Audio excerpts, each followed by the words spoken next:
This young man was transported to the divine realm, a place where everyone aspires to become a god. Hanvu thought he would be a supreme genius, but the original owner of this body was just a good-for-nothing, only awakening at 18, while others showed their potential from birth. Although he awakened, he only received the weakest kin, the yellow locusts, and his god's domain was nothing more than a simple plain covered in young grass. On that smooth field was a swarm of grasshoppers, elegantly called the yellow locusts, which were Hanvu's core kin. Opening his status window, he saw his divine talent was heaven's favorite, and his divine abilities included accelerated growth and life sacrifice. His kin numbered up to 800,000 adults, not to mention 20 million unhatched eggs. Compared to the previous owner's memories, these two skills were completely unfamiliar. Clearly, this was a privilege Hanvu gained after transmigrating here. He clicked for more details. Heaven's favorite allowed him to gain a unique attribute ability with each level up, while life sacrifice exchanged living creatures for random items and could be used once per day. With these two special skills, Hanvu's life wasn't completely doomed. With enough effort, he could now fulfill his grandfather's dying wish. He continued to research his insects, discovering that not only did they reproduce constantly, but they also had an incredibly short lifespan of only 90 days. Combining the keywords of reproduction, growth, and sacrifice, plus the fact that one day in the real world equaled 1 year in his god's domain, Hanvu immediately understood the mechanics. He resolved to take a huge gamble this time. If he won, he would crush those who looked down on him. But if he lost, he would just go back to being a good-for-nothing like before. The next morning, Tansang approached Hanfu. She asked if he had made his decision yet, and whether he would agree to become her subordinate. She promised to protect him until the end of high school, ensuring no one would dare bully him, and even offered to arrange an early marriage for him. "I refuse," Hanvu said decisively, making Tansang's face darken with anger. She furiously threatened that without her protection, he would be sucked dry like a husk by the others. Despite understanding the danger, Hanvu remained firm in his refusal because he had his pride and couldn't spend his entire life hiding behind a woman's skirt. Unable to sway him, Tansang turned and walked away, tossing out a final warning that he would definitely regret his decision. Hanvu sighed in relief, having finally gotten rid of that troublesome woman. Immediately after, he was confronted by a sleepy-looking Truong Ban, who asked if he had prepared the 100 points of divine power. Yet, seeing his silence, Truong Ban placed a hand on Hanvu's shoulder, making him uncomfortable. Hanvu snapped, "Don't touch me." Truong Ban's face darkened, surprised that Hanvu dared to resist him today, and he threatened to destroy the core of his god's domain if he didn't hand over the divine power. "Then go ahead and try," Hanvu retorted with such force that it left Truong Ban stunned. He suspected that Hanvu must have found some powerful backing to be acting so tough all of a sudden. He glanced over and saw Tansang standing by without interfering, which proved she wasn't the one backing Hanvu. Truong Ban's lackeys started clamoring for him to challenge Hanvu, curious to see what the destruction of a god's domain core actually looked like. "If you've got a death wish, don't blame me," Truong Ban said as he pulled out an invasion card worth 10 points of divine power. This card locked onto a target and opened a portal into the opponent's god's domain, initiating an invasion. Hanvu was forcibly teleported into his own god's domain to face the challenge. Before him, a massive portal was tearing open. From within, countless fierce, glowing red eyes shone out menacingly. Truong Ban's army of dwarves was lined up in formation, awaiting the order to attack. In his spiritual form, Truong Ban, acting as the god of the dwarves, ordered his soldiers to destroy the yellow locusts and the core of this god's domain. The dwarves raised their arms and roared, their morale soaring as they prepared for battle. Outside, spectators watched on the screen as the dwarf army, numbering over 1,000, appeared a force strong enough to rank in the top 50 of the entire school. His army was fully equipped, and it was led by an elite creature that stood out far above the rest of the troops. To counter this, Hanvu unleashed his swarm of exploding locusts as his main force. Everyone was stunned by the sight of the fiercely swarming, bright red insects. Exploding locusts were elite creatures, but with a core kin of only common locusts, how could Hanvu possibly produce so many of them? Even though they were classified as elites, no one thought much of the exploding locusts' capabilities. Compared to the dwarves, their combat strength was significantly weaker. The two armies charged straight at each other, the impact shaking the entire dimension. The swarm of exploding locusts detonated violently like a barrage of grenades, causing Hanvu to nod in satisfaction. 1 day earlier, Hanvu had already prepared for this life or death gamble. He sacrificed his entire population of 2.5 billion locusts. He kept only 10 million of them to continue the species. After the sacrifice, the system offered him a choice of 3 rewards: 10,000 elite warriors, an eternal spring of life, or a level 1 sacred artifact called the Heart of Holy Water, which could produce core kin with explosive power. While the 10,000 elite warriors could solve his immediate problem, they were only a temporary force, and the Spring of Life was a long-term investment that wouldn't help him now. Hanvu chose the third option, investing directly into his core kin. A minute later, he received his very first exploding locust. It was a fanatical creature that only knew how to obey its god's commands, and had a lifespan of 180 days. Hanvu picked it up and threw it just like a grenade. The locust exploded in mid-air, engulfing the area in blazing red flames. Although a single one couldn't take down a dwarf, Han Vu had a superior reproductive advantage, allowing him to crush his opponent with sheer numbers. The final outcome would only be clear once the smoke and dust settled. When the smoke cleared, the ground was littered with the corpses of dwarves. The only surviving elite creature was also swarmed by the exploding locusts, which gnawed it down to the point of exhaustion. Trongban immediately ordered a retreat before his entire formation was completely wiped out by Han Vu, but it was too late. Han Vu ordered his kin to charge through the portal. The entire swarm poured into Truongban's god's domain. The exploding locusts set off a chain reaction of detonations, turning Truongban's god's domain into a fiery red inferno. Trongban screamed, ordering Han Vu to stop and withdraw all of his kin from his god's domain. Moments later, his elite units also fell one after another. Trongban panicked and begged for surrender, pleading for Han Vu to stop, an act that Han Vu found utterly ridiculous. He had just tried to destroy the core of Han Vu's god's domain, and now he was terrified to have the favor returned. He trembled as he warned that both of his parents were powerful demigods, and if Han Vu dared to make a move, they would not spare him. But Han Vu had already made up his mind. Today, he would destroy his core so that Truongban would never have a chance to rise again. Trongban burst into tears, begging to be spared and promising never to bully anyone again, pleading for Han Vu to name his conditions. "I don't need anything from you. I just need you to disappear," Han Vu said, his eyes cold and unwavering. Just then, a voice rang out. "That's enough. Han Vu, stop right now." A teacher appeared inside the god's domain, advising Han Vu not to push things too far. Truongban was overjoyed to see Teacher Lu arrive and immediately begged him to intervene, threatening that his parents would get involved. Before he could even finish his sentence, his core was shattered by the locust swarm, causing him excruciating pain. Teacher Lu looked over at Han Vu and ordered him to stop, but Han Vu just curled his lip into a cold sneer. He wondered why the teacher had appeared at this exact moment. As their homeroom teacher, he could sense the status of the students in his class. The teacher spoke as if he were responsible, but in reality, he had never once stepped in when Han Vu was being bullied. Inwardly, Teacher Lu thought Han Vu was naive. He didn't have demigod parents like Truongban, and he softly advised the boy to stop. Han Vu asked, "If I were the one whose core was being destroyed today, would you have come to save me?" "Teacher." The question left Teacher Lu speechless, and his silence was all the answer Han Vu needed. Although a bitter feeling filled his heart, Han Vu understood that this was simply the cruel reality of this world. The swarm of exploding locusts erupted in a brilliant display like fireworks, and the core of Truongban's god's domain shattered into countless pieces. The entire god's domain began to collapse uncontrollably. Han Vu coldly ejected Teacher Lu from the god's domain before the collapsing space could corrupt him. When they returned to reality, the space around them was still trembling from the aftershock. Truongban collapsed to the ground, whispering in despair, "It's all over. I'm a cripple now." An enraged Teacher Lu stormed into the classroom, shouting for Han Vu to get out, but Han Vu had already left, which made the teacher's blood boil with rage. He swore he would find a way to get Han Vu expelled from the school.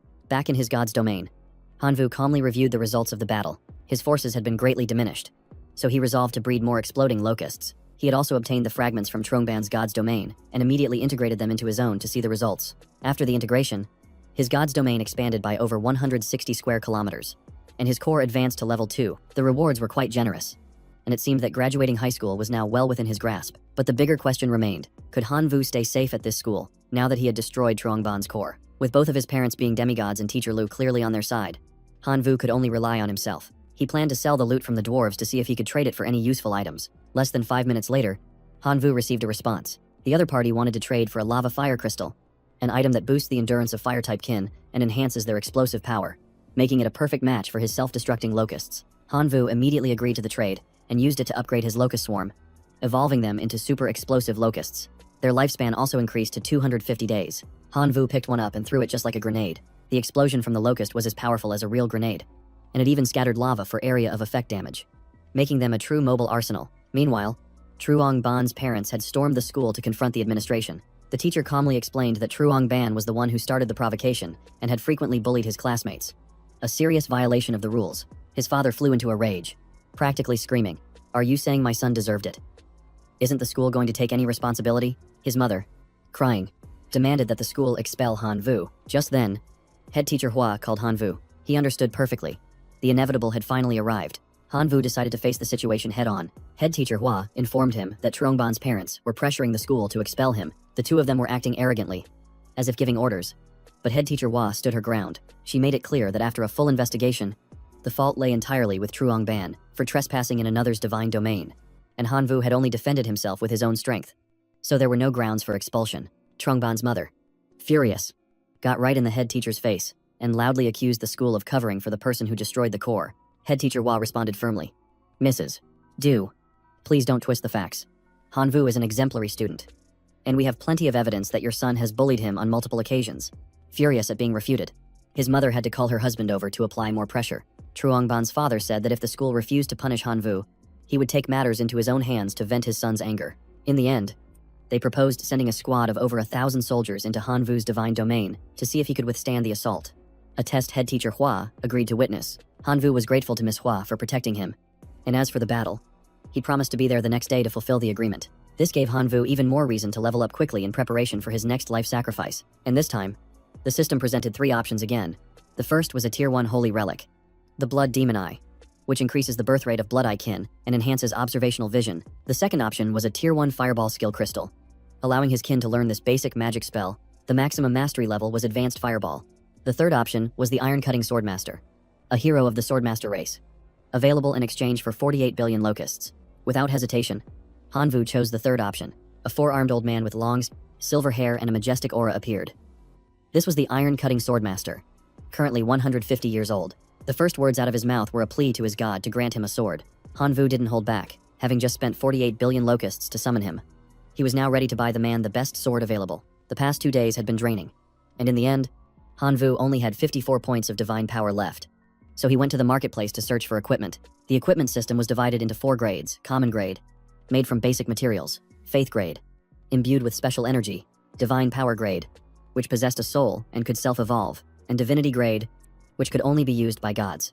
Hanvu generously gave the Iron-Cutting Swordmaster a Storm Greatsword, worth 50 points of divine power. He gripped the greatsword tightly and gave it a few sharp, experimental swings. With 4 arms, the Iron-Cutting Swordmaster needed 4 swords of the same type to unleash his full power. Hanvu was stunned. 1 sword cost 50 points, so 3 more would be 150 points. Did the old man think he was some CEO with unlimited divine power? But the upcoming battle against a demigod's 1,000-strong army couldn't be taken lightly. So he gritted his teeth and resolved to find a way to get the swords for him. In Tansang's divine domain, she was diligently connecting with her thunder sparrows. In the midst of her training, Tansang recalled the past. When Hanvu had saved her from drowning in the La River, he had even performed artificial respiration, inadvertently stealing Tansang's first kiss. She sighed, chiding Hanvu for being so foolish and not seizing the opportunity. Her grandfather was a true god, and her family had 23 demigods.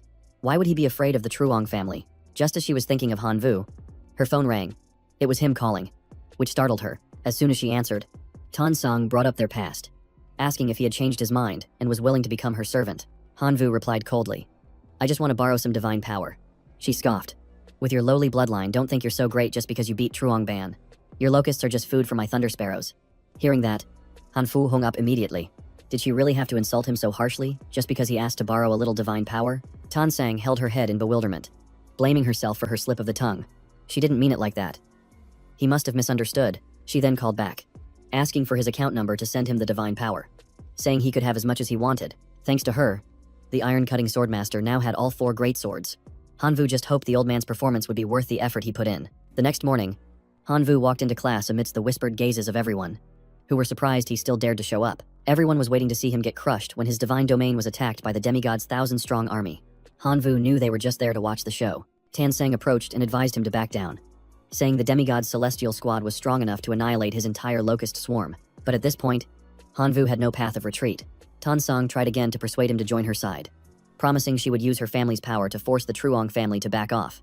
But Hanvu just smiled, thanked her, and declined, telling her to step back so he could prepare for battle. Just then, Lu Lokthian cheerfully opened the door, leading Truong Ban's parents inside. He pointed directly at Hanvu and introduced him as the one who had crippled their son. Truong Ban's mother angrily slammed the table and started cursing, forcing her husband to restrain her, while Lu Lokthian, backed by the Truong family's power, arrogantly ordered Hanvu to come over. But Hanvu stood his ground, waiting for head teacher Hua to arrive as a witness. There was no way he would trust that traitor. Lu Lokthian sneered. "Why do you need the head teacher for such a small matter? My presence is more than enough. Let's get this started.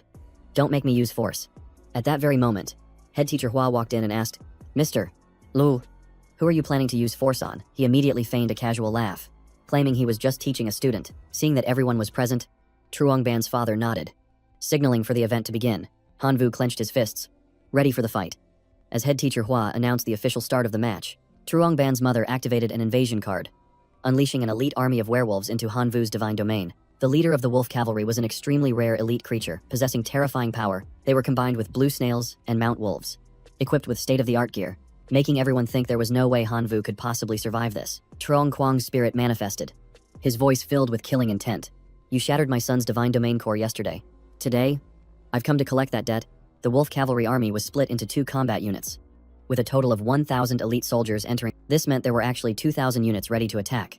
The Truong family was truly as treacherous as they come. The Wolf Cavalry thundered into Hanvu's army of lava explosive locusts, whose elite numbers had grown to nearly 7 million. Just yesterday, he only had 20,000. Their reproduction rate was terrifying. Even though they were a low-tier elite species, that number was enough to intimidate anyone. Unfortunately, Hanvu hadn't had enough time to develop, and today he might fall at the hands of Truong Kwang. Millions of self-destructing locusts sacrificed themselves only to inflict a few scratches on the wolves. The power gap was just too immense. Suddenly, dark clouds gathered thickly, heralding an approaching storm, but this was a storm of lava locusts. The entire swarm roared down from the sky, attacking the wolf squad like a waterfall of fire. The lava locusts exploded, bringing a torrent of boiling red magma crashing down to the ground. Everyone was horrified. Their power far surpassed that of the Imperial Locust self-destruction. Head teacher Hua asked if anyone could scout this creature type and report back. A student finished their analysis and announced, "It's the lava locust, an extremely rare elite species." Both head teacher Hua and Tan Sang were stunned, never expecting that Hanvu could create another elite species in just one day. Trong Kwang sneered. "How can these insects compare to my wolf cavalry?" He used his demigod power to energize 7 of the wolves. They opened their mouths and spewed out a cold mist that coalesced into a giant wall of freezing fog, blocking all the firepower. The power of a demigod was truly terrifying. A single move wiped out more than half of the Locust army, leaving Hanvu with only 500,000. His chances of survival were slim. Trong Kwang laughed maliciously. "You're about to learn the meaning of despair. When your core shatters and your domain collapses, your fate will be mine to decide." He ordered his 1,000 soldiers to charge forward and destroy the core. Head teacher Hua could only sigh, unable to watch the scene before her, thinking this was the end for Hanvu. But then, someone shouted, "Look, there's something in front of the Divine Domain's core." The figure of the iron-cutting swordmaster stood tall and imposing. The old master was waiting, his hand gripping the brightly glowing storm greatsword. A single sword cost 50 divine power, meaning 4 cost 200.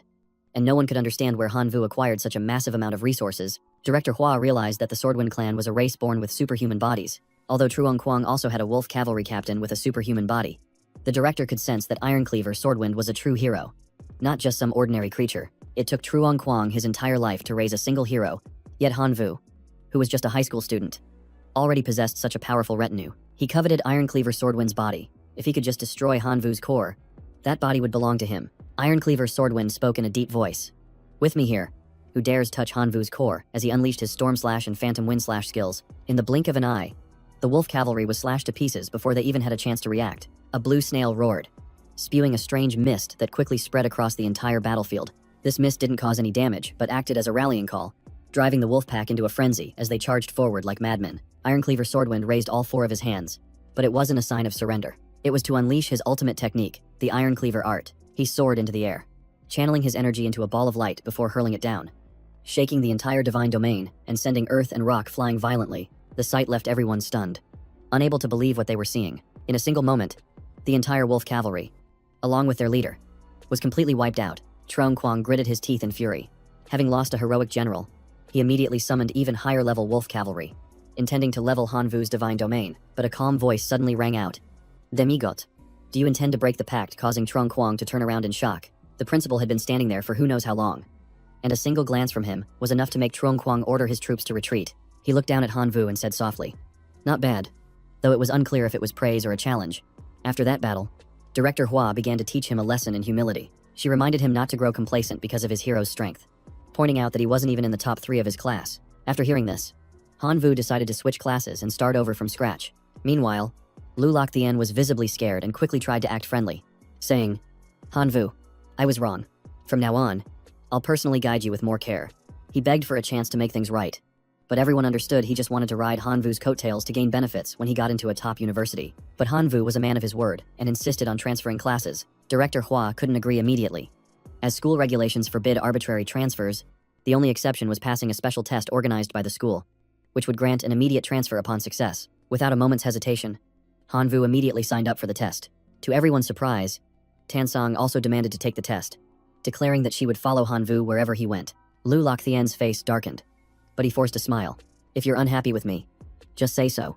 There's no need to make a scene." Tansong replied coldly, "I'm not dissatisfied with anything. I just don't want to be in this class anymore." And it didn't end there. Another student raised his hand. also requesting to take the transfer test. Lu Lok Tian shouted angrily. Truong Yulong, you're the class president. Are you just going to follow the crowd? Truong replied politely. Thank you for your guidance. See ya. But I can no longer remain here. Truong Hyolong maintained his politeness. But his real motive was not wanting to lose Tan Sang to another guy. Director Hua suppressed a laugh and scheduled the test for the next day, while Lu Lok Thien retreated to his office to drink some water and calm his nerves. When school let out that afternoon, the atmosphere was still thick with tension. Tan Sang ran after Henvu, asking about Ironcleaver Swordwind's heroic nature. But he replied coldly, "What does that have to do with me?" She argued that since she had lent him 150 divine power points, she had a right to know. Hanvu looked at her like he was calling her bluff. "If you're collecting a debt, I'll pay you back with 5 points of interest. But if you want to know about my hero, dream on." With that, Hanvu turned and returned to his divine domain, leaving Tan Sang standing there, completely stunned.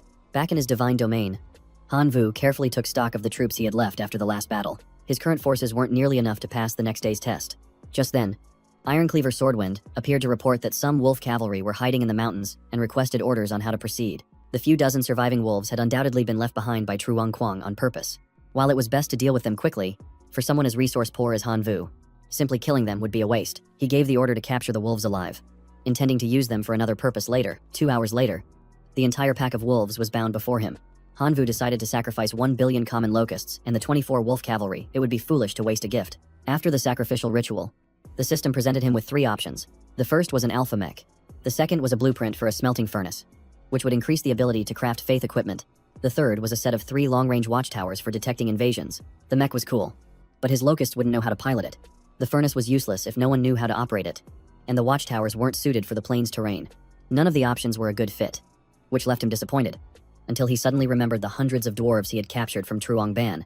Hanvu activated his eagle eye skill to observe what they were up to. The dwarves were diligently tilling the soil, working very hard. Even though they were forced into hard labor, they thanked their god daily for giving them a better life. Hanvu was puzzled, as he had only told them to mine ore to pass the time. It seemed they were naturally more suited to smithing than fighting. When it came to crafting, the dwarves were clearly skilled, so putting them in charge of logistics made perfect sense. It looked like the smelting furnace would be useful after all. Hanvu immediately granted them a large smelting furnace to create better equipment. The dwarves were stunned for a moment before falling to their knees, thanking him as if he were a true god. Meanwhile, Lu Lok Thien called a meeting with the other homeroom teachers.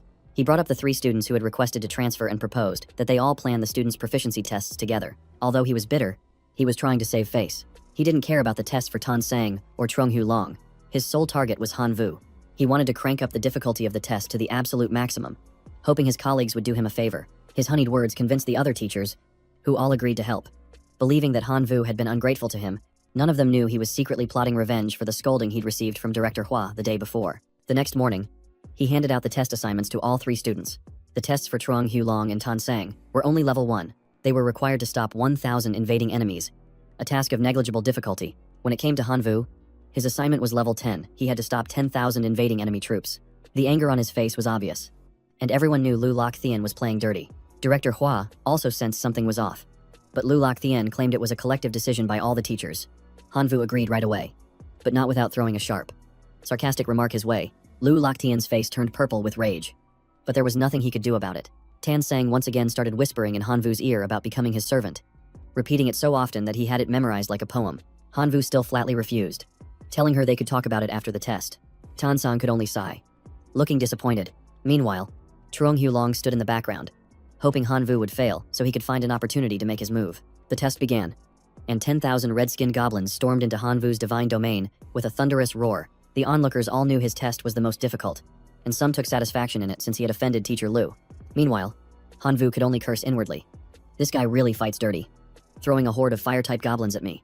Lu Lok Thien stood on the sidelines, smiling with satisfaction, confident that the army of 10,000 goblins would completely crush Hanvu's divine domain. A nearby student offered his congratulations, but Lu Lok Thien kept up his act as a dedicated teacher, smiling as he said, "There's no such thing as a grudge between a teacher and his student. This test will surely help Hanvu understand my true intentions." Hanvu commanded his swarm of locusts to charge forward and clear a path, but the red-skinned goblins immediately unleashed their rain of fireballs skill. A dense shower of fireballs rained down, incinerating the locusts in fiery explosions. The common insects weren't strong enough to inflict any significant damage. Hanvu then sent in his squad of exploding locusts, which managed to take out about 400 of the red-skinned goblins. Meanwhile, both Truong Hu Long and Tan Sang had already completed their own tests with ease. Everyone began to grow genuinely worried for Hanvu. Since locusts, after all, were fundamentally weak creatures.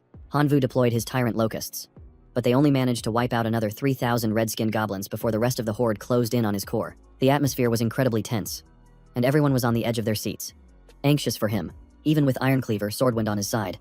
It would be difficult for him to stop the rest of the goblin horde all by himself. From the sidelines, Director Hua offered some advice.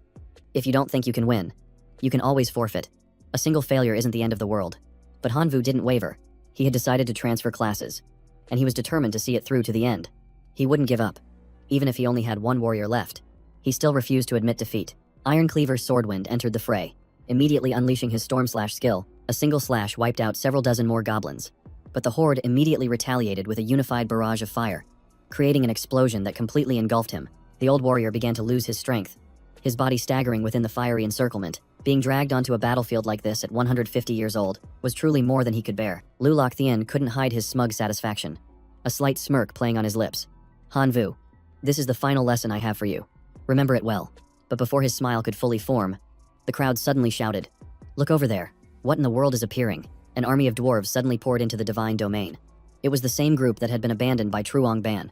They were armed with weapons forged from the smelting furnace that Hanvu had gifted them, and they shouted in unison, "We will protect our god." The red goblins stood frozen, staring at their former kinsmen who were now their enemies, and the entire school stadium erupted upon realizing the dwarves were once Truong Ban's main vassal race. Just a few minutes later, the red goblins were completely wiped out by the green goblins. Hanvu clapped his hands and cheered excitedly.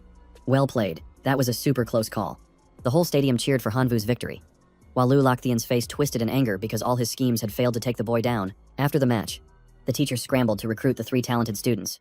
Trong Hyolong still wanted to follow Tan Sang, while she was waiting to see who Hanvu would choose so she could follow him. Hanvu asked head teacher Hua why his test was 10 times harder than everyone else's, a level 10 difficulty, while others had level 1. Hua replied that it was a joint decision by the teachers, and she herself didn't know the specific reason. Hanvu demanded to see the results of that day's vote. At this point, other teachers began to voice their blame towards Lu Lokthian, expressing regret for listening to him and agreeing. Only 2 people had opposed this difficult test.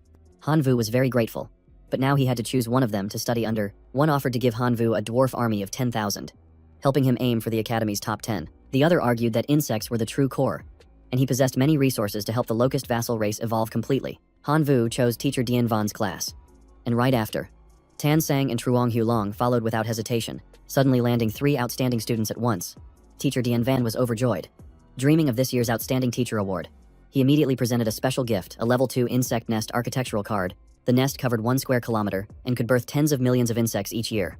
Inlaying a sacred artifact into it would maximize its effectiveness. This gift was clearly meant specifically for Hanvu. If built within his divine domain and combined with the 2 sacred artifacts, the Heart of Violent Burst and the Fire Crystal Lava, this nest would reach its full potential, producing 10 million lava locusts every 5 days. After calculating everything, Hanvu bowed to thank teacher Dian Van. The teacher just laughed and said not to be so formal. He just needed Hanvu to get good results so he could get his own reward. Head teacher Hua clapped and reminded them that this was just a warm-up. The school-wide exam would take place in 7 days, with much more attractive prizes. Back in his divine domain, Hanvu reviewed his forces again. Now, he only had a little over 2 million locusts of various types. Seeing the drastic drop in numbers, he felt dejected. If he entered the exam with this army, he would surely rank last, which would deeply disappoint teacher Dian Van. Just then, Hanvu discovered that the dwarves had changed their name to the Crimson Furnace Clan, so he rushed to check on them personally. And sure enough, they had evolved into Siglo dwarves after that life or death battle. If they were his core vassal race, they would be absolutely top tier. Now, the only thing left was to speed up the recovery of his locust swarm to its former size. After 4 days of intense grinding, Hanvu accumulated over 7 billion locusts. He prayed to the high heavens that this sacrifice would yield some truly amazing loot. Finally, the system dropped the rewards. The first was a level 2 sacred artifact, the Law of Gluttony, which gave a core lifeform the ability to eat anything to evolve. Anything could become food, but it only applied to ordinary lifeforms. The second choice was a hero template for a transcendent lifeform to evolve into a hero. The last option was 1 divinity point. Hanvu's eyes lit up at the 3 divine gifts. He wanted to take them all. The Law of Gluttony was powerful, but required food to sustain. The hero template needed time to nurture, and the divinity point was as valuable as hitting the jackpot. In the end, Hanvu decided to choose the Law of Gluttony. If he couldn't feed the entire swarm, he would focus on the insect nest first. Investing 1 million locusts a year was still manageable. 3 days later, stepping into his divine domain, Hanvu could only scream. Were these locusts or dinosaurs in disguise? The locust swarm had transformed into combat helicopters. He named them the Premium Bursting Magma Locusts. The next day was the assessment exam. Tan Song repeated herself. Just like always. Have you thought it through? Do you want to be my servant? Without resources. Without backing. How will you ever surpass the other demigods? She continued to belittle his locust swarm as mere insects, adding that even if he tamed the dwarves, they weren't his main vassal race. And she just went on, but Hanvu still refused, making Tan Sang flush with anger, to the point she wanted to drag him home with her. Meanwhile, Truong Hulong felt bitter because she had never even glanced his way. Teacher Dian Van entered the classroom to announce the comprehensive exam, stating that anyone who achieved high marks would receive a sacred artifact as a reward. Then came the rules. The assessment would be divided into 2 stages. With the first stage being direct elimination, everyone would receive the same test. Those who passed would get 1 accumulated point, while those who failed would be expelled. The second stage was for ranking. Anyone who withdrew wouldn't be ranked, while those who continued would fight through consecutive rounds, with each cleared wave improving their rank. It sounded brutal, but Hanvu was actually looking forward to it, especially since passing also awarded a basic resource card. Additionally, the top 100 would all receive special rewards, and the number 1 spot would be awarded a divinity point. Hanvu was ready to dive headfirst into battle as the elimination round countdown began. Hanvu summoned his army of locusts and goblins, ready to attack. A horde of flesh golems slowly entered the divine domain. Hanvu was surprised the school was willing to go this far. Although flesh golems were ordinary life forms, their strength was on par with elite creatures. Their skin was as thick as armor, but they moved as slowly as turtles. Hanvu ordered 50,000 bursting magma locusts to attack, opening with their lava explosion skill. After just a few steps, the golems were blown to pieces. The smell of grilled meat wafted all the way to where Hanvu stood, and he suspected this was a side effect of the law of gluttony, turning them into food. Hanvu had the rickshaw dwarves go up and collect all the mana puppet corpses to serve as the main course for his locusts. Just 15 minutes later, all the corpses had been cleanly devoured by the locusts. Not a scrap of flesh left, as if it were a free meal delivered right to them. In the observation room, the teachers discussed this term's difficulty. 1/3 of Teacher Dian Van's class had already been eliminated.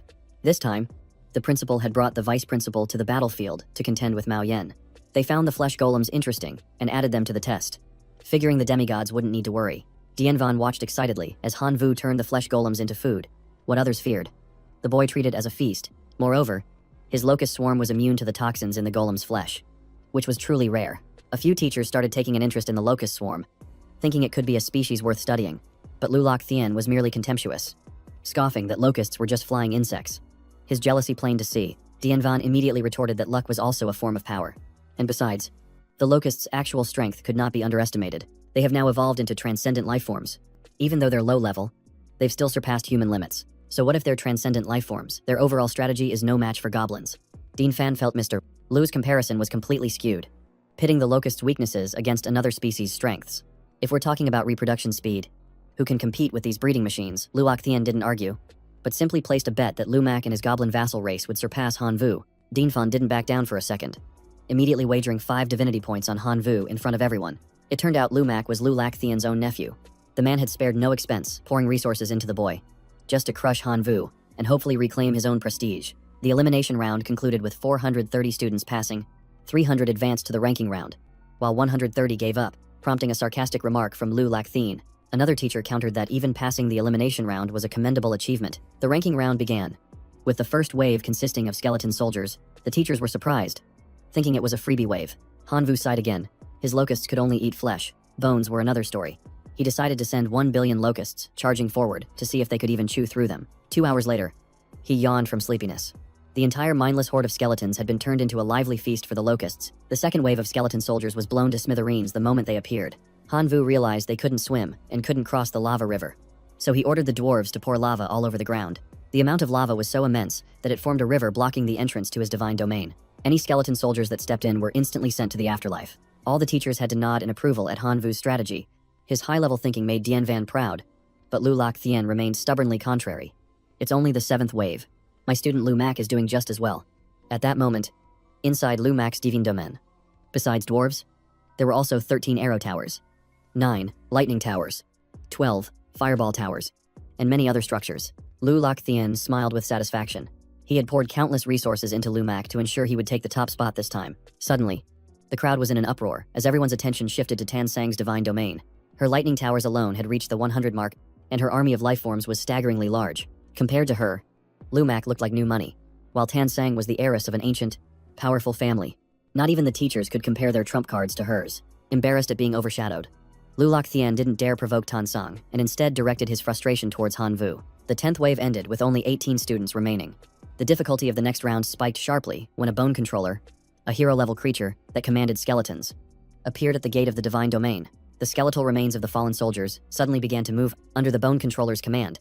They gathered together, forming a terrifying, massive bone construct. He molded the pile of bones into a giant bone warrior, which demolished an entire defense tower with a single stomp. In less than 3 minutes, 8 panicked students had already withdrawn.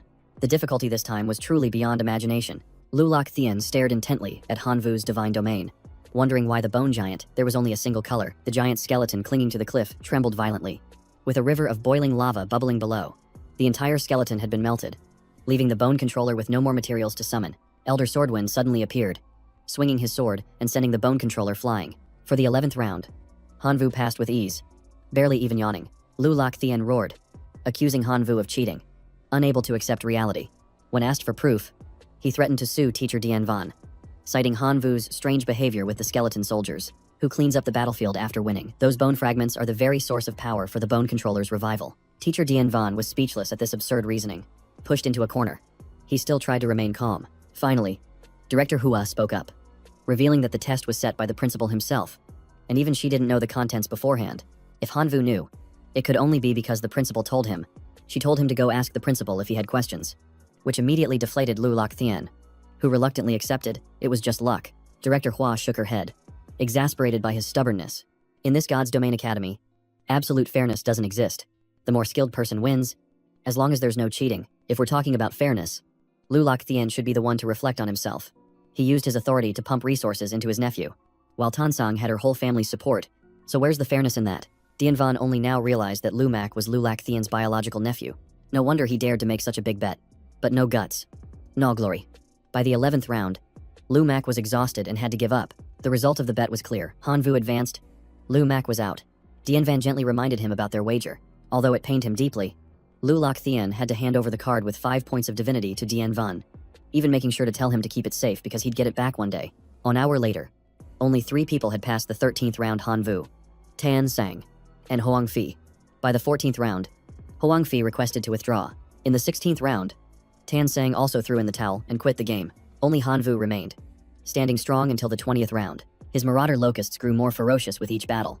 The bone soldiers fell in droves, becoming a feast for the locusts.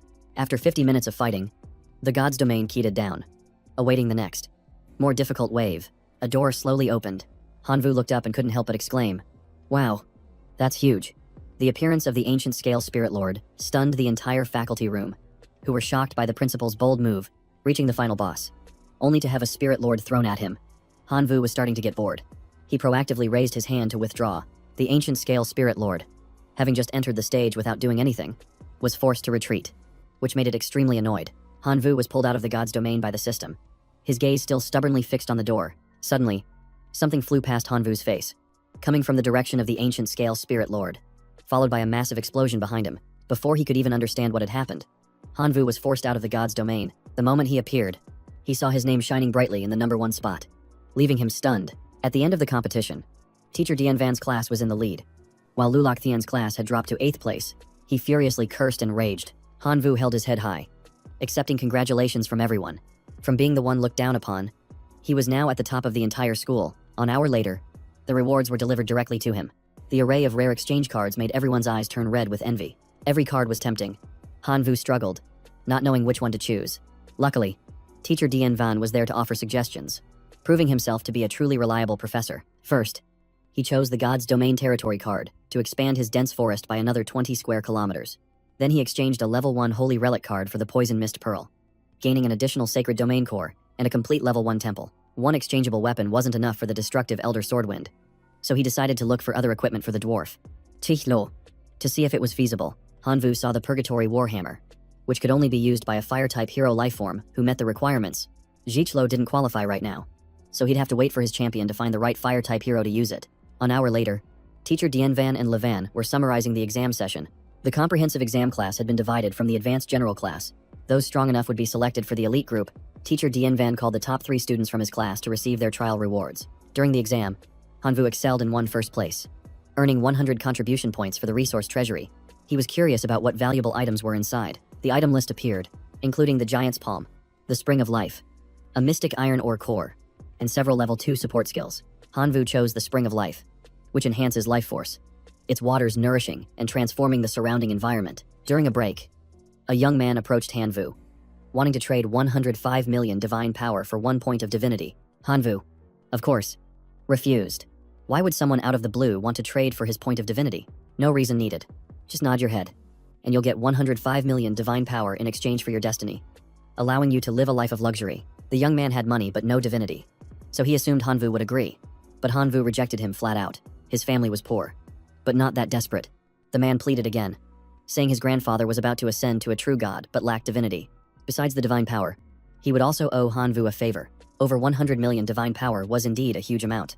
If he got it, Hanvu could increase the number of his locusts tenfold, and then earning points of divinity would be a piece of cake. While Hanvu was thinking, his phone suddenly rang. Tan Sang had just transferred 150 million divine power to him in exchange for one of his points of divinity. Just like a rich young lady, she transferred the money with a single call, as if it were nothing. But she didn't stop there. Tan Sang sent another message to Hanvu. Was 1 point of divinity really that valuable? Actually, this was basic knowledge. But since Hanvu wasn't from this world, he didn't know.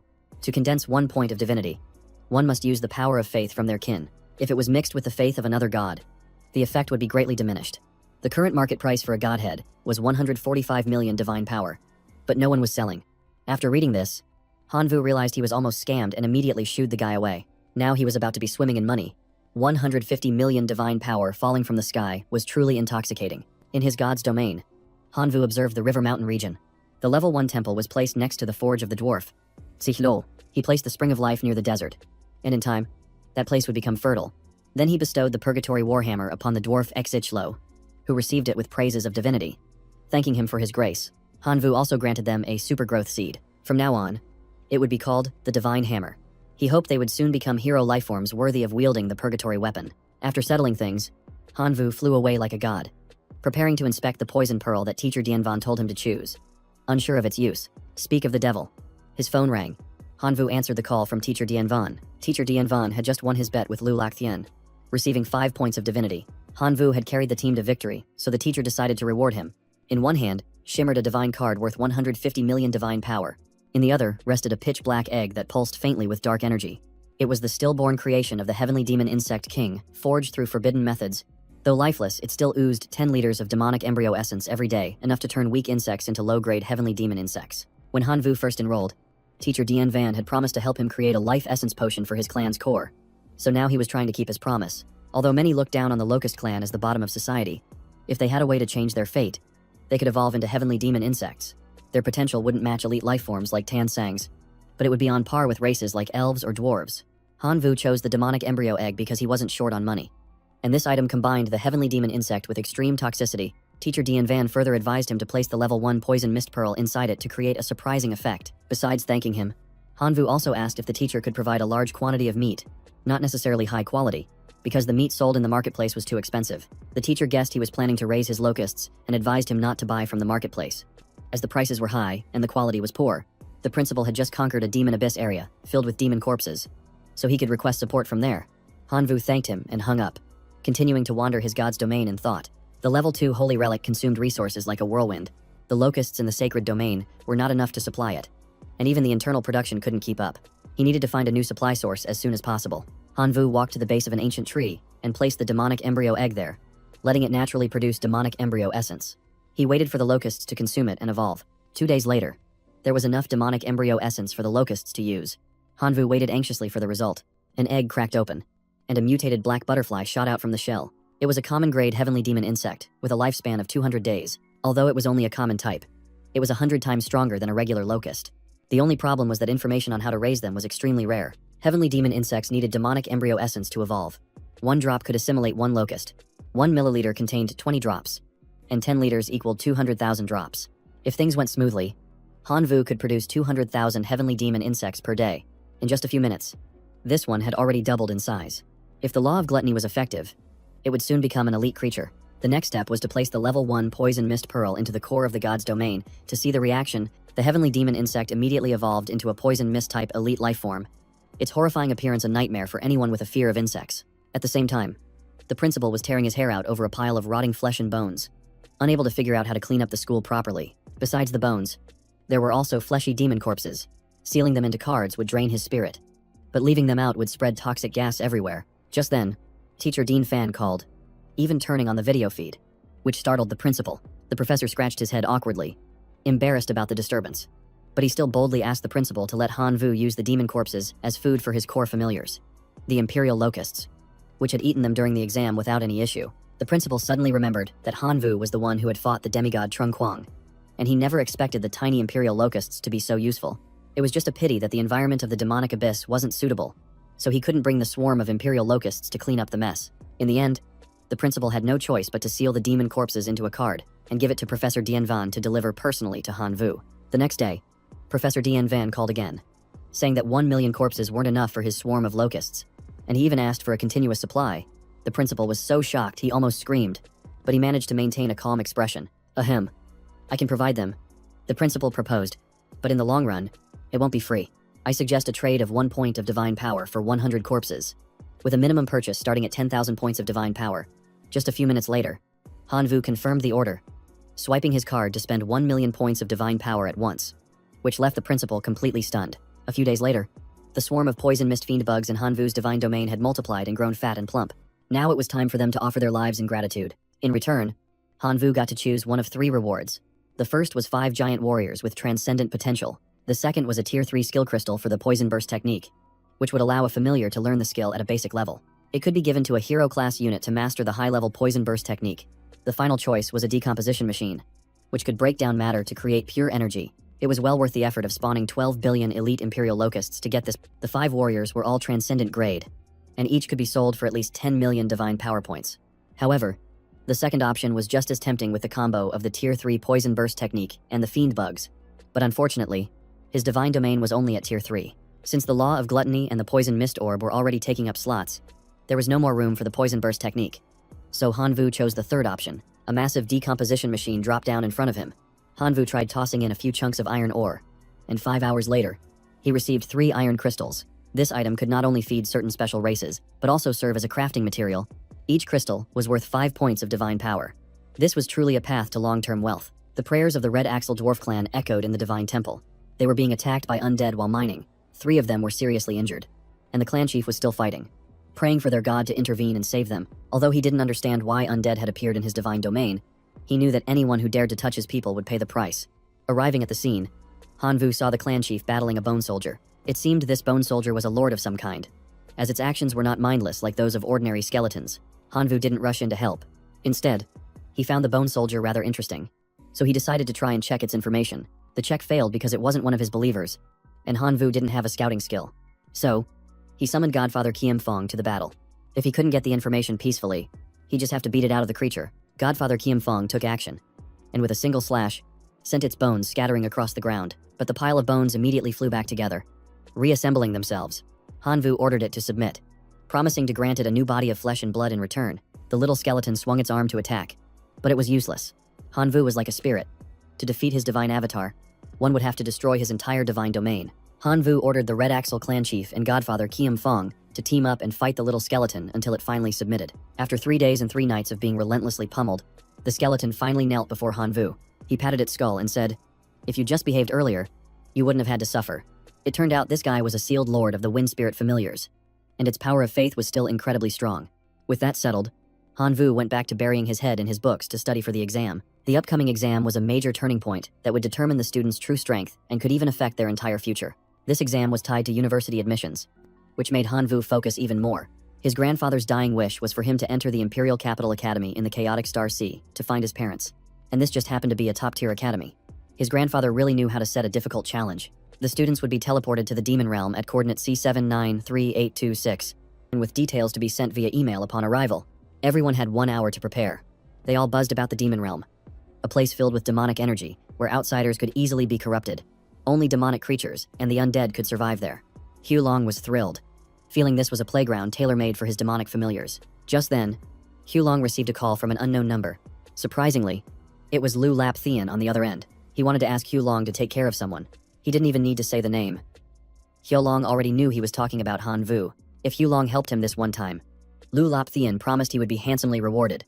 He even sponsored him with a long Akma before the exam, a transcendent life form from a race on par with heroes, which showed just how serious he was. The competition began, requiring students to transform into one of their familiars. They were only allowed one summon per day. Each summon was limited to a maximum of 100 creatures, and the system awarded points based on completed missions. The list was incredibly long, so we'll just skip the details. First, they had to choose a form to transform into. If the transformed body died, they would revert to their human form, but if their true body died, it was game over for real.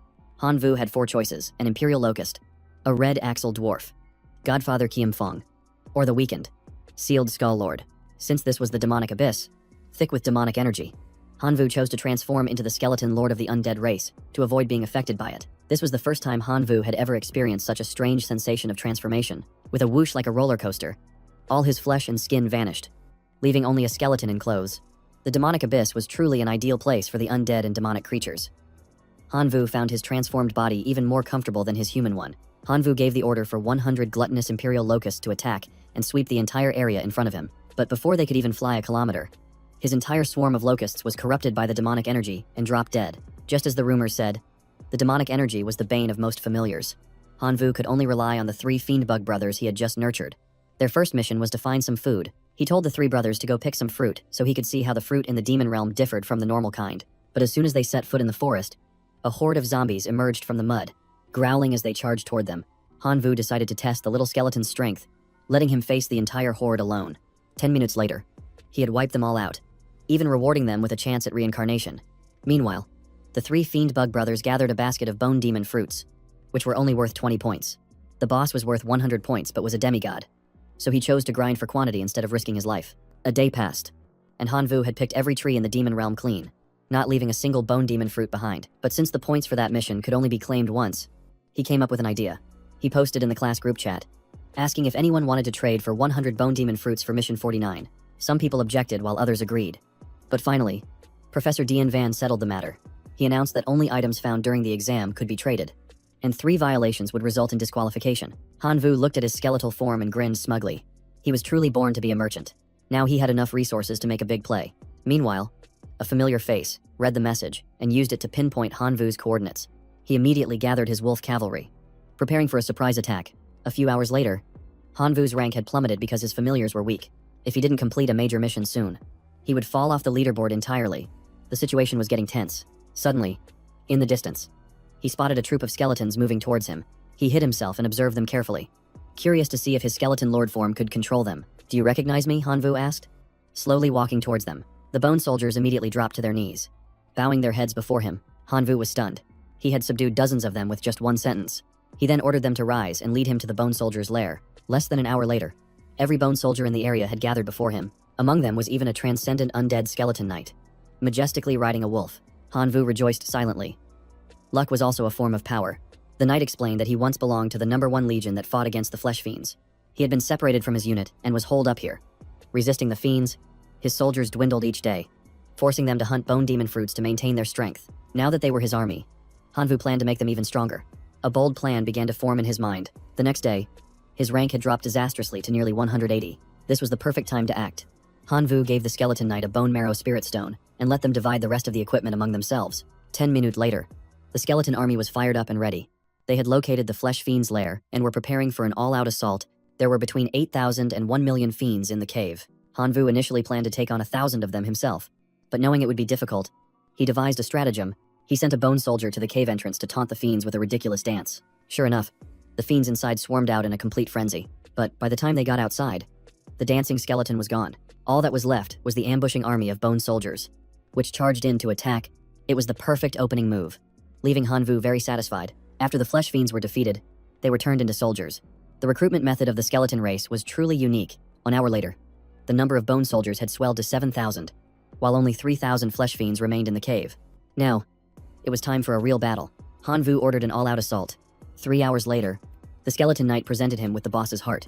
The mission was complete, and Hanvu had earned another 60 points. Meanwhile, Truong Hulong was still desperately searching for Hanvu, eager for just one glimpse of him, but having no luck. On the leaderboard, Hanvu had leaped from rank 180 to 108.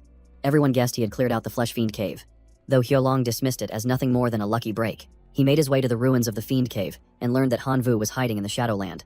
Raising a skeleton army to farm points, he immediately released his hellhounds, intending to tear that army of skeletons to pieces. The skeleton army immediately rushed out to shield their master. Their bones were so tough that even hellhounds struggled to chew through them. It was only the second day. Yet Han Vu had already built such a powerful army. If he was given a few more days, Huolong feared no one would be able to stop him. So he was determined to end this today.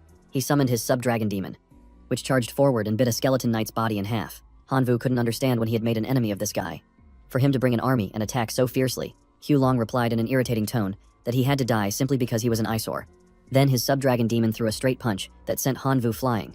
The troop of skeleton soldiers immediately rushed forward to attack the sub-dragon demon, seeking revenge for their master. Seeing the mindless skeletons as not worth his effort, Huolong withdrew his forces. From the bushes, Han Vu clutched his chest and struggled to his feet. Thankful that his skeleton lord incarnation could revive him, seeing his skeleton soldiers standing there dumbfounded, he ordered the entire army to retreat from the area immediately. Only those who know when to advance and when to retreat can survive long. Today, Han Vu lost to Huolong, but the next time they meet, he will give him a taste of hell. Huolong thought Han Vu had dropped out of the exam, but his name was still standing tall on the leaderboard. Furious at being tricked by Han Vu's feigned death, he immediately set off to find him, determined not to let him survive again. But when he arrived, there was only an empty field. Han Vu and his legion had vanished without a trace. Huolong ordered his pack of hellhounds to spread out and search a 100-mile radius. Meanwhile, Han Vu, with just over 5,000 skeleton soldiers left, gave them bone essence stones to accelerate their reproduction. Even so, their strength after absorbing the stones wasn't enough to make a significant impact. To get noticed by the Imperial Capital Academy, he needed to achieve a truly outstanding military feat. Han Vu scrolled through the mission board and saw Mission 64 eliminate the fallen demon tribe for 80 points, and a level 2 chain fireball skill stone. These creatures were vicious but weak, and getting 80 points meant their numbers were at least 1 million. If he could turn them into skeleton soldiers, it would be perfect. He immediately set out. 2 months later, in the teacher's meeting room, everyone was boasting about their students. Someone asked Dian Van why his outstanding student, Han Vu, had suddenly disappeared. Lu Lokthian seized the opportunity to mock him, saying Han Vu was just a flash in the pan, a weakling spoiled into arrogance. Dian Van sternly warned him to watch his words, but Lu continued to provoke him. He called Han Vu useless, saying that no amount of resources could help him. Dian Van couldn't take it anymore and made a bet with him that Han Vu would win first place, wagering 10 divinity points. Lu Lokthian didn't have divinity points, but he had a divine authority. He had already set a trap, certain that Han Vu wouldn't survive, so he couldn't pass up this opportunity. He offered his level 3 sickness infliction divine authority as a wager, and the bet was sealed. Dian Van would win as long as Han Vu surpassed the 80-point mark. That was extremely difficult for an ordinary student, but achieving it would catch the eye of top universities. At the fallen demon camp, which once held millions, less than 100,000 now remained. The rest had all surrendered to Han Vu, helping him expand his army of skeleton soldiers to 900,000. With another 100,000 left, they too would sooner or later bow before his legion. 20 minutes later, the entire skeleton army claimed a major victory. 3 skeleton soldiers used a wondrous spell to cast a magic formation. They transformed the remaining living fallen demons into transcendent skeleton spirits. Han Vu was surprised to find there was a type of skeleton even stronger than his skeleton knights. Furthermore, the resurrected skeletons could transfer magical power to their allies, making the entire army tougher. Han Vu's army was now nearly invincible. The skeleton knights cleaned up the battlefield and presented Han Vu with the spoils a level 1 fireball staff holy relic. Added to his divine domain core, it increased his kin's power to cast level 1 fireballs, turning them into divine weapons. There was also an abyss core that increased life force, a true treasure for Han Vu's swarm. With 1,000,000 troops at his command, Han Vu no longer feared Huolong. After receiving 80 points, he proceeded to select a 70-point mission in Maoyan to wreak havoc on the locals. 3 days later, after a string of victories for his skeleton army, Han Vu shot up from the bottom of the rankings to 4th place. No wonder Dian Van treated him like a prized possession. So what if he's in 4th place? It's not the top spot. Lu Lokthian remained disdainful. Just then, notifications from various universities arrived, inviting Han Vu for interviews. One second-tier school even offered him direct admission. Lu Lokthian was stunned and then shouted, "Why is it only Han Vu getting these notifications and no one else?" There were still 3 people ahead of Han Vu, but the rules required over 3,000 points and one 80-point mission to qualify. Currently, only Han Vu had met that standard. Tan Sang had also just completed an 80-point mission, with a total score over 3,000, and received an invitation from another university. Lu Lokthian reassured himself that as long as Han Vu didn't take first place, he would still win the bet. He secretly contacted Huolong, telling him not to kill Han Vu, but just to stop him from completing the final 3 missions. Huolong nodded and chose a 90-point mission. Han Vu looked over the last 3 missions, clearing the evil man-eating tree forest, annihilating the fish demon tribe, and destroying the dark dwarf demigod. His current total was over 3,000 points, placing him 3rd. If he completed 2 more missions, he would surpass the leader. Though difficult, he had 20 million skeleton soldiers, 2 heroic units, and many transcendent life forms. Han Vu decided to eliminate the fish demons first. At that moment, in the fish demon tribe's territory, Hulong, for his own benefit, had allied with another person to attack together. The fish demon relentlessly bashed the two of them on the head with its club. After an hour, they were still at a stalemate. Hulong realized this wasn't going well. If they kept fighting, he'd lose his entire kin. He decided to retreat. If the two of them couldn't handle this mission, how could Hanvu possibly do it alone? Suddenly, the ground began to shake. They both turned around to see Hanvu's skeleton legion swarming towards them. One monster couldn't possibly fight against 1,000 skeletons. A battle was about to erupt. Hulong and his ally charged forward to join the fray, thinking that while the skeleton soldiers were numerous, their strategy was weak. So they urged each other to rush in. Hanvu gave them no chance to interfere, immediately sending out 2 skeleton mages to meet the challenge. The skeleton mages summoned a giant skeleton knight, which swung its mace and hammered them one by one like playing whack-a-mole. The resurrected skeletons chanted a spell, turning all the surrounding corpses into new soldiers. The more they fought, the faster their numbers grew. Hulong and his companion fled in a panic. At this point, their own lives were the most precious thing, but a skeleton knight blocked their path, its eyes glowing brightly as if asking who gave them permission to run. Standing on the shoulder of an earth fiend, Hanvu gave a cold smile and said, Triong Yulong. Tu Duan. It's been a while, hasn't it? So what if my kin is the Imperial Swarm? Seeing Hulong talking too much, Hanvu gave him a swift, spinning backhand slap. He panicked and begged for mercy, but it was too late to sue for peace. In just 1 second, Truong Hulong was sent flying like a fallen leaf. Tu Duan trembled and pleaded, saying there was no grudge between them and begging to be spared. Arguing that killing him would bring no benefit, Hanvu replied flatly, sparing you doesn't benefit me either. Shaking with fear, Tu Duan offered up half of his treasures in exchange for a chance to live. Hanvu shrugged. If you had said so earlier, I wouldn't have had to lift a finger. He nodded in acceptance, and Tu Duan tucked his tail and ran for his life. 5 hours later, the corpses of the fish demons were piled up like mountains. The remaining survivors all knelt and begged to become Hanvu's subordinates. The mission was complete. With an additional 90 accumulated points, Hanvu climbed to second place, only 40 points away from the top spot. With 2 final missions ahead of him, as he was about to choose, the system announced that there was only 1 unaccepted mission left. It was likely that Tan Sang had already made her move. Hanvu wasn't surprised, as she was a young lady with extremely powerful backing from her family. To claim the top spot, his only option was to accept the mission to destroy the Dark Dwarf demigod. The difficulty was extremely high, but to catch the eye of the Imperial Capital Academy, he had to do it. Hanvu immediately ordered his entire skeleton army to form up and march straight to the Dark Dwarf's lair. By this point, 11 classes had completed the examination. Only 3 people from Dianvan's class remained: Tan Sang, Hanvu, and Tu Duan. Tan Sang was in second place, 10 points ahead of Hanvu. While Tu Duan was in 7th, Dianvan worried about what his students were planning. While Lu Loctien fumed because his plot to harm Hanvu had failed, no class had ever dared to attempt this mission before. Despite this, Dianvan had absolute faith in his students. Both Hanvu and Tan Sang were now challenging the final mission. Tan Sang arrived first and immediately sent out her flock of thunder sparrows to attack. The small birds unleashed powerful bolts of lightning, instantly incinerating several black frogs. The Dark Dwarf demigod was a talking, red-eyed frog. It immediately chanted a spell to create a protective barrier against the thunder sparrows. It let out a low growl. You dare touch my tribe, I will make sure not even your corpses remain intact. Tan Sang realized it was charging up an extremely powerful attack, but before she could fly away, the blow had already landed. She was thrown into mid-air, thinking this was the end for her, but she managed to remain calm. Tan Sang managed to use her purification divine art in time to restore her energy and stamina. She gathered her strength and unleashed a lightning blast, sending a giant ball of lightning crashing into the Dark Dwarf's protective barrier. The entire flock of thunder sparrows followed suit, launching their attacks relentlessly like a torrential storm. One blast wasn't enough, but the resonance of 100 of them shattered the shield. All that was left was to roast the frogs inside. But life is never that easy. The Dark Dwarf summoned the mountain-devouring demon frog, a colossal frog that opened its mouth, reeking of blood, and stood menacingly behind Tan Sang. In the eyes of that giant monster, Tan Sang was just a tiny fly.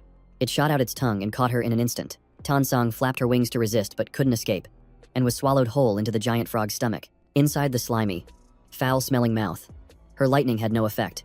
If this dragged on, she would be digested. In the midst of the crisis, her phone rang. It was Hanvu.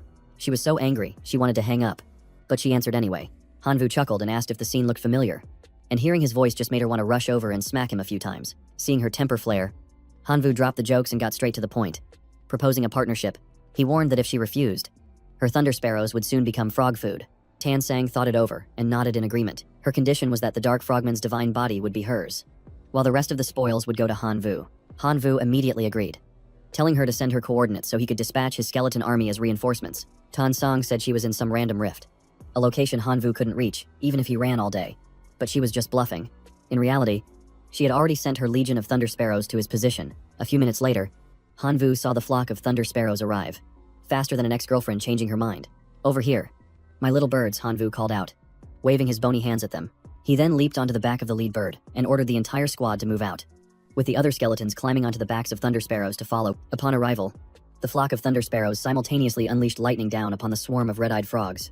The dark frogman merely let out a hiss, and the resulting energy wave disintegrated Hanvu's skeleton troop. The entire battlefield was reduced to a pile of bone fragments, prompting Hanvu to immediately summon his bone crafter. Chanting a resurrection spell, he gathered the shattered bone fragments, merging them into a new life form. A giant skeleton knight with a fluttering red scarf appeared, its presence overwhelmingly powerful. The group of dark frogmen gathered to cast a ritual, summoning the swamp of hell.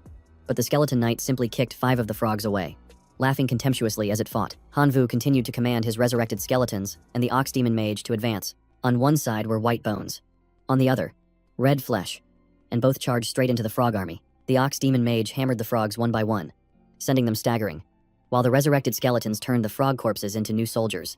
The surviving dark frogmen found themselves being attacked by their own reanimated kin, although the outcome was still uncertain. With the support of the thunder sparrows, the odds were now heavily in Hanvu's favor. "I have underestimated you," the dark frogman roared, then chanted its dark divine art to summon darkest night.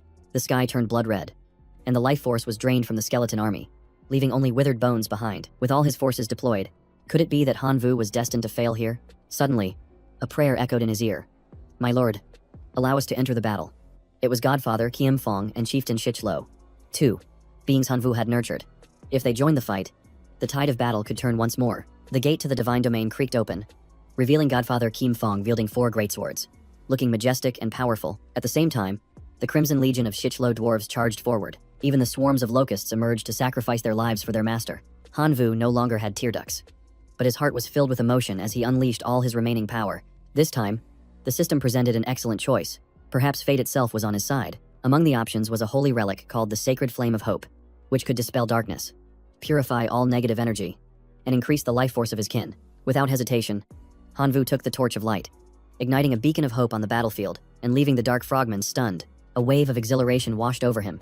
After being tormented for so long, he finally had a chance to fight back. The dark frogmen still couldn't believe that a mortal like Hanvu could nullify its divine shadow magic. But such is the destiny of the Chosen One. Hanvu flew with the flock of thunder sparrows, holding the sacred torch high. Wherever its light passed, the darkness vanished, and even the red-eyed frog's eyes cleared. After flying around for a while, he reached the mountain-swallowing demon frog and suddenly remembered he still had to save Tan Sang. He'd been too busy striking poses with the torch like the Statue of Liberty. "Take that frog down now," Hanvu shouted. And Godfather Kiem Fong and Chieftain Shich Lo charged forward in unison. The two joined forces and sliced the giant frog to pieces. Tan Sang burst out from its stomach, just seconds away from being digested. She immediately struck the demon frog with a massive ball of lightning, causing the very ground to explode. The giant monster convulsed violently, its entire body trembling as if it had been hit by a high-voltage current. The flock of thunder sparrows and the Shichlo dwarves rushed in to wipe out the smaller frogs, while the skeleton knight crushed any that remained. Seeing the unfavorable situation, the dark frogman demigod turned to flee, leaving behind the cliché line, "Just you wait. I don't like to wait," Hanvu replied, swooping down from above and slamming the sacred torch onto its head. The light completely devoured the darkness. Tansong followed up with a continuous barrage of lightning. The two worked in perfect sync, and the frog demigod was turned to black charcoal in an instant. With the mission complete, Tansang honored their agreement and took her share of the demigod's body. The dark frogman, on the brink of death, begged for mercy, promising to give up all its wealth in exchange for its life. "Once you're dead, what's yours will be mine anyway," Hanvu said coldly as he finished it off. Half an hour later, the system's asset summary left him stunned. He never expected a frog to be so rich. As per their deal, the entire treasure hoard belonged to Hanvu. While Tansong only took the corpse for research, Hanvu placed a crown on her head. Considering it a payment for the emotional debt that had built up between them over time, Tansang's pride swelled. But she maintained her cold demeanor, saying thanks weren't necessary. The assessment was over, and teacher Dian Van called them back to meet with the leadership and university representatives. The entire skeleton army now belonged to Hanvu. On the way back, the teacher reminded his two students not to speak carelessly, because all the teachers inside were true gods. After leading them into the hall, the teacher withdrew. Hanvu secretly wondered if the three true gods would recognize him as a child of destiny who possessed the ability to sacrifice life. One teacher began by interviewing Tan Sang. She was the heiress of a true god's family with abundant resources, and this time she had even obtained a god's corpse. The teacher guessed she would use it to nurture a lord-class life form. What he was most interested in was her current divinity value. Tan Sang answered honestly that she had 4 divinity points. Hearing this, Hanvu could only admire her in silence. She was already rich but still thrifty, truly the type to hog all the world's wealth. The evaluating teacher concluded that Tan Sang had met the requirements for all 3 universities. As long as she successfully nurtured her Lord-class life form, she could enroll, and was even offered a spot as a provisional student to experience university life early. She thanked them, although she had already expected this outcome. When it was Han Vu's turn, teacher Chu Sin's expression suddenly changed, making him feel that something was wrong. The teacher said he had reviewed Han Vu's file, and confirmed that his core race was the Locust. After Han Vu nodded, the teacher made a mark on the core race confirmation form. Next was the divinity point check. Han Vu had 1 point, so he still met the requirement. The final question made him a bit tense. How did his godfather Kim Fong manage to find a skeleton lord in the demon realm? This question showed that they hadn't figured out his real secret, so Han Vu saw no need to reveal it. However, without a clear explanation, he would have an unmet condition. To get into those 3 universities, Han Vu would have to maintain his performance in the upcoming college entrance exam. Director Hua felt it was a pity that the teachers didn't recognize Han Vu's talent. But he wasn't bothered. His goal was the Imperial Capital Academy. Not these 3 schools. Teacher Dian Van patted his shoulder encouragingly, saying that Gateway Academy was also a top-tier school, and it was fine if he didn't get in. Many other schools were still willing to accept Han Vu as a provisional student, little knowing his sights were set only on the Imperial Capital. As soon as he stepped out, Tan Sang was waiting for him. She said that after nurturing her lord, she would enroll in a major university with suitable resources, then asked Han Vu which school he planned to attend. Han Vu answered concisely. His only goal was to go to the chaotic Star Sea in the Imperial Capital to find clues about the original body's parents. Tan Sang immediately changed her mind. If he was going to the Imperial Capital, she would follow, but as a provisional student, she would receive immense resources. When they met again, they might be rivals. So she advised him to become her slave now while he still had the chance. Han Vu couldn't understand why Tan Sang was so insistent on him becoming her subordinate. He had earned enough money to live comfortably for 3 lifetimes. So why would he need to bow down and serve anyone? Watching his cold figure walk away, Tan Sang became even more intrigued. She found his stubbornness, as unyielding as a skeleton, to be rather cute. Back in his divine domain, Han Vu used the divinity card. He now had 2 divinity points and a large amount of divine power. His core had reached level 3, and besides the locusts, he had many other subordinate kin. A few new faces appeared, like the skeleton tribe and the demon tribe. Han Vu planned to upgrade their equipment, but the priority was to establish an evolutionary path for the locusts first. The first path was to create the abyssal locust by using abyssal resources to forge a path of defense and counterattack. After choosing this path, the locusts gained increased resistance, extended life, higher magic resistance, and better durability, evolving into abyssal locusts. The second path was to utilize the Dark Frogman's heart to create the path of the Shadow Curse. Following this path, the locusts could fly in and out of stealth and came with effects that annoyed the enemy. They were called Shadow Curse locusts and specialized in assassination. Suddenly, the voice of a Shichlo dwarf echoed in his mind, lamenting that while disassembling ore, some idiot had accidentally disassembled a holy scepter as well, begging their god for forgiveness. Arriving at the scene, Han Vu saw the chieftain kneeling and crying, accusing his own younger brother of being the culprit and pleading for absolution. Han Vu sighed, simply reminding them to be more careful next time and not to rush to disassemble every shiny thing they saw. He waited to see the result of the disassembly. The system returned 2 fire essence stones and 1 golden essence block, materials that could be used to repair or upgrade holy relics. Han Vu was surprised. His law of gluttony happened to be malfunctioning. Perhaps these materials could be used to fix it. Believing that trying was better than just hearing about it, and since it was already broken with nothing left to lose, he decided to experiment. The result was a partial repair. Before, it needed to consume energy over 1,000 times to evolve, but now it was down to 999 times. With more divine artifact materials, it could be fully restored. Han Vu checked the online community to see if anyone had a similar problem, and he found someone asking for help. This person had a broken divine artifact weapon that had lost all its divine aura, so he was looking for someone to help repair it. Everyone had refused because they had already tried and failed. But Han Vu had the materials, so he messaged the guy, telling him to get in touch if he needed help. He had barely sent the message when a call came in, as fast as a lightning strike. Han Vu wasn't sure if he could fix it but agreed to try. Since the other person had posted a long time ago, one more attempt wouldn't hurt. He told him to send the divine artifact over first. The other guy was afraid of being scammed, so he had installed the Divine Domain Anti-Scam app. He asked Han Vu what grade of divine artifact he needed. If it was below grade 4, he could send it immediately. But for anything above grade 4, he'd have to wait. Han Vu only needed grade 1 artifacts. As soon as he said that, a massive crate fell from the sky, nearly hitting him on the head. The speed was truly terrifying. Upon opening the package, Han Vu found 100 divine artifacts inside. And for a moment, he thought about just taking them and running for it. But then he remembered the other guy had installed that Divine Domain Anti-Scam app, which sounded pretty serious. So he dropped the idea. He gathered all 100 divine artifacts and threw them into the decomposition furnace. 2 hours later, the system returned 109 divine artifact materials to him. Han Vu skimmed 9 pieces for himself and sent exactly 100 pieces to the owner, hoping he wouldn't get caught. less than a minute after he sent them. The guy on the other end was emotionally thanking him, calling Hanvu his great savior. Hanvu could only cover his ears from the shouting and laugh awkwardly, saying that helping others was its own reward. Meanwhile, at Teacher Dianvan's house, he was testing out the new grade 3 healing divinity he had just won in a bet against Lu Loc Thien. Lu Loc Thien's face was as red as a tomato, but there was nothing he could do except throw a few jabs to vent his frustration. Teacher Dean, it's a long road ahead, so watch your step. Just then, Hanvu called to ask about a small matter. He wanted to know how to obtain high-grade core resources to upgrade his divine domain, as he had searched all over online and found nothing. According to Teacher Dianvan, resources like divinities, godhood, and core fragments were so rare that major corporations would reserve them before they even hit the market, leaving nothing for ordinary people. However, if Hanvu helped him continue to win against Lu Loc Thien, he would give him his treasured collection. There was also another way. He had once participated in the Blood Crystal Tournament, where the winner would receive divine domain core fragments. But competing against creatures from other civilizations would result in heavy losses to one's kin.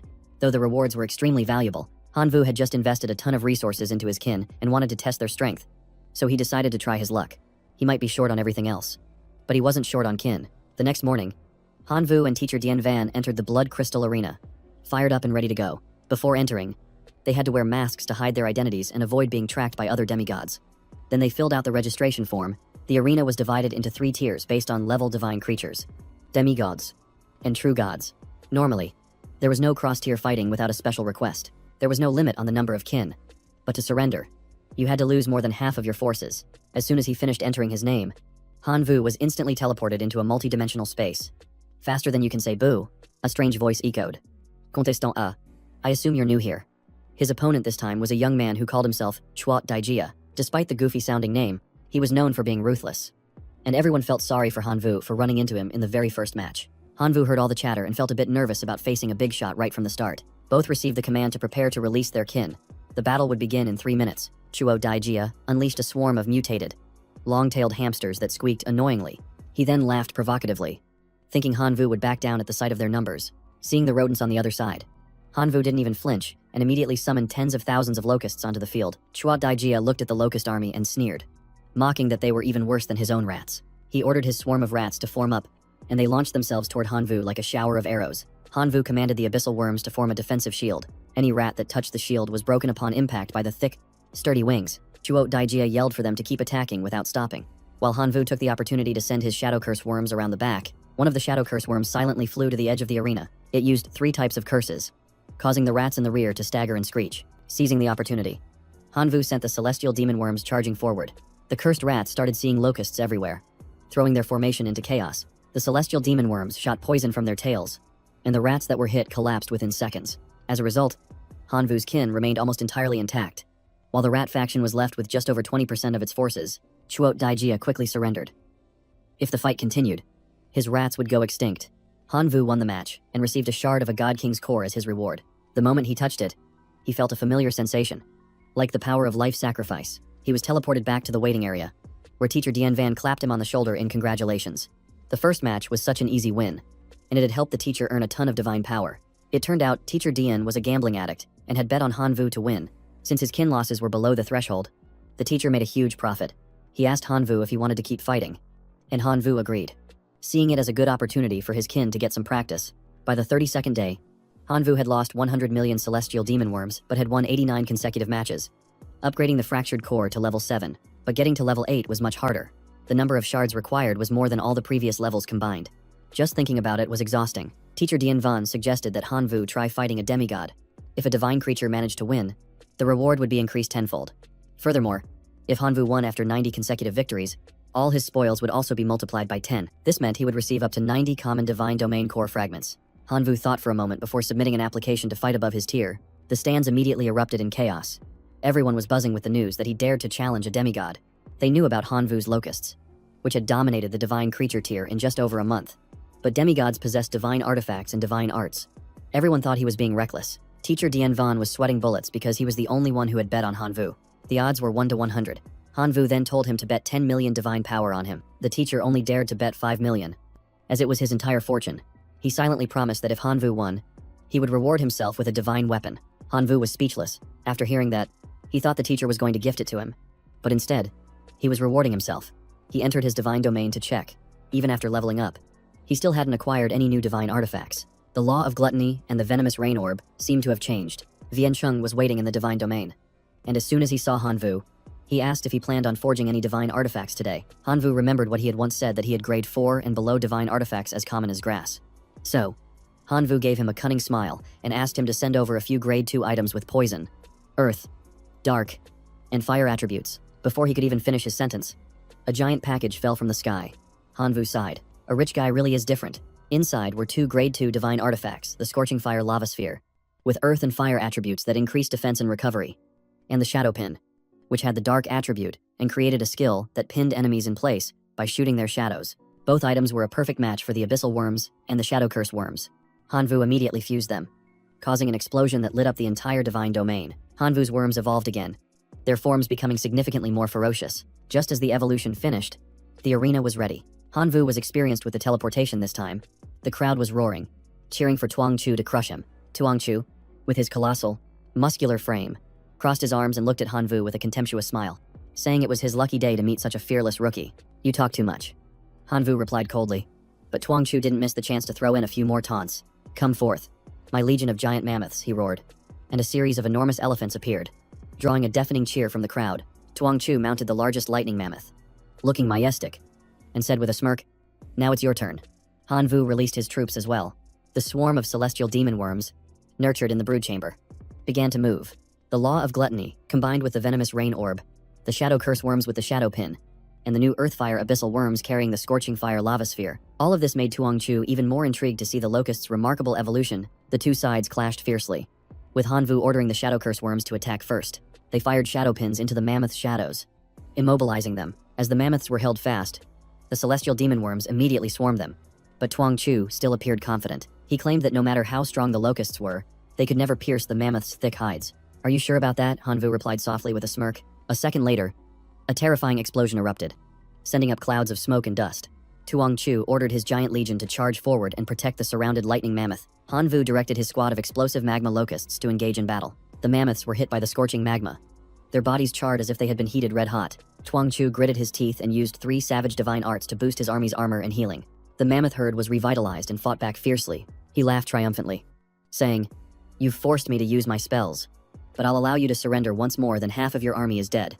Hanvu wasn't the least bit afraid. That swarm of locusts was merely a grain of sand in his colossal army. "Surrender is not in my vocabulary," Hanvu declared, summoning the bull demon tribe to the battlefield. This was the first time Hanvu had unleashed a clan other than his locusts. Catching the elephant lord completely off guard, the bull demons charged with their axes, smashing each mammoth until they were nothing but piles of mangled flesh. Not stopping there, Hanvu summoned his skeleton army, followed by the skeleton lord, skeleton mages, and skeleton revivers. He then leaped onto the lord's shoulder to command them. The skeleton revivers held their staves and chanted resurrection spells. In the blink of an eye, the mammoth corpses were transformed into new skeleton soldiers, joining the Bone Legion. The elephant lord cursed in anger. He despised this kind of regenerating army. But he wasn't called a demigod for nothing. He roared, activating his war stomp skill. The elephant lord ordered his mammoth lord to charge forward and crush the skeletons in its path. Seeing the field littered with bones, Hanvu immediately had the bull demons retreat to make way for the bone weaver. The bone weaver gathered all the bone fragments on the ground, creating a colossal skeleton knight many times larger than a mammoth. This was also the strongest hero level being in his lineup. The elephant lord froze like a statue upon seeing a clan member of this caliber appear. He was forced to enhance his thunder mammoth to fight on even terms. But as soon as it charged, the skeleton knight grabbed its 2 long tusks and held it fast. The skeleton knight let out a mighty roar and stomped its right foot hard on the ground.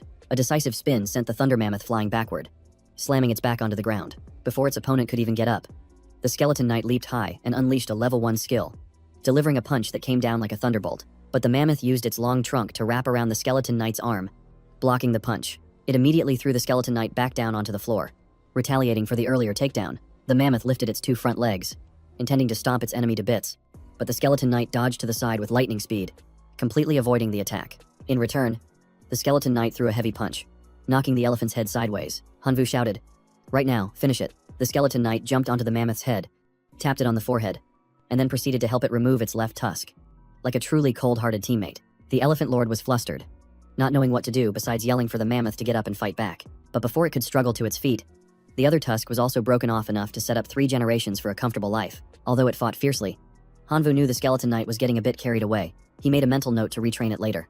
Having lost both tusks, the mammoth had no will to fight anymore. It was kicked by the skeleton knight and sent flying right in front of the elephant lord, like a farewell gift. With no strong general left, the elephant lord switched to a strategy of overwhelming with numbers. He sent a herd of giant mammoths to swarm the skeleton knight, but they were like ants. Any that dared to get close were kicked out of the fight. The seemingly hopeless siege began to change when a few mammoths managed to get close to their target. The skeleton knight was surrounded, with the whole herd piling on like ants on a sugar cube. Hanvu immediately called for the bull demon king as backup. The entire herd of brawny bulls charged forward to break the encirclement. The giant mammoths that had just been taken down were immediately turned into skeletons by the skeleton revivers to serve in battle. Using numbers to fight turned out to be a fatal mistake, as the elephant lord had pushed himself into a corner. In the end, only a few surviving giant mammoths were left cowering in a corner, forcing the elephant lord to bow his head and admit defeat to Hanvu and the audience. A light emanated from the corpses of the giant herd, coalescing into an exquisite crystal. This was a fragment of a demigod's divine domain core, its quality far surpassing that of common items. Because of his spectacular performance, Hanvu was summoned by the management for a meeting. They had been paying attention to him since the match began. Despite using a few little tricks, Hanvu had proven his abilities and was fully qualified to become an heir to the Bloody Arena. This place was originally used as a trial ground to find the next master. Anyone who won against a higher level opponent had a chance to claim the title, so when he was suddenly offered ownership of this bloody place, Hanvu was completely shocked. Countless races gathered here every day, and divine power flowed like water enough to make him a tycoon. Now, being given the right to run the entire arena, something was clearly not as simple as it seemed. Hanvu took a deep breath to calm himself. Before making a decision, he wanted to know how many other people were currently eligible to become the master, what the benefits would be if he accepted, and what responsibilities he would have to bear. He analyzed the situation calmly, not letting the benefits cloud his judgment, which further pleased the management. Currently, there were a total of 349 heirs, of whom 221 were divine beings, 118 were demigods, and there were as many as 9 who had reached the level of true gods, with only one being a main god. If he became the master of the Bloody Arena, Hanvu would have a permanent coordinate here, allowing him to teleport in via a fixed point without any device. Each teleportation would cost 1 million divine power points, and he would also be allowed to build his own arena in his divine domain to train and raise his army. As for his duties, when the number of heirs reached 500, the arena would hold a succession ceremony by having all eligible candidates participate in a survival battle. Looking at the Bloody Arena's system, Hanvu immediately understood that the succession ritual was no easy pill to swallow. 500 people fighting each other for a single throne. He was only the 350th heir, still quite far from the goal.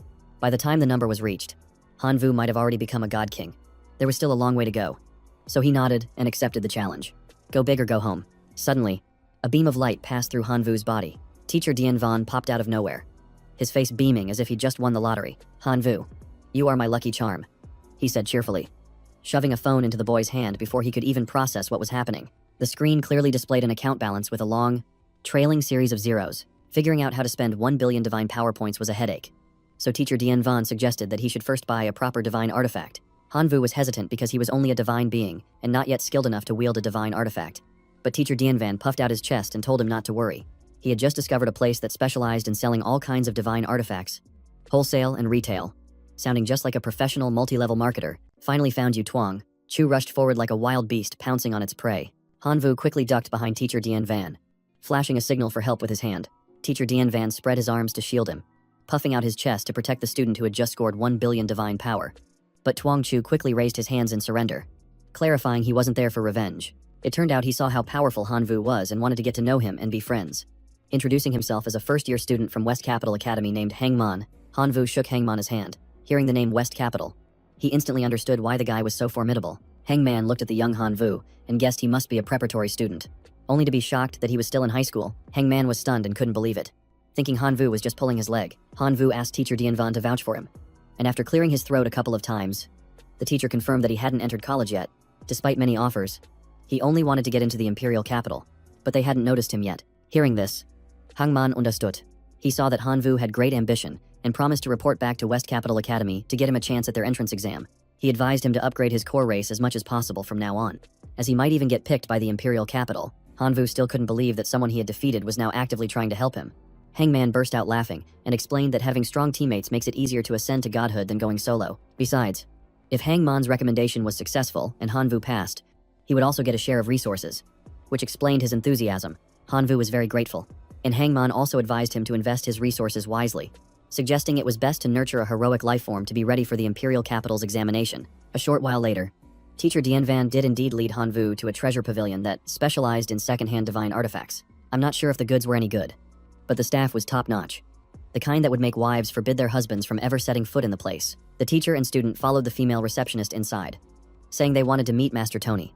A lot of barbers share that name, so who knew what this Tony would be like as a salesman? Right now, they were standing in front of a teleportation gate. As soon as he stepped through, Hanvu came face to face with a portly plumber Annabelle Sal, muscular old man who was hammering away at a weapon. The man recognized Teacher Dian and immediately asked if he'd brought a fat sheep this time. Hanvu froze, suddenly wishing he could just go home to his mom. Teacher Dian told old Tony to be serious, explaining this was a student, not some boy toy. The old man smoothed his hair and stated his shop's mission: we only sell premium goods, and the prices are ridiculously steep. Hanvu cursed inwardly. What student would have the money to come to a place like this? He had to struggle just to earn that 1 billion divine power. Seeing Hanvu's bad impression, Teacher Dian explained that Tony might have a sharp tongue, but when it came to crafting, his work was the absolute best. But Teacher Dian didn't know just how venomous old Tony's mouth was. If it weren't for customer referrals, he would have been blacklisted long ago. Tony then led Hanvu to see the masterpieces he had crafted with his own hands. Behind a red curtain was a vast room, densely packed with incredibly flashy divine artifacts on display. Each item was personally crafted and stamped with a seal of authenticity by Titani. Teacher Dean followed along, telling Hanvu to pick whatever he liked, as he couldn't afford to buy it for him as a gift. Hanvu hesitated, thinking that if being poor meant being looked down on by the imperial capital, then the 600 million goo cultivation jar was a worthy investment. In the end, Hanvu decided on a level 2 divine artifact, the goo jar, which was specialized for goo cultivation. Inside, the divine artifact was a space that could hold up to 100,000 insectoids to begin the goo cultivation ritual, where only one creature would survive and evolve, culminating in a heroic life form. It also came with the insect lure divine art, whose range depended on the amount of divine power invested. Even though it was only a level 2 divine artifact, it was the most suitable for Hanvu. Teacher Dian was thrilled that he had a good eye for items. 4 divine attributes or 580 million. Either works. Are you paying with cash or transfer? Tony closed the deal so fast it startled Hanvu. Teacher Dean pulled him back, demanding a small discount for friendship's sake. We're old acquaintances. Can't you give me some face? He argued. Tony reluctantly nodded. In the end, Hanvu paid 600 million and got a bonus scouting eye thrown in. After making the purchase, Hanvu planned to bolt immediately, fearing he'd get fleeced for more if he stayed. But unexpectedly, Tony followed him to market a special divine artifact he had just completed based on a fragmented scroll from an ancient civilization. Teacher Dian narrowed his eyes to inspect the item. As soon as he finished looking, the teacher got angry. Seriously, Tony, I thought you were my friend, but you're trying to pull a fast one on me like I'm your enemy. Tony quickly waved his hands to explain, saying the artifact was called the Greedy Wolf and came from a lost civilization. It lived by devouring other divine artifacts, and each one it consumed made it stronger, even allowing it to learn new skills. This was precisely why it was once despised by the entire world, dragging its civilization down with it. For such an overpowered item, Tony was asking for a mere 1 billion divine power. Hanvu was also perplexed after hearing this. An item that could cause the downfall of a civilization was surprisingly cheap, which was highly suspicious. But since Tony only had the fragmented scroll, his recreated Greedy Wolf was flawed. Its speed of devouring divine artifacts was 10 times slower. It only retained a few passive effects, and its original divine art was unusable. Hearing this, Teacher Dian bluntly called it a piece of junk, making Tony blush. On the contrary, Hanvu still wanted it, but he was only willing to spend exactly 400 million, as it was all the money he had left. He really wanted to try out a divine artifact that was incredibly difficult to break, and could even weaken any opponent who dared to touch it. Teacher Dian tried to stop him, but Hanvu launched into a well-rehearsed speech. First, he praised Tony's craftsmanship, then lamented that he was broke with only 400 million left, which was exactly the kind of flattery Tony loved to hear. Tony was ecstatic from the flattery, and seeing how much he appreciated the artifact he'd made, he agreed to sell it for 400 million. Money can't buy you a kindred spirit, but it could buy the Greedy Wolf divine artifact, which now belonged to him. Hanvu returned home and immediately tested the 3 divine artifacts he had just acquired, dripping a drop of blood on each to activate the ownership bond. The goo jar reacted first. Hanvu immediately sent his locusts inside to reconstruct its internal structure. Suddenly, a green frog leaped out, swallowed a locust, and dragged it back inside. Meanwhile, the Greedy Wolf remained dormant, making Hanvu worry that Tony had scammed him. Just as the thought crossed his mind, the Greedy Wolf suddenly began to glow. A small, adorable husky jumped out from within the aura. Hanvu saw that it was the complete opposite of the described gluttonous and aggressive beast. The goofy husky barked loudly, signaling that it urgently needed to be fed divine artifacts. It had been affected by the law of gluttony since birth, but Hanvu was completely broke. He had no choice but to take out a divine domain fragment to feed it for the time being. With food in its paws, the husky immediately sat down obediently and didn't move a muscle. He wondered what his races were doing right now. The locusts were sensing the celestial energy. The red dwarves were tirelessly mining for gold with their pickaxes. The minotaurs were diligently pulling half-ton weights. Every single creature was accelerating its training. thanks to the holy relic scammed from the final spiteful creature. Hanvu had upgraded his law of gluttony to level 3. Now, just having a full stomach was enough for them to evolve into elites. With steady recovery and leveling up, even ordinary life forms could become extraordinary. Not to mention, Hanvu's locusts had a surplus of food, meaning the entire race was preparing for a great evolution. His eyes lit up just thinking about it. A week passed, and it was now time to begin the ritual to sacrifice for a new law. Hanvu offered 13 billion locusts to the heavens and earth, and the rewards were as long as a royal scroll. There were 3 choices: 10,000 extraordinary night demon hunters, a 3-star divine artifact called Tyrant's Edge that came with a divine art, and a level 2 transformation stone that helped non-human races evolve into demi-humans. Hanvu clenched the transformation stone in his fist and crushed it. A brilliant light erupted from the transformation stone, engulfing the swarm of locusts, which then reformed into humanoid shapes. Hanvu's eyes shone brightly. This was a great leap forward in evolution. The locusts transformed into locust folk, all of whom reached the extraordinary level, possessed rudimentary intelligence, and had a lifespan of 10 years. Hanvu was overjoyed when he read their faith and reproduction stats. Who would dare look down on locusts now? Just then, Teacher Dianvan called to inform him that a teacher from the West Capital Academy would be coming to see him tomorrow. The next day, a male student from his class approached him, offering to sponsor Hanvu with resources. He even boasted that his family had demigods and rare resources that couldn't be found online. Opportunity had knocked. Hanvu immediately needed divine domain core fragments from level 7 to 10. The student nodded right away. But the price was a steep 400 million divine power points. Hanvu agreed anyway. No matter how poor he was, he had to take the risk. He cleverly suggested that Hanvu sell him 1,000 extraordinary skeleton knights to offset the cost. Hanvu agreed in a heartbeat. His domain was practically a farm for extraordinary skeleton knights. Seeing him agree so quickly, the other student regretted not asking for a heroic bone controller sooner. Just then, Teacher Dianvan arrived to take Hanvu to meet the examiner. The half-bald teacher from the other day was surprised to see Hanvu. As expected, he still didn't think highly of Hanvu, who had failed the preparatory test before. This time, the West Capital Academy's examination was much harder than any high school test. To prevent cheating, only the core race was allowed to participate, and Hanvu's was of the lowest tier. He had to infiltrate the border of the Giants' multi-dragon city, a place with a strict system of classes and ranks that would affect both him and his race. Because they would be classified as dangerous monsters, the class holders in the city would actively hunt him down and pursue him relentlessly. His mission was simple. He had to assassinate one of the hero protectors within Multi-Dragon City. Hanvu asked about the total population and the number of heroes. The teacher explained that although Multi-Dragon City was a border region, it had tens of thousands of residents, with over 10% being class holders. There were a total of 5 heroes. The rest he would have to find out for himself. He had only 1 hour to prepare. Hanvu immediately asked Teacher Dianvan to exchange his accumulated points for 3 level 1 holy relics inside his divine domain. Hanvu used the fragments from his battle with Hangman to upgrade his divine domain core. The divine domain reached level 3, expanding its space. And now all he had to do was integrate the 3 sacred relics given by Teacher Dianvan. The first was the poison gland, which would allow his swarm to develop a poison attribute. The next item was the earth core, which increased defensive power through the earth attribute. Finally, there was the elf cluster bow, both a weapon and a sacred relic. It allowed his swarm to draw upon its power for combat energy, while Hanvu could summon the bow's physical form. Once the integration was complete, most of the demonic insects had gained poison glands. Half of the fallen insects had upgraded their defense, and the imperial insectoids could now use the cluster bows for combat. Hanvu was confident he had enough power to pass the trial. With his preparations finished, the admissions proctor activated the teleportation array, sending Hanvu to the outskirts of Dragonfall City. Experiencing teleportation through an energy portal for the first time left Hanvu slightly disoriented. He fell from the spatial gate, landing neatly on the ground, and an information panel immediately warned him that if he didn't leave the area, he would be classified as a hunted monster. His alias was the Demonic Emperor, the Spider King, level 80, and all of his personal information was displayed publicly. He took the opportunity to check the strength of the 2 newly spawned Imperial Insectoid heroes. The system panel showed they were level 60, but Hanvu didn't know how strong they truly were since he had never sent them into battle.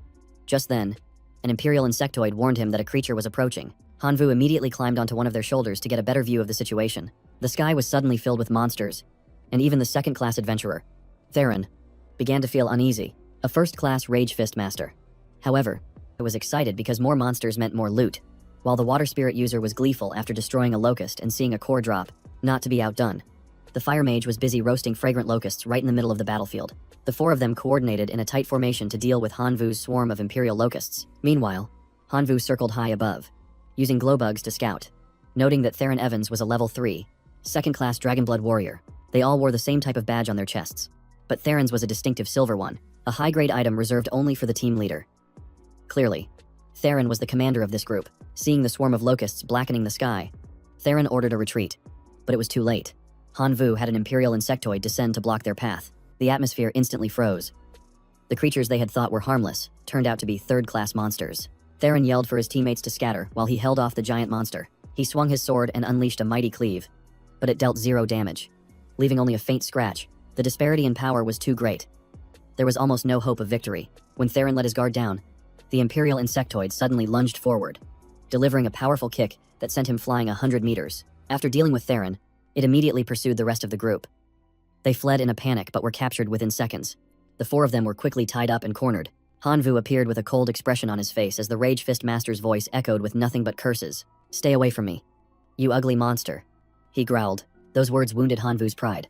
As he had always been confident in his appearance, he told them that if they just answered a few questions, they would be allowed to live. Theron and his teammates gritted their teeth, glaring at him with resentment. As Hanvu asked what kind of person he was in their eyes, the Rage Fist Master scornfully said he would never answer a monster. Before anyone could react, the Imperial insectoid beside them suddenly impaled the man, causing Hanvu to freeze in shock. He shouted, reminding it that he had only said to scare them, not to attack. The locust trembled, breaking into a sweat, while the 2 remaining adventurers turned pale with fear, not daring to move, annoyed by their screaming. Hanvu ordered the swarm of locusts to release their poison and take them down as well. Theron furiously asked what Hanvu really wanted. He repeated his earlier question, putting Theron in a difficult position. He answered honestly, but described the giant locust behind Hanvu instead of Hanvu himself. He mentioned its large eyes and long antennae, which made Hanvu suddenly understand. They probably saw the locust as the terrifying image he wanted to plant in their memories, which was exactly his intention. Satisfied, he told Theron to continue. And for the next 3 hours, Hanvu questioned him relentlessly. After gathering enough information, Hanvu untied Theron as promised.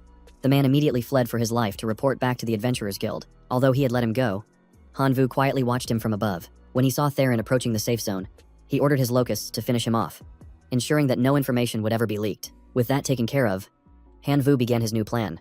According to the information he'd gathered, there were hundreds of thousands of adventurers here, with just 3 of them. They couldn't launch a direct assault. As he was contemplating, a horde of outcast goblins arrived awaiting orders. Hanvu was slightly disappointed, but accepted them nonetheless. Most of the goblins were low level, but their chieftain had reached level 62 and was already a 3rd class. The question was how they had obtained classes. It turned out their leader had devoured many adventurers who possessed class fragments, thereby absorbing their abilities. An idea sparked in Hanvu's mind. He would assign a class to his swarm of locusts.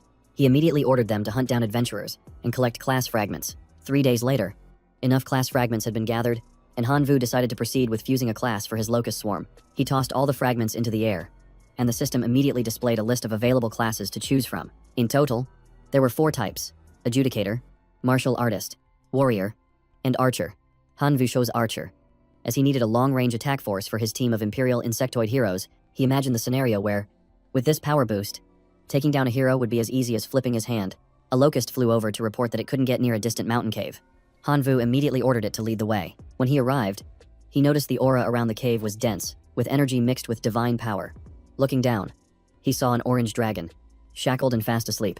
He remembered his teacher once, saying that ancient civilizations often sealed away enemies they couldn't destroy. Perhaps the black dragon before him was such a creature, imprisoned by a powerful being. Its name was Elphus, level 103. It was originally level 149, but had been weakened by the seal. It possessed the class the Renegade, and all information about its equipment and talents was hidden. Suddenly, the black dragon opened its eyes. The Imperial insectoids panicked and were about to flee, but Hanvu called them back. The entire swarm froze, trembling where they stood. Elphus, the renegade black dragon, rose to its feet, furiously preparing to attack Hanvu. He immediately ran, ordering his swarm of Imperial insects to scatter and evade as black smoke billowed around the cave. 5 minutes later, Hanvu poked his head out and asked if it was done with its attacks yet. His words only enraged Elphus further, and it immediately opened its mouth to gather a massive sphere of energy. Hanvu darted away to hide again. Elphus attacked continuously, but it seemed more like intimidation. For a full 10 minutes, it didn't hit anyone, and its exhaustion became apparent. At this point, Hanvu stepped out, saying he didn't come to fight, but to help. Though the dragon didn't believe him, it scornfully told Hanvu to leave before it lost its temper, or else it would crush him. Seeing that talking was useless, Hanvu drew his bow, pulled back the string, and fired an arrow straight at the dragon. The arrow hit its scales and ricocheted off. Elphus gave a cold laugh, boasting that its defense was unparalleled and Hanvu could do nothing. Seeing the bow was useless, Hanvu drew his sword. He charged forward and slashed powerfully, but the blade merely glanced off its scales without leaving a mark. He changed his angle of attack, channeling 10,000 points of divine power into a slash near the dragon's head. In order to negotiate, He had to make it feel pain. Hanvu channeled his defense-breaking slash and delivered a critical blow. The slash made the black dragon roar in pain for the first time. It roared furiously, daring him to harm the great renegade. As it tried to threaten him again, Hanvu said in a cold voice that he had even stronger weapons, and challenged it to see if it could survive. The black dragon lowered its voice and finally agreed to talk. Asking him what he wanted, Hanvu stated straightforwardly that he needed to eliminate a hero in Dragon City. But he wasn't strong enough on his own and required its assistance. Elphys explained that it had been sealed for hundreds of years and couldn't leave. The binding chains were made specifically for it, and not even dark energy could break them. Hanvu looked at the lock on the dragon's neck and asked if it was a divine artifact, which it confirmed. Hanvu created a fireball, thinking of a way to break the lock. Although he wasn't sure it would succeed, he still wanted to try. He pushed the fireball into the center of a chain link, cutting the chain in two.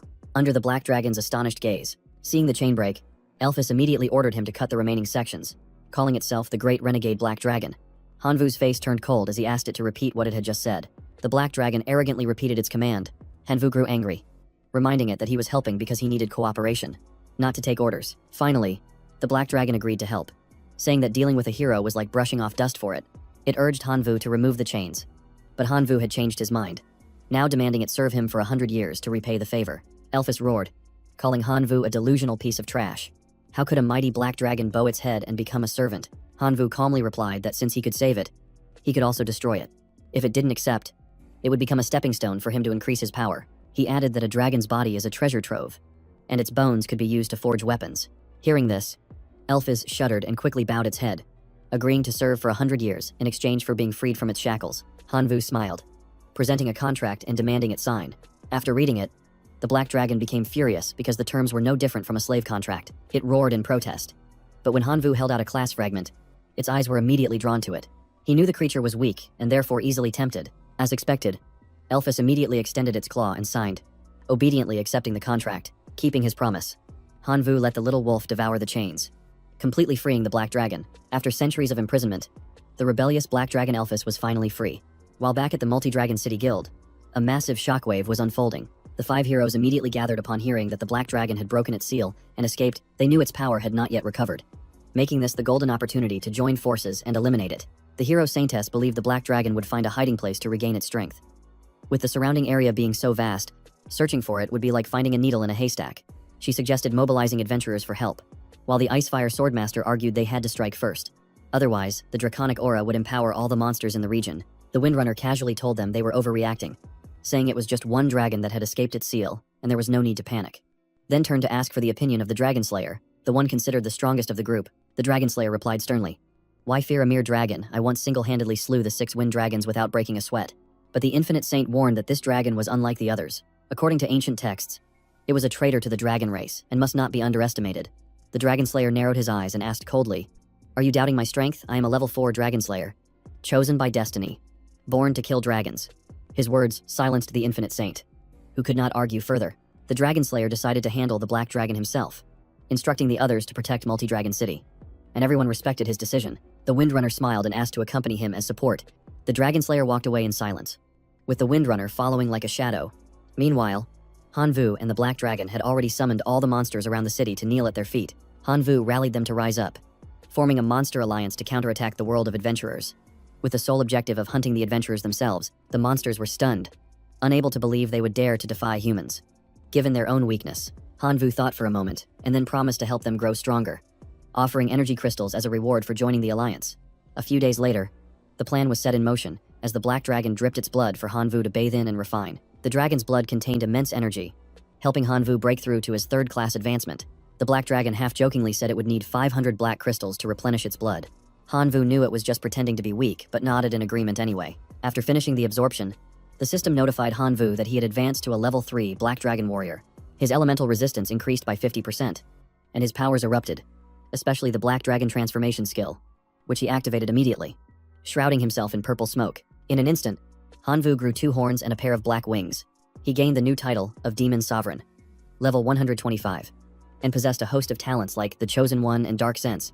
He was now a true force to be reckoned with. He was confident he had enough power to face the heroes of Multi-Dragon City. Suddenly, the Black Dragon roared as 2 brilliant streams of red and blue light appeared in the sky. 2 figures landed. It was the Dragon Slayer and the Windrunner. They had tracked down the Black Dragon's hiding place. The Dragon Slayer targeted the Black Dragon directly. If he could take it down, His job class level would advance phenomenally. He ordered the Windrunner to erect a barrier to keep the other monsters out of the battle zone. The Windrunner immediately raised his hand, creating a storm barrier that enveloped the sky. The entirety of Multi-Dragon City glowed with a jade green light. Hanvu and the Black Dragon were trapped inside the barrier. Seeing the level 125 Demon Sovereign, the two heroes were shocked that such a powerful being existed outside the city. Hanvu had originally planned to train his skills before attacking the city, but fate brought his enemies to him. The Windrunner, whose real name was Cacksmith, was level 131 and possessed the Wind God Incarnation talent, making him significantly stronger and putting Hanvu and the Black Dragon at a disadvantage. The battle began. Hanvu took the initiative, flying up and launching two wind blades towards Cacksmith. Cacksmith dodged them neatly and leaped into the air to pursue him. He appeared right behind Hanvu and launched an attack. It turned out he could create clones, and Hanvu was struck from both the front and back, leaving him dazed. On the other side, the Black Dragon was attacking frantically. While the Imperial Locust clan was also trying to break the barrier, Cacksmith was still maintaining the barrier while the Dragon Slayer fought the Black Dragon directly. Just when the dragon thought it had the upper hand, the Dragon Slayer suddenly appeared behind it and swung his sword with great force. A tragic roar echoed as its colossal body collapsed. Black Dragon was completely subdued. Bound by Dragon Slayer with the Dragon Soul, he ordered the Black Dragon to be taken back to the city, then turned and asked Cacksmith if he needed any help. Cacksmith confidently said he could handle it on his own. The Dragon Slayer nodded and left, using the Dragon Soul to escort the Black Dragon away.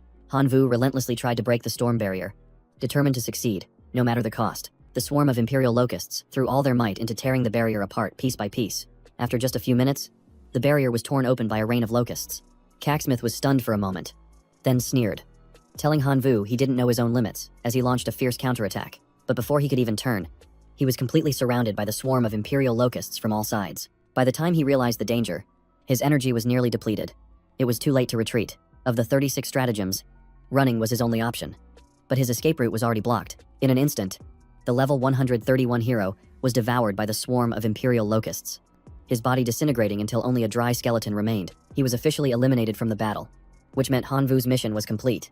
The system displayed a notification, along with a message from his teacher. The teleportation gate was open and ready for his return. But Hanvu had no intention of retreating.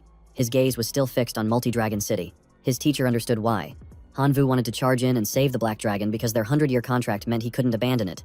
He warned in a stern voice that it was a suicidal act, as Hanvu would have to face 4 heroes even stronger than Cacksmith, along with countless adventurers and militiamen. Even a demigod would struggle to survive, let alone a minor divine creature like him. Despite knowing the risks, Hanvu proposed releasing all the clans from the Holy Domain to fight, even raising the mission difficulty to conquering all of Multi-Dragon City. The teacher was stunned, thinking he was joking, but he still nodded and approved the audacious request. Before disappearing, he told Hanvu to survive at all costs, because his true body was on the verge of descending.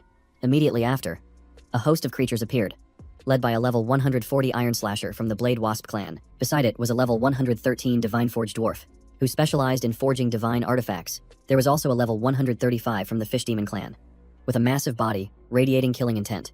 There were also the Withered Bone clan at level 132, a Bone Reviver at level 86, and a Bone Controller at level 75. Hanvu was pleased with the lineup, but while they were strong, he still lacked the numbers to face millions of adventurers. He needed more low-level allies to control. This was where the Monster Alliance came into play. Hanvu ordered the Locusts to spread the word and gather the army. The longer he delayed, the more danger the Black Dragon would be in. He called the Iron Slasher Blade Wasp and the Fish Demon Satman to follow him to a secret forest. In a corner of the forest, the monsters were discussing among themselves, thinking that with the Black Dragon dead, the alliance was meaningless. A wolf suggested they kill Hanvu and divide the energy crystals among themselves, but before it could even finish its sentence, it was struck down by someone, unable to even cry out. The remaining monsters trembled and looked at each other in terror. It was a warning from Hanvu. Anyone who dared to betray him would suffer the consequences. His ice-cold gaze silenced the entire forest. Only a green-skinned goblin remained defiant, pointing and shouting that he only served the Black Dragon and saw Hanvu as nothing. Hanvu immediately taught it a lesson. A single, decisive blow sent the goblin collapsing to the ground before it could react. He said coldly, "This isn't an invitation. It's an order. Anyone who doesn't submit can disappear." The goblins turned pale with fear and knelt in unison, begging to receive his orders. Hanvu's presence flared. He was determined to charge into Multi-Dragon City and rescue the Black Dragon at any cost. Inside the city, the Black Dragon was shackled by all 4 limbs as the townsfolk gathered to watch. The Dragon Slayer sat on his throne, a glass of wine in hand, admiring his prize. Someone came to report that the dragon's execution was ready, and Saintess Rose asked why the Windrunner hadn't returned yet. 12 hours had passed with no word from him. The Dragon Slayer just replied indifferently that he would go look for him after the execution was over. Suddenly, the ground began to shake. The wine spilled from the glass in his hand, and even his throne trembled violently. Outside, Hanvu and his monster army had arrived. Alarm horns blared throughout the city. The citizens were ordered to evacuate, while soldiers and adventurers formed a defensive line to face the massive horde. Thousands of monsters poured in one after another. Mages were ordered to use magic attacks to hold them back, but before they could cast their spells, a rain of arrows descended, felling countless soldiers. It was a volley of arrows from the locust men in the sky. The mages counterattacked by firing beams of energy back up at them. However, they dodged nimbly, not suffering even a single scratch. Emboldened, the monster horde surged forward with even more ferocity, their combined might shaking the human defensive line. Hanvu commanded from the rear, ordering Little Withered Bone and the Bone Reviver to charge forward. The two powerful creatures swept through the troops before them. The giant Tron swung his enormous axe relentlessly, each blow making the earth tremble, but he couldn't touch Saintess Rose. As his attacks kept hitting empty air, Rose immediately counterattacked, summoning dense, tentacle-like roots that wrapped around him. The roots tightened their grip, completely obscuring his vision and causing Tron to roar in a frenzy. In another direction, the Dragon Slayer unleashed his fire sword, creating a wall of light to block the monster's advance. They were forced to halt. At the same time, the Infinite Saint commanded the soldiers to form up for a counterattack, coordinating their efforts to annihilate the monsters. The mages were called upon to cast a joint magic spell, and light flooded the sky. The pressure was immense, sending many goblins flying for miles and causing their formation to start breaking apart. The joint magic grew stronger, gradually cornering the monster army. The Dragon Slayer raised his head high, excitedly urging the adventurers into an all-out counterattack, while he personally went to finish off the Black Dragon. Seeing the tide of battle turn against them, Hanvu finally unleashed the Bone Controller to fight. Like a death mage, he chanted an incantation, summoning hundreds of bones that flew out like rain. They assembled to form a skeletal giant, its body crackling with high-voltage electricity, and it immediately charged toward the area sealed by fire. It swung its arm to crush the vines, tearing through the magic barrier as if it were paper. The monsters were reinvigorated, roaring in unison as they charged into battle. Hanvu's power seemed to reach its peak, and Elphys was about to be saved. Charging forward while shouting her name, Hanvu made Elphys snap her eyes open. In just an instant, he was right in front of her. The Black Dragon was utterly astonished to see him charge into such a dangerous place. From above, the heroes looked down with contempt, thinking he was an arrogant fool for daring to rush into their sacred ground. The hero, Infinite Saint, immediately dove down, intending to strike Hanvu down on the spot. But just as he was about to unleash his attack, he was slapped away by a member of the Fish Demon tribe. He tumbled to the ground, and before he could even curse, he muttered, "Treason. You deserve it to die." A pink-haired hero leaped forward, with spiky vines shooting toward him. But before they could touch Hanvu, she was blocked by the Divine Hammer, and the resulting electric shock tore the ground apart. The vines burst into flames in a sea of fire, leaving the girl speechless with shock. The Dragon Slayer lost his composure. He was just minutes away from leveling up, and now everything was falling apart. He unleashed his skill, summoning a Dragon Soul. But as soon as the Dragon Soul appeared, it was swiftly dealt with, unable to unleash its power. The tables had turned, and the monsters were gradually gaining the upper hand. While the Skeletal Tribe and the Dragon Soul were still locked in combat, the Bone Reanimator suddenly cried out that it was hungry. Without another word, it leaped onto the Dragon Soul's back. It took a bite so deep it reached the bone, causing the dragon to roar in agony. It had never imagined it would one day have its neck gnawed on by a living skeleton. The Dragon Slayer was furious. He charged forward to demand justice for his divine beast, yelling at the skeleton, "Are you asking to die?" A single sword strike sent the Bone Reanimator falling, the sound of breaking bones echoing. But in less than a minute, it had recovered and leaped up to bite again, stunning the Dragon Slayer. He couldn't believe how resilient this thing was, and the Dragon Soul took another hit. But the main goal was still to save Elphys. Hanvu ordered Greedy Wolf to unlock her cage. Having been trapped in an iron cage for so long, Elphys was overcome with emotion. She praised Hanvu as a great rebel and promised to remember his kindness for all eternity. Hanvu smiled and replied, "Then serve me for another 100 years," before tossing her 2 dark essence stones to help her recover. Though they were master and servant, they were like soulmates.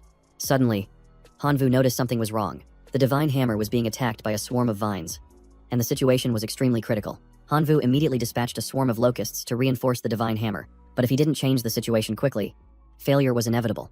The Black Dragon noticed Hanvu's genuine concern and decided to give him a great gift, the title of the Rebel. Elphys raised her head, her eyes emitting a purple light as she gathered a spell to transfer power to Hanvu. Instantly, Hanvu's body surged with energy as 3 powers: Black Dragon Transformation, Shadow Infusion, and Tyrant Dragon Slash erupted all at once. He shot like an arrow toward the Dragon Slayer, launching a vicious attack that the man couldn't block in time. The force of the blow was so great that the Dragon Slayer coughed up blood, his body shaking violently. Before he could even recover, the Skeletal Tribe stabbed him through the heart from behind, ending his life on the spot. It then summoned the Dragon Slayer's soul, upgrading it into a mutated heroic blood skeleton. Hanvu didn't slow down either. On the other side, the Saintess was being completely overwhelmed by him. She struggled and screamed, calling Hanvu a heretic. He just laughed and declared that she was next, then ordered Danchi to settle all blood debts. After finishing her off, he rushed toward the Icefire Sword. Hanvu ambushed him from behind, causing him to lose his balance. The Iron Sword Peak lifeform unleashed its ultimate attack, using Cross Slash to finish off the Icefire Sword. Seeing his comrades fall one by one, the Infinite Saint panicked and tried to flee, but the entire city was surrounded by monsters, and before he could escape, he was blocked by the Blood Skeleton, a member of the Fish Demon tribe, holding a staff, descended from the sky to deliver the final blow. All the heroes were completely wiped out. Hanvu stood on high and announced their victory, declaring he would exchange spirit stones for every spoil of war each monster had won. He brought a bag of spirit stones and placed it before the Black Dragon as promised, hoping she would soon return to her peak. The Black Dragon was moved to tears, nodding in thanks and vowing to follow Hanvu for the rest of her life. The teacher's screen appeared, congratulating him on achieving an unprecedented feat. The teleportation gate was ready, and Hanvu had 3 hours to sort through all his spoils. He proposed that he wanted to build a permanent teleportation gate connected to his divine domain, and he was willing to offer all the loot he had just won in exchange for it. The teacher fell silent, understanding the potential risk of connecting to a new civilization. Enemies could use this very gate to counterattack, and if it fell, it would affect the very core of the divine domain. But Hanvu was determined, so he agreed.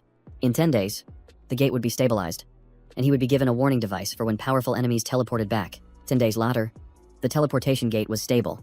Hanvu entrusted the City of Many Dragons to the Skeletal Tribe for management, leaving Jiaoma to guard it against any counterattacks. He spoke to the Skeletal Tribe like family, telling them the City of Many Dragons couldn't be saved and advising them to return to the divine domain soon to avoid further losses. The Skeletal Tribe nodded in understanding.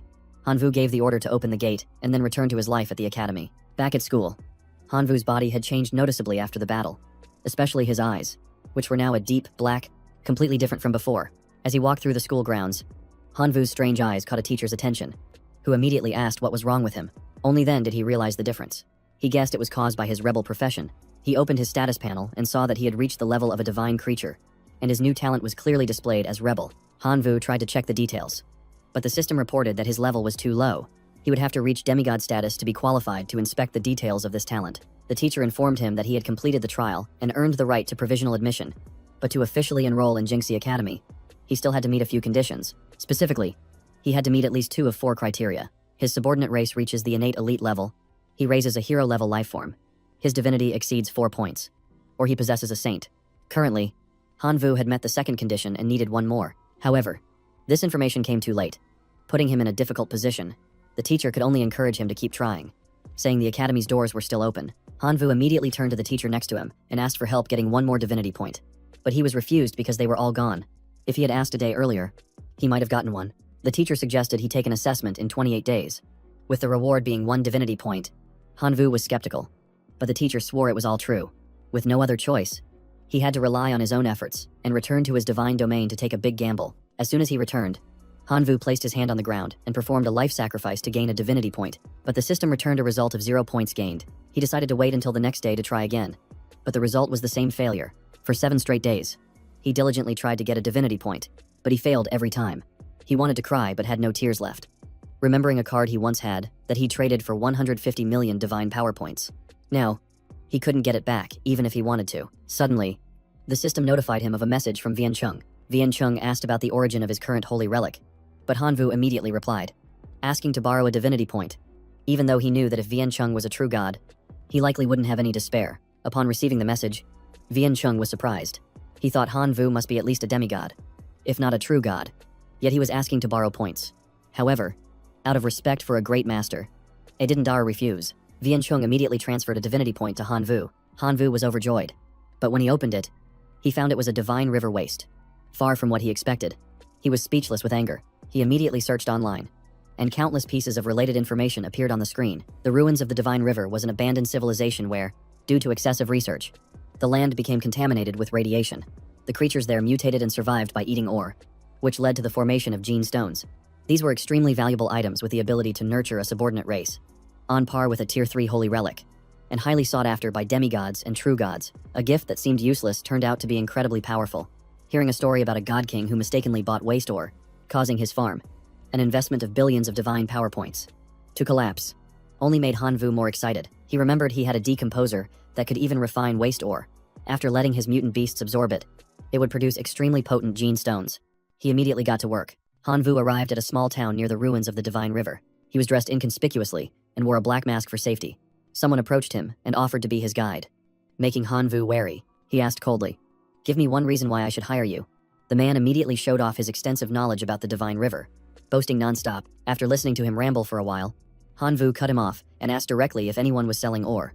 The man was surprised to learn that a god would come here for ore. The blonde man told a story about someone who had mistakenly bought fake ore, boasting that he could have helped them if they had bought through him, which started to catch Hanvu's attention. Suddenly, a bald man approached and raised his hand to greet Hanvu respectfully. The blonde guy quickly introduced him as Mr. Hack, the biggest mine owner in the Divine River. This man, calling himself Hack 2, controlled over 70% of the region's ore and guaranteed his goods were never fake. Hanvu made his request, needing a sample of pure ore in exchange for 10,000 divine power points to take back for testing. And Hack 2 nodded without the slightest hesitation. The deal was quickly completed, exchanging 40,000 divine power points for 21 radiation crystals, which was a massive profit for a single transaction. Unable to wait any longer, Hanvu immediately began his experiment. The first test subject was a level 1 wild wolf suffering from genetic mutations and a common lifeform disorder. He tossed the crystal down for the wolf to swallow. The wolf snatched the stone, chewed it greedily, and then began to transform. In the blink of an eye, a horn and a coat of silver fur appeared. Hanvu was astonished that the wolf had mutated to level 2 just by lightly licking the mineral. The wolf then continued to eat more of it. Immediately after, it evolved another level, becoming a level 3 mutation.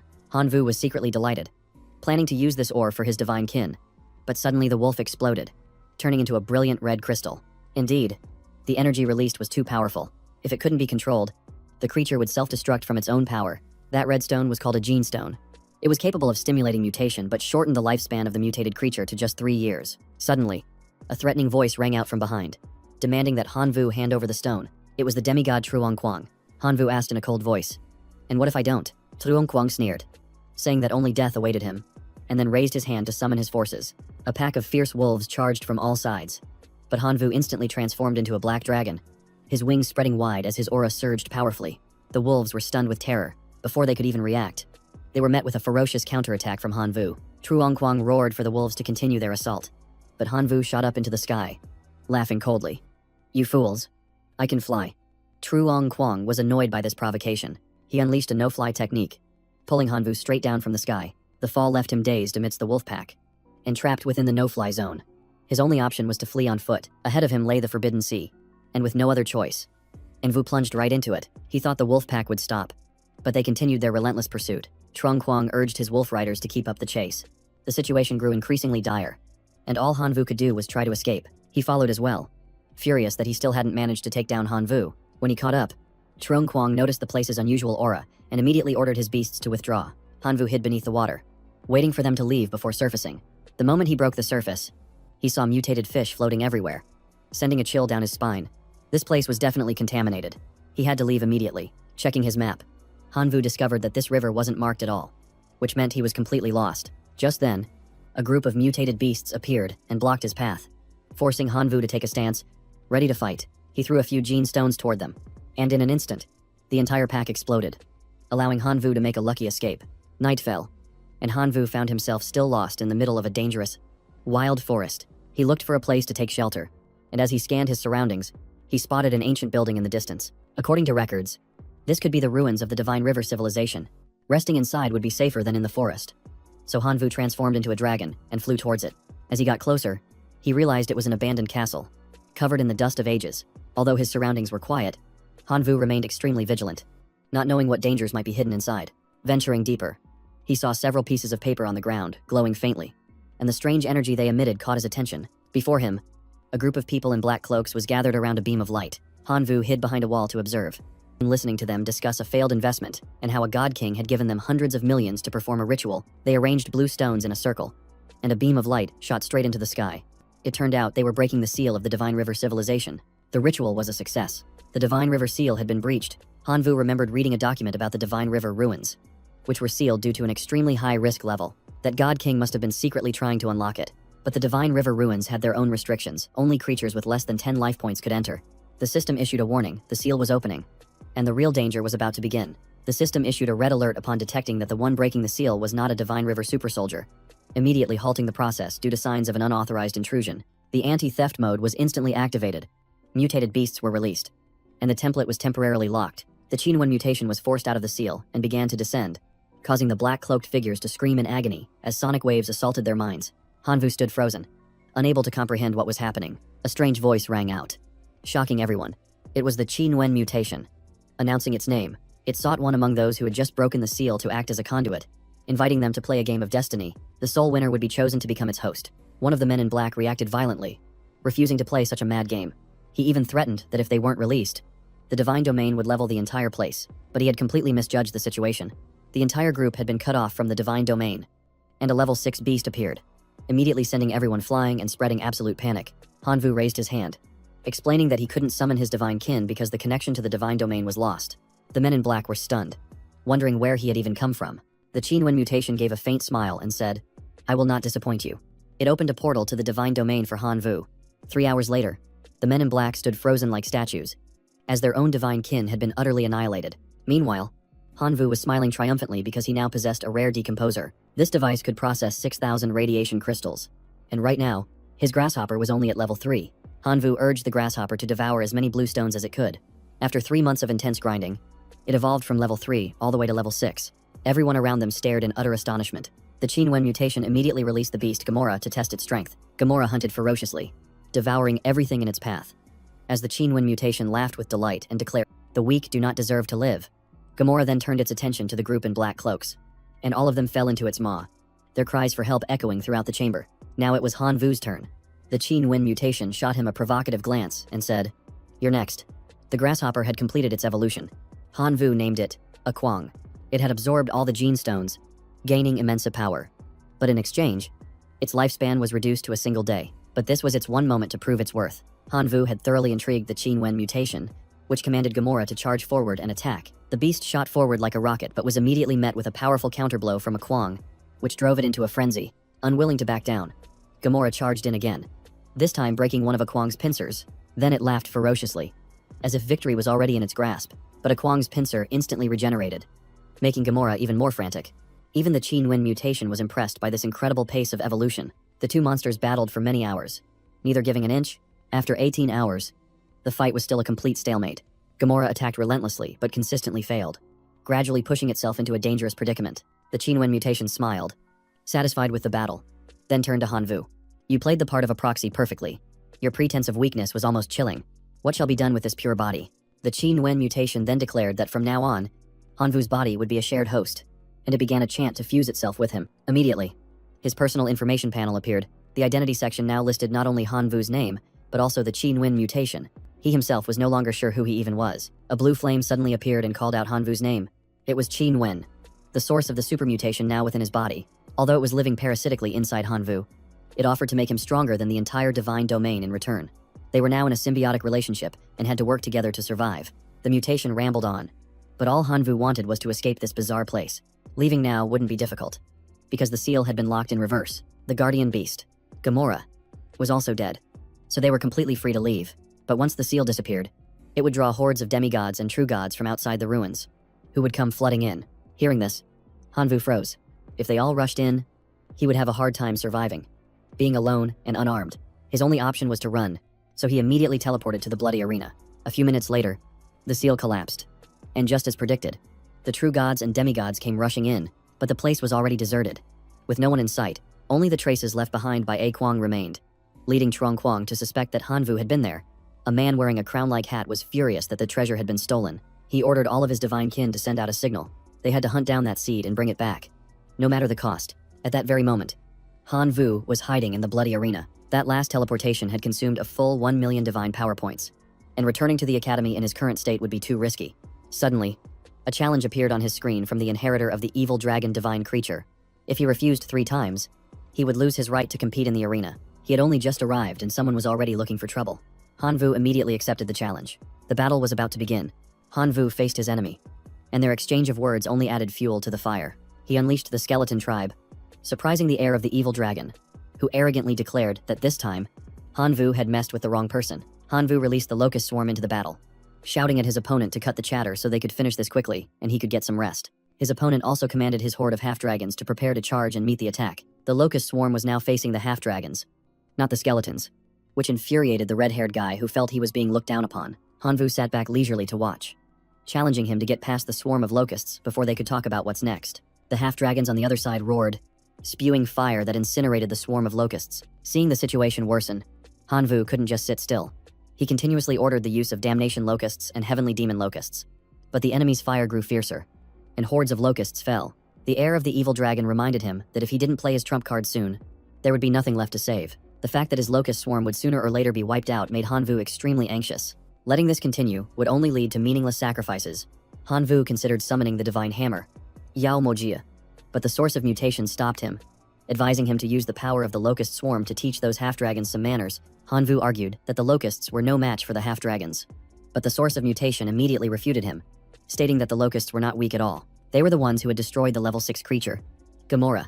The source of mutation asserted that there are no weak races, only races that surrender, and then urged Hanvu to use the directional mutation skill to counter-attack. Hanvu agreed, not because he was being obedient, but because he wanted to test this new power for himself.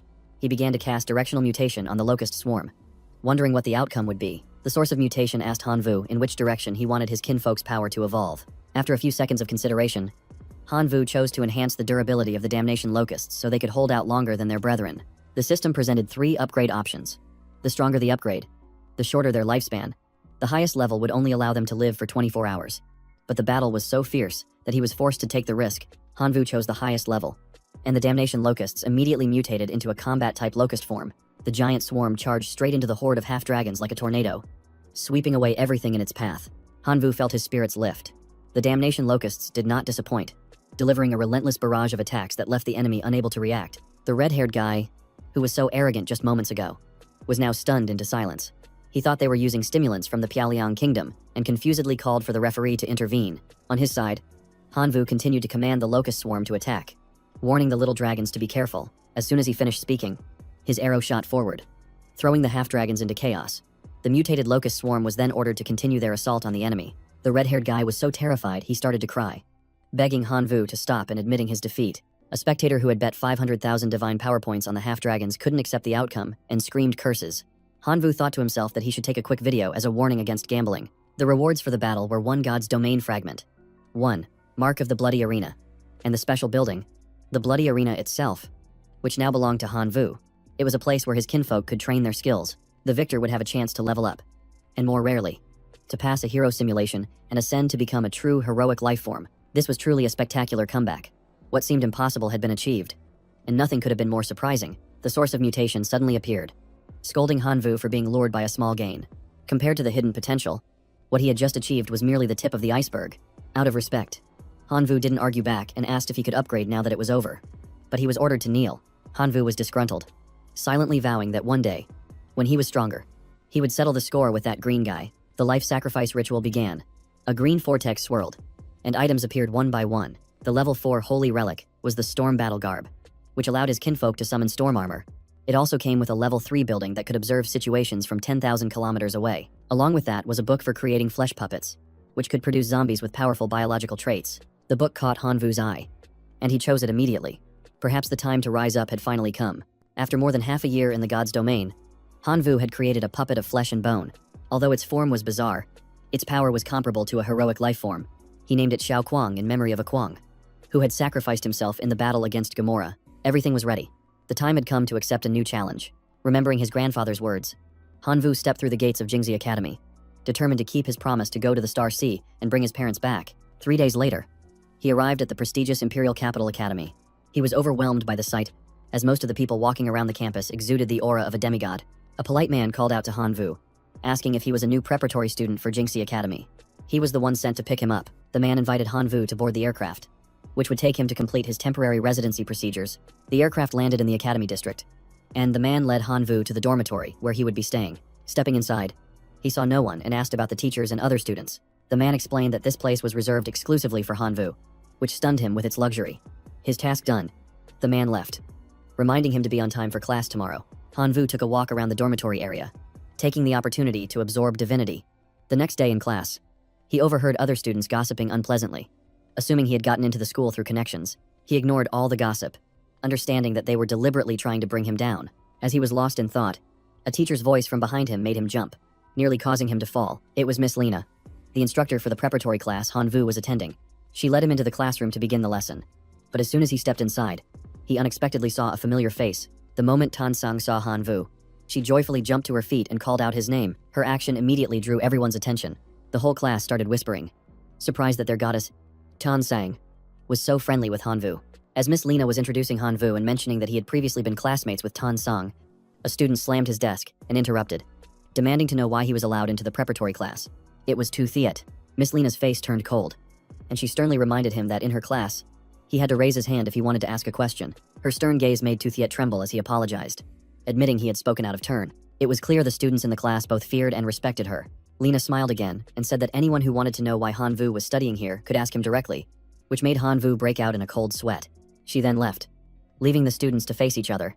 Tu Thiet was still not willing to let it go. He challenged Han Vu to a duel, but was flatly refused. Furious at being ignored, Tu Thiet rushed forward, ready to strike. Tan Sang couldn't take it anymore. She slammed her desk and yelled at the class to stop. Han Vu looked at her, thinking to himself that she drew attention wherever she went. But just a moment later, a group of students came over to start trouble with Han Vu again. 3 guys approached his desk. Before he could react, Tan Sang had already stepped in front of him, questioning what they were up to. She told them if they wanted to bully someone, they'd have to go through her first.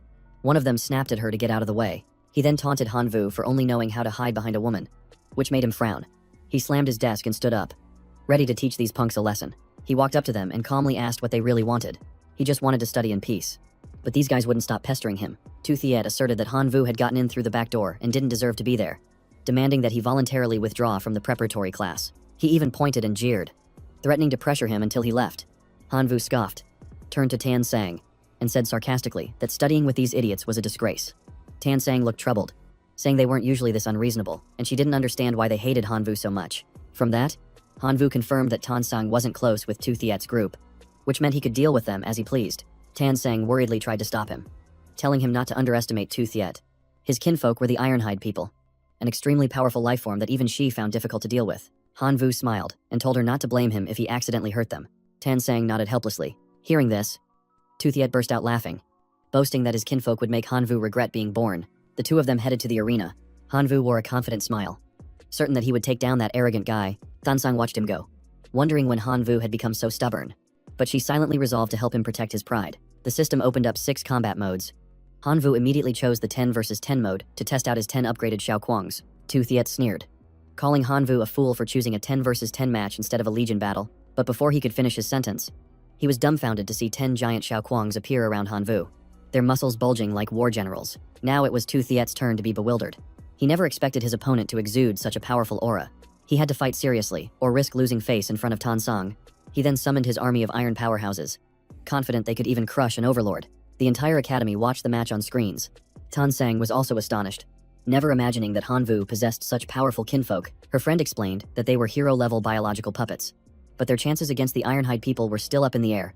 If they were destroyed, Han Vu would surely be heartbroken. Everyone assumed Tu Thiet would win, and waited to see how Han Vu would be defeated. The entire arena was abuzz with talk about the 10 puppets.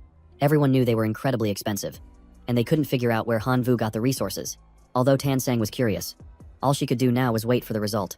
This match would reveal everything. In the arena, the battle officially kicked off, as Tu Thiet commanded his Ironhide men to charge forward and overwhelm their opponent. The Iron Skin men rushed forward, continuously punching the two Quangs, each blow echoing like thunder. Tu Thiet laughed triumphantly, but his smile quickly vanished. The two Quangs that were being hit stood firm like statues, completely unscathed.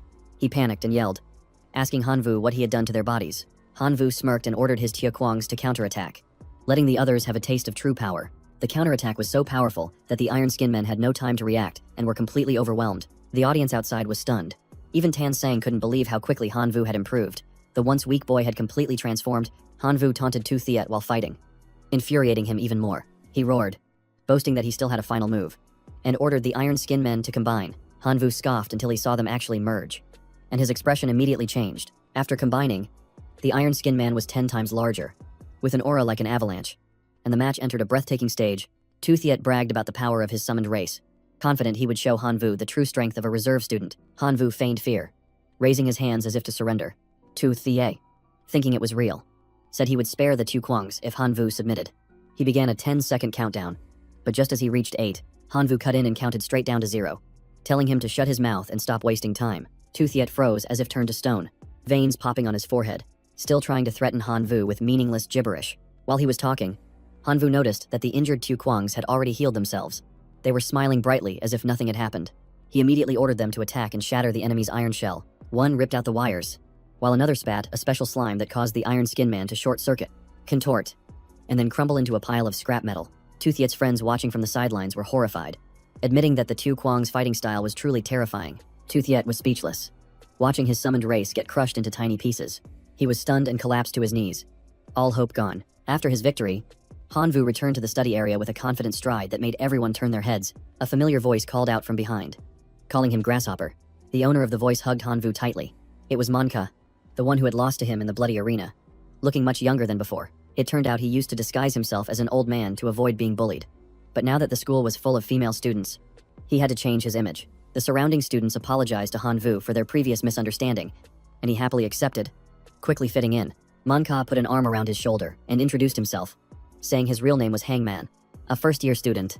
He promised to look out for Hanvu and then introduced him to his two friends, Hathian and Dieplin. Both of them gave him a friendly welcome. After the introductions, Hanvu also shared a little about himself. He humbly said that his victory against Hangman back then was just a stroke of luck. Dieplin laughed, saying luck was a form of strength, then got straight to the point. For the upcoming exam, reserve students would enter the low-level secret realm, Zombie Town, for a survival simulation. They wanted to ask Hanvu to help them retrieve an item from inside. He wondered why 3 demigods would need his help. Dieplin teased him not to be so modest, saying if he was a rookie, then Hangman was even worse, which made him cough awkwardly and change the subject. She explained that the Zombie Town secret realm was only for reserve students to train in, and demigod-level individuals like them were forbidden from entering. Hangman agreed, joking that if he went in, the secret realm would explode after just a few hits, making both Dieplin and Hanvu laugh. Dieplin said they just needed him to get the wisdom fruit, an item that enhances the cognitive abilities of non-humans, and they would pay him with divinity points. Hearing about divinity points, Hanvu was ecstatic inside, as if he'd struck gold, but he maintained a calm expression on the outside and agreed immediately. Dieplin gave him a seed, telling him it would be useful for the upcoming mission, considering it a mutually beneficial transaction. That night, Hanvu tossed and turned, thinking about the divinity points. Initially, he had planned to collect 6 points to perform the demigod ritual, but Miss Lena's words made him understand things on a whole new level. It turned out that reaching 6 points only made you a low-level demigod. Students from the imperial capital with real foresight would never stop there. They would usually continue to accumulate points, up to a maximum of 10, to be able to fuse with a level 5 divine function, making them many times stronger. Hanvu was excited, understanding why Lena had such high hopes for him. He was determined to complete the commission and earn a ton of divinity points. A few days later, while he was in class, a classmate mentioned the upcoming exam. Just as Hangman's group had said, Tuthiet showed up again to challenge Hanvu to a bet. He said that if his score was higher, Hanvu had to stay away from Tansang, but if he lost, he would give up on her. Hanvu smiled sarcastically, asking how someone with his IQ even got into the academy. Tansang had never cared about him from the start, so this bet was just a farce. But Tuthiet was persistent, insisting he would do anything to make Hanvu leave her.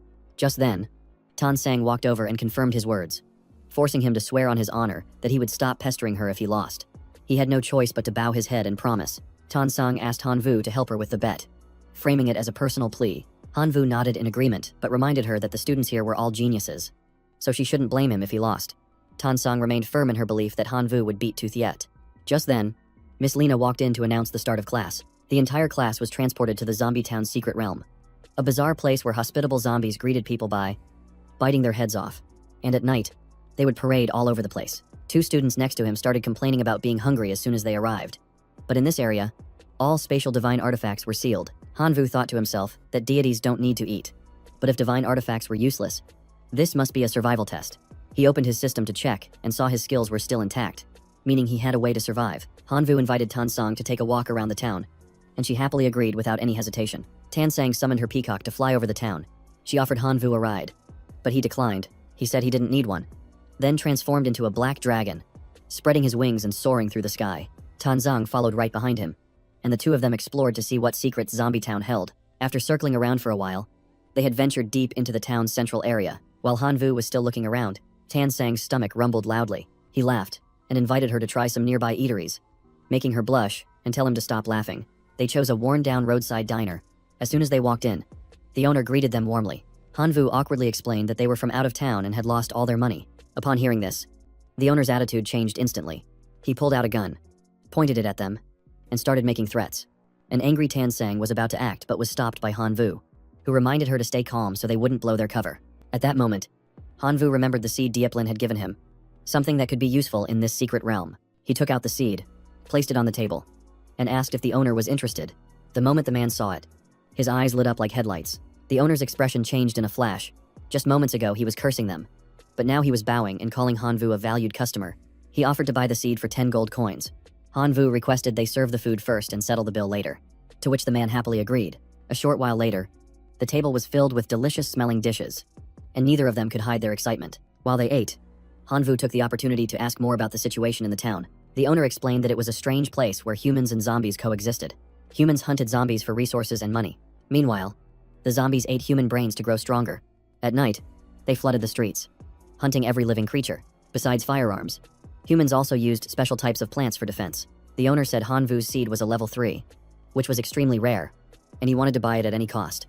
Hanvu realized this setting was exactly like a game he used to play. Level 1 plants were equivalent to common life forms, while level 3 was a transcendent life form. If they wanted more seeds, they could buy them at the town shop or get them by killing zombies. Hanvu looked at Tan Sung, and they understood each other with a single glance. The nights here were too dangerous. They needed to find shelter first. The owner suggested they see the mayor to buy a house or rent a hotel room, but warned them never to go out at night. Having gotten the information they needed, the two left the diner immediately. Just as they left, another student walked in, begging for food. The owner instantly flew into a rage, pulling out his gun and firing to chase the student out, shaking the entire diner. Tan Sang felt a chill run down her spine as she witnessed this. Luckily, Hanvu had stopped her earlier, or she would have ended up just like that student. They quickly headed to see the mayor to buy a house. Here, even the cheapest house cost 1,200 gold coins. Hearing the price, Tan Sang became flustered because she didn't have enough money. Hanvu just smiled and said he would pay for it. The mayor suggested they buy one together to save money, mentioning he had a beautiful house for 2,350 gold coins. The moment they saw the house, both of them were stunned by its beauty. It even had a large swimming pool. The two of them said in unison that they wanted to buy this house. Without a moment's hesitation, the mayor nodded and then said that town regulations only allowed married couples to buy a house together.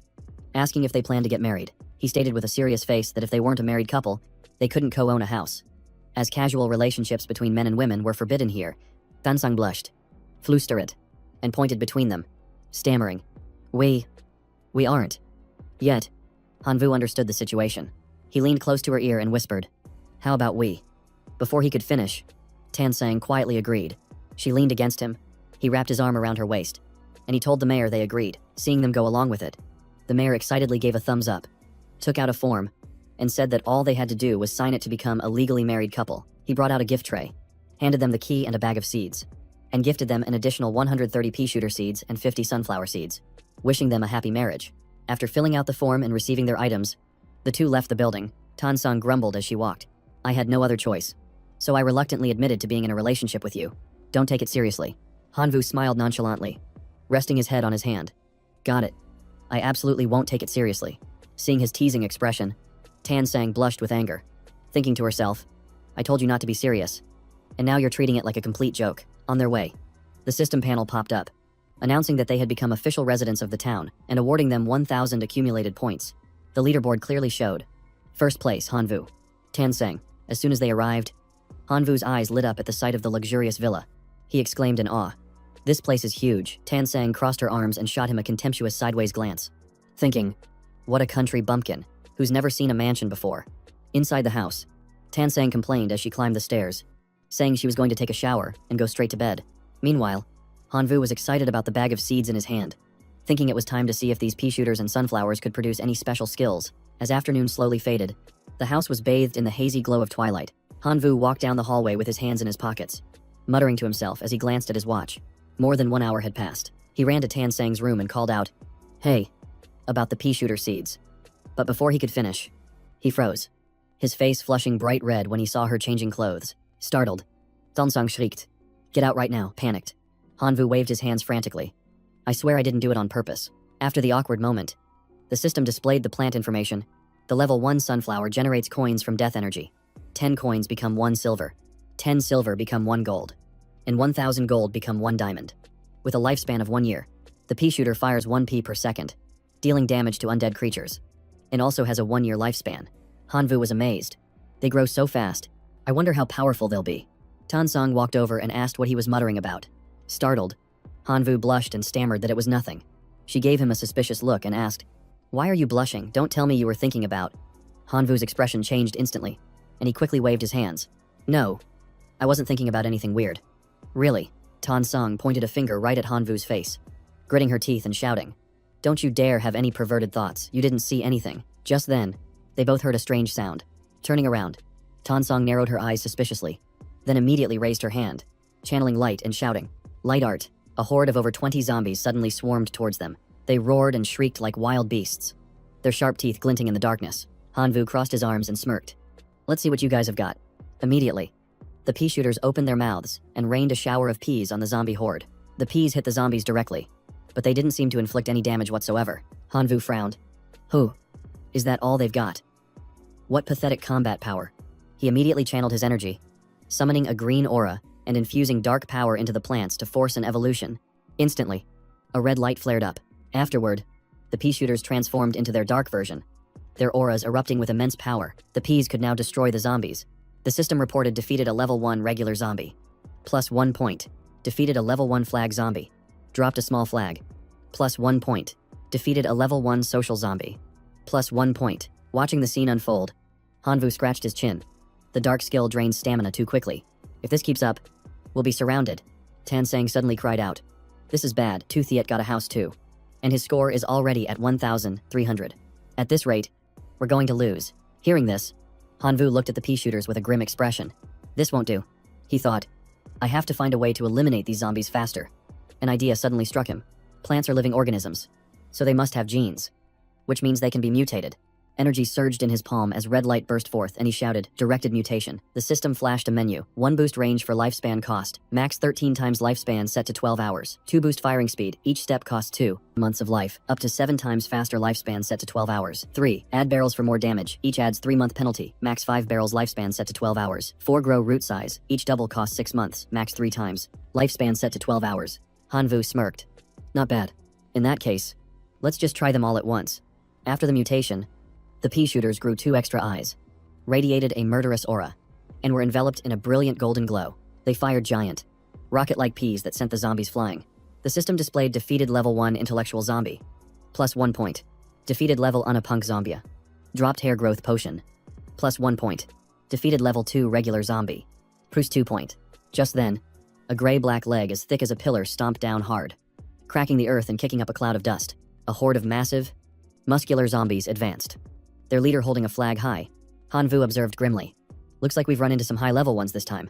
The leader charged forward, gathering momentum to hurl its flag toward Hanvu and Tan Sang. With one heavy stomp, it leaned forward and powerfully hurled the flag at the pea shooters. The ground shook as a white cloud of dust billowed out. The leader stared in bewilderment, not understanding why no one was hurt. Its mind filled with question marks. Before it could comprehend the situation, the pea shooters unleashed a continuous barrage of red peas at it. Just as the flag zipped past their heads, Hanvu caught the flag and examined the pole. Noticing small sparks of lightning, he smiled. Made from hundreds of types of precious steel, what a waste. I'll be taking this. Then he turned to the sunflowers and commanded, it's your turn now, all of you. Mutata. The system displayed the sunflower's mutation options. 1. Versatility. To increase production. Each doubling reduces lifespan by 1 month, for a maximum of 13 times, with the final lifespan being 12 hours. 2. Absorption. To increase the range for absorbing death energy. Each doubling reduces lifespan by 2 months, for a maximum of 7 times, with the final lifespan being 12 hours. Without a moment's hesitation, Hanvu yelled, I want it all. The more coins, the better. Coins shot out like a downpour. Tan Sang looked at the leaderboard, shouting with excitement and joy. We passed him. Your score just surpassed Tu Thiet's. Elsewhere, Tu Thiet stared at the leaderboard in horror. What Hanvu is in first place with 1,436 points, while I only have 1,313. He clutched a level 4 plant seed, a fire dragon grass, in his hand and muttered, Hanvu, don't even dream of surpassing me. You never will. 2 hours later, the fire dragon grass had transformed into a giant green dragon. Its entire body emitted a golden aura as it let out a ferocious roar, opening its mouth to spew destructive flames at the zombies before it. The erupting flames completely engulfed the zombie horde, incinerating them in an instant before they even had a chance to dodge. Tu Thiet checked the system panel. His accumulated points had skyrocketed. First place, Tu Thiet, 1,610 points. Hanvu was now in second with 1,586. He laughed maniacally. I've already investigated your background. You're just a nameless orphan. On what grounds do you think you can compete with a descendant of a true god like me? This time, I will utterly humiliate you. Just then, a giant, blazing fireball appeared from behind a mountain. Despite their attempts to shield themselves, the zombies were mercilessly incinerated by the flames from the massive fireball. The scene shifts back to Hanvu, where the ground at his feet is covered in gold coins. Tansang looked at him and asked, "Well, the first night is pretty much over. It's a good thing those plants were so powerful. How did you manage that?" Standing with his arms crossed amidst a sea of glittering coins, Hanvu calmly replied, "The truth is, I have the ability to direct the mutation of living organisms." Upon hearing this, Tanzang exclaimed, "That ability is absolutely insane, but our score is still way behind." He opened the system to check the scores. Tu Thiet was in the lead with 201,000 points, followed by Hanvu with 128,000, and Tansang was in 5th place with 23,000. Hanvu reassured her, "This is just the beginning. We'll exchange all these coins for high-level seeds." Time passed quickly as the twilight faded, making way for the silent moon as it rose high into the night sky. Beside Hanvu stood 2 giant, murderous-looking plants. With a row of pea shooters in front, he nodded in satisfaction. "With these level 2 and level 3 plants, we should be fine." From the roof, Tansang looked through binoculars and reported, "This wave looks tough. The zombies don't seem normal." In the distance, a troop of zombie knights on horseback was slowly approaching. She confirmed in astonishment, "They're level 3 zombie knights, and even a level 4 dancing king zombie." One wearing a red vest with long hair appeared, causing Hanvu to exclaim, "A level 4 dancing king zombie. How are we even supposed to fight that?" panicked. Tansang asked, "So, what's the plan?" He thought for a moment before saying, "Turn off the lights. They're attracted to light. Hopefully, the dancing king hasn't spotted us yet." Tansang nodded, and immediately did as he said. The entire house was plunged into thick, oppressive darkness. The two of them hid behind a curtain to watch. Tansang whispered, "I think we're okay. There's no movement." Hanvu breathed a sigh of relief. They're heading to Mrs. Sa's house next door. Even so, they both kept a close watch, not daring to take their eyes off the slowly advancing dancing king zombie. Hanvu smirked. "If that's the case, let's launch a surprise attack. You use light art to lead the way." Tansang agreed. "Understood." She immediately raised her hand to cast the spell, and a golden orb of light shot toward the zombies like a bolt of lightning. With their zombie comrades annihilated, the knights turned, roaring as they charged straight toward her. The pea shooters immediately opened fire, unleashing volley after volley of peas relentlessly. The relentless barrage of peas knocked the zombies back, but one spurred its horse and charged straight for Tansang. Just as the attack was about to land, a punch from a level 3 plant suddenly slammed right into the enemy's face. Hanvu crossed his arms as he checked the leaderboard. Tu Thiet was still in the lead, with 232,000 points, while he was in second with 140,200. Tan Kan Nien had shot up to 99,000. He frowned. Kan Nien. How did he climb the ranks so quickly? Just as he was pondering this, Tan Kan Nien's voice rang out from behind him. "Hey, transfer student." Impressed by my speed, Hanvu turned to see him with an arm around Hana Salan. Laughing heartily, Hanvu thought bitterly, "Is this guy really just riding a woman's coattails?" Just then, a group of agile zombies leaped high into the air like track and field athletes. Seizing the opportunity, Ton Khan Nin shouted, "Oakwood sharpshooters, attack." The sharpshooters immediately began spitting projectiles at the enemy. The grenade-like oak nuts struck the leaping zombies, and Tan Kan Yen laughed with glee. "Ha ha ha, bring it on. First place is mine for the taking." Seeing him gloat, Hanvu frowned in annoyance. "I can't believe a freeloader like him is interfering." Tansang couldn't help but tease him. "What's wrong, feeling a little jealous?" Seeing her teasing him, Hanvu retorted, "If I lose, you'll have to deal with that idiot Tuthriet chasing you again." At that moment, the Jiangxi martial king clenched its fist and unleashed a grand summoning technique, instantly calling forth 2 new Jiangxi, one old and one young, with shimmering blonde hair. The 3 of them joined forces and began to advance deeper into the house. Hanvu stood at a distance, crossing his arms with a smirk. "Huh. A level 4 Jiangxi has already broken through that freeloader's line of defense." The martial king, leading the way, stepped on something green and cried out in surprise. The object sprang up violently, sending him flying backward. It turned out to be a spring bean trap. Hanvu's eyes widened in astonishment as he saw the Jiangxi get knocked down, and he exclaimed, "What the heck?" With his mouth agape, he blurted out, "Dumb." He immediately pointed and commanded, "Pea shooters, concentrate your fire, take down that martial king now." The plants opened fire in unison, a storm of peas flying through the air, but the martial king stood as still as a statue, the peas just clattering uselessly against its body. It even curled its lip into a provocative smirk. Seeing this, Tanzang suggested, "Let's retreat into the house. The plants can't hold them off anymore," but Hanvu shook his head. "If we retreat, we lose." He immediately transformed, a pair of wings sprouting from his back. "I can't accept such a humiliating defeat. I'm going in." With that, he charged straight at the martial king, throwing a punch. Before the Jiangxi martial king could even revel in its arrogance, it took a full-force punch to the face from Hanvu. After the thunderous punch, a black scorch mark was left on the Jiangxi martial king's face, with smoke billowing from the wound, but Hanvu still frowned. The damage was too light.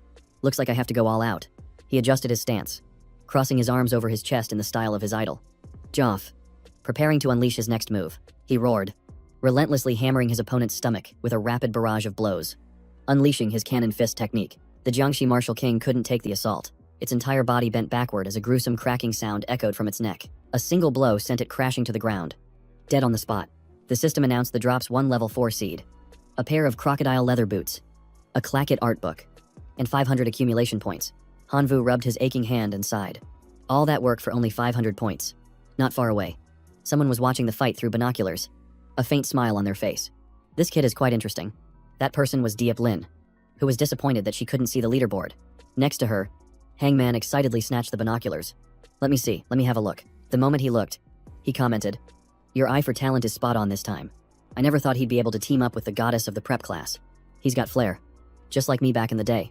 Ha Thien cut in. "Could you be any more narcissistic?" and then asked, "Do you think our junior will find the fruit of wisdom?" Diep Lin replied, "That depends on how well he understands this town. If he just sees it as a place to farm points, he'll never get his hands on any high-grade items." She smiled brightly with her hands on her hips. "But I am curious to see if he can climb to the number 1 spot. Or hey, maybe we should offer Hangman to Miss Lena in exchange for access rights." Haha.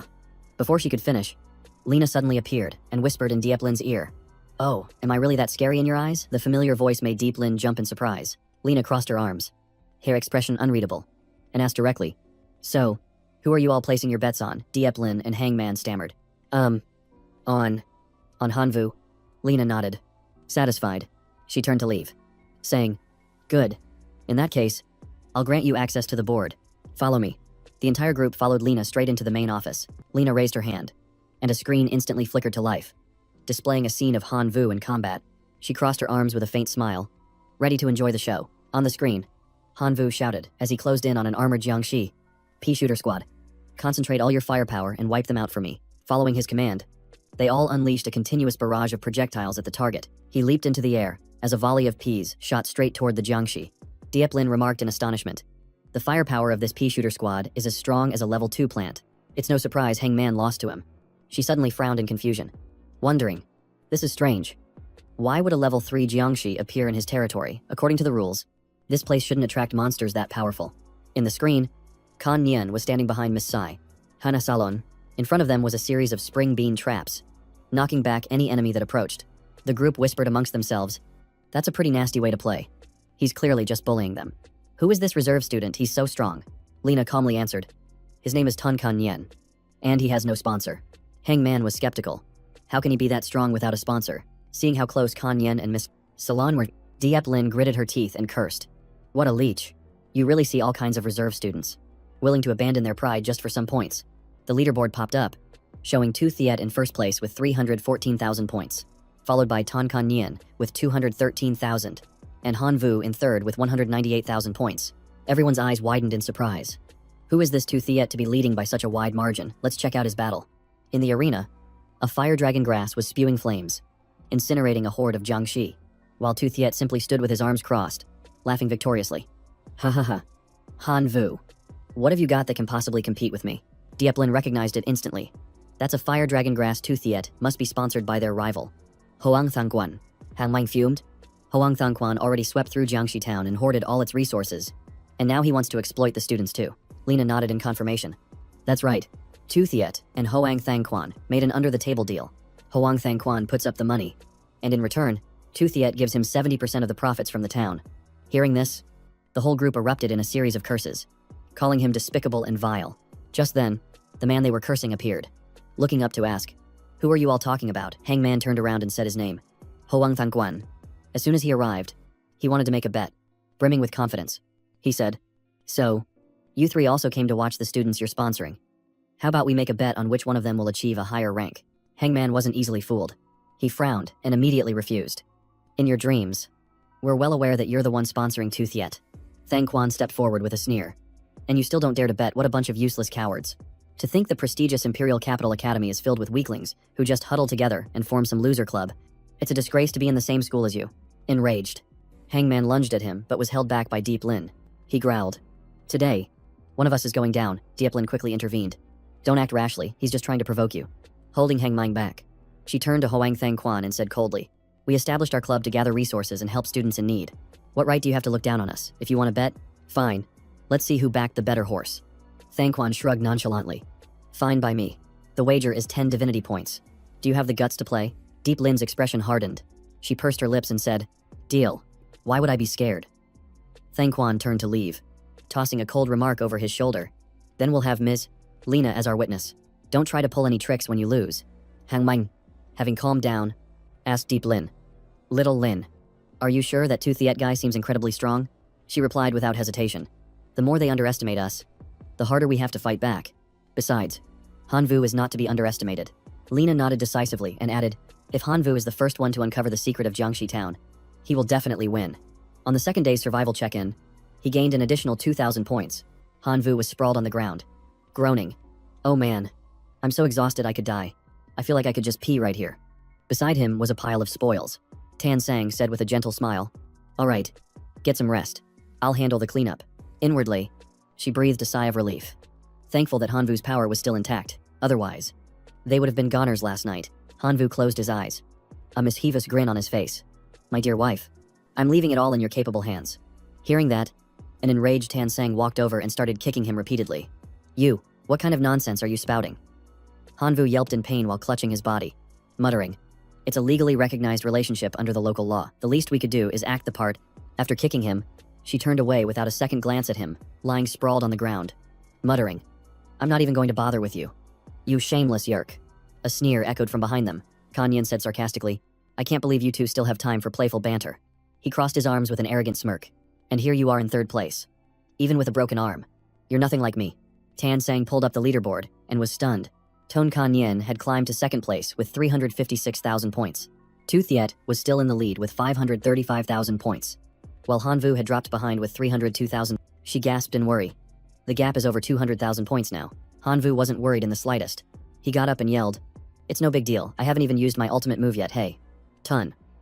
Whatever your name is, I'm better than you, even with a broken arm. While you look like you're about to break your middle leg, Tan Sang stifled a laugh and covered her mouth, chiding, you're being so inappropriate. Hearing this, Kanyin's face flushed with anger as he roared, Hanvu, you just wait. Tonight, my spring beans are going to pay a little visit to your house. Hanvu sneered. Sound yourself. As long as you're happy. Suddenly, his eyes caught a red seed on the ground. He murmured in suspicion. Who? Is that a level 4 seed? The system information popped up. Level 4, bewitching mushroom. Its energy projectiles induce sleep, can control Jiangxi, and can also brainwash anyone who eats it. Then there was the level 4 corn cannon, which can instantly kill a level 3 Jiangxi and deals massive area of effect damage. He excitedly picked it up. The bewitching mushroom is a true treasure. It can both control enemies and track battle beasts. And the corn cannon is basically a guided missile. These are the perfect tools for racking up points. Seeing him rambling on, Tan Sang packed their things into a cart and hurried him along. Let's go. We should head to the spoil shop to see if we can trade for some better seeds. He was about to call her wife again. But remembering the kicks, he quickly corrected himself. All right, Ms. Tan. Tan Sang knew exactly what he was up to and just snorted. Just keep up. She thought to herself. If he'd actually said it, I would have killed him for real. An hour later, they had sold their items and were heading down the stairs. Hanvu Sayed. I really thought the blueprint for the level 4 Dance King's Clack Kit dance was a treasure. But who knew nobody would want it? Her eyes sparkled as she held the bag of gold. In total, we got 243 gold coins, which is pretty good. The shopkeeper said Chief Chan specializes in collecting melee weapons. We should try going there to see what we can trade the pole for. Han Vu replied.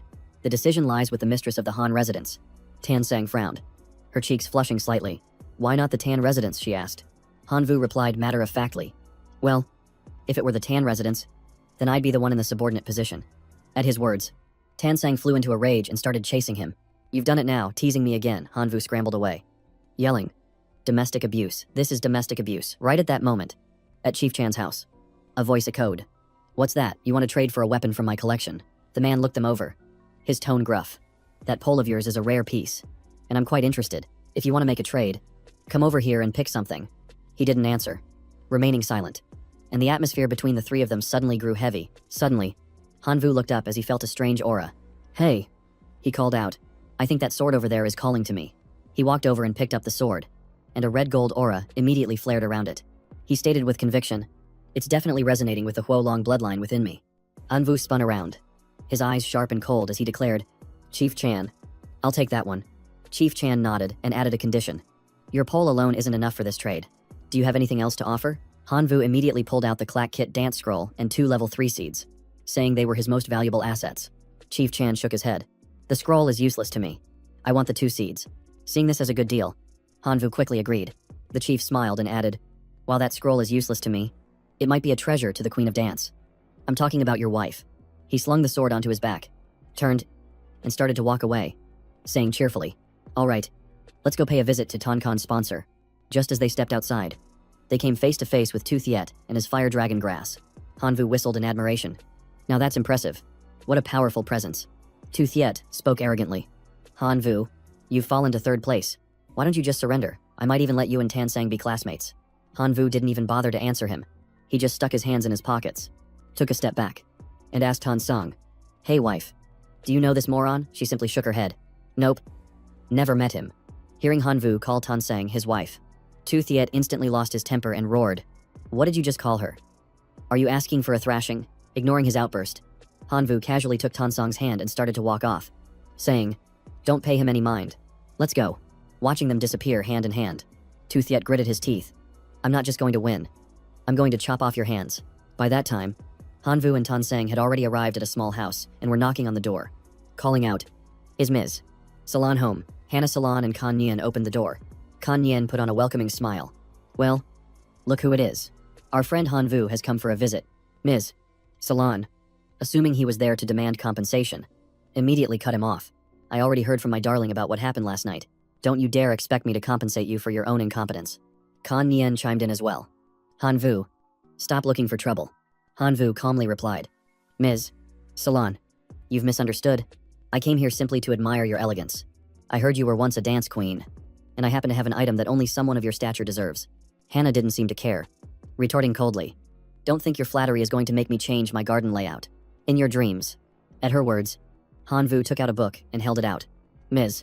Salon, he asked, would this be enough to make you reconsider? Hannah eyed the book with curiosity, while Kan Neen scoffed dismissively. It's just a torn-up old book. But Hannah's eyes lit up as she cried out, this is the lost dance of the Dance King. I'll pay whatever it costs. Her excitement made Kan Yen start to panic. If Hanvu asked her to kick him out as part of the deal, he would be completely done for. At that thought, he instantly changed his tune, smiling warmly. Hanvu, we're fellow students, aren't we? Please, cut me some slack. Hanvu ignored his sycophantic display and handed the book to Hannah, telling her to treasure the dance and that he would send more scores if he found them in the future. Deeply grateful, she apologized for her earlier behavior and told him to call her Hannah Salon, adding that she was delighted to be his close neighbor. After giving her the gift, Hanvu and Tansang waved and took their leave. Hannah cheerfully waved back, calling out, don't forget to win. Han, a system notification appeared. Close relationship with Hannah Salon established. Friendship level 99. Personal shop unlocked. 30,000 points awarded. Hanvu was so stunned he stammered. 30,000. That's as much as killing who knows how many Jiangshi. Could this be the final reward for the whole Jiangshi slaying questline? Tansang asked curiously. What's wrong? What did you just do? Hanvu smiled. I established a close relationship with Hannah and also got some points. Since we're married, you probably got a share of the points too. That's a huge gain. Thinking that, he teased her again. This is what a husband should do. No need to thank me. This time she didn't punch him. Tansang just blushed and walked away. You're so outrageous. I'm ignoring you. Seeing her leave, Hanvu opened the system panel to see what interesting things Mrs. Salon's shop had. The system showed that the shop had 3-leaf clover seeds for 30 points, a dance course for 20 points, a divine power outfit for 35 points, and a fruit of wisdom for 90 points. Hanvu was overjoyed. The fruit of wisdom was the commission his senior had given him, but it required 90 points. He'd buy it after the test. The scene then shifts back to their house. Hanvu stood with his hands on his hips, looking at the 2 level 4 seeds with predetermined mutations. Tonight he could really rack up some points. At the same time, a horde of zombies swarmed in to attack. Unfazed, he ordered the corn cannon to fire a rocket. A blazing golden orb shot down, exploding violently and pushing back the zombie horde. Hanfu wondered, why aren't there any high-level zombies today? These small fries barely give any points. Suddenly, he frowned, his eyes catching something, and he let out a soft snort. In the distance, Hannah Salon stood at the gate, waving and calling out. So that's what it was. She smiled brightly and shouted, Han, I've cleared out all the golden bullets for you.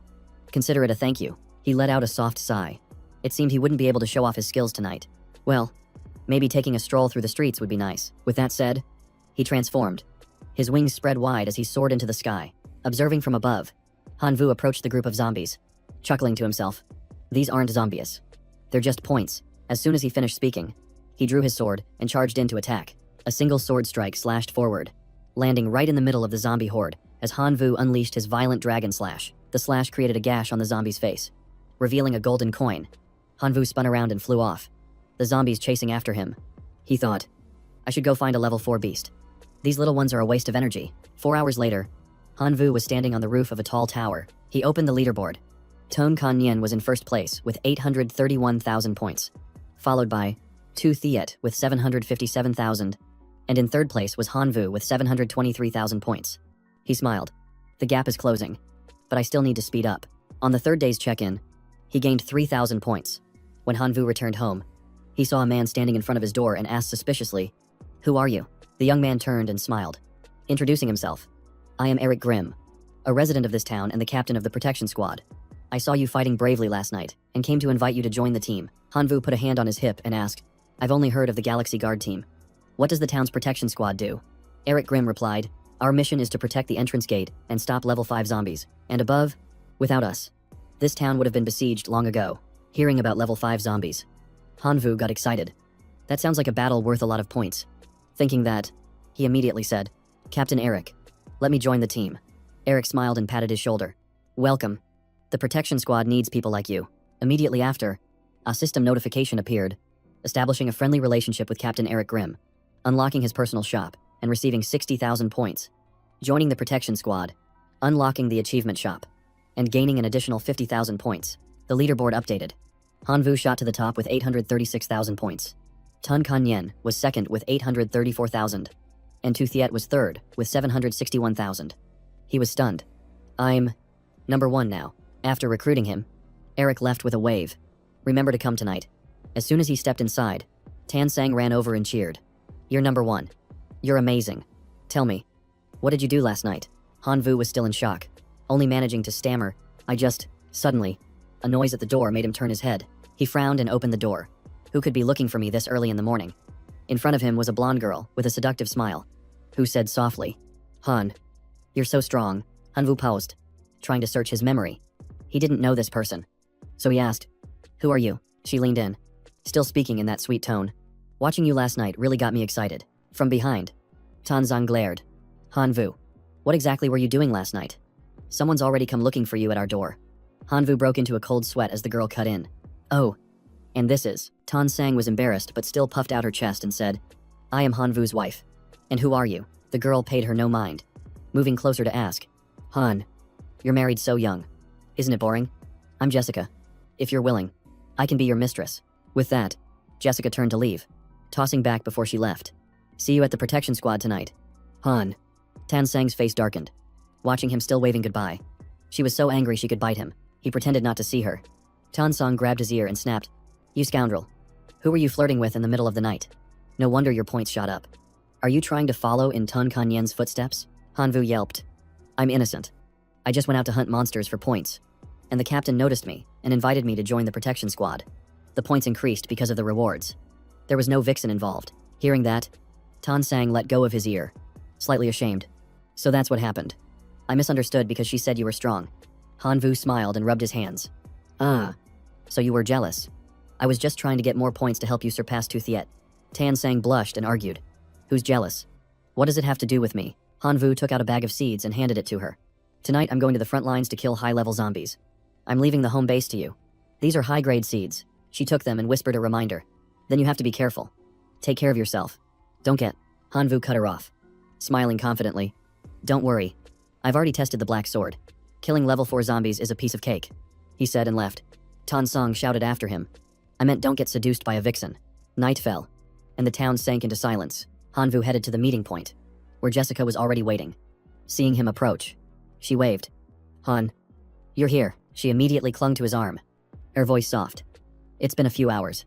Did you miss me? The muscular man with 2 large axes behind them frowned. Jessica, stop it. Han has a wife.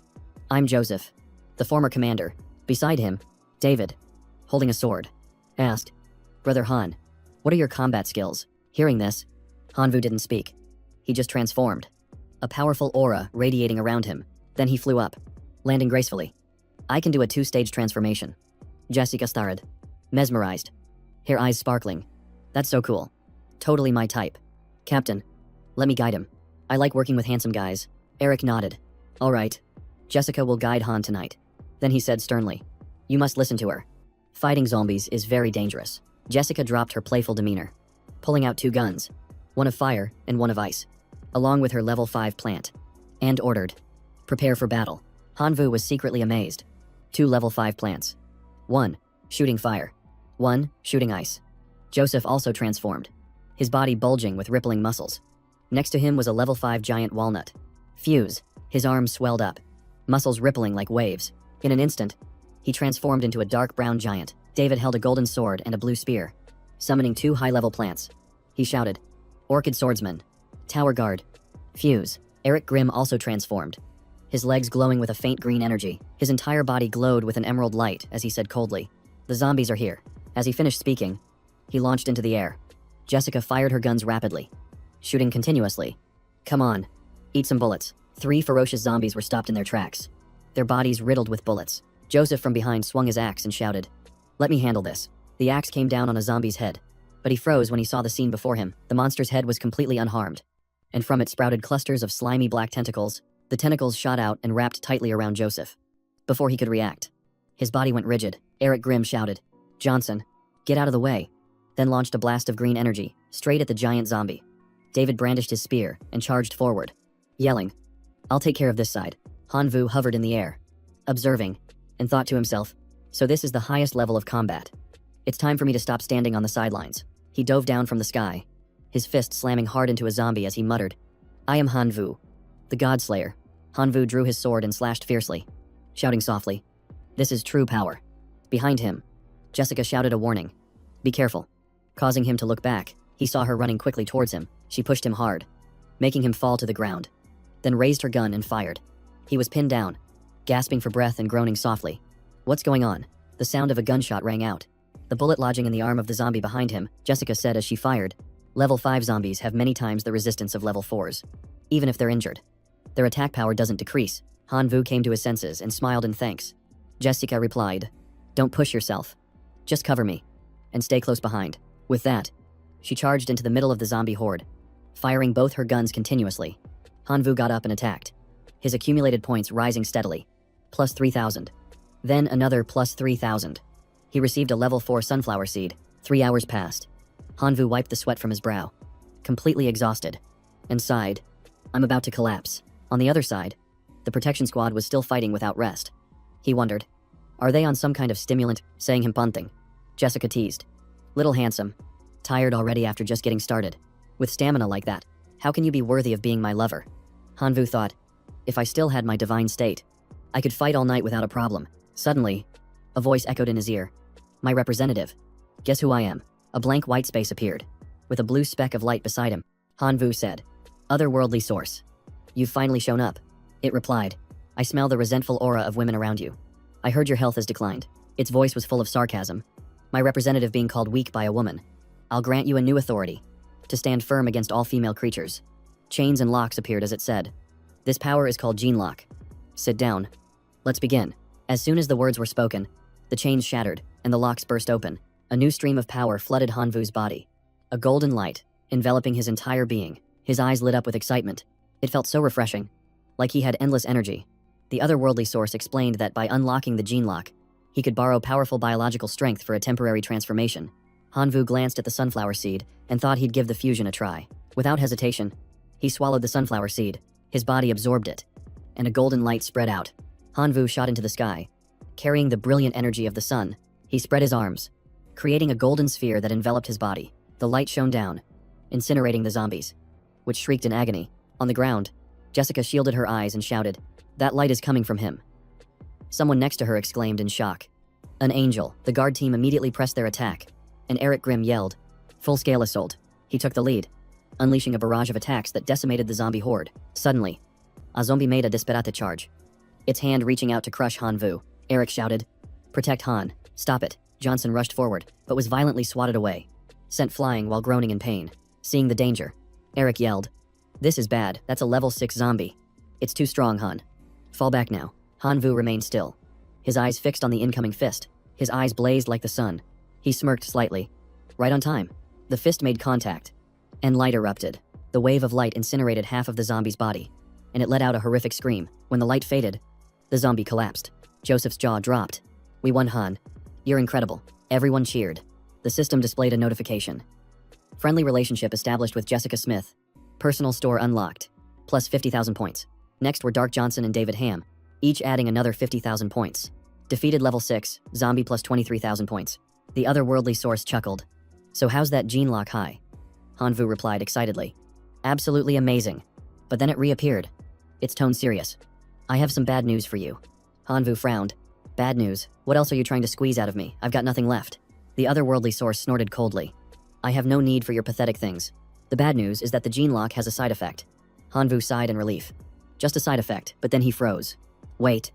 A side effect? Why didn't you tell me sooner? What is it? The otherworldly source laughed. Calm down. You possess the ultimate mutation. You have nothing to fear. The side effect isn't dangerous. It added, it's just that you can't use the gene lock again for a while. As you guys would call it, the skill is on cooldown. Hanvu scratched his head. You even know about cooldowns. If it's just a waiting game, that's fine. But for how long, and what happens if I ignore it? It replied, with your weak constitution, you'll need to rest for 10 days for it to recover. If you overuse it, it will cause a permanent mutation. Care to try? Hanvu was horrified and shook his head frantically. No thanks. I don't want to become a living light bulb. Eric walked over and asked, Han, are you okay? He turned and smiled. I'm fine. Just a little brighter than usual. Jessica leaned in again, lifting Hanvu's chin with her finger, her voice as sweet as honey. Hey handsome, that fight just now really got my heart racing. You're finally qualified to be my man. Want to spend a memorable night with me? Hanvu blushed and stammered. Who? Duong-sun saw this and shouted, Jessica, stop teasing Han. Are you trying to drain him dry? He then said. Han, if you're tired, go rest. I'll take care of the rest. Hanvu smiled faintly. I am a bit tired. I'll leave this battle to you all then. I'm going to fall back and rest for a bit. He walked away, thinking to himself as he went, the gene lock is unusable for 10 days. I need to increase my base power. The guard team has its own private shop. I should go see if there's anything I can buy. He opened the system store, laughing gleefully. From now on, just call me the little overlord of splurging. Half an hour later, he selected the plant fusion skill. Overjoyed. Perfect. This can be a temporary replacement for the gene lock. The otherworldly source sneered. Huh. This pile of junk makes you happy. Plant fusion is just a cheap trick for linking weak organisms. Hanvu frowned. This cost me 70 friendship points. You know, it's not like that gene lock of yours is off cooldown yet. It burst out laughing. That's just because your body is weak. Believe it or not, I can tweak it to be stronger. All it takes is 2 divinity points. What do you say? Hanvu shook his head. No money. No deal. I guess we're done here. It put on an angry face. So sting fine. 1 divinity point. That's the lowest I can go. Inwardly, Hanfu sneered. Trying to bargain with me. The king of Honbak market. You're still too green. Outwardly, he pretended to be reluctant. All right. Fine. It's a deal. Hearing that, it snapped its fingers with a soft click. The space above Hanvu's head split open, and paper confetti burst out, leaving him stunned and confused. Looking at the system panel, he almost cursed out loud. The new fusion technique could merge plants from level 1 to 3, and it even added a level 6 seed slot. It was insane. The otherworldly source reminded him, remember, you owe me 1 divinity point. Hanvu nodded. I won't bail on you. He inserted the attribute card into the slot.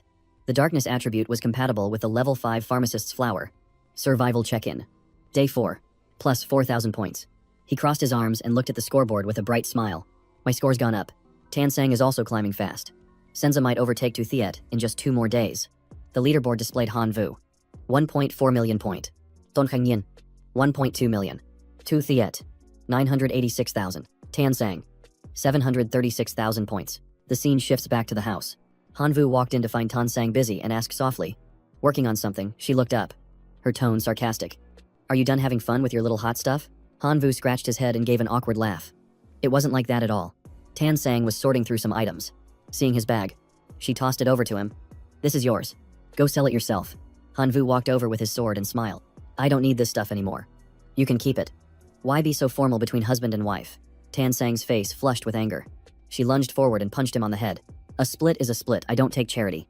And I don't need your pity. Hanvu raised his hands in surrender, wincing in pain. All right. All right.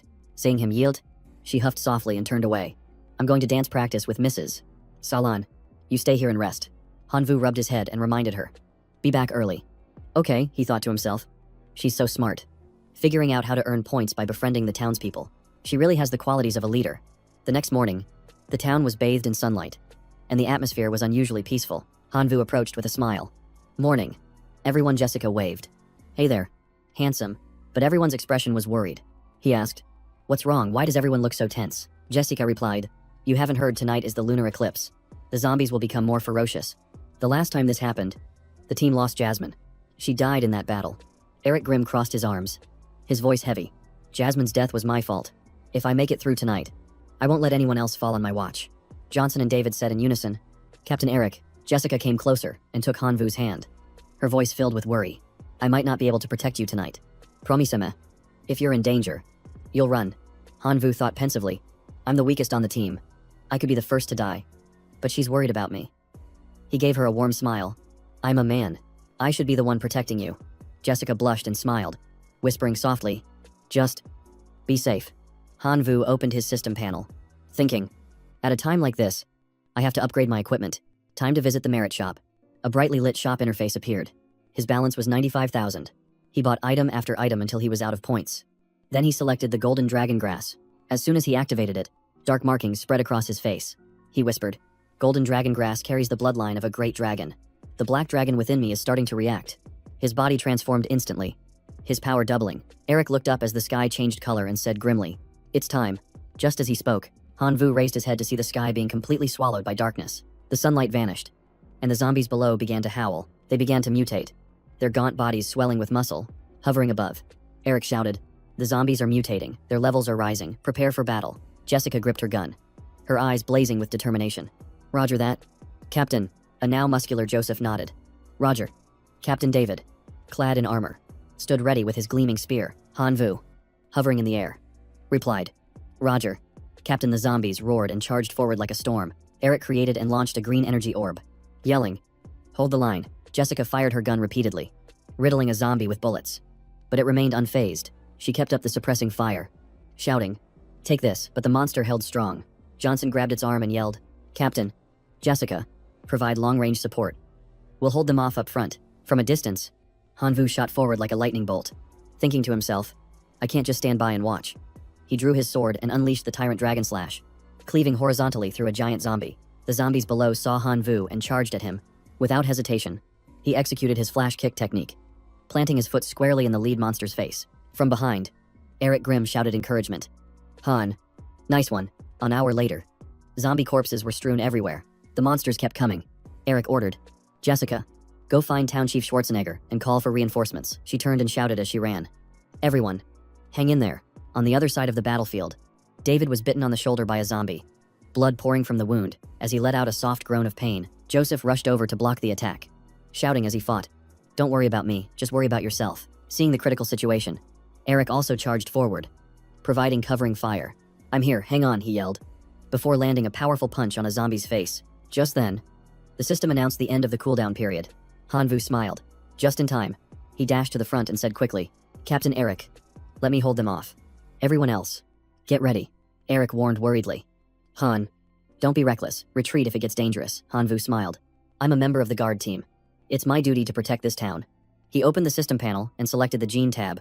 His body began to glow, a pale green energy enveloping him as he unlocked the gene lock. An immense power erupted from him, forming hundreds of spears that pierced through the zombie horde. Eric Grimm's eyes went wide. He gasped in amazement. What incredible power. As the horde of zombies collapsed, Hanvu let out a sigh of relief, but another one suddenly lunged forward, startling him into crying out. How are there still more? Jessica ran over from a distance, shouting, Han, hang in there. Behind her was a group of people who had just arrived as reinforcements. She yelled loudly, we're here. Mayor Schwarzenegger led the charge, yelling, press our advantage. Kill them all. Jessica also sped up to follow. Suddenly, Eric Grimm warned from above, stop. There's something strange ahead. The mayor immediately took out his binoculars to observe. He frowned. The fog is thick. This isn't good. Eric approached and reminded him, Mayor, the fog has rolled in. I can see through darkness, but not through fog. Do you have any plants that can counter it? Use it now. Hearing this, the mayor took out a level 4 wind-blowing clover seed and planted it in a pot. Just a few seconds later, a lush green plant shot up. Hanvu watched in amazement. The growth speed was unbelievable.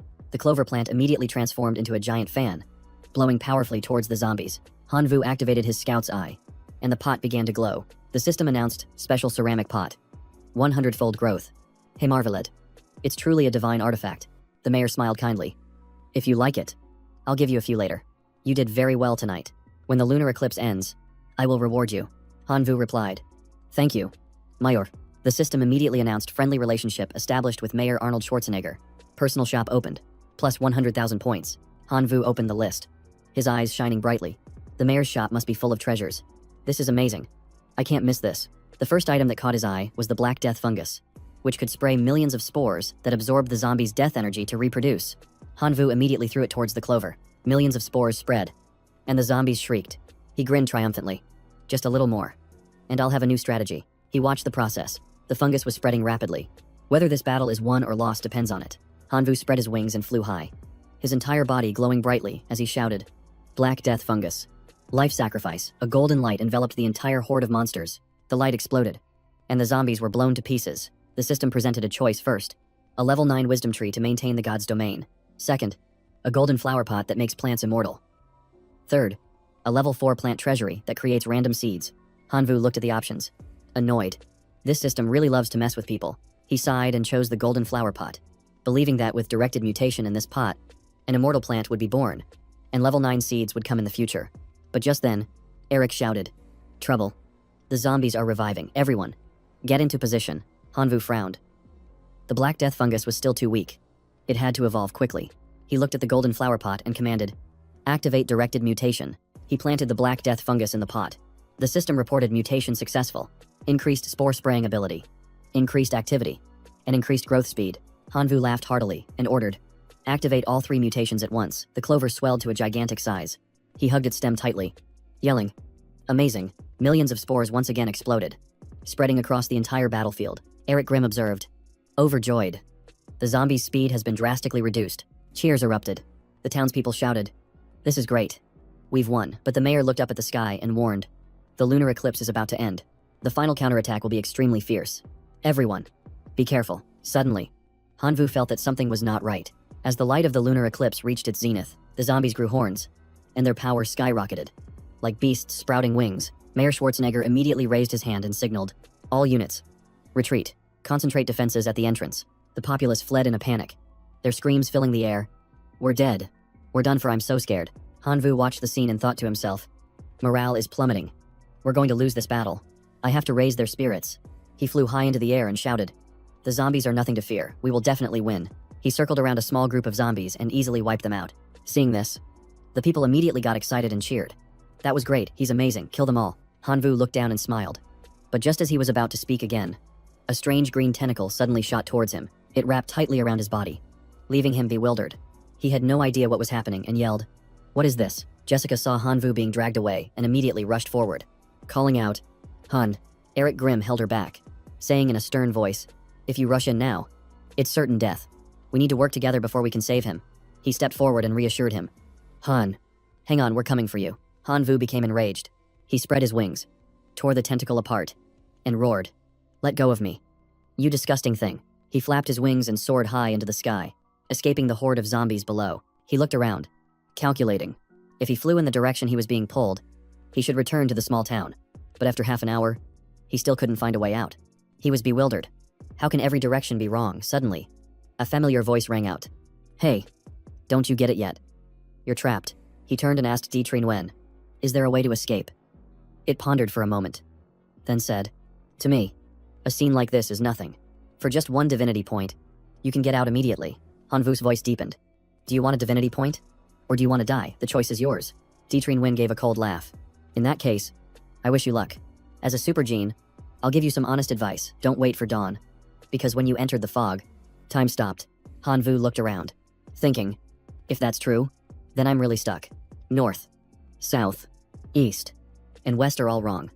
Does that mean I have to charge into the sky?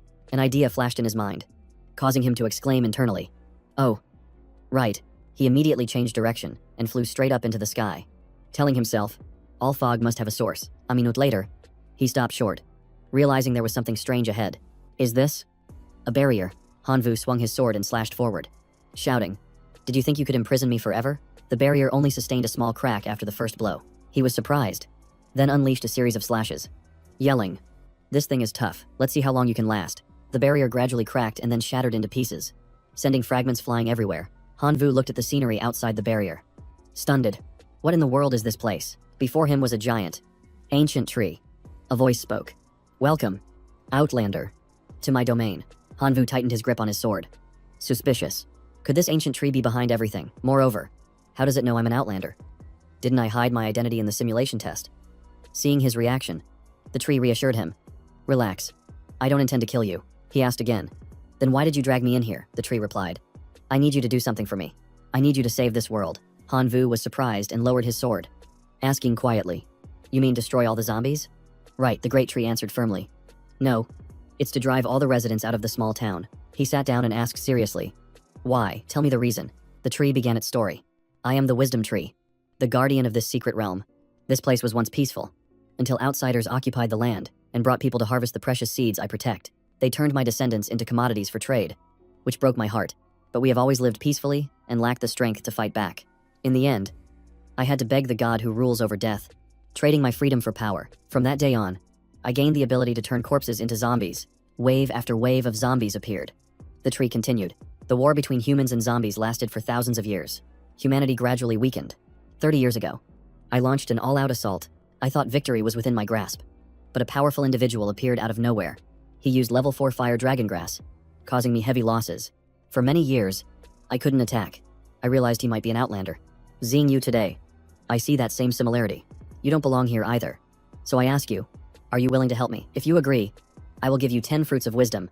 Hanvu froze. 10 fruits of wisdom. Is that equivalent to 10 divinity points? The tree quickly added. And 3 ancient divine corpses. Their bodies are still perfectly preserved despite being thousands of years old. He swallowed hard, his resolve wavering. It was truly too tempting, but he thought about how the small town was a strategic base for the Imperial Capital Academy. If he betrayed them, the consequences would be unimaginable, and offending the gods would be even more serious. Hanvu turned away decisively, his voice cold. I'm sorry, I can't do it. Seeing him leave, the great tree immediately made a more tempting offer. If you help me, I will lead you to meet His Highness, the God of Death. Hearing that, Hanvu immediately turned back and asked, His Highness, the God of Death. A thought flashed through his mind. If I were granted the rank 5 godhood of death, I would be revered by all the gods. Seeing this, the tree gave a slight smile. That's right. So, do you agree now? Hanvu turned away, hesitating, then replied softly. I will try, but I have one condition. I want to contact my god's domain and bring my clan here. It's impossible for me to do this alone. The great tree hesitated for a moment, then said, It's not impossible, but you must swear an oath before the god of death. If you break your word, your entire clan will be cursed to extinction. Hanvu was stunned. Then he suddenly understood. It must be afraid that I'm like the Outlander who betrayed it before. But you underestimate the value of a rank 5 godhood. I agree.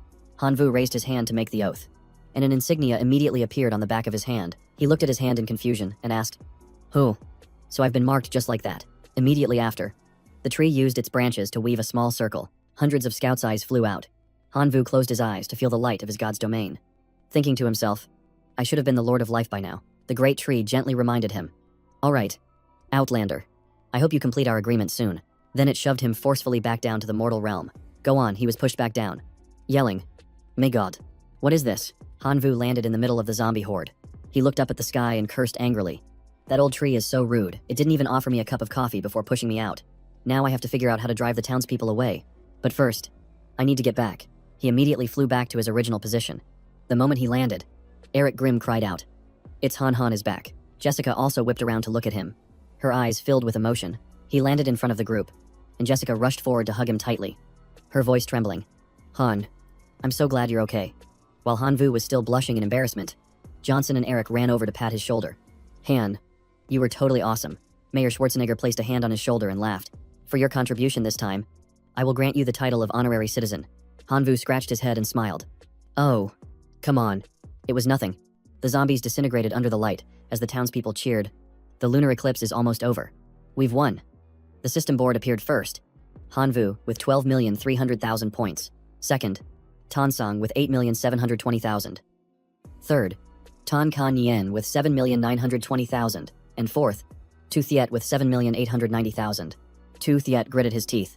What did he do to surpass me? A wicked thought flashed through his mind. If he couldn't win head-on, he would just have to resort to a stab in the back. Immediately after, Tu Thiet left his house carrying a large sack. 20 minutes later, he slammed the bag onto a table, looking at the assassin across from him and grinding his teeth. You're the strongest in this town. Right. Here are 8,000 gold coins. I want you to kill Han Vu. The assassin nodded firmly. Done. Just wait for the good news.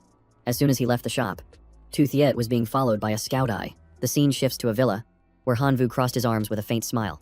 Can't win in a fair fight. So you resort to dirty tricks. Huh. If that's the case, don't blame me for killing you, he commanded. Swarm brood.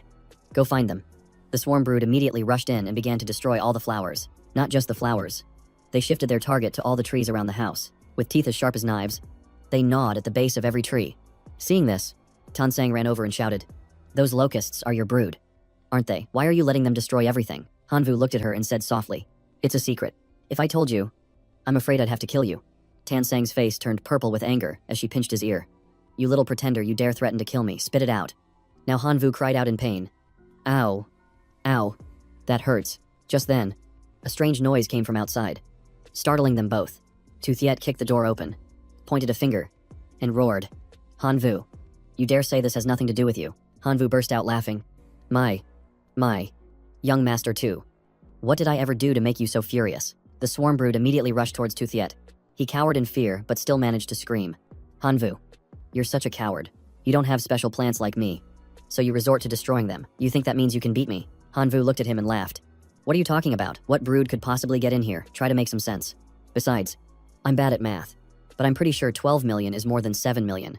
Right, are you planning to catch up on your motorcycle? Then he mimed riding a motorcycle, taunting his opponent, who was so angry he gritted his teeth and cursed. Tu Thiet trembled, his eyes filled with hatred, and he swore to himself, Hanvu, I'll make sure you don't survive the night. The town's residents rushed to the store, yelling, Sell us some pesticide, I need some too. Hurry up, the shop owner replied with a smile. Ladies and gentlemen, the pesticide is sold out. We'll make more soon. Please come back tomorrow. An old man lamented. We're doomed. All the crops are gone. A young man next to him added, Tell me about it. My level 4 man-eating flower has been sucked dry. How are we supposed to survive the night? Mayor Schwarzenegger appeared and announced, Dear citizens, the town will open the church as a temporary shelter for tonight. Please go there to rest. Seeing the man's delight, Hanvu began to plot. He had to take advantage of the townsfolk leaving to let the locusts wipe out all the special plants. Without the plants, they wouldn't be able to fight off the zombies and would be forced to leave this place. The scene shifts to another area. Eric Grimm was surprised to see Hanvu approaching. Han, it's pretty quiet today. So many zombies died last night. You should get some rest. Jessica ran over happily and linked her arm with his, If you want to hang out, you're always welcome here with us. Hanvu pointed behind him and said softly, In that case, let me go look around and pick up any leftover items first. A scout eye rushed in with a report to Thiet, and the assassin were ready to make their move. After hearing this, Hanvu walked straight to the front lines. All right, I'll wait for them in a place where we won't be disturbed. He sat down and watched the two figures approaching. You're finally here. Hanvu looked up at them both. You kept me waiting for quite a while. Tu Thiet glanced sideways, suspiciously. Did you leak the information? The assassin replied coldly. You can question my character, but don't you dare question my professionalism. Tu Thiet immediately turned and snapped. Whatever, the important thing is that you, Hanvu, are going to die here. Hanvu calmly replied. And what will you tell the school after you kill me? Tu Thiet gritted his teeth. The assassin killed you. It has nothing to do with me. The assassin chimed in. Why waste words on a dead man? Let's get this over with. The man immediately got into his stance and unleashed the ghostly lantern lash, a whip full of thorns that shot straight towards Hanvu. He rushed forward, jabbing his fingers straight at Hanvu's face, shouting, Fentomfinga Jabe. A flash of light intercepted the attack, shattering the tips of his fingers. The man was startled. What the hell? Hanvu smirked mockingly. Is this all 8,000 gold coins can buy? The shocked assassin turned back angrily and cursed. Tu Thiet, you dare set me up, Tu Thiet frantically shouted.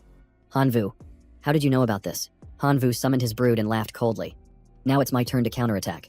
He turned and commanded, My children, go entertain our guests. Tu Thiet screamed in panic. Impossible, how can you control a brood? Hanvu said nothing more, simply pointing and ordering, Kill the assassin for me. The brood immediately swarmed forward, throwing the assassin into a state of desperate panic. Hanvu drew his sword and slowly advanced towards Tu Thiet, his voice low. As for you, I'll deal with you myself. Tu Thiet backed away, shouting, You can't kill me, the school will record this. Hanvu smirked. You're right. In that case, I'll let the zombies handle you. No one can blame me then. Seeing the danger, Tu Thiet turned and ran for his life, screaming as he fled. Stay away, help me. Just a second later, Hanvu dashed forward, grabbed him by the collar, and pulled him back. He gently threw him to the ground. Tu Thiet's face was bruised and swollen as he begged, Stop hitting me, my family will get revenge. You'll see what happens. Hanvu pulled him up with a cold smile. Bring them on. I'll be waiting. With a flick of his hand, he sent him flying towards the horde of zombies waiting outside. Elsewhere, Hanvu was discussing his plan. He ordered his subordinate, Tan Bao, check the area. Don't miss anything. Oh, and remember to leave some soup for me. Then he flapped his wings and flew off. You guys take a break. I'll take over. The red sun slowly set. The scene changes to an emergency meeting in town. The people were in a chaotic discussion. It's over. There are no plants left. How are we supposed to live now? Mayor Schwarzenegger sat there, his face weary, listening to the citizens' complaints. Mayor, we can't live like this. The church isn't big enough to hold everyone. The mayor was starting to lose his patience. I know the situation is dire, but before he could finish, Hanvu interrupted. I have a way. The mayor immediately asked. What way? Hanvu smiled. I want everyone to go to another world. Hearing this, the townspeople began to buzz with excitement. Can we really go to another world? I'm so sick of this place. That's right. The zombies attack constantly. I haven't slept in a week. The mayor was also startled and asked, but the portal was destroyed. And besides, we don't know where to go.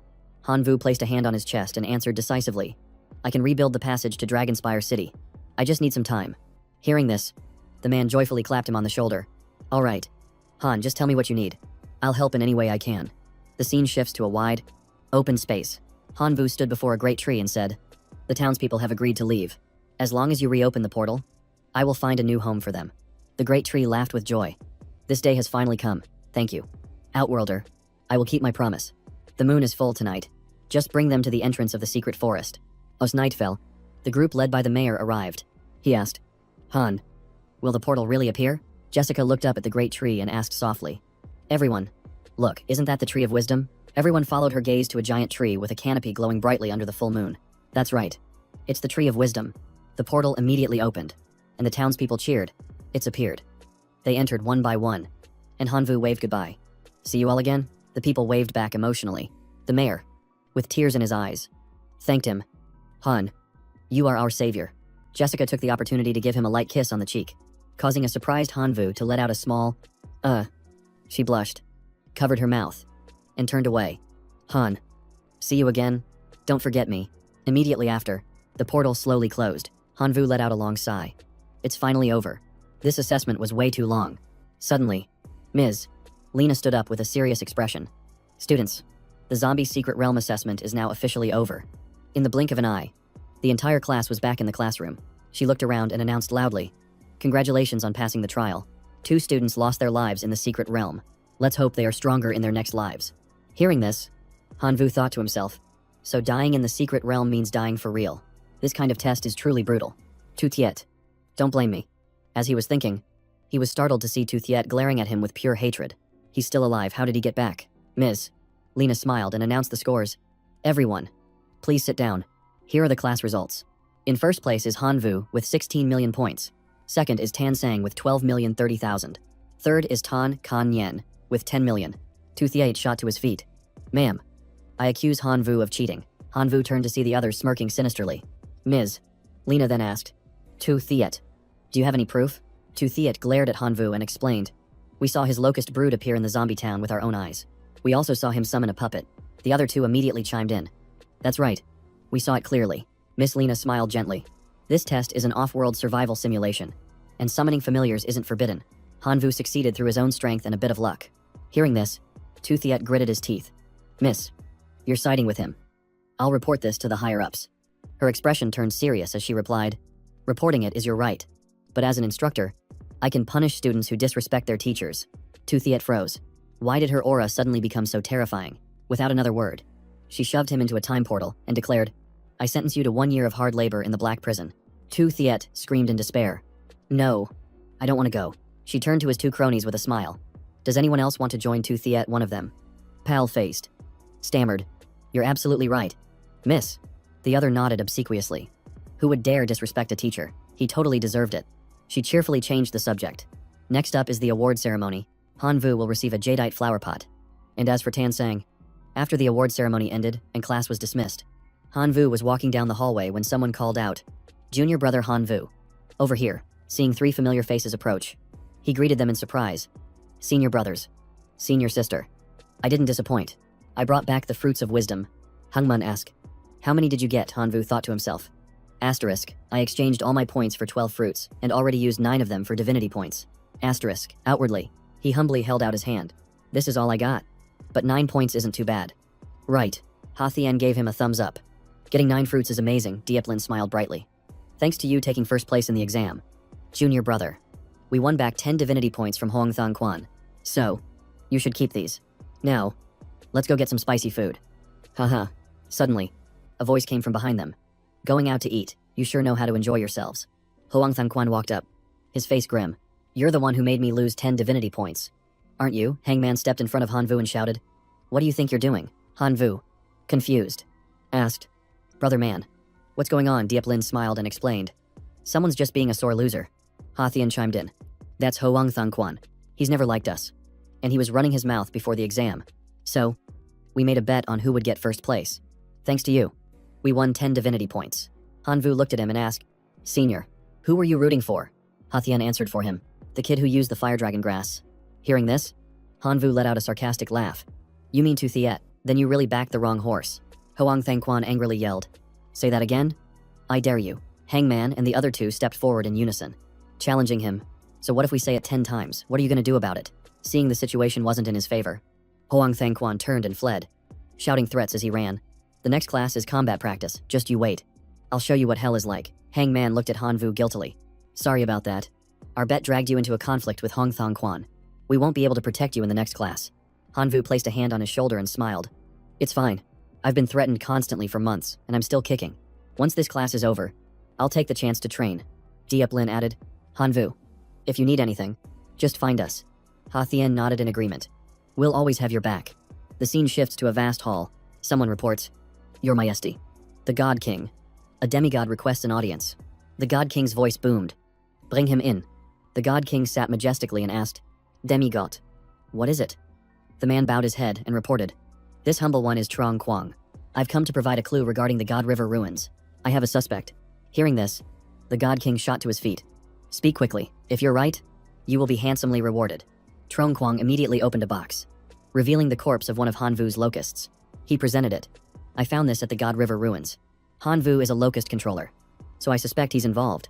Hearing the name Han Vu, the God King frowned and asked, What else do you know? Trong Quang quickly provided the information. He's a high school student, an orphan, currently at the Imperial Capital Academy. His rank is a divinity-level creature. The God King erupted in anger. You think a mere student has the power to enter the ruins and take down 6 of my demigods? Truong Quang dropped to his knees, trembling. Forgive me, Your Majesty, I was skeptical at first. 2. But when I took Han Vu's photo for verification, I confirmed that he had indeed been there. He continued his report. My investigation revealed that Han Vu purchased radiation ore. There's a record of the payment using divine power, and the market's registration device also has matching information. The God King's eyes narrowed as he threatened coldly. Demigot, you'd better not be feeding me false information, or I won't spare you. He then tossed a chest of rewards to him and gave an order. Take this signaling device and monitor Han Vu. I want to know if he took my treasure. A cold glint flashed in his eyes. If it really is him, I will turn him to dust. Meanwhile, Han Vu suddenly let out a loud sneeze. He wiped his nose and sighed. The weather must be getting cold. I need to level up in the next class. Looking at the jadeite flower pot Miss Lena gave him, he smiled. Its function is to bind special plant seeds.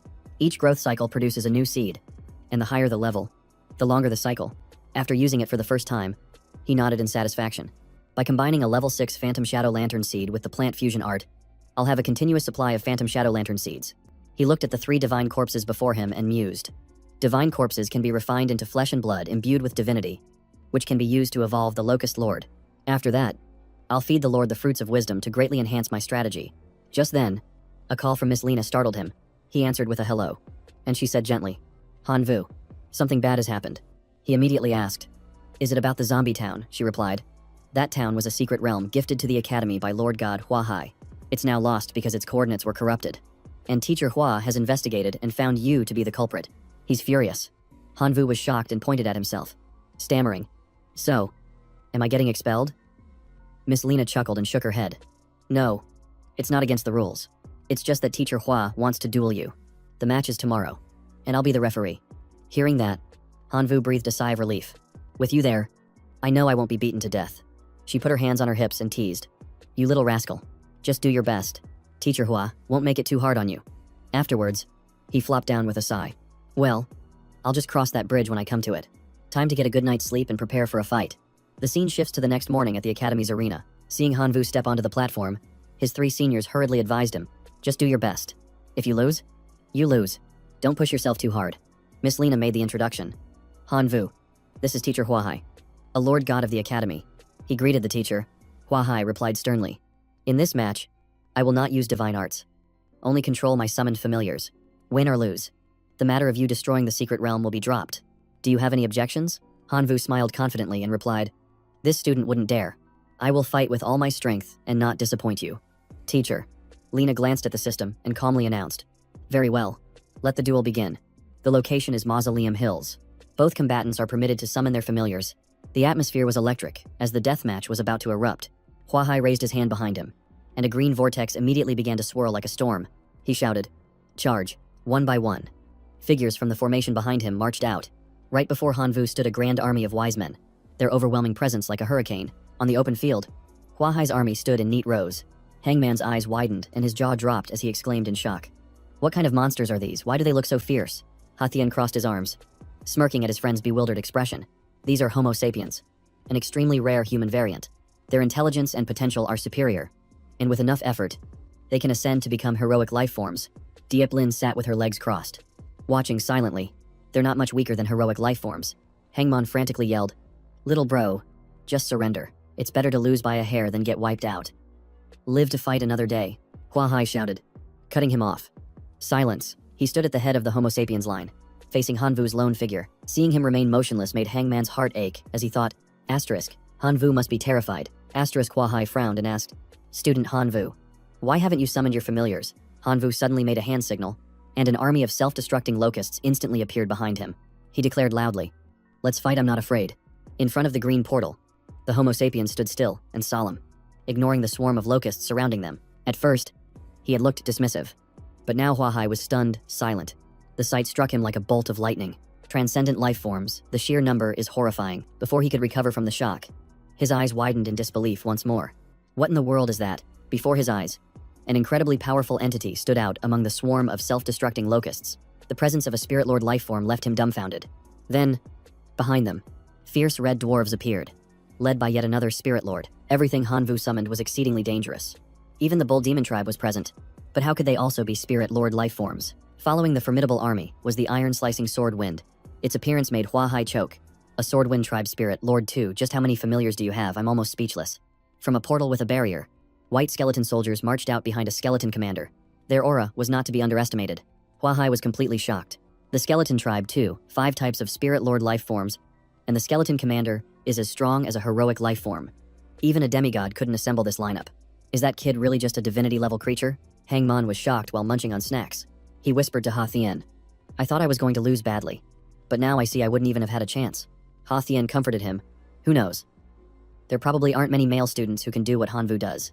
Unlike the 2 chatterboxes, Diep Lin watched the match intently with an admiring gaze.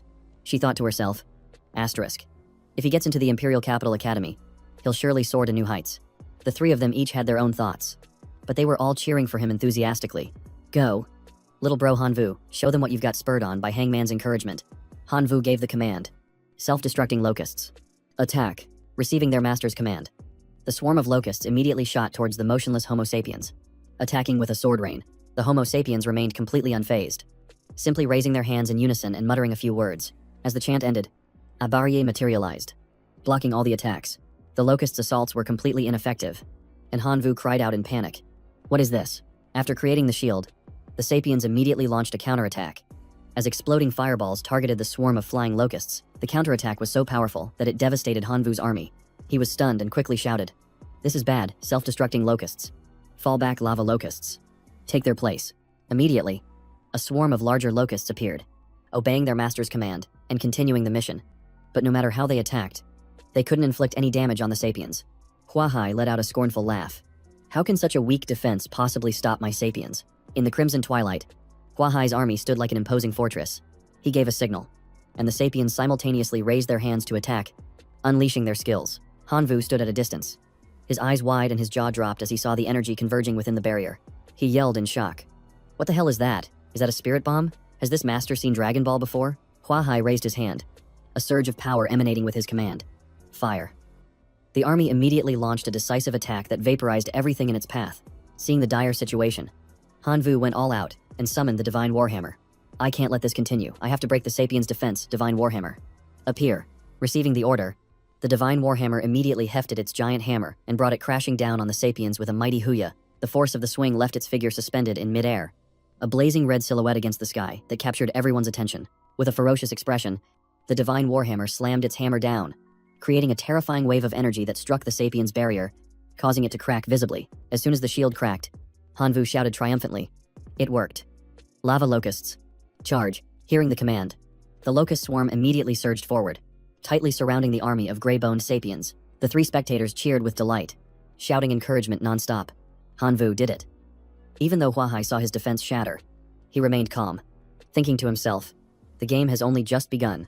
Across the vast sky, dense black clouds formed by the locust swarm gradually began to envelop the Sapiens' army. Hanvu observed the situation, knowing full well that despite his superior numbers, his army's combat power was still low. But even killing a few of them was enough to ignite a spark of hope. His gaze shifted behind him, to where the withered Bone Lord stood majestically. "That is my escape route." He gestured with his hand. "Advance."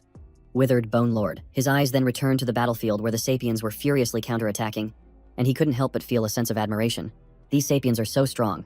All of their combat skills are at the maximum level. Realizing the battle was tilting heavily in the Sapiens' favor, he fell silent, his face pensive. This isn't good. Too few Sapiens have died. I need to increase the Locust's damage output. Activate the source of mutation. Suddenly, a voice echoed in his ear, startling him. The warning left him stunned. This opponent is far too high level. To avoid being exposed, I will temporarily go into hiding. Directed mutation is temporarily locked. See you later.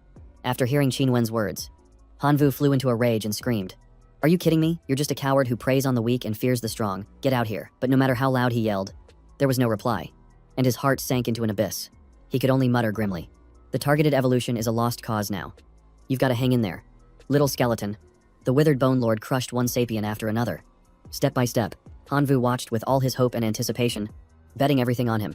As soon as the words were spoken, the entire army of withered skeletons was immediately bathed in a brilliant, mystical light. Hangman grew excited as he saw Hanvu gaining the upper hand, his heart pounding with anticipation. The ultimate move is about to be unleashed, but unexpectedly, the withered Bone Lord, standing behind the skeleton army, was silently making a strange gesture. Suddenly, a massive explosion erupted, engulfing the area in thick dust and smoke. Hanvu stared at the scene, frozen, and uttered in horror, "What is happening?" Wahai stood high above, his voice as steady as a rock. "Yang Hanfu, the Wind Spirit tribe is truly fearsome. Their war feeds war strategy terrified countless civilizations for tens of thousands of years."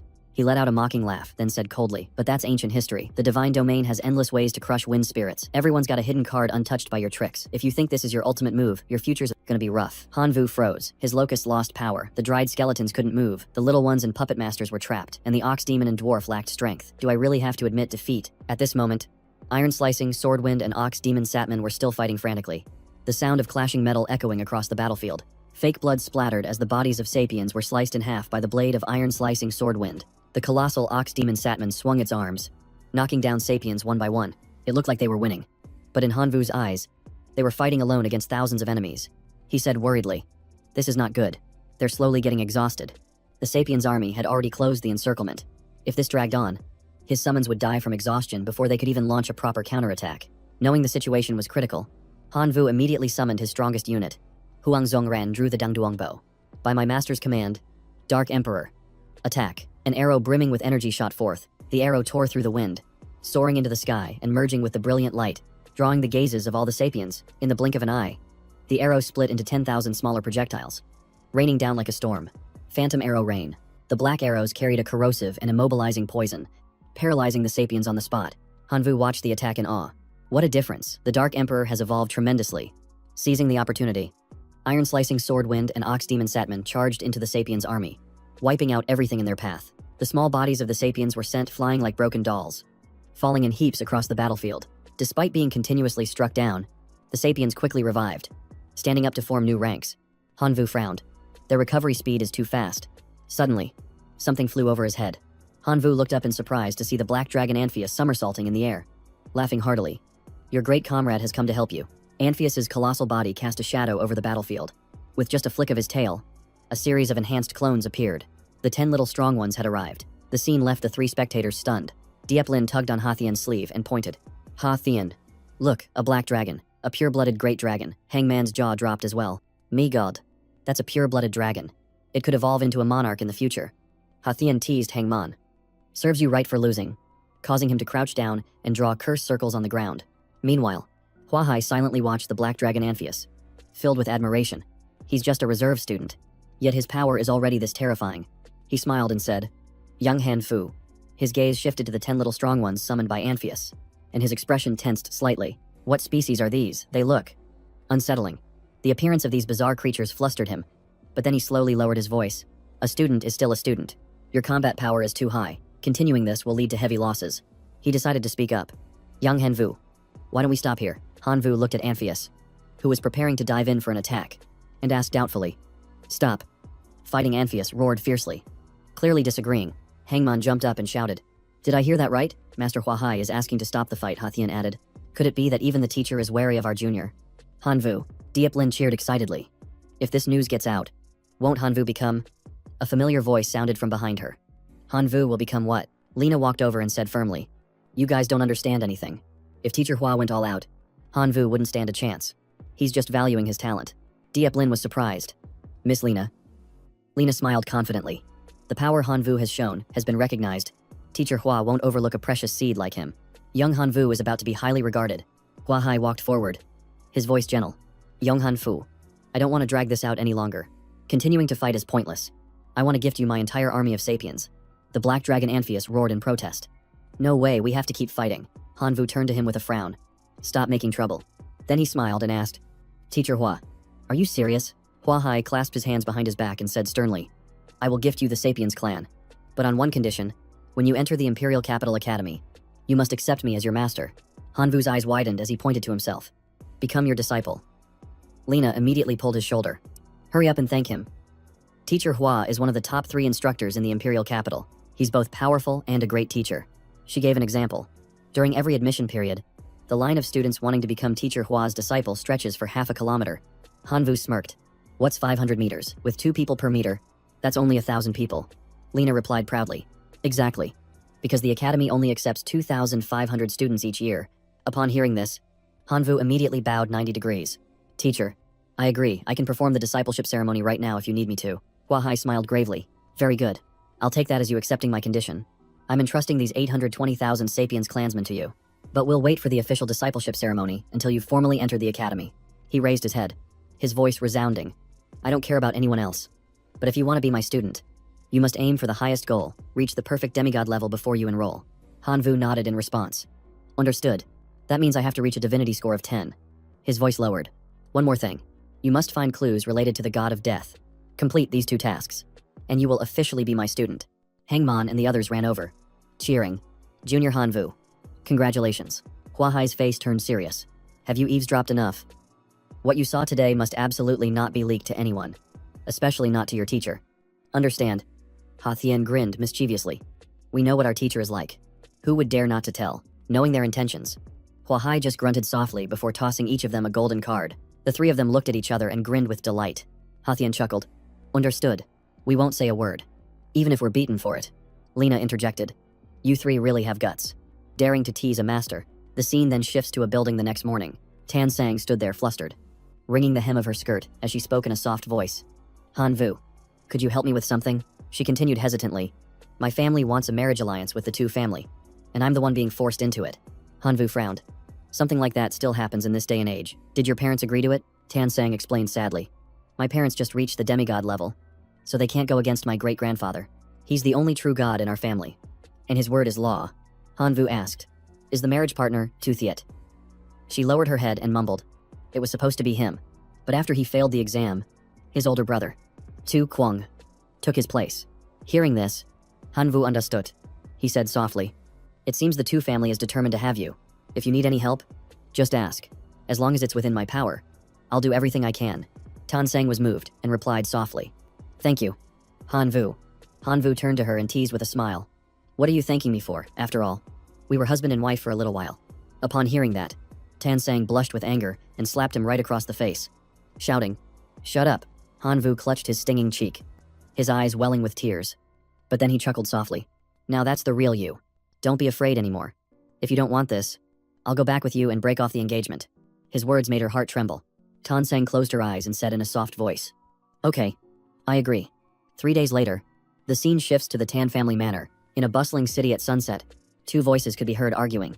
Are you a princess or something? The other replied. It might not be the imperial capital, but the Tan family manor is still in a major city of 10 million people. Just then, a servant approached and said respectfully, Young miss, the master and madam sent me to pick you up. They are waiting in the main hall. It was Uncle Trung. Tanzong greeted him politely. Thank you. Uncle, this is my friend, Han Vu. The man was surprised. Ah, a classmate of the young miss. Then you must also be a preparatory student at the Imperial Capital Academy. Forgive my lack of respect. Han Vu returned the courtesy. You're too kind. Uncle Trung. They exchanged a few quick words before getting into the car and setting off. In the car, Tan Sang was silent, her eyes filled with a deep sadness. Han Vu, sitting beside her, gently patted her shoulder. Don't worry. I'll protect you no matter what happens. Hearing this, she let out a soft sigh and replied quietly, Okay. Before long, she looked out the window, her face tense, and whispered, We're here. The car stopped in front of a tall iron gate. Lights blazed from the mansion, and the sound of arguing echoed from within. Last year's profit sharing didn't include me. And now you want to marry off my daughter for an alliance. No way. Whoever wants to get married can go themselves. My daughter isn't going anywhere, sixth brother. Don't say that. The girl has benefited from the family's resources since she was a child. She has to learn to contribute. Behind the door, the two of them could hear every word clearly. Third brother said, Whose daughter doesn't use the family's resources, why don't you share some of yours? She only got into the prep academy through connections. So marrying her off would save us resources. Another voice interjected. Sixth brother. Watch your words. Don't be disrespectful to your third brother. Hanvu frowned. What a bunch of people. Treating a person like a commodity. Tansang couldn't take it anymore and burst in, shouting, I will not marry into the two family. The house was filled with guards. Third brother, dressed in red, slammed the table in anger. Insolence adults are talking. This is not your place to interfere, guards. Take the young miss to her room, a man with glasses interjected. Little sang, you are a member of this family, and you must sacrifice for the family. The two family is rich and powerful. You won't want for anything if you marry into it. The guards immediately rushed forward, but Tansang's father leaped in front of his daughter to shield her. His voice boomed. I'm standing right here. Let's see who dares to touch my daughter. Third brother took a drag from his cigarette and sneered. Sixth brother. Spoiling her like this will be her undoing. The father retorted angrily. She's my daughter. I'll spoil her if I want to. She's a preparatory student at the Imperial Capital Academy with the potential to become a true god. I won't let anyone ruin her future. The eldest, Tianjiang, pointed a finger and yelled, This is rebellion. Sixth brother. Do you really want to force the true god ancestor to come out and beg you? His neck veins bulged and his face turned beet red as he screamed. Your daughter might be talented, but she's just a mortal. It could take hundreds of years for her to become a true god. Right now, the Tan family has only one true god, and we must hold on to him, no matter the cost. His voice trembling. He continued, If the Tan family loses its true god, what do you think those other families, circling like wolves, will do? You know better than I do. That is a consequence you cannot bear. Outside, Hanvu caught every word. He turned to Uncle Trung and asked, So how's the marriage alliance tied to the true god? Uncle Trung sighed. The Tan family's only true god is trapped in an outer world and only another true god can save him. The two families' true god is the only one willing to help Hanvu's thoughts raced. So the two families using marriage as a cover to draw Tansang to their side. Clever move. Wait, isn't Vian Trung a true god too? With that thought, he immediately pulled out his phone and called Vian Trung. On the other end, Vian Trung was sipping tea and asked leisurely, Are you short on divinity again? Hanvu shook his head. No. This time I need you to rescue a true god imprisoned in an outer world civilization. Before he could finish, Vian Trung cut him off. I know the place. The true god there is strong, but still a little weaker than me. Hanvu was overjoyed. So you'll help, he replied nonchalantly. That depends on the payment. I'm not going if it's too low. Hanvu stepped away and thought to himself, hiring a true god won't be cheap. If I let the Tan family pay, they'll surely resent Tan Sang for it. If I'm going to help, I might as well go all the way, he said in a low voice. Payment will be in sacred origin crystals. How much is enough? Vian Trung asked. Then smirked. I just spent 30,000 sacred origin crystals repairing my divine gun. So let's just make it the same this time. Hanvu replied concisely. Done. 30,000 for the rescue of one true god. I'm sending you the coordinates. Let's sign the contract now. In the main hall, third brother was still yelling angrily. Little sang. You are being too selfish, suddenly. A voice called out. Wait a moment. Hanvu strode in confidently. Third brother glared and shouted. Who are you? Kid, how dare you barge into the Tan family's main house? Guards, throw him out. Seeing this, Tan Sang immediately stood in front of Hanvu. her voice trembling but firm. He is my classmate. He's here to help me. The man with the glasses frowned. A classmate? He looks more like your lover. No wonder you refused to marry into the two family. She retorted angrily. That's nonsense. The eldest brother furrowed his brow and interjected, Little Sang, you are the descendant of a true god. You must find a partner of equal standing. Kid, let me ask you, does your family have a true god? Not wanting everyone to argue further, Hanvu spoke bluntly. I'm an only child. My family has no true gods. Not even a demigod in sight. Just a few bottles of six gods floral water. Hearing this, Tan Sang couldn't help but blurt out, Oh, for goodness sake. Hearing him speak, the eldest snorted mockingly. With not a single true god to your family's name, how can you support a wife if my niece marries you? Won't she be eating dirt for the rest of her life? Here's a card with 500 million god power. Enough to live on for half a lifetime. Take the money and stay away from Little Sang. Hanvu gave a faint smile. Very well. I'll consider this money a fee to hire a true god to save the old master of the Tan family. Seeing his calm demeanor, the eldest turned to Tan Sang with a disdainful laugh.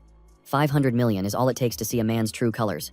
You hear that? He even claims he'll use that money to hire a true god to intervene. The man with glasses laughed mockingly. You want to hire 10 true gods with 500 million? Do you think true gods are vegetables at the market? I think this kid is just trying to stall for time. Although he didn't approve, Tan Sang's father reminded her gently. This boy truly has feelings for you. But don't say such unreasonable things. Before he could finish, Tan Sang interrupted. I believe in Hanvu. If he says he can do it, he will. The eldest became furious. If you're so capable, then go ahead and summon a true god. Let's see how you do it. Feeling their scornful gazes, Hanvu said coldly. Who said I was planning to invite the true god from the two family? Is he the only true god in the world? The eldest snapped in anger. You've taken the money. So get lost. If you weren't Little Sang's classmate, I would have thrown you out long ago, but suddenly, the third brother cried out in alarm. Eldest brother. Wait a moment. Just then, the eldest also felt it. It was unmistakably the aura of a true god. Hanvu smiled. The true god I invited has arrived. The third brother's eyes went wide. It's really true. The Tan family has been renowned for so many years. Would no true god really help them in their time of need? The man with glasses also chimed in.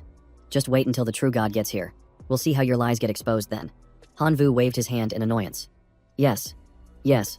You're all so clever. Just wait and see. And you can ask him yourself. Vian Chung had been standing silently up high, observing the entire scene unfold without a word. When he descended, everyone rushed out in a panic. The eldest of the Tan family hurried to greet him. We welcome you. True God, you must have heard about our ancestors' predicament and come to help. Vian Chung looked at him without a hint of respect. Why would a mere demigod be worthy of my concern? Hearing this, the eldest turned away in shame. Hanvu covered his mouth to hide a smirk, not wanting to waste any more time. Vian Chung asked directly, Who is Hanvu? From a distance, Tan Sung's father frowned in doubt.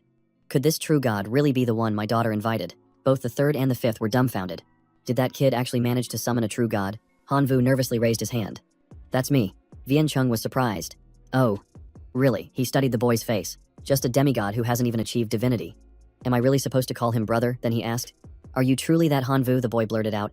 Who? Hanvu took out an object and confirmed with a smile. If it's not me, who else could it be? Old Vian. You recognize this sacred relic of origin, don't you? Vian Chung clapped Hanvu on the shoulder. I never expected you to be so young. Hanvu immediately shot back. You don't look much older yourself. Stepping into the guest hall, Vian Chung glanced around and asked, Are these people your relatives? Hanvu turned to the eldest of the Tan family. No, they have nothing to do with me. His gaze sent a chill down the eldest's spine. Who thought, this kid really knows how to hold a grudge. The eldest glanced nervously at Tan Sang's father and said quickly, Sixth brother. Young Hanvu is your daughter's classmate. You should remind him to help the Tan family. The third chimed in. That's right. Sixth brother, we're all family. In times of crisis, we must put personal matters aside. The fifth also added, as long as that true god takes action, your daughter won't have to be married off anymore. Isn't that what you want? Not knowing what to say, he looked at his daughter, who was also staring blankly at the three of them. Then, Tan Sang's father whispered, Daughter, you've done so well, choosing someone more capable than that other family. If your grandfather is saved, you'll be the #1 hero of this family. Who would dare to force you into a marriage then? Tan Sang blushed and lowered her head in embarrassment. Dad, what are you saying? We don't have that kind of relationship. Seeing his daughter's shyness, he burst out laughing. It's only a matter of time. I know you better than anyone. Why would you bring him home if you didn't have feelings for him? He seems like a bright young man. 2. Go on. Go talk to him. Tan Sang hesitantly called out. Hanvu. But before she could say anything, he turned to her. Tan Sang, come here. He's agreed to help. Quickly inform your family to bring the token and information about the true god. He's ready to set out immediately. Tan Sang was surprised. So quickly, what about the proper etiquette? And was it really 500 million god power before she could finish? Hanvu covered her mouth. Don't worry about the formalities. Just do as I say. She thought to herself. How could 500 million be enough? Hanvu must have secretly paid the rest himself. He's so good to me. Vian Chung glanced at the eldest of the Tan family and reminded him. Don't forget what you promised me. The old man nodded hastily. Of course. I remember. A moment later, Vian Chung departed. Hanvu raised a hand and called after him. Don't worry. Old Vian, I can handle things here.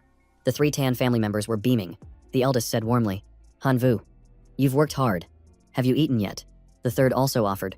Let me give you a tour of the Tan family estate. Hanvu pulled Tan Sang closer. If it weren't for her, I wouldn't even be here. So all the credit belongs to Tan Sang. You should all be thanking her. In the distance, Tan Sang's father nodded proudly. Well said. This kid is pretty decent. Scene change. 2 days later, at the Imperial Capital Academy. In the hallway, Tu Thiet blocked the path of other students, asking, Have you seen Hanvu and Tan Sang? The person on the left replied, Not at the sports field. The person on the right also shook their head. They're not in the cafeteria either. Hearing this, he got angry and cursed. This is weird. Haven't seen them for 2 days. They must have gone back to the Tan family estate. The scene shifts to the Tu family, where an angry shout rings out. Grandmother. I'm sure of it, Tan Sang really took that Hanvu guy back to the Tan family. Old Ancestor Tu and his 2 sons were burning with rage. Your betrothed is running around with another man. If word gets out, it will be a great humiliation, Tu Thiet. Tu Kwang. Follow me to the Tan family estate. The 2 gritted their teeth and said in unison, Yes. Father Tu Thiet clenched his fists tightly. Hanvu. This time, I'm going to finish you. Meanwhile, Hanvu and Tan Sang were sitting and meditating peacefully. Hanvu thought to himself, 500 million exchanged for over 100,000 sacred relics of origin. I'll keep 30,000 and use 70,000 to upgrade my laws. Soon, I'll have a powerful locust army. Tan Sang looked over and saw him smiling so wide he was drooling. So she asked, What are you thinking about that's making you so happy? Suddenly, Uncle Trung ran in frantically, shouting, This is bad. Something terrible has happened. Seeing his panic, Tan Sang asked worriedly, Uncle Trung, what's going on? Uncle Trung quickly reported. The true god of the Tu family is here with Tu Kwang and Tu Thiet. The 6th master told me to tell you 2 to hide immediately. From inside, a voice was heard. According to the formation's prediction, they will arrive in less than 10 minutes. The Tu family's true god wouldn't come here for no reason. It's most likely about the marriage alliance. Tan Sang retorted in frustration. Someone is already saving our ancestor. So the marriage alliance isn't necessary anymore. The eldest sighed in response. 6th brother, you're thinking too simply. The Tu family's true god is no pushover. If he finds out the truth, he'll use it as an excuse to cause chaos and drag the entire Tan family into turmoil. Hearing this, Tan Sang's father's face turned purple with anger as he growled. Then we'll hide it. Just stall for time until the old ancestor returns. The 3rd brother interjected coldly. You think it's that easy? The Tu family's true god came in person. He's definitely thought this all through. The 5th let out a long sigh. Right now, we have no true god to protect us. If the Tu family really forces the marriage, we should just agree. If we anger them, the 10 seconds of millions in the Tan family estate will suffer. Tan Sang's father pounded his chest. I will never sell out my son-in-law. Don't forget, the true god he invited is the one saving our old ancestor. He is our true benefactor. The 3rd snapped 6th. Brother, do you want the whole clan implicated because of your daughter? He immediately pointed at the 3rd brother and roared.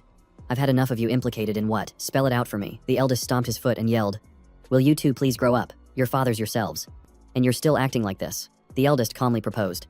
We can't afford to offend either side. Why don't we hold a martial arts competition to select a husband? Whoever wins gets to marry Tan Sang. The 3 of them were stunned. Tan Sang's father roared in anger. Are you treating my daughter like an object to be traded? The 5th gave a thumbs up. I think that's a great idea. That way, the Tan family offends no one. The 3rd tried to persuade him.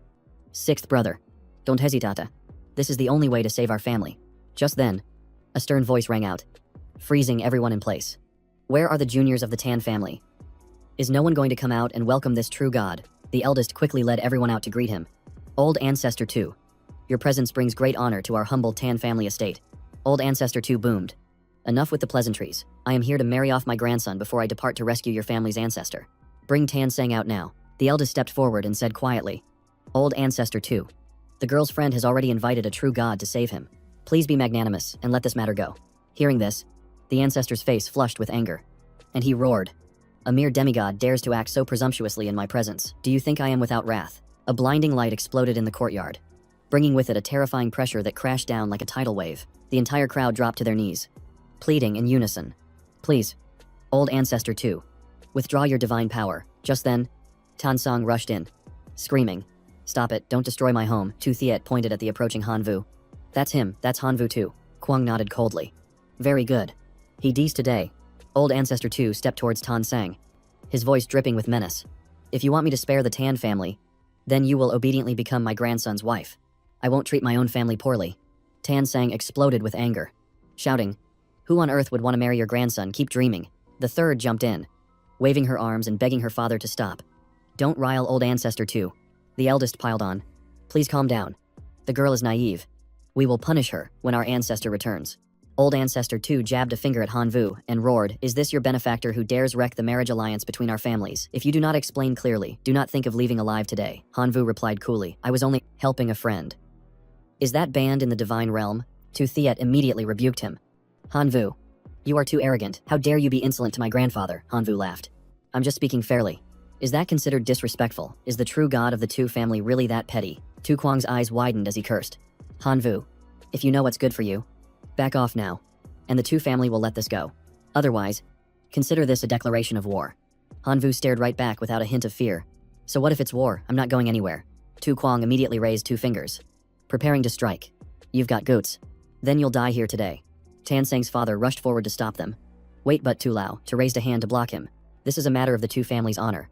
It's best if the Tan family stays out of it." Immediately after, Tu Kwang charged towards Han Vu, unleashing a wave of divine power that sent a shock through Han Vu. He opened a portal and appeared right in front of Han Vu, smirking mockingly. "Is your divine domain still a barren wasteland? How rustic." Hundreds of soulless, iron-armored warriors appeared. They were the ironclad soldiers, a transcendent race of familiars, possessing the ability to transform their bodies with thick armor. Han Vu narrowed his eyes, analyzing them.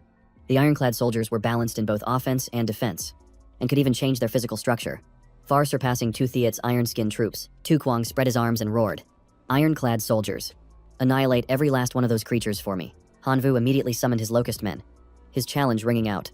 "Bring it on." The two sides clashed in a ferocious battle. One of the locust men charged forward, aiming its attack directly at the first ironclad soldier. It drew its sword and swung, unleashing a powerful strike. The ironclad soldier quickly dodged to the side, avoiding the blow, but another locust man immediately stomped down hard on its back from above. Tu Kwang gritted his teeth in anger. "I underestimated you, but no matter how good you are, you can't overcome what I've prepared." He raised his hand and shouted, "Divine ironclad soldier, to battle." A colossal arm descended from the void. Tu Kwang smirked triumphantly. "The divine ironclad soldier has been summoned." The eyes of this giant monster glowed crimson, brimming with killing intent. It raised its sword and charged straight into the formation of locust men. Its very first slash severed a locust man's arm, sending blood flying everywhere. Han Vu was stunned, unable to believe his eyes. That was a high-level Lord-class unit that had eaten a fruit of wisdom, possessing immense potential. Tu Kwang burst out laughing. "A Lord-class creature that can't even take a single hit. What a bunch of weak grasshoppers." Han Vu gave a strange smile. "Weak, you say? Then keep watching. I'll show you true power." He activated directed mutation, and the swarm of locust men immediately began to transform. Tu Kwang exclaimed in horror. "What is that?" Han Vu pointed his hand straight at the battlefield and ordered an all-out assault. He shouted, "Mutated locusts, charge." The entire squad surged forward as one. Seeing the situation turn dire, Tu Kwang hastily ordered a retreat. "Fall back and form a defensive line now." The divine ironclad soldier calmly sheathed its sword as its body transformed into a colossal shield, its greatsword disintegrating and reforming into a barrier. Han Vu gave a faint smile. "This is just the prelude. The real counterattack has only just begun." He spoke softly, and immediately, the swarm of mutated locusts activated their primal essence, transforming into evolved locust men. An evolved locust man unleashed an incredibly powerful slash, cutting straight through the divine armor, causing Tu Kwang to cry out in fear. How could it break through that defense? Han Vu laughed and said loudly, "Answer me, are the grasshoppers still weak?" Seeing Tu Kwang remain silent, his voice turned cold. "Not talking, then watch closely." He threw a core towards an evolved locust man and commanded, 1,000 poison cores, avenge yourself instantly." Its body was enveloped in a green, toxic gas, the poisonous aura shroud. The evolved locust man's severed arm immediately regenerated completely. Its eyes glared as the system displayed a new ability, extremely corrosive poison. As soon as its arm was restored, the evolved locust man launched a counterattack, striking the divine ironclad soldier with its full power. But the soldier still had a protective barrier. Even so, that barrier began to crack and crumble. Tu Kwang's face went pale as he screamed, "What the hell is this retreat? Get back to the divine domain." Han Vu smiled. "This territory isn't a place you can just come and go as you please." Tu Kwang trembled and stammered, "You, what are you planning to do?" When he saw the silhouettes of 4 creatures standing behind Han Vu, he panicked and stammered, Four great lords."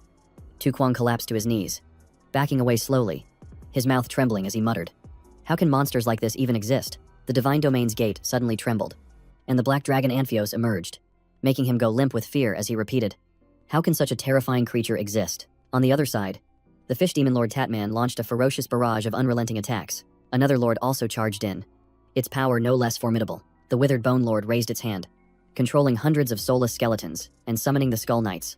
Tu Kwang clutched his head and screamed, "I give up. I'll withdraw from the divine domain. Stop attacking." Han Vu's voice turned stern. "Is your invasion over? Now it's my turn. All familiars, advance into Tu Kwang's divine domain." Tu Kwang backed away, his heart filled with dread. "This is bad. If I don't stop him, my divine domain will be destroyed in the counterattack."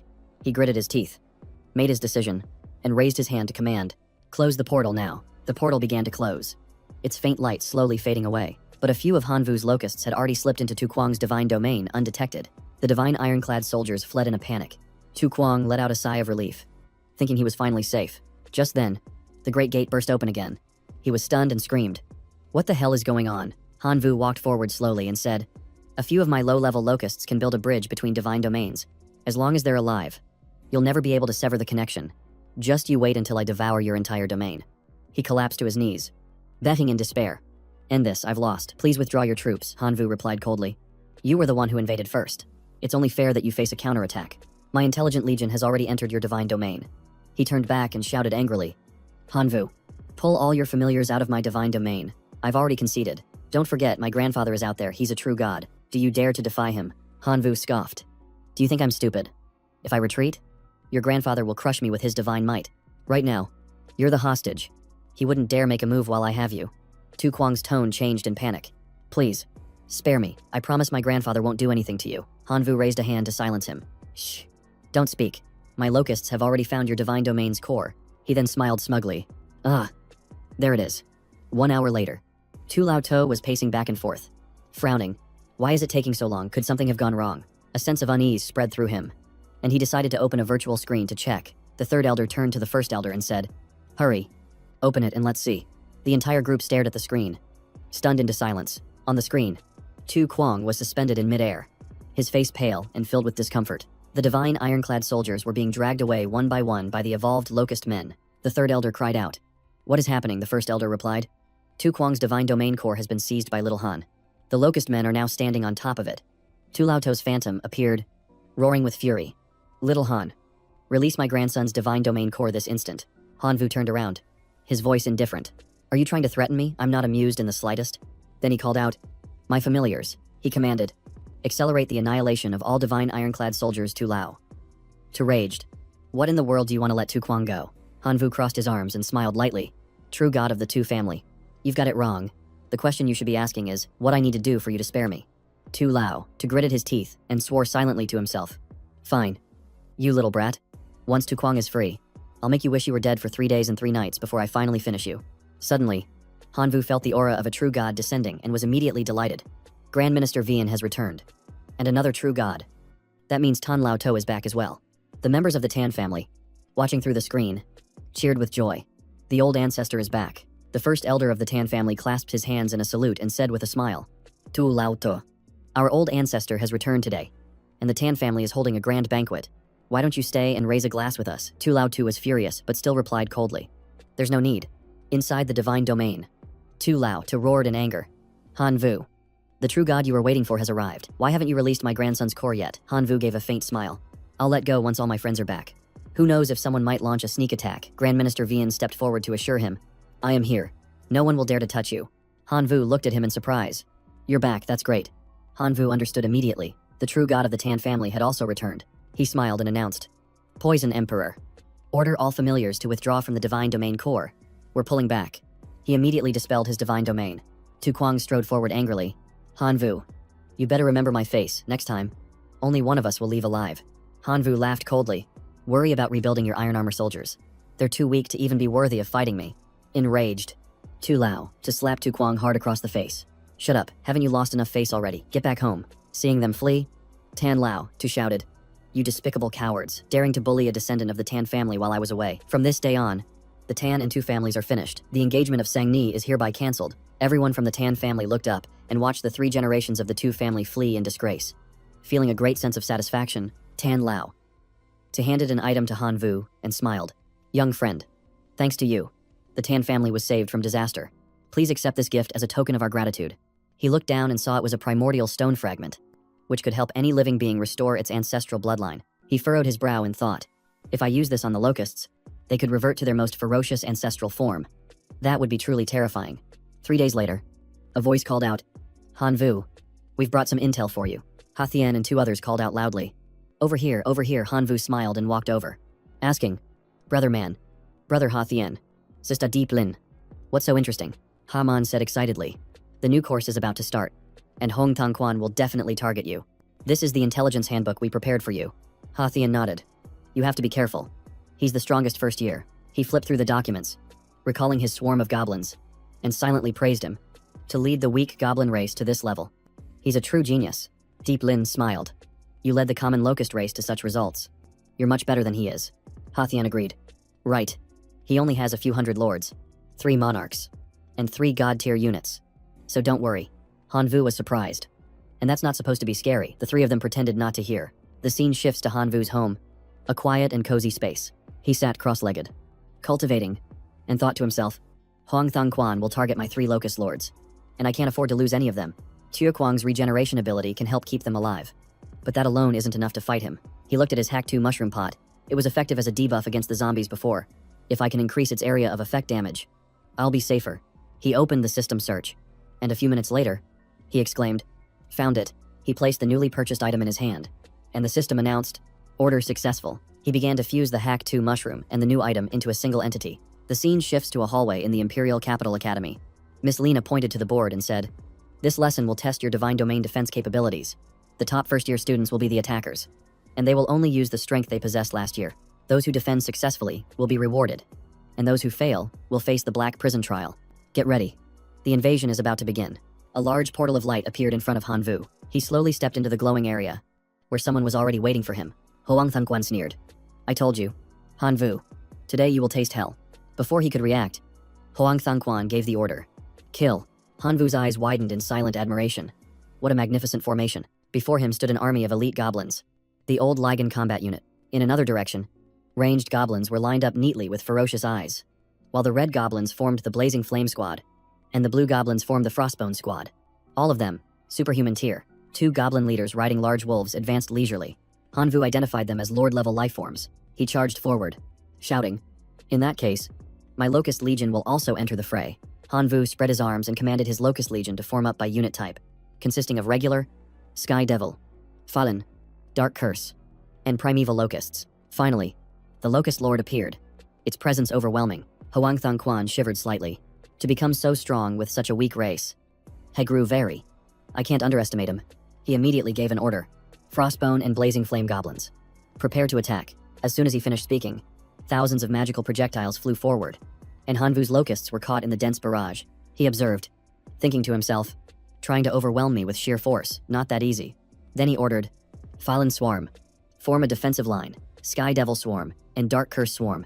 Circle around the flanks and attack the ranged goblins from the rear. The army immediately obeyed his command. Moving into their designated positions, the goblin squad in the front fired their crossbows relentlessly. Huang Thongquan realized the situation was turning bad and quickly shouted, Melee squad, fall back and defend. Han Vu smiled and gave the order. Let it rain. Prime Val Locusts. Counterattack. Instantly, the swarm of locusts descended, crashing straight into the panicking goblins. Han Vu charged forward, issuing rapid commands. Sky Devil Swarm. Dark Curse Swarm. Attack the ranged goblin formation. Huang Thongquan's face darkened, but he sneered. Do you think I'm like Ha Thien or Haman? Let me show you my true power. Huang Thongquan pointed and ordered. Attack 3rd and 4th formations. Switch to fire magic. Concentrate all firepower. The moment he spoke, a massive volley of mana projectiles shot towards Han Vu. Han Vu's barrier cracked. He thought anxiously. This is bad. The shield is about to break. Huang Thongquan didn't stop, continuing to shout. 3rd and 4th formations. Fire at full power. The ground exploded. The locusts outside the defensive barrier were hit by the magic projectiles and scattered everywhere. He spread his arms and laughed arrogantly. Let's see if Han Vu can handle the price of angering me. Goblin Lords. To battle. 2 Goblin Lords immediately appeared, swinging their swords towards the Locust army, ordered to destroy the enemy lords. Han Vu observed and analyzed, with 2 lords holding the formation. My heroic Locust units can hardly deal any damage. Mobilizing them now would be disadvantageous. He changed his plan. Locust Lord.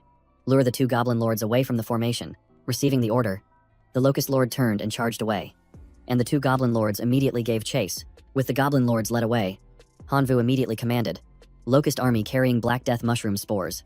Infiltrate the goblin formation." The 5 Black Death mushrooms in the air simultaneously gave the command, and countless black spores flew down, clinging tightly to the goblin forces. A pitch-black mushroom sprouted on the head of one of the lords. Huang Thongquan cried out in alarm. "What is that thing?" Hanvu smiled as he watched the lords pull the mushrooms off themselves, thinking, "The time has come. The real show is about to begin." Less than a second later, a massive explosion erupted in the middle of the goblin formation. He shouted in terror, "What kind of attack is this?" When the smoke cleared, the stunned goblins hadn't yet understood what had happened. Seeing that the goblins were still standing, Thangquan burst out laughing. This magic is too weak. Are you trying to tickle my army?" Hanvu calmly said. "This move is called the regenerative chain cannon. It will explode continuously, each time stronger than the last. How many rounds do you think your army can withstand?" As soon as he finished speaking, the next explosion resounded. Goblins collapsed to the ground, each one screaming in agony. Realizing he'd been tricked, he gritted his teeth and raised his hand. A stream of green energy shot out as he shouted, "Divine Wood." The green energy spread out, enveloping the goblin squad, and a restorative light shone forth. It was a wide area healing divine art. Hanvu saw that his own locusts were also being healed by the spell, and laughed loudly. "So you're my ally." Senior Thangquan frowned. "You think this is a game, you blow one up. I save one. Let's see who loses." Before he could finish his sentence, another explosion erupted in the middle of the goblin formation. He stared, stunned, at his collapsing army, their bodies strewn everywhere.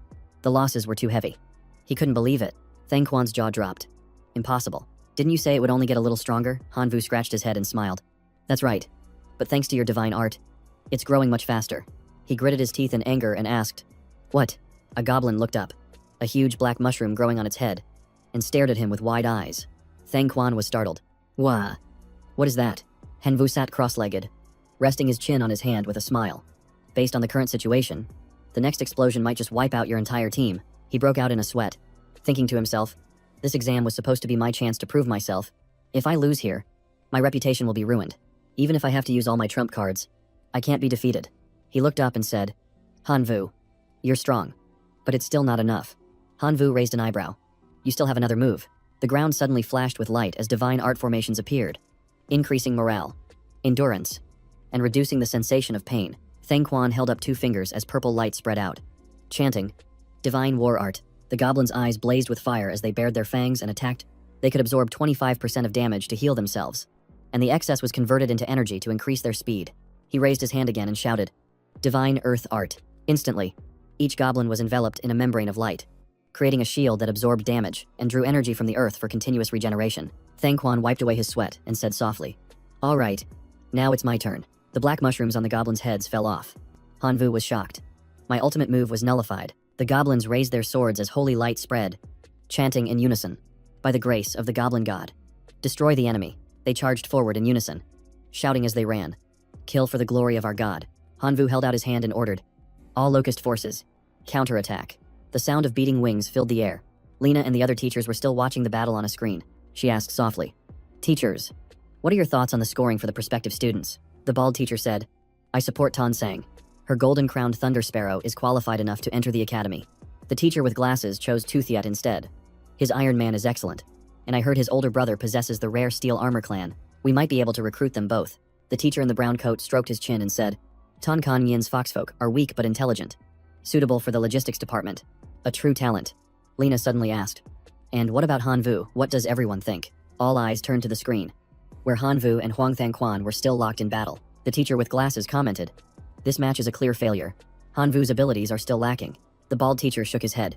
"Not necessarily. Huang Thangquan was forced to use his full power within the rules, which proves Hanvu is strong enough." Lena crossed her arms and gently reminded them, "Don't forget, he still has 5 vassal races he hasn't deployed. To fight like this with just his locust race is already commendable. Even if he loses, he still deserves a high ranking." As she finished speaking, the entire class voiced their agreement in unison, with murmurs of approval echoing throughout the room. On the battlefield, Huang Thangquan angrily pointed and roared, "Goblin squad, wipe out all the enemy lords for me." Suddenly, a clap of thunder echoed in the sky, signaling the end of the match. Both sides looked at each other, stunned. "Is it really over?" Miss Lena's voice rang out. "The assessment is now officially over." Huang Thangquan gritted his teeth in frustration, cursing under his breath. "I was so close. I brought a massive army this time, and now only half are left. I lost both heroes and lords. And Hanvu, his team is still intact. This is a huge loss. On the podium, Lena smiled and announced, any student who did not pass will be eliminated. Next, we will announce the results. Those with outstanding achievements will be sent to the Outer Realm War. She tapped the board lightly, and a list appeared. Tan Sang, Do Hiat, Don Khang Yin, Tian Lulu, Nu Fuang, Han Vu. Sitting below, Saihid. I probably failed. I lost so badly. Beside him, Tu Thiet crossed his arms, looked up, and sneered. Is this all you've got? Han Vu. Tan Sang tried to console him, saying it was okay. Everyone saw how strong he was, and that losing to the strongest upperclassman was nothing to be ashamed of. But Tu Thiet just sneered, saying a loss is a loss, and there's nothing to justify it. But when he heard Han Vu's name called among the outstanding participants, his eyes went wide and his face paled as if he'd just taken a punch, letting out a choked gasp, unwilling to accept it. Tu Thiet raised his hand and said, Ma'am, I have a question. Lena tilted her head, asking what was on his mind. He then turned to Han Vu and demanded loudly, I want to know the evaluation criteria for this test. How can someone who lost still receive a high score? Lena smiled, explaining that the results were decided jointly by her and the other teachers from the Imperial Capital Academy. Even though Han Vu lost, she said, his performance earned praise from all of us, so he fully deserves it. Then she looked at him directly, her gaze as sharp as a knife, and asked, do you have any other objections? Tu Thiet. The hair on his neck stood on end, and he quickly shook his head, stammering, no, nothing else. Ma'am. Lena slammed her hand on the table and declared, if that's the case, then it's settled. Those who passed have 1 day to prepare. Tomorrow, you will be taken to an otherworldly plane for actual combat. With that, she turned and left. The force of the closing door, shattering the table, Tu Thiet broke out in a cold sweat and whispered, Ms. Lena is terrifying. Even a table made from a 10,000-year-old tree couldn't handle that. Beside him, Tozo mumbled, she really is the war goddess of invasion. He then shot up from his seat and walked away, saying coldly, Han Vu, don't get too happy just yet. Just you wait and see. Tan Kan Yen secretly ran over and tapped Han Vu on the shoulder, whispering, I heard Tu Thiet is teaming up with Hoang Thong Quan to come after you, so watch your back. Then she smiled and waved. Well, I'm off to find my rich big sister Tan Sang, watched her go, and remarked sarcastically, if you admire her so much, why don't you just go with her for good? Hearing this, Han Vu turned his head and pouted. I can't stand people who are just moochers, always freeloading instead of relying on themselves. Tan Sang put her hands on her hips and nodded in agreement. Yup. Outside the door, Hang Man poked his head in and waved, calling out, Han Vu, come on, let's take a break. In a temple, a voice rang out. The Imperial Capital Academy is invading 3 otherworldly civilizations. Ha Thien continued. They are the Rune, Totem, and biomechanical civilizations. There are some things we can't tell you, but we have a gift for you. Diep Lin handed him a brocade pouch, instructing carefully. Inside is information on the 3 civilizations and some support items. Don't open it until you're on the other side. Han Vu accepted the 3 brocade pouches, thinking to himself, to join Master Hua Hai's sect, I have to ascend to a perfect demigod. I can't afford any mistakes in this trial. Diep Lin's group raised their pom-poms to cheer him on, shouting, go. Han Vu, you can do it. The next day, Lena gave 2 bracelets to Han Vu and Diep Lin, explaining, these are Divine Realm login devices. They help divine beings like you, reserve students, connect to the Divine Realm. Everyone is waiting on the rooftop. Let's go. Afterwards, they boarded the spaceship. The spacefaring vessel shot through a wormhole, entering the vastness of the universe. The journey continued like this, with the ship gliding through the infinite expanse of space. Inside the cabin, Han Vu looked out the window as the system announced, the otherworldly war has begun. The ship stopped in a desolate region. He stepped onto a large rock to survey the area, then took out the brocade pouches and whispered, let's see what's inside these. Suddenly, 2 of the brocade pouches disintegrated into dust and vanished. His eyes widened as he cried out, what? They're gone. Is there only one left? Curiously, Han Vu opened the remaining red brocade pouch, muttering, what in the world is in here? Inside the pouch were a scroll and several runes. He opened the scroll and read that this plane was ruled by the Rune civilization, where runes were the source of all power. There were 26 basic characters which could be combined to create billions of variations. Stable combinations were known as the language of runes, capable of world-altering feats. After reading, he took out 10 runes and immediately understood this was origin energy, a special power that helped level up life forms during the otherworldly war. The more origin energy one had, the higher their level. The most common way to obtain it was by hunting the creatures here. He thought for a moment, then waved his hand and commanded, the 5 strong ones, come forth. Han Vu's gaze turned cold. The hunt was on. An hour later, he sat down to rest with a satisfied grin. I've already gathered 0.5 units of origin energy in just 1 hour. Time to pick up the pace. Looking at the remaining rune pouch, Han Vu immediately summoned more. Still have 5 cards left. He called forth 50 primal locusts. From below a cliff, he observed his surroundings, selected a target, and shouted, "Let's move out." My pets, the army of locusts received the command and flew straight down to swarm the target. Far away, Tu Thiet held a box and chuckled to himself. Hoang Thang Quan really has everything. This ironclad demon is beyond lord level. It'll definitely be able to take care of Han Vu. From his pocket, he pulled out a small plastic bag containing a strand of black hair. According to Hoang Thang Quan, all he had to do was place Han Vu's hair inside, and the ironclad demon would lock onto its target, without hesitation.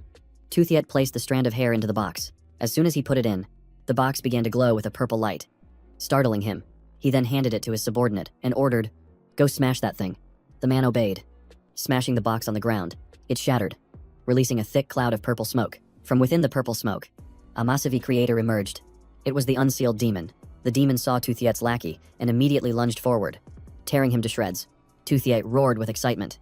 "Excellent, Han Vu. Your day of reckoning has come." Without another word, the demon turned and roared, "The one who imprisoned Ano for 1,000 years. I will wash away this humiliation with your blood." Meanwhile, Han Vu had just finished off a pack of wolves and was holding 10 units of origin energy. He closed his eyes and said in a low voice, "It's time for a breakthrough. Unlock Black Dragon Transformation." Han Vu took out a rune, consumed 5 more units of energy, and summoned the rest of his minions, completing the formation. The 10 strong ones entered the fray. Suddenly, a pair of giant wolf paws slammed onto the ground, followed by the appearance of a red-eyed wolf with a prominent mark on its forehead. He immediately shouted, "The 10 strong ones, attack!" A ferocious roar echoed through the dense forest. Deep inside the Wolf King's cave, there was a scroll, a fang, and 4 stones engraved with symbols. Han Vu was stunned when he saw them. "This is..." He curiously picked them up to examine them, his jaw dropping in surprise. He couldn't believe it was the rune of contract. Han Vu sat down, arranged the stones he had collected, and formed 7 runic characters. The system announced rune language. Wild nature. Low grade. Increases strength by 10%, defense by 20%, and recovery by 20%. If applied to a bladed weapon, it increases attack speed, lifesteal, and the chance to cause bleeding. After arranging the runes, he took off his shirt and felt his body change. He thought to himself, "Wild nature has fused with me." Testing his power, he felt his strength surge. Current Primal Locust 2. Suddenly, a noise outside the cave made Han Vu frown. "What's going on?" He rushed outside like a powerful torrent. As soon as he landed, he called for reinforcements. Just then, a cat appeared out of nowhere, leaping up to attack one of the strong ones with a loud meow. It swung its sharp claws, slicing one of the strong ones in half. Unleashing its grand pouncing/technique, Han Vu narrowed his eyes, assessing the creature. A cat demon, Lord-level life form. All strong ones, prepare for battle. He ordered his entire army to charge. The cat demon showed no fear, diving in and tearing through the strong ones with its claws. Han Vu was also hit in the process. But what stunned the creature was that Han Vu's leg regenerated in just a few seconds. The cat demon gritted its teeth. Its cold, sharp eyes locked onto Han Vu. It roared and lunged forward with its claws extended. But suddenly, Han Vu's aura surged. He said coldly, "Perfect timing." The cat demon moved at extreme speed, rushing straight towards Han Vu while hissing, "Meow." Han Vu clenched his fist, his eyes glowing intensely as a red aura erupted around him. The Black Dragon Transformation skill had been activated. Before its claws could touch him, a thunderous punch shot out, sending the cat demon flying. It died on the spot. The system announced, "Successfully eliminated a Lord-level creature. Received 2 units of origin energy." Hearing the system notification, Han Vu smiled in satisfaction. "Good. Now I can summon the Bone Clan. If things go smoothly, I might be able to ascend to demigod right here in this otherworldly plane." 3 days later, a locust buzzed near Han Vu's ear, reporting that a fire crystal mine had been discovered up ahead. He took the lead and commanded his grand army, advanced towards the target immediately, then quickly moved ahead of the group. As he neared the cave, a wisp of purple smoke drifted out, making Han Vu pause. He grew suspicious. A human presence. Could someone have discovered this place before me? He proceeded cautiously into the cave, carefully observing his surroundings with every step.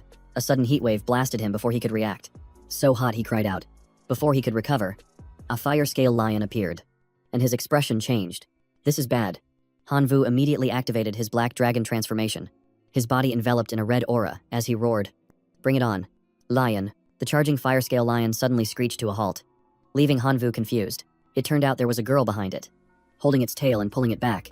The fire-scale lion broke into a sweat as the girl yanked hard and yelled, "Where do you think you're going?" It tried to flee, but its legs were held fast, and it let out a pleading roar. Han Vu looked closer and was shocked to recognize her.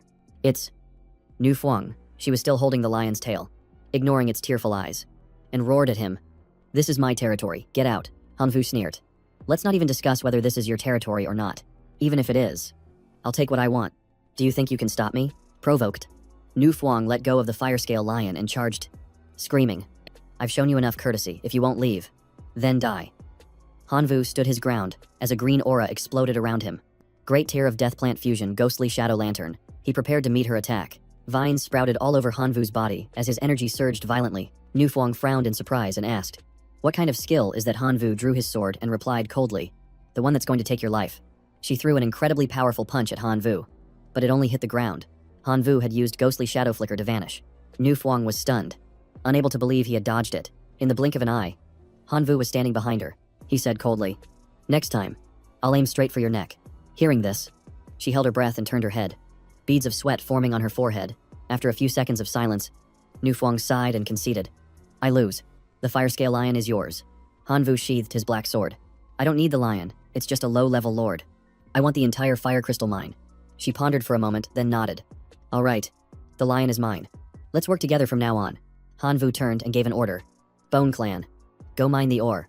Just then, the sky turned dark as black gas flooded in, and an intense dark aura poured out from the cave. Nu Fuang frowned and looked over, asking, is this also part of your army? Hanvu chuckled softly.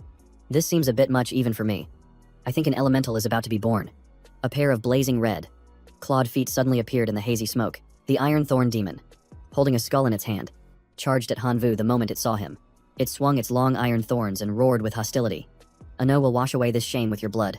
Hanvu immediately transformed, unleashing his golden dragon grass technique to merge with the surrounding plants. The two dragons behind him roared, unleashing a golden dragon breath that sent the Iron Thorn Demon flying. Seeing its attack broken, the Iron Thorn Demon sneered. You think a golden dragon can stop this? He activated the supermassive iron thorns, his clothes tearing apart. But Hanvu wasted no time, counterattacking with the ghostly shadow toad.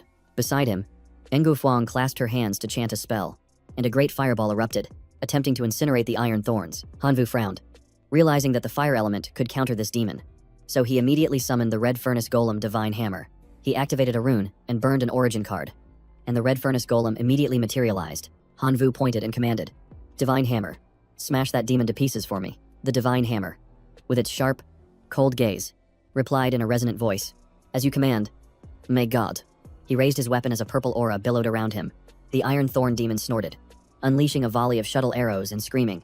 For Lola, a swarm of snakes emerged from behind the Divine Hammer.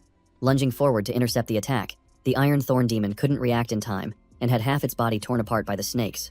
It begged in terror. No. Stop attacking. The Divine Hammer ignored its pleas, raising its hammer and bringing it down along with the swarm of snakes. A massive explosion kicked up a thick cloud of dust and smoke, obscuring everything within.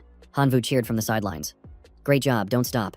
Keep smashing him. Hearing this, the excited Divine Hammer brought its hammer down for another decisive blow. Hanvu covered his face with his hand and exclaimed, Dumb. That's brutal. The Iron Thorn Demon lay flattened on the ground. Watching the hammer slowly descend upon it, he signaled it to stop and walked over to look at the demon's trembling soul on the ground. The grasshopper said, his soul is still intact. Hanvu nodded. This one is really persistent. If we keep him around, he might come back for revenge someday. Hanvu said in a cold voice, let the hollow bone devourer consume his soul. The Iron Thorn Demon hastily stammered, no surrenders. I'll be your slave. Just please spare my soul. Hanvu crouched down and pointed at him. His words made the demon break out in a cold sweat. I don't trust you. Not unless you sign a contract with me. The demon trembled and replied, Okay. Hanvu immediately opened the system and drafted a slave contract between Hanvu and the Iron Thorn Demon, standing nearby. Engu Fuang's eyes widened in admiration. You're even more cunning than a professional scammer. He pointed at the Iron Thorn Demon, and a sparkling blue light flowed into its body. The contract was complete. Hanvu looked at him and asked, What skills do you have? The demon replied timidly. Ano is a demon with the reset bloodline. I can shapeshift and reset both metal and life. Hanvu turned away. Your abilities are decent, but there are many fire-type users in the god's domain. Your weakness is too obvious. Seeing Hanvu about to leave, he pleaded, If you don't mind, Ano can transform into a weapon. With my reset bloodline, I can merge with any weapon I touch. Hanvu paused, considered it, and then nodded. All right, do it. Hearing his master agree, the demon breathed a sigh of relief. Hanvu drew his sword and plunged it into the demon's soul, and it immediately merged into the blade. Hanvu happily slung the sword over his shoulder. With this new weapon, his strategies would be several levels stronger, making his path to becoming a demigod even more certain. Now, he just needed to continue fighting to expand his origin. The scene changes to a large forest several days later. In a clearing, someone in a green cloak was hiding in the shadows of the trees. Observing, he gasped in shock. Me God. It's the Undead Legion. Looking at the massive army, he shuddered. The number of undead had reached 500,000. He had to report to the city lord immediately. With that thought, he turned and ran back to the city to report to the lord of East Wolf City. When the lord heard the number, he became furious and shouted, "What did you say? 500,000 undead?" The subordinate broke into a sweat, trembling as he kowtowed. "My lord, that army is currently a few dozen miles away." The city lord fell into deep thought. His forces here numbered less than 50,000. Even with mercenaries, he could only gather 100,000 troops. If they were attacked by 500,000 undead, the consequences would be unimaginable. His face paled as he immediately gave the order. "Send word to the neighboring cities for reinforcements." The subordinate acknowledged the command and left. A day later, on the city wall, a subordinate reported, "My lord, the reinforcements have arrived, a total of 300,000 soldiers and 50,000 clerics from the church." The city lord stood on the city tower and shouted excitedly, "Excellent, the clerics specialize in countering the undead. This time, we have a chance to wipe them all out, guards, mercenaries, and clerics. Prepare for battle and defend the city." Below, the soldiers shouted in unison, "Protect our homeland, destroy the undead." The city lord, clad in silver armor, raised his hand high from his horse and gave a rallying cry. "Grand Army, march out, destroy the Undead Legion." At the same time, Han Vu and Ngu Fuang were sitting under a tree listening to a report. The messenger informed them, "A human army of 350,000 is approaching." Han Vu jumped up excitedly. "Oh, so they want to pick a fight with me, do they?" Ngu Fuang asked in bewilderment. "What's going on?" He jumped up, cracking his knuckles and grinning with fighting spirit. "My scouts report, a large army is coming to surround and kill us. So, I want to fight a big battle and earn some more planar origin." Ngu Fuang frowned. "Are you trying to use me as a tool? I'm not that stupid." Han Vu ignored her and stealthily crawled closer to the enemy army, lying low to observe. Hearing a noise, he turned to see Ngu Fuang also sneaking nearby and asked in surprise, "I thought you said you weren't going to fight," she scowled. "I'm just here for fun, not to help you." Han Vu burst out laughing and patted Ngu Fuang's head like she was a pet. "I like your feisty attitude." She angrily slapped his hand away and yelled, "Don't touch me, they're almost here." In the distance, a cloud of dust billowed into the sky as the mounted army advanced in an incredibly orderly formation. Seeing the time was ripe, Han Vu leaped up and roared, "Skeleton Legion, ambush them now." A panicked soldier screamed, "It's an ambush. Quick, get into formation." The entire army trembled, their faces pale, as they cried out in despair, "We've been trapped, oh God. I want to retreat." From the distance, a storm of skulls and sharp claws rushed toward them. The Skeleton Legion charged into a deathmatch with the soldiers, controlled by the nation controller. They attacked relentlessly without stopping. The general of East Wolf City saw this and urgently shouted, "Holy clerics, act now." The group of holy clerics immediately unleashed a spreading wave of jade green energy. The energy quickly enveloped the skeleton army, weakening them. Han Vu frowned and yelled, "This is bad, we have to take out the holy clerics first." Ngu Fuang immediately accelerated, rushing past Han Vu like a whirlwind. He transformed as well, his eyes burning with determination. "There's no way I'm letting you get ahead of me." She charged into the group of holy clerics who were channeling energy, striking them down one by one, while Han Vu swung his sword to cut down the rest. The two of them stood back to back as Han Vu roared the command, "Into your army, charge." Hearing the command, the Skeleton Legion launched an all-out assault on the human army. A soldier staggered in to report to the city lord, unable to speak clearly. "My lord, we've been routed. The Undead Legion." Hearing this, the city lord rushed to the balcony, and seeing the slaughter, he screamed, "We're done for full retreat." A few hours later, Han Vu said wearily, 350,000 skeleton soldiers for one planar origin. What a waste. Ngu Fuang, however, held her cheeks gleefully. "We've struck it rich this time." Han Vu threw cold water on her excitement. "Is that all you care about? There are some runes among the loot. Let's divide them."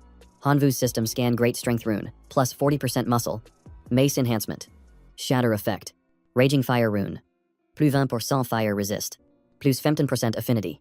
Staff gains Raging Fireball, plus 20% damage. Armor gets Protective Shield, negative 30% fire damage.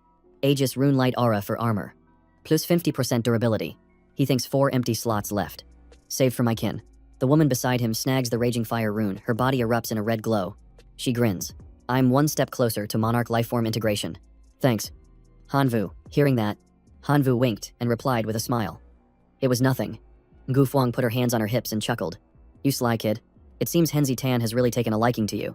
In a dark castle, a shocked voice rang out. "Is it true?" The king gripped the armrest tightly, sweat beading on his forehead. "Did the Undead Legion really attack East Wolf City?" The soldier below nodded firmly. "The information is accurate. Not only East Wolf City, But the 4 surrounding cities have also been destroyed. The undead legion numbers nearly 10 million. The king leaped to his feet in a rage and roared. Immediately summoned the archbishop and the rulers of the elves, the fishmen, and the werewolves in the council chamber. The king and his ministers discussed their plans. Everyone was stunned. How dare the undead legion cause such chaos? The werewolf representative proposed an alliance. The werewolf grand army is ready for battle. The elven queen nodded. As are the elves. The king frowned. Our 4 nations and the church will join forces to annihilate them. In the princess's chamber, Ata and Tonkanin were being intimate. The princess sat on top of him and whispered, "My father will definitely form an alliance with the clerics, elves, fishmen, and werewolves to destroy the Skull Army."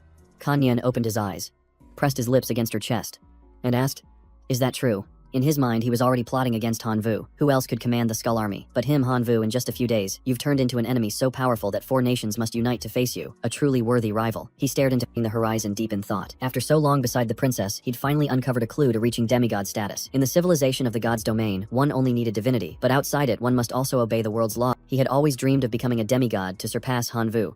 But in this rune-based civilization, ascending required a special grade incantation, something that not even the royal family possessed.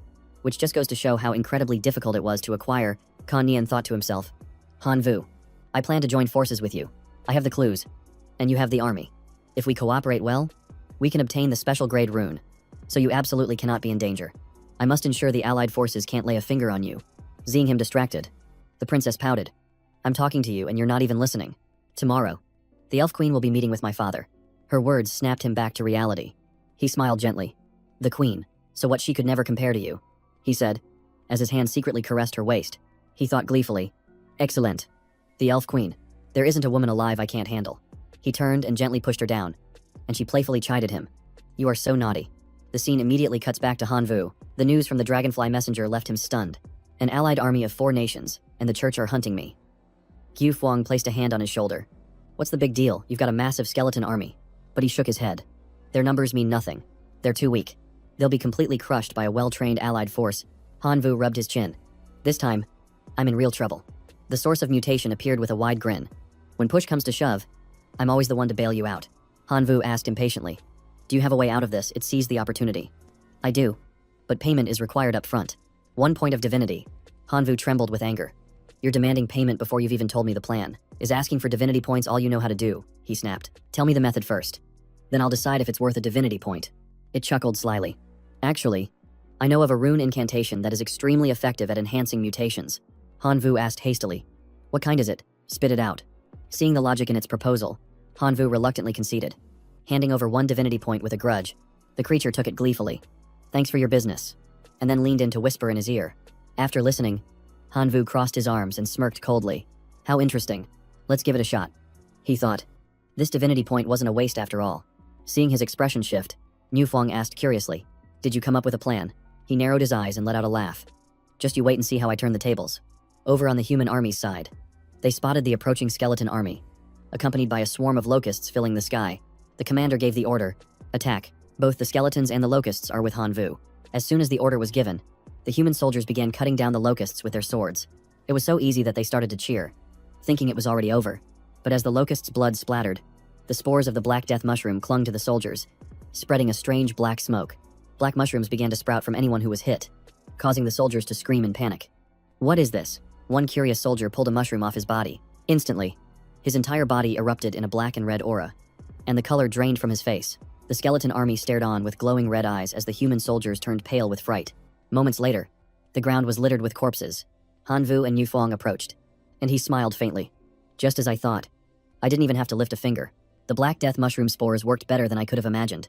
Hanvu burst out laughing, completely satisfied. "That was a piece of cake. Totally worth the divinity point I spent." The source of mutation boasted smugly. When combined with the rune, the Black Death mushroom spores transform into a relentlessly spreading virus. Using the intermediate level plague rune language, he muttered an incantation over a mushroom and pressed it against his own body, instantly becoming a host. Now, every one of his cells would carry the virus through their metabolic processes. With that taken care of, Hanvu coldly commanded, "Attack." The skeleton army immediately surged forward, loosing a rain of arrows. The enemy soldiers had no time to fight back and were slaughtered in droves. Aided by the plague rune, it took Hanvu only 3 days to completely crush the allied forces, conquering 10 cities and summoning 5 undead heroes. The king roared in fury. "Is there any other option? At this rate, Our kingdom is doomed. He gritted his teeth and proposed. Our only option now is to negotiate for a ceasefire. Lan Yen sighed in agreement. But the king was hesitant. Negotiate with whom? We still don't even know who's leading this skeleton legion. Just then, the doors swung open, and Kan Yen walked in with the princess and the elf queen. Kan Yen smiled and said, "Leave the negotiations to me. Your Majesty." The Gilman was confused. You've never even set foot on a battlefield, yet you want to meet the mastermind behind the skeleton army. The king looked at Kan Yen's scholarly appearance with contempt. A weakling like you has no part in this. Kan Yen wasn't angered by the insult, he simply offered a calm and confident smile. The princess stepped forward to persuade her father. Father, I believe he can do this. Seeing her stand up for him, Kan Yen said boldly, Surely, Your Majesty, you don't distrust your own daughter. The elf queen nodded in agreement. He is more intelligent than all of us here combined. Both the princess and I consent to letting him try. The king's voice softened. We are out of options. Very well. Let him try. Arriving in the skeleton army's territory, Kan Yen, now in charge of the negotiations, walked in alone and saw Han Vu sitting a short distance away. Sensing a pair of eyes on him, Han Vu turned and called out in surprise. Is that you? He leaped down and clapped him on the shoulder. What brings you to the outer realms? Kan Yen laughed. It's a long story for another time. Right now, I'm here on behalf of the 4 nations and the church to negotiate a ceasefire. Han Vu's brow furrowed. So you're mixed up with them now, well? If they want a truce, let's see what price they're willing to pay. Kan Yen nodded. Naturally. Just state your conditions. Han Vu winked. Gold and silver are the least of my concerns. I want rare rune languages. Plus rune stones. At least a 5-figure sum. Kan Yen began the negotiation. All right. Tell the king his compensation will be 20 rune languages, including 1 high-grade one, plus 200,000 rune stones. He thought to himself, the princess has been by my side for a while now. I should show her some consideration. His eyes grew sharp. The elves will have to pay double that amount. Same for the wolfkin, the gilman, and the church. So Kan Yen was two-timing, involved with the princess, while also being intimate with the elf queen.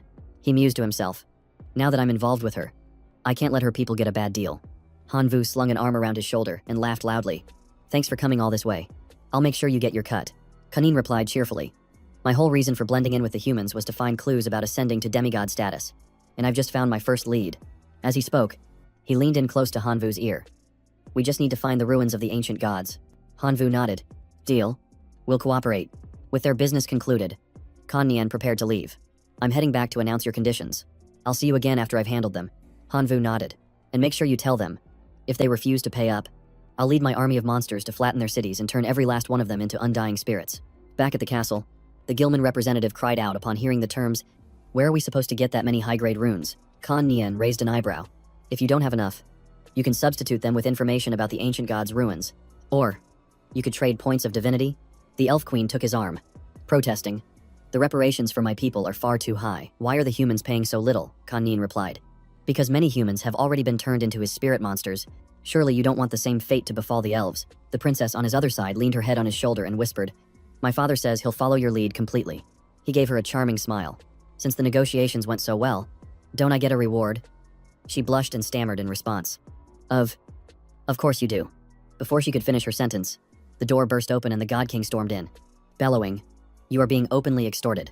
And you're just going to accept it. The righteous church will never surrender to some spirit monster. Kan Yen just shrugged nonchalantly and said, Sout yourselves. The Gilman and the Wolfkin leaders shared a thought. Let the church fight one more battle. If they win, we're free from paying. If they lose, we can still pay the price then. Outside, the Skeleton Legion was already in formation, poised to strike. The God King stood atop the city wall, lost in thought. In the previous attacks by the Spirit Army, even though they had deployed numerous paladins, they had yet to commit the church's core military strength. Now, for this holy war, he had summoned all of the elite paladins, along with 3 main army legions.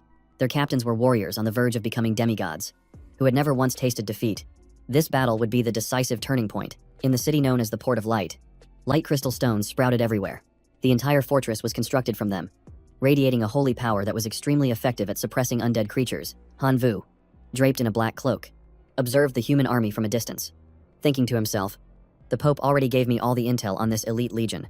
Han Vu frowned. Their combat power was truly fearsome. The Port of Light was currently fortified like a steel fortress. It's lucky I chose to simply surround it instead of launching a full frontal assault.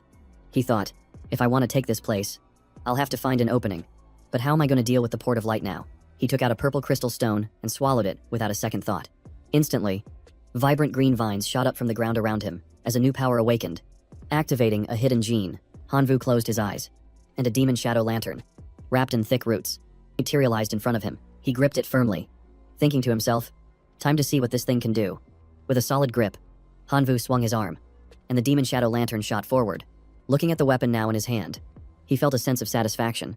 It was even more powerful than he had anticipated. He sprang forward, the thorny demon shadow lantern held tight in his hand, ready to engage the paladins in battle. Hearing the commotion, several paladins turned around. "Who's there?" one of them shouted.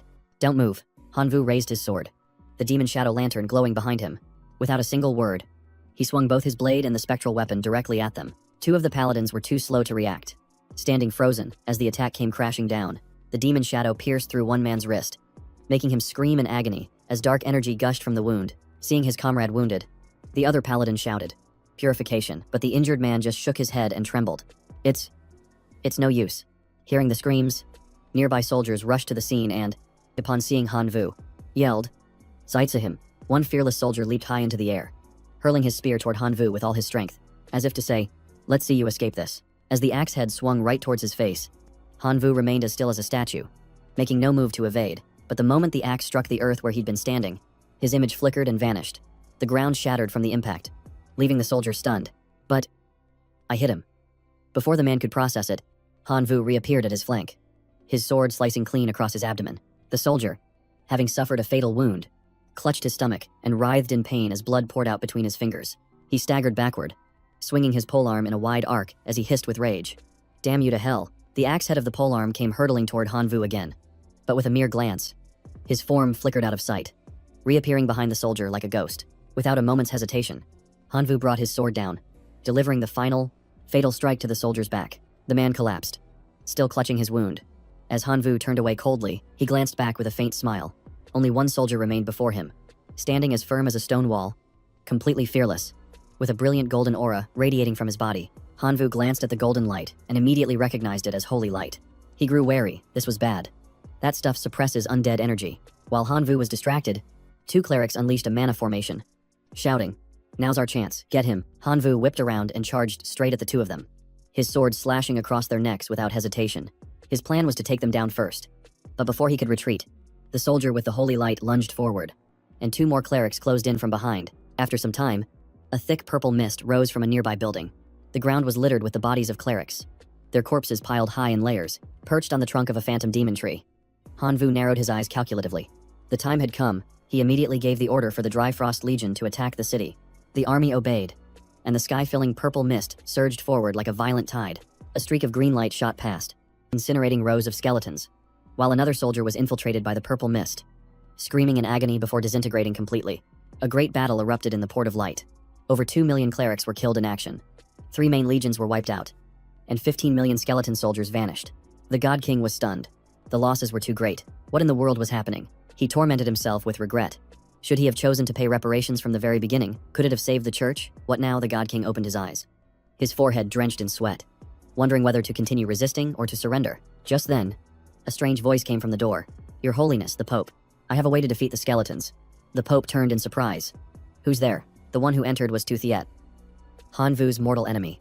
Outside, the battlefield was nothing but ruins as the clerics hurried to treat the wounded.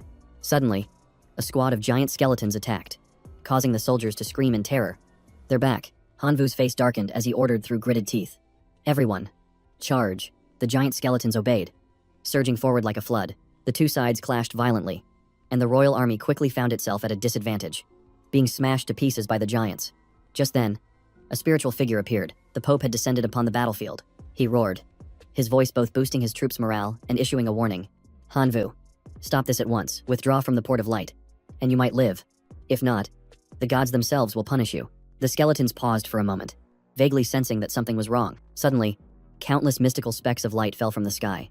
From within iron spheres, an army of iron men emerged, their every step shaking the ground.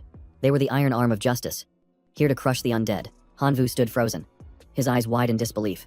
Iron men. He gritted his teeth and looked around suspiciously. Since when did Tuthiet team up with the Pope?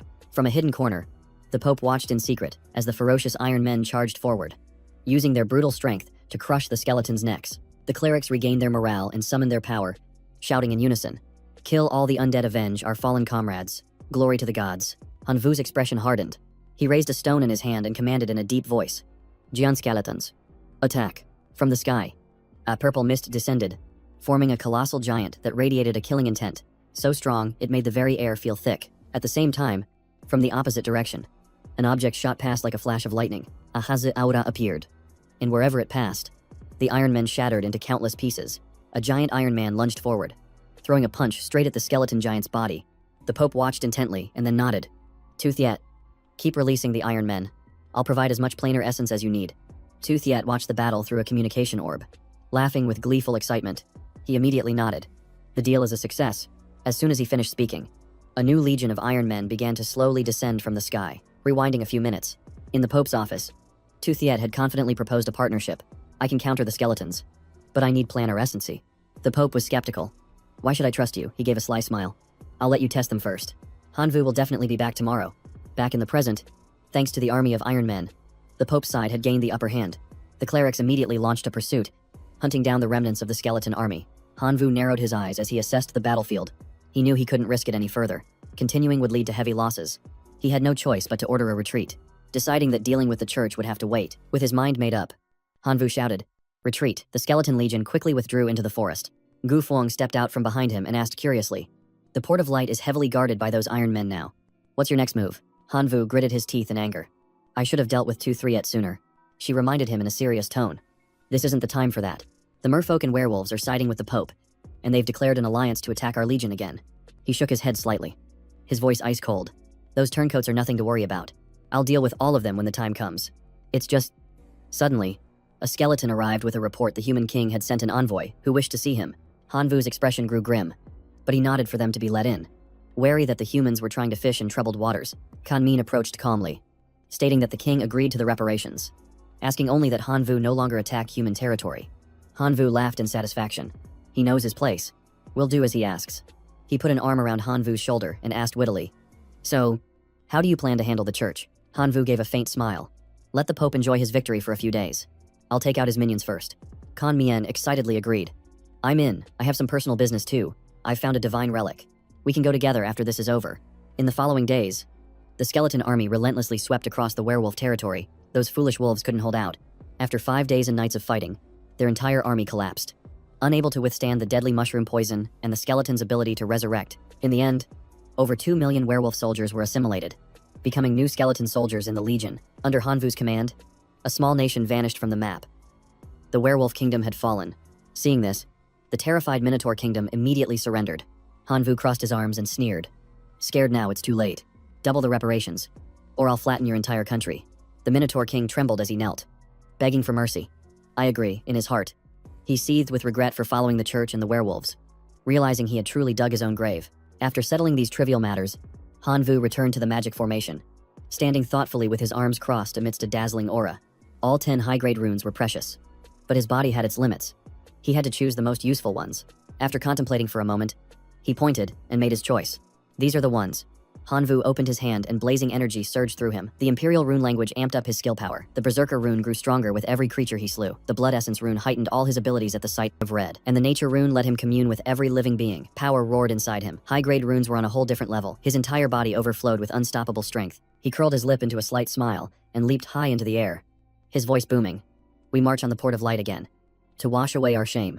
The entire skeleton army assembled in unison, their morale soaring, awaiting the order to depart. His brows furrowed, his eyes as cold as steel, as he vowed internally, "To Thiet, this time, I will make you pay." The scene shifted. At the Port of Light, just as they arrived, Hanvu ordered a halt. Kanmien stood stunned in horror, unable to believe his eyes. Not a single person survived. Who could be so cruel? Hanvu walked over to examine the body of a nearby cleric. Looking at the deep, gaping wounds, he could see the man had clearly been beaten to death with bare hands. The two exchanged a glance, both thinking the same thing, the Iron Men. Suddenly, a weak voice called out, "Skeleton. Legion." Startled, Hanvu followed the faint sound. He was shocked to discover the Pope, lying on the verge of death in a pool of ritual blood. Hanvu rushed over and demanded, "Where is Tuthiet?" remembering the betrayal. The Pope replied with a tremor in his voice. He's gone." He whispered through gritted teeth. He drained the church of its essence, and ordered the Iron Men to slaughter all the clerics. "I want revenge." Kanmien tilted his chin and scoffed. "Weren't you the one who invited the wolf into your own house?" The Pope had no strength left. His eyes rolled back. He coughed up blood, and then he stopped breathing. Hanvu sighed softly. So the church was silent because it had been completely wiped out. Kan Mien crossed his arms nonchalantly. Well, whatever. Let's hurry and find that divine relic. This place is a total ruin. Hanvu chuckled and agreed. But we can't just leave these essence crystals behind. They're far too valuable to pass up. After collecting all the spoils of war, they ventured deep into the dense forest. Hanvu reminded him quietly. This great tier divine relic site will be full of traps. We need to scout ahead carefully. Before long, they found the location. A mystical purple aura emanated from above. Kan Mien whispered, I had the fox people mark the path in advance. We just need to avoid their signs. And we'll be fine. The guide arrows led them deeper into the forest, and the air grew colder with every step. When they reached the final arrow, a biting wind made them both shiver. Suddenly, a giant monster appeared, startling them so much they barely had time to react. Watch out, the situation grew tense. As Hanvu and Kan Mien faced the misshapen creature, it charged at them silently, swinging a powerful iron arm, which Hanvu luckily managed to dodge. Hanvu immediately counterattacked, activating the Imperial Rune language. His power instantly doubled, and his body radiated a terrifying pressure. With a burst of power from him, the monster's life force seemed to drain away, and it collapsed to its knees before him, not missing the opportunity.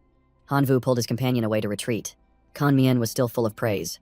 That Imperial power is incredible. Hanvu cut him off in a serious tone. Stop talking. Let's go. Soon after, they reached a path leading down into a cellar. There, they ran into several more giant monsters, all of which immediately took an attack stance. Hanvu frowned in annoyance. More of them, he muttered, forced to activate the nature rune language to open a conscious communication link with the creatures. He closed his eyes and sent a telepathic message. We're only here for a trial. We mean no harm. Please let us pass. The monster horde roared back in fierce protest. Hanvu hid, then stomped his foot and launched himself into the air. If you won't take the easy way, you'll have to learn the hard way. So don't blame me. He slammed his fist straight into the monster's chest, right where its core was located. It didn't even have time to react before it collapsed instantly. Hanvu let out a low growl as his body swelled in size, his voice turning cold. Anyone else want to try? The moment he finished speaking, he charged forward and delivered a devastating punch, taking down another one in the blink of an eye. Seeing an intruder dare to not only break in but also take down two of their comrades, the monsters roared in unison and surged forward to surround Hanvu. The roars shook the entire cave. But seeing Hanvu just grin with excitement, Kan Mien could only sigh and say with a frown, That's enough. Hanvu wasn't satisfied yet, but thinking of their larger plan, he waved his hand and summoned his skeleton army. Kan Mien also snapped his fingers, calling forth his squad of foxkin to join the fray. The two armies of skeletons and foxkin coordinated perfectly, rushing forward to block the monsters, and the battlefield instantly became a blazing inferno. Taking the opportunity, Hanvu and Kan Mien quickly retreated to the lower level. Kan Mien glanced back at the fierce battle and broke out in a cold sweat, thinking, that was close. If I hadn't managed to drag him away, we'd probably be dead by now. Deep inside the cave, countless vortexes of light floated among the stalactites. Kan Mien exclaimed, This is it. The trial area. If we pass the challenges here, we can become demigods and receive a special rune. Just then, the sound of frantic clashes echoed from behind them. It was clear the monsters were closing in fast. Hanvu glanced around, his heart heavy. There was no way to retreat. They had to risk it. Kan Mien had already shot forward like an arrow. He stopped in front of a blue vortex and said excitedly, This one suits me. Then he turned back to remind Hanvu, Be careful. Okay. Watching him disappear like the wind, Hanvu shrugged. He sure knows how to make a quick exit. He observed for a long while before choosing a suitable vortex and deciding to enter. The scene before his eyes was a land of cracked, dry earth with a skin-searing wind. The system displayed a notification. Food scarce area. You must eat regularly to survive. Hanvu's stomach immediately growled. He sighed. This really is a place of starvation. I just got here and I'm already hungry. Luckily, I can still connect to my divine realm, so I won't be short on food. But the system remained silent, and the connection signal grew weaker. Hanvu frowned. Why isn't there a mission? Could it be that my link to the divine realm has been severed? While he was still bewildered, he sensed something approaching. He turned to see a horde of misshapen, bony monsters. They were the hungering dead, the souls of humans who had starved to death. His mission was to fend them off and avoid starving himself. Hanvu's face hardened. So, he had to both kill them and eat their flesh to survive. What a twisted trial. The hungering dead roared, swaying as they advanced to surround him. One of them lunged forward first, but Hanvu had already anticipated it. He summoned a skeleton to block it and then finished it off cleanly, simultaneously planting a strange seed in the ground. In an instant, the ground trembled slightly, and a young sprout burst forth. It rapidly grew into a colossal plant, a deathly grand tear flower, a complete dragon herb, and a ghostly shadow vine.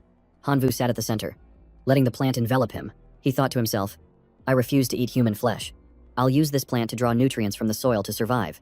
My skeletons will handle defense. While I enter a state of hibernation to reduce energy consumption, all I need to do is last for 30 days to win. Meanwhile, The royal city was shrouded in a sea of smoke. With ruins and devastation everywhere, the Iron Automaton army had taken over the entire city. In the palace, Tu Thiet sat casually on the throne, laughing arrogantly. The humans' royal city now belongs to me. The church, humanity, and the Oxkin have all been crushed. As for the elves, they're only holding on thanks to their magic circles. How long can that last? An iron automaton escorted Ngu Fuang before him. Tu Thiet stepped down and lightly touched her face with a cold smile. I never expected to catch you in the Oxkin country, planning to be their queen. Were you? Well, too bad for you. You've fallen into my hands. Ngu Fuang shouted in anger. Just wait until Hanvu returns. We'll see who has the last laugh. He caressed her cheek, his voice flat and cold. He won't be coming back. Khan Nian led him to the ancient divine ruins, a place no one survives. He couldn't even handle my ironclad demonic automaton, so surviving that place is just a dream. Then he ordered her to be locked up, ignoring her screams and curses. Not long after, another iron automaton entered to report that, as ordered, Tianlele had surrounded Tan Sang in the valley. Tu Thiet recalled the arrogant expression on Tianlele's face. He let out a satisfied laugh. Excellent. Tianlele may be greedy, but she takes her work seriously. Thinking of Tan Sang, he whispered smugly, you won't escape this time.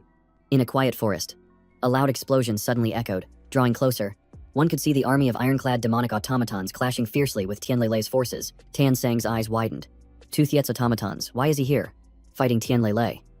Then a smile spread across her face. It would be best if they both suffer a crushing defeat. That's my only way out. But just then, the battlefield exploded once more. The frantic sounds of battle suddenly fell silent, replaced by a terrifying quiet. She shivered. Why did it get so quiet? Suddenly, a voice called out, Classmate Tan Sang. I knew you'd be here. Tu Thiet appeared with a gentle smile. I heard Tianlele was trying to harm you, so I rushed here to help. I'm glad you're safe. She's already fled. Tan Sang gave a curt reply. Thank you. But he stepped closer, his voice sickeningly sweet. Classmate Tan Sang. You're being too formal. It was nothing. Sensing his intentions, she quickly moved to her giant bird and ordered it to fly. He asked curiously, Are you planning to leave? He smiled and suggested, Why don't you stay and cooperate with me? We can fight the native forces of this rune civilization together and split the spoils. But inwardly, he was sneering. I spent so much money to stage this play. I can't just let you walk away. Previously, he had met with Tianlele to negotiate. She had loudly demanded her payment. I've cornered Tan Sang in the valley exactly as you asked. Now pay me the rest of the money. Tu Thiet nodded in praise, then forced her to act out one more scene, telling her she'd only get the full amount if she did it well. She asked suspiciously, What play? He replied coldly. Pretend to be defeated by my iron automaton army. Tianlele pointed a finger in fury. I have 2 million giant stone golems. Do you know how many planes I had to conquer for them? How can you just tell me to lose? Tu Thiet calmly stated. If you'd like, I have 30 million iron automatons we can discuss this with. Frustrated, she had to concede. Fine, but I'm keeping 500,000 of my stone golems, and you have to double the payment. Inwardly, she was calculating confronting him was suicide. His automatons outnumbered hers, and if she defied him, she'd have nothing left to lose. Having reached an agreement, he smiled in satisfaction. Good. Then it's settled. Back in the present, Tan Sang firmly refused. Classmate 2, I appreciate your kindness, but I have personal matters to attend to. Let's part ways here. As she turned to leave, his voice turned cold. You're planning to find Hanvu, aren't you? I'll be honest with you. Is dead. Killed by my ironclad demonic automaton. Tan Sang didn't believe it and immediately retorted. Hanvu is very strong. An ironclad demonic automaton couldn't necessarily defeat him. And besides, he has his skeleton army. Before she could finish, Tu Thiet cut her off. His skeleton army is nothing against my automaton legion. They'd be wiped out in a single blow. Furious and unwilling to argue further, Tan Sang yelled, I don't have time to talk to you, I'm leaving. The moment she spoke, the ground began to shake violently. She turned back and saw her giant bird being restrained by an ironclad demonic automaton. She screamed in anger. Tu Thiet, what are you doing? He dropped the pretense and smirked. Keeping you here. Of course, I'm the strongest one now. My word is law. If you defy me, you can forget about ever leaving this place. He reached out, grabbed Tan Sang by the throat, and lifted her into the air, his eyes full of defiance. Let's see you run now. She screamed and cried in terror, calling his name. Hanvu, save me, save me. That call startled Hanvu in his dream. He shot up, gasping for air. It was just a dream. He realized, I wonder how Tan Sang is doing right now. When he looked down at his own skeletal hands, Hanvu froze in stunned disbelief. He couldn't believe it. Looking at his current state, his face filled with confusion. How did I end up like this? The sounds of his skeleton army fighting the hungering dead snapped Hanvu out of his thoughts. He pushed himself up, causing both sides to freeze. Looking at the carnage before him, he let out a laugh. Just like that, 30 days have passed. Having passed the harsh trial, Han Vu acquired the special grade Rune of Famine, which granted him control over the ability to digest life force. He lifted the rune to examine it, a satisfied smile flashing across his face. Without hesitation, Han Vu absorbed the rune. A small, brilliant vortex appeared in his mind, merging with his consciousness. In just a few seconds, energy surged through his entire body. Han Vu felt it for a moment, then whispered, "The demigod realm. I've reached it." At the same time, an exit opened. Han Vu turned and saw the doorway leading outside. Thinking of Tan Sang, he made an instant decision. "I'll get out first and figure things out from there." He then led his skeleton army forward. As soon as he left the secret realm, the door behind him closed. Han Vu took a deep breath, eager to test his new power. The system immediately responded. Identity Han Vu. Origin mutated. Level Outer Realm Demigod. Grade 3 Super Gene Warrior. Divine Ability. Directional Mutation. Skills Ultimate Power Slash. Shadow Possession. Diran Dragon Slash. Black Dragon Transformation. Emperor's Triple Aura. Divinity, 9 points. Currently absorbing the remaining 5 points. Upon completion, will achieve Perfect Demigod. Divine Power over 30 million. Also possesses numerous high-grade sacred artifacts. Han Vu scratched his head and sighed lightly. "I reached the demigod realm and only got one new divine ability. How stingy. But oh well. At least it's an evolution. Once I absorb all the divinity, I'll be complete." Before he could finish speaking, a swirling portal suddenly appeared above his head. Before he could react, Kan Nian fell out of it. He landed on Han Vu with a thud, laughing dazedly as he said, "I finally became a demigod." Han Vu caught him and sighed softly. "You're unbelievable. Just go to sleep." Then he tossed him back into the portal. Suddenly, a loud noise erupted near the exit. Han Vu immediately shot to his feet, his gaze fixed warily in that direction. Outside, Tianlilei's soldiers were fighting the monsters guarding the gate. Han Vu ran over and was stunned. "She's here too." Knowing Han Vu and Tan Sang were connected, Tianlilei smirked. "I have some news about her. A matter of life and death. You want to know? The price is 100,000 planar essence." Without hesitation, Han Vu immediately transferred 10,000 planar essence and urged her, "Spit it out." Tianlilei, slightly regretting her low price but still keeping her word, revealed that Tan Sang was trapped in a valley by Tu Thiet and might not make it out alive. Han Vu was shocked and yelled, "What?" A surge of anger and worry washed over him, and Han Vu immediately summoned his wings. In the blink of an eye, he transformed into his beastman form and shot off to rescue Tan Sang. Han Vu sped through the mountain range, continuously calling her name. Tan Sang. Tan Sang. Before long, he arrived and landed gently on the valley's peak. He scanned his surroundings, then focused his spiritual power to search for her aura, thinking to himself, "First, I need to find her location." But no matter how hard he tried, he couldn't sense a thing. Han Vu gritted his teeth in frustration, annoyed that he couldn't track her presence. Just as the tension peaked, something shot past his back, startling him into a sharp turn.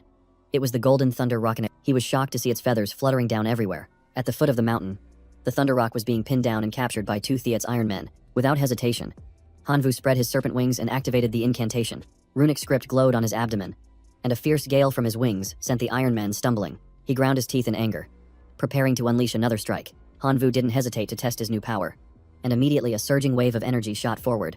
The Divine Desolation skill unleashed its might, forcing the Iron Men to the ground, and the Thunder Rock seized the opportunity to break free from their grasp with a powerful flap of its wings. Before it could celebrate, the Thunder Rock shivered as it sensed an immense power approaching and quickly turned to investigate. The one who had just arrived was Han Vu. He clung tightly to its tail and gave a firm command.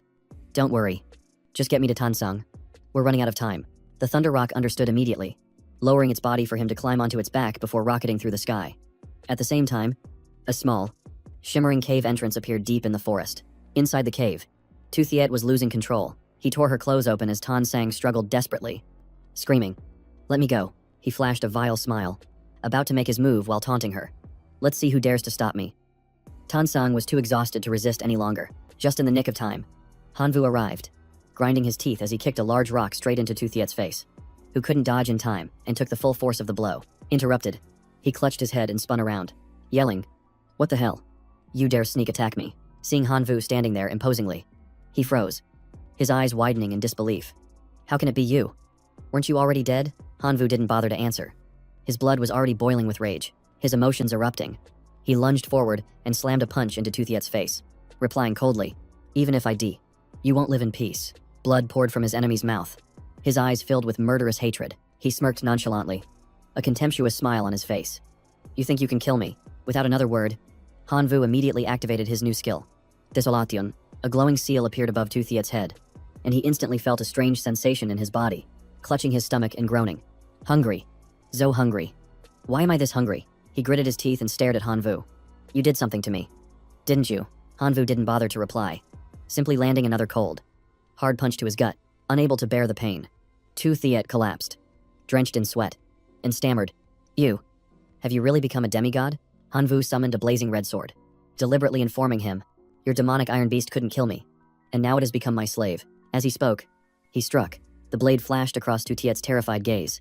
Now it's your turn to taste what it's like to be gnawed on by metal. Blood splattered everywhere. After dealing with him, Hanvu rushed to help Tan Sang up, calling her name gently. I'm here now. She managed a shy smile and whispered in reply.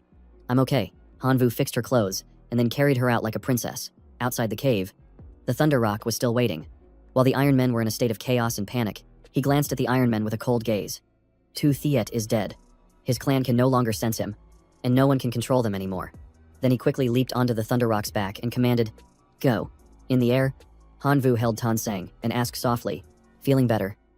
She nodded weakly and replied quietly, Much better. Did you really become a demigod? He grinned, giving her a teasing thumbs up. You could say that, Tan Sang happily added. That's amazing. Hanvu gently stroked her hair and said, I know a place with an ancient divine ruin.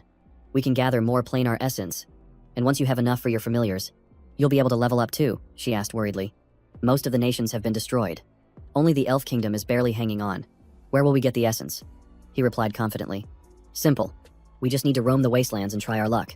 A short while later, the Thunder Rock flew over a mountain studded with sparkling purple rock formations. Upon seeing it, Hanvu shouted excitedly, An iron ore mine. We can use a decomposer to extract essence metal stones. Suddenly, a loud noise startled them both. Tan Sang warned.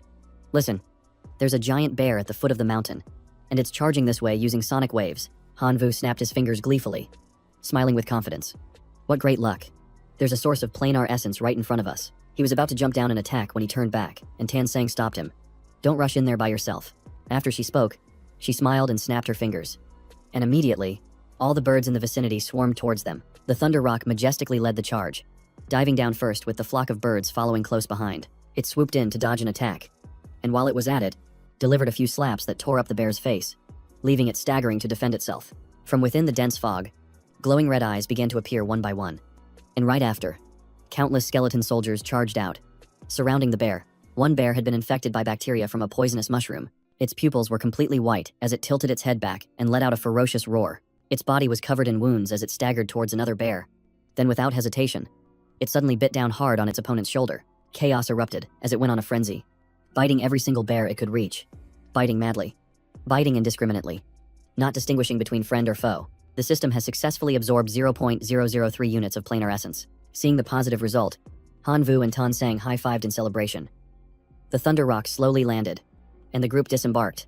With a formidable legion of skeletons behind them, he gently touched his forehead to hers and advised, Just rest here. We'll move on after we've gathered enough planar essence. Tan Sang blushed and nodded in agreement. Time passed quietly, and 10 days later, the team of dwarves was still diligently mining the iron ore. Tan Sang, slightly embarrassed, pushed away the spoonful of porridge. Hanvu was feeding her and said softly, We've gathered quite a bit. I want to go to the ancient city ruins.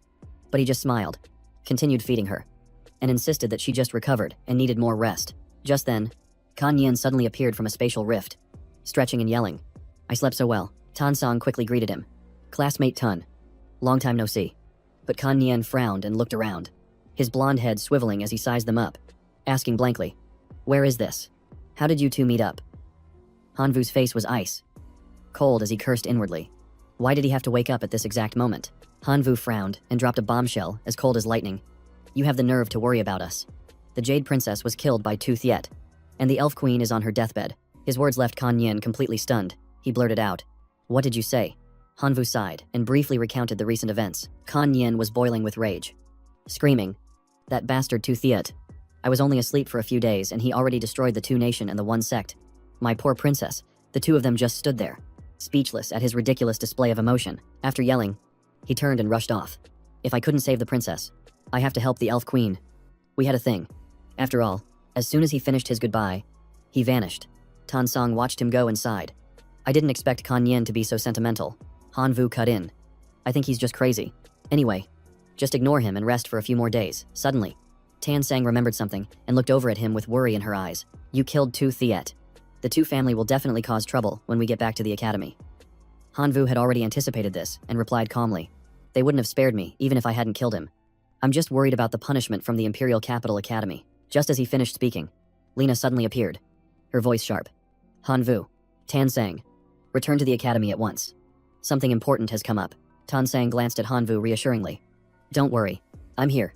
Meanwhile, things were getting heated at the academy. Tu Thiet's father slammed his fist down hard on the table. He furiously pointed at Lena and roared. That brat with the surname Han must pay for my son's life with his own. Beside him, Tu Thiet's mother sobbed in agony, calling out her son's name. At that moment, Han Vu placed a hand on Tan Sang's shoulder, advising her, your wounds just healed. You shouldn't go through the trial right now.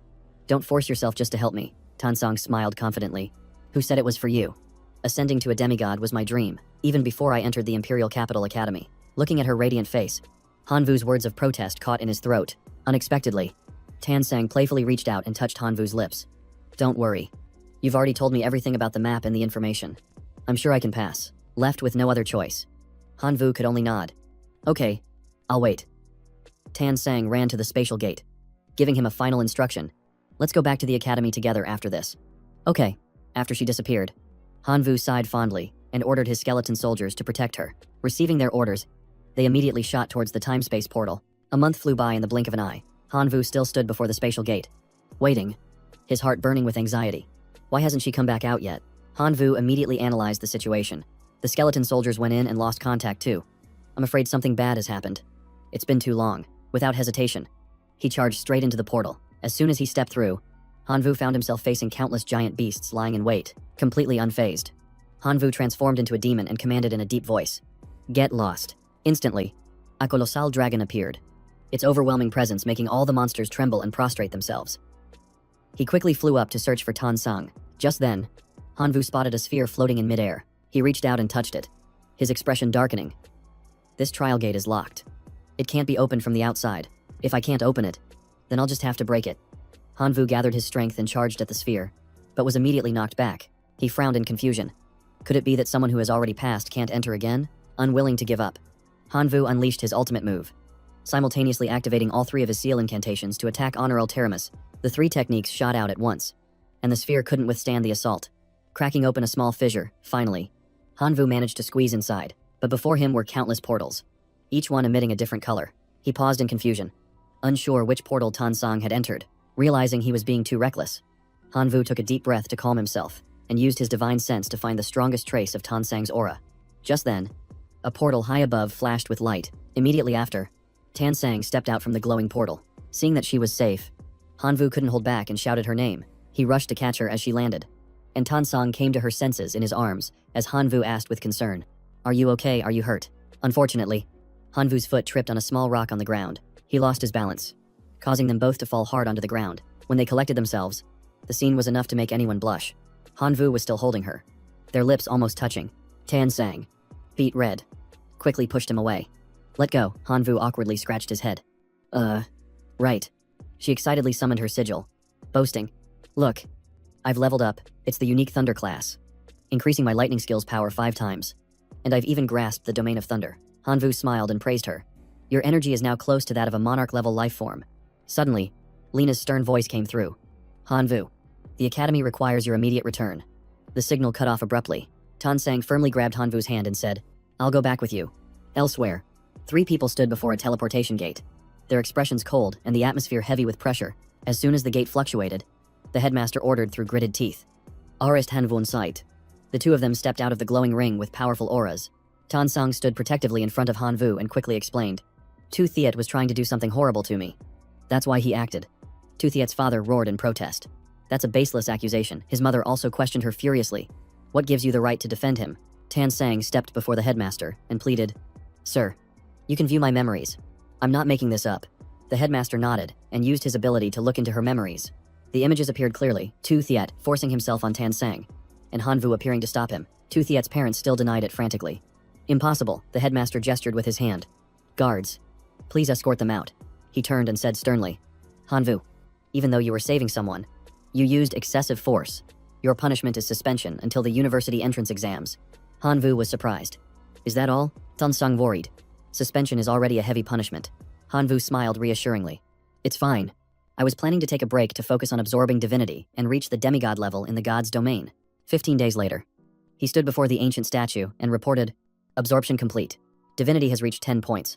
I request to ascend to a perfect demigod."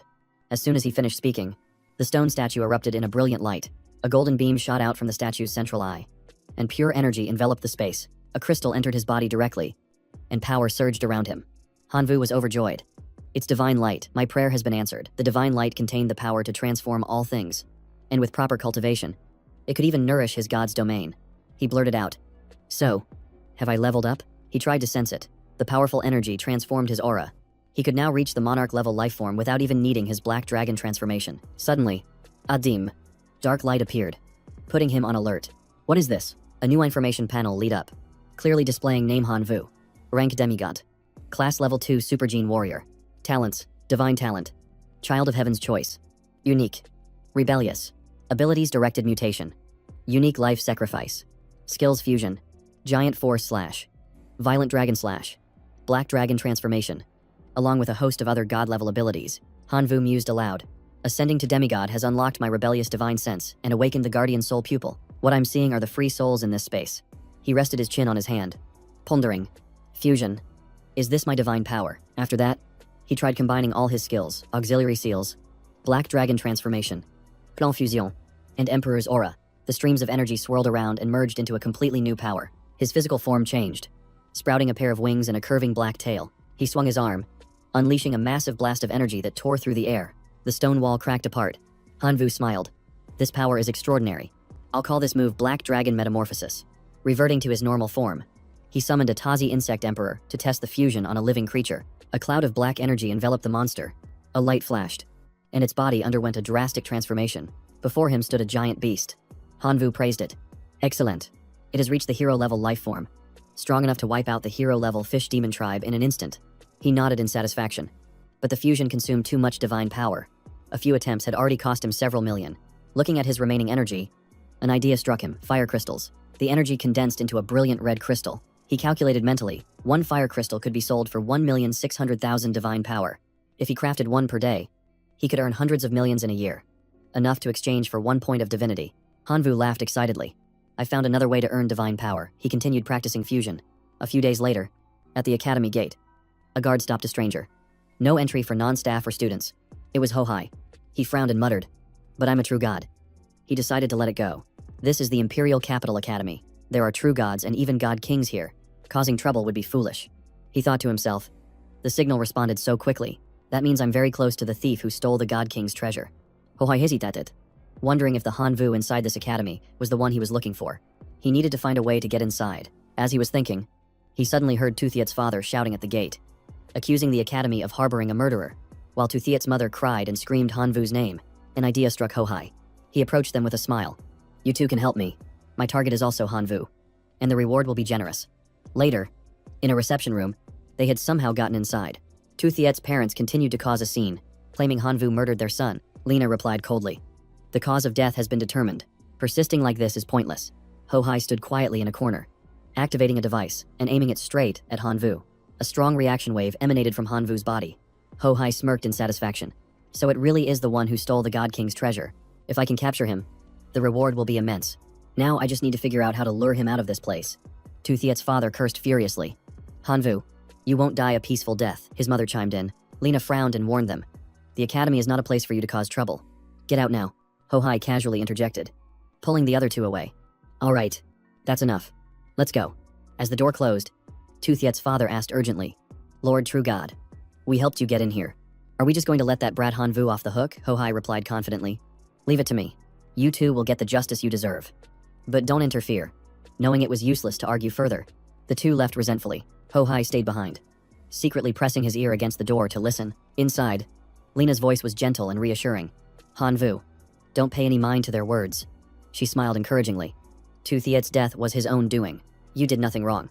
Hanvu nodded. "Don't worry. They can't affect me. If anything, they just make me want to become stronger."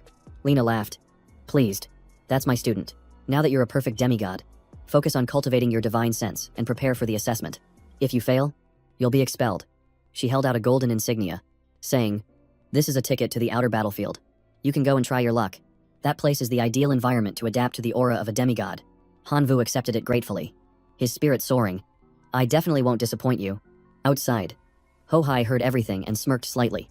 The outer battlefield. Interesting. He watched Han Vu's departing figure and muttered, "See you in there." On his way back, Han Vu suddenly remembered that each ticket allowed 2 people to enter. It would be a waste to go alone. He immediately called Dian Van. The phone had just started ringing when his teacher picked up, smiling as he asked, "Han Vu, how's life at the academy?" He replied cheerfully, "Mr. Dean, I've ascended to a perfect demigod. I'd like to invite you to join me in the outer battlefield. Are you free?" Dian Van was both surprised and delighted. "A demigod, that's amazing, of course I'll go." Han Vu nodded. "Then, let's meet tomorrow at 8 in the morning at the Imperial Capital Teleportation Station." Back home, Han Vu was busy packing, thinking, "I'm leaving tomorrow. I should just pick a few useful holy relics." In the end, he selected a few items that he was satisfied with. They included the level 4 Holy Relic Seal of Violent Attributes, the level 2 Holy Relic Petrification Touch, the level 4 Holy Relic Tome of Replication, and the level 4 Holy Relic Thunderfire Explosion Orb. He looked at the pile of items with a determined gaze. This trip must be a success. He suddenly thought of Tan Song. She's probably in seclusion, absorbing divinity right now. The scene changes. It's night, and a soft knock sounds at Tan Sang's door. She quickly opened the door and was surprised to see who it was. "Han Vu, what are you doing here? Come in." He shook his head slightly and said seriously, "No need. I'm going to the outer battlefield to train tomorrow. I just wanted to come say goodbye." Tan Song was stunned for a moment, her voice tinged with sadness. Leaving so soon, Han Vu scratched his head shyly. "By the time I get back, you'll probably have leveled up too. I'll see you then." As he turned to leave, she grabbed his hand. "Come for a walk with me." And so, the two of them walked side by side under the lights. Tan Song smiled. "It's a good thing my seclusion doesn't start until tomorrow, or I would have missed this goodbye." Han Vu laughed. "We must be on the same wavelength." She didn't reply, instead asking with concern, "Are you fully prepared? The outer battlefield is very dangerous." She then took out a holy relic and gave it to him. "This nether seal has its limitations, but it's useful. Take it with you." It was a level 4 holy relic that could revert a summoned creature below the hero life form back to its soul form before death. Han Vu was slightly taken aback, his eyes shining. The nether seal could help his rebellious divine sense devour souls to level up. It was truly a precious item. He smiled gratefully. "Thank you."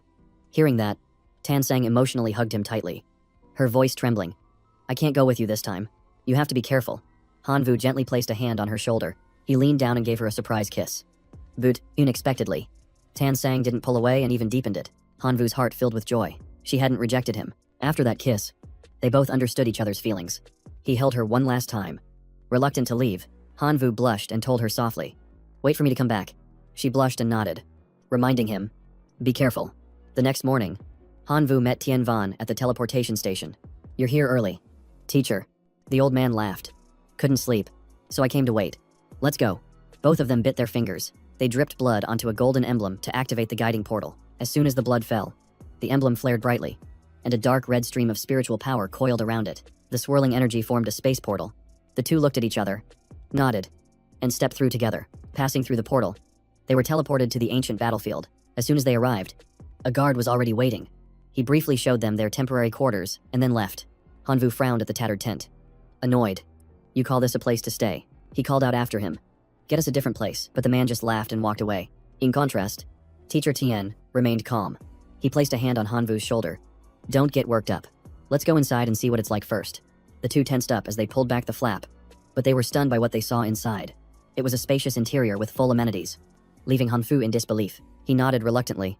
"This place is truly a different world from the outside. I guess staying here for now is acceptable." Suddenly, he noticed a guidebook placed right in the middle of the room. They read it together. The more he read, the more stunned Han Vu became. It turned out the tent could hide them from the scans of the ancient battlefield's will. The arena allowed summoning familiars but limited their numbers. He angrily threw the book down, thinking, "If I can't rely on numbers, how am I supposed to fight?" Tian Van narrowed his eyes as if remembering something.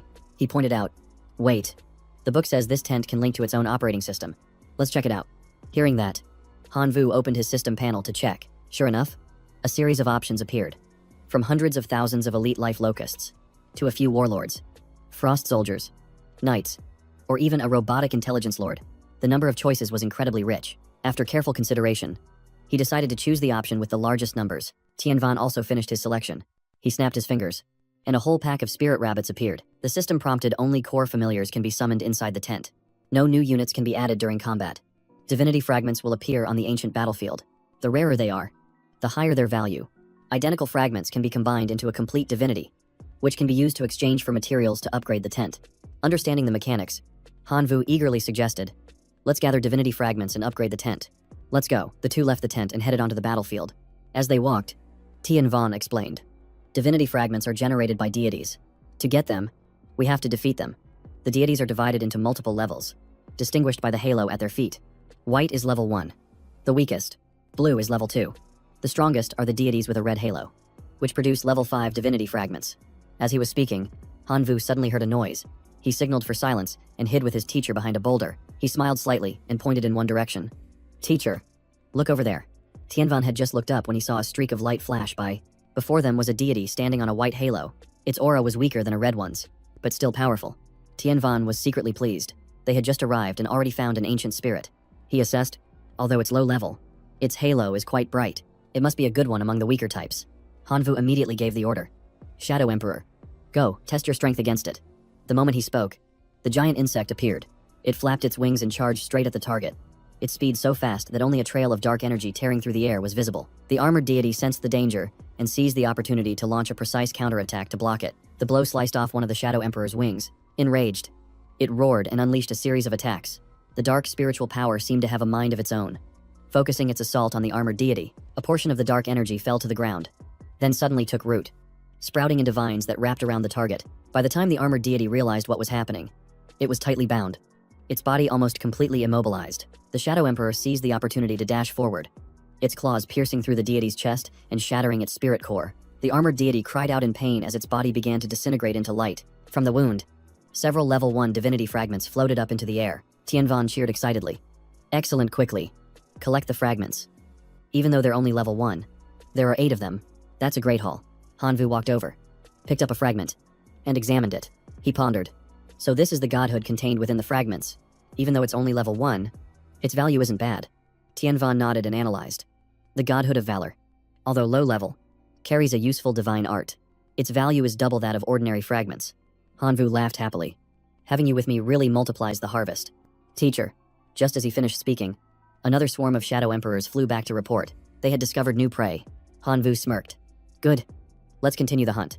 Before them was a herd of spirit beasts, cornered and surrounded by a swarm of Shadow Emperors, but the materials they dropped were only low grade. Hanvu was about to ignore them, but Tianvan stopped him. Even a small gain is still a gain. We can't be wasteful. Seeing his teacher's point, Hanvu smiled. Then let's wipe them all out. Tianvan also sent his spirit rabbits into the fray. The Shadow Emperors let out a deafening roar, unleashing a ferocious sound wave. The battle erupted, with explosions and tremors echoing throughout the area. In the end, Hanvu and Tianvan wiped out the entire herd of spirit beasts. Looking at the sky full of floating divinity fragments, the harvest was meager. Tianvan assist. A dozen or so deities only yielded 30 fragments, and level 2 fragments are rare among them. Hanvu Sahid. If we keep going this slowly, who knows when we'll have enough to assemble a high-level fragment. Suddenly, a Shadow Emperor flew over and landed on his shoulder to deliver a report. Hanvu's expression turned serious. He quietly said to Tianvan, behind you, at a 30-degree angle, there are 2 people watching us. It looks like they want to steal our fragments. What should we do? His face grew cold, and the corner of his mouth curled into a provocative smirk. If anyone dares to make a move, let them try. I'll teach them a lesson they'll never forget. The 2 stalkers behind them were still gleefully plotting. Big bro, look at their setup. They're obviously newbies. An easy meal. The fat one stopped him. They've only killed a few weak deities. Not much loot yet. Let's let them fatten up before we slaughter them. The skinny one clapped his hands in praise. That's a great plan. But Tianvan was worried, not wanting any trouble. He softly suggested, Hanvu, maybe we should go back to the base first and sort out these fragments. He put an arm around his teacher's shoulder and smiled calmly. Don't worry, teacher. I have the situation under control. The Shadow Emperors will keep a close eye on their movements. Seeing how composed he was, Tianvan felt temporarily reassured and nodded, but he found it strange. He was the teacher, yet he was being comforted by his student. Before he could fully process it, Hanvu had already ordered a Shadow Emperor to continue scouting. As they crossed the desert, both remained silent and on guard. Suddenly, a Shadow Emperor returned, carrying extremely important news. After hearing the report, Hanvu's face lit up. He told Tianvan, there's a deity with a purple halo up ahead. Hearing this, his teacher also got excited. Purple means it's at least a level 3 godhood. If we work together, we'll definitely win. Let's go. When they arrived, they were greeted by a thick cloud of dust that covered everything. On the ground lay a heavily injured person, motionless, their fate uncertain. Meanwhile, the purple deity stood tall, its aura overwhelming. Hanvu and Tianvan hid and watched, guessing that it had just fought a fierce battle. The familiars killed by it were all Lord-class lifeforms. It's clearly a wind element user. Teacher, your spirit rabbits can hold it in place. The two began to set up their formation. Han Vu would use clones combined with a self-destruct skill, while Tian Van would control the spirit rabbits to fire a continuous barrage of missiles, employing a strategy of attrition. But Han Vu just shook his head and scoffed. This opponent isn't worthy of me using so many tricks, Tian Van asked worriedly. What are you planning to do? But before he could finish, Han Vu had already transformed into a demon, shot straight into the sky, and yelled, I'm taking it head on. The armored deity noticed him and raised its fan in a defensive stance. On high alert, a stream of spiritual power from the sky converged on the fan he was holding, but Han Vu didn't hesitate at all. He flew closer and unleashed a weakening skill, shouting, burn, before the armored deity could understand what was happening. It was locked in place, and a vortex appeared on its chest. He immediately summoned a radiant divine sword, a powerful slash aimed straight at the target. The blow carried immense pressure, forcing the opponent to its knees. Its body was crushed, and its divinity disintegrated into pieces. The two stalkers in the distance also caught a few stray fragments. Overjoyed. Wow. We actually picked up some level 3 fragments. Meanwhile, Han Vu had already gathered all the remaining fragments. Seeing this, the skinny guy grew greedy and whispered, they have 8 fragments. What a waste. The other one stopped him. Forget it. Did you see how he fights? You still dare to mess with him? The fat guy understood the situation and nodded. The level 3 fragments are good enough. Let's bounce. But before they could take a step, a dark shadow fell over them. Han Vu had appeared out of nowhere. He blocked their path, his eyes as cold as ice. You dare take my things, the subordinate shot back. This is the ancient battlefield finders keepers. Do you have any proof? Han Vu let out a contemptuous laugh, calling them daredevils. Not bothering to argue, he unleashed a giant dragon slash straight down on the two of them. Their defenses crumbled before his overwhelming power. Two of them couldn't even react before being struck down, their bodies shattering into pieces. A series of godhood fragments dropped from their bodies, which Han Vu immediately pulled toward himself. He caught each fragment and muttered, with this level of skill, you dare to compete with me for achievements. Tian Van approached from a distance and began fusing the fragments. After finishing, he turned happily and said, this is enough to sell to the base. We can upgrade our tent. The scene shifts to the military encampment where they are stationed. A space-time vortex appeared in the air, and Lac Thien stepped out. Flattering. Brother Truong, you're truly amazing. You even managed to get a ticket to the ancient battlefield. Trung Quang chuckled lightly. That ticket was a small matter. But inwardly, he was brimming with pride, having received so many precious resources for reporting to the God King. Suddenly, both of them froze, clearly sensing that something was amiss. It turned out that nearby, Han Vu was cheerfully talking to Tian Van. These godhood fragments are enough to expand the tent's perimeter to 2 kilometers. Let's go find more to upgrade further. Just as he turned, they unexpectedly came face to face with Lac Thien and Truong Quang. Both sides stood frozen, speechless. Tian Van reacted quickly, offering a polite smile in greeting. Brother Truong, Teacher Lac, I didn't expect to see you two here. Lac Thien snorted coldly, his face clearly showing his displeasure. Truong Quang maintained a friendly demeanor, his eyes glancing at Han Vu with a hidden warning. Teacher Dean, it's a pleasure to see you again. And you, Han Vu. I've had a hard time looking for you since we parted at the Divine River ruins. Han Vu gave a faint smile, pretending to be clueless. I don't understand what Mr. Truong is talking about. He wondered to himself how he knew he'd been to the ruins. Since he was clearly wearing a mask at the time, he probably didn't have any solid proof. Seeing his silence, Truong Quang forced a smile and continued. Perhaps I mistook you for someone else. But your progress is truly astonishing. You're the same age as my son, yet you've already reached the demigod level. Though he was smiling on the outside, he was screaming internally with regret for his useless son, whose godly domain had shattered, dooming him to be a commoner for life. Tian Van quickly ended the conversation. Mr. Truong, Teacher Lac, Han Vu and I have something to attend to, so please excuse us. He glanced over warily, thinking they needed to leave immediately, as any more conversation would surely lead to conflict. Seeing no reaction from the other party, Tian Van immediately pulled Han Vu away. When they were at a distance, Lac Thien asked angrily, you're just letting that brat go. He's the one who crippled your son, Truong Quang replied coldly. There's no rush. As long as he's in the ancient battlefield, we're bound to run into him again. With that, he turned and left. Lac Thien continued to watch Han Vu's retreating figure, smirking smugly. True. Once the silver tent is upgraded, we'll crush them with our familiars. I refuse to believe a newly minted demigod can stand against us. Back at the tent, Tian Van frowned and warned. You don't have a divine art yet. Fighting Truong Quang is very dangerous. You must avoid conflict. Han Vu frowned, unconvinced. Teacher, don't overestimate him. We got here before them, so we have many advantages. I don't think he's that strong. Tian Van sighed and explained. You still don't understand Truong Quang. I heard he's recently been backed by a major power and has even cultivated a monarch-level life form. He patted Han Vu's shoulder, advising. You have the entrance exam for the Imperial Capital Academy soon. Conserving your strength should be your top priority. But Han Vu stubbornly refused. Teacher, you know how precious this trip to the battlefield is. I can't give it up because of Truong Quang. Dian Van was furious, thinking, this kid is so stubborn. Han Vu turned his head and grinned slyly. That's why we need to get even stronger. It seemed he was already prepared. In just a few days, Han Vu used his Soul Guard's eye to enhance his heretic godhood. He now possessed a completely new form. After 6 consecutive uses, the heretic godhood had accumulated enough experience and successfully upgraded. Satisfied, he awakened his heretic divine art once again. Before him were 2 choices: the Blade of Heresy, a summoned weapon that could convert between physical and magical damage, and could also fuse with rare weapons, or the Dual Guns of Heresy, which could switch range damage between physical and magical, and fused well with gun-type weapons. Holding the sword in his hand, Han Vu frowned. Why can I only choose one, he wondered. Should I go the way of the warrior or the gunslinger? Or perhaps both paths had their own unique potential for growth. After a moment of thought, Han Vu smiled. Having made his decision, he raised the sword high and chose the Blade of Heresy. With his skills leaning towards close combat, a great sword was the best choice. This sword could also change its form. Making it a perfect fit, he gently stroked the blade, and was delighted to discover that the more souls it absorbed, the more its shape would change. His preparations complete, he stood up, pushed aside the tent flap, and strode out with the sword slung over his shoulder. Full of vigor, he channeled energy into a basic test swing, and the sharp arc of the blade instantly snapped the tree in front of him. Staring at the fallen tree, Han Vu was stunned. He clearly hadn't used any attributes, yet it still caused immense damage. What was happening? He swung the sword again.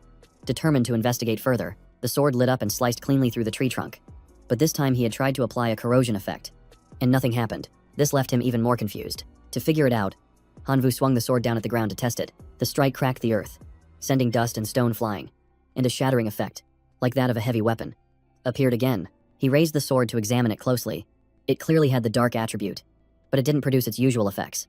The Blade of Heresy was truly heretical. Suddenly, an idea struck him.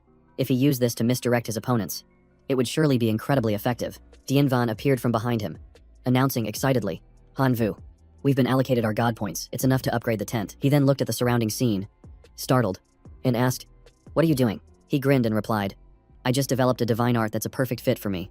He then recounted everything. The art defied common sense and worked in completely unexpected ways. After listening, Dian Van's jaw dropped. Something like that can actually happen. Han Vu slung the sword over his shoulder and declared confidently, if Truong Quang dares to cause trouble, I'll take care of him. Dian Van gently reminded him, you should still be careful. But Han Vu, exuberant, paid him no mind and pulled him along. Let's go see how the tent upgrade looks. Dian Van could only offer a wry smile. A short while later, they arrived at the newly upgraded campsite. A system notification popped up. Congratulations on the successful upgrade.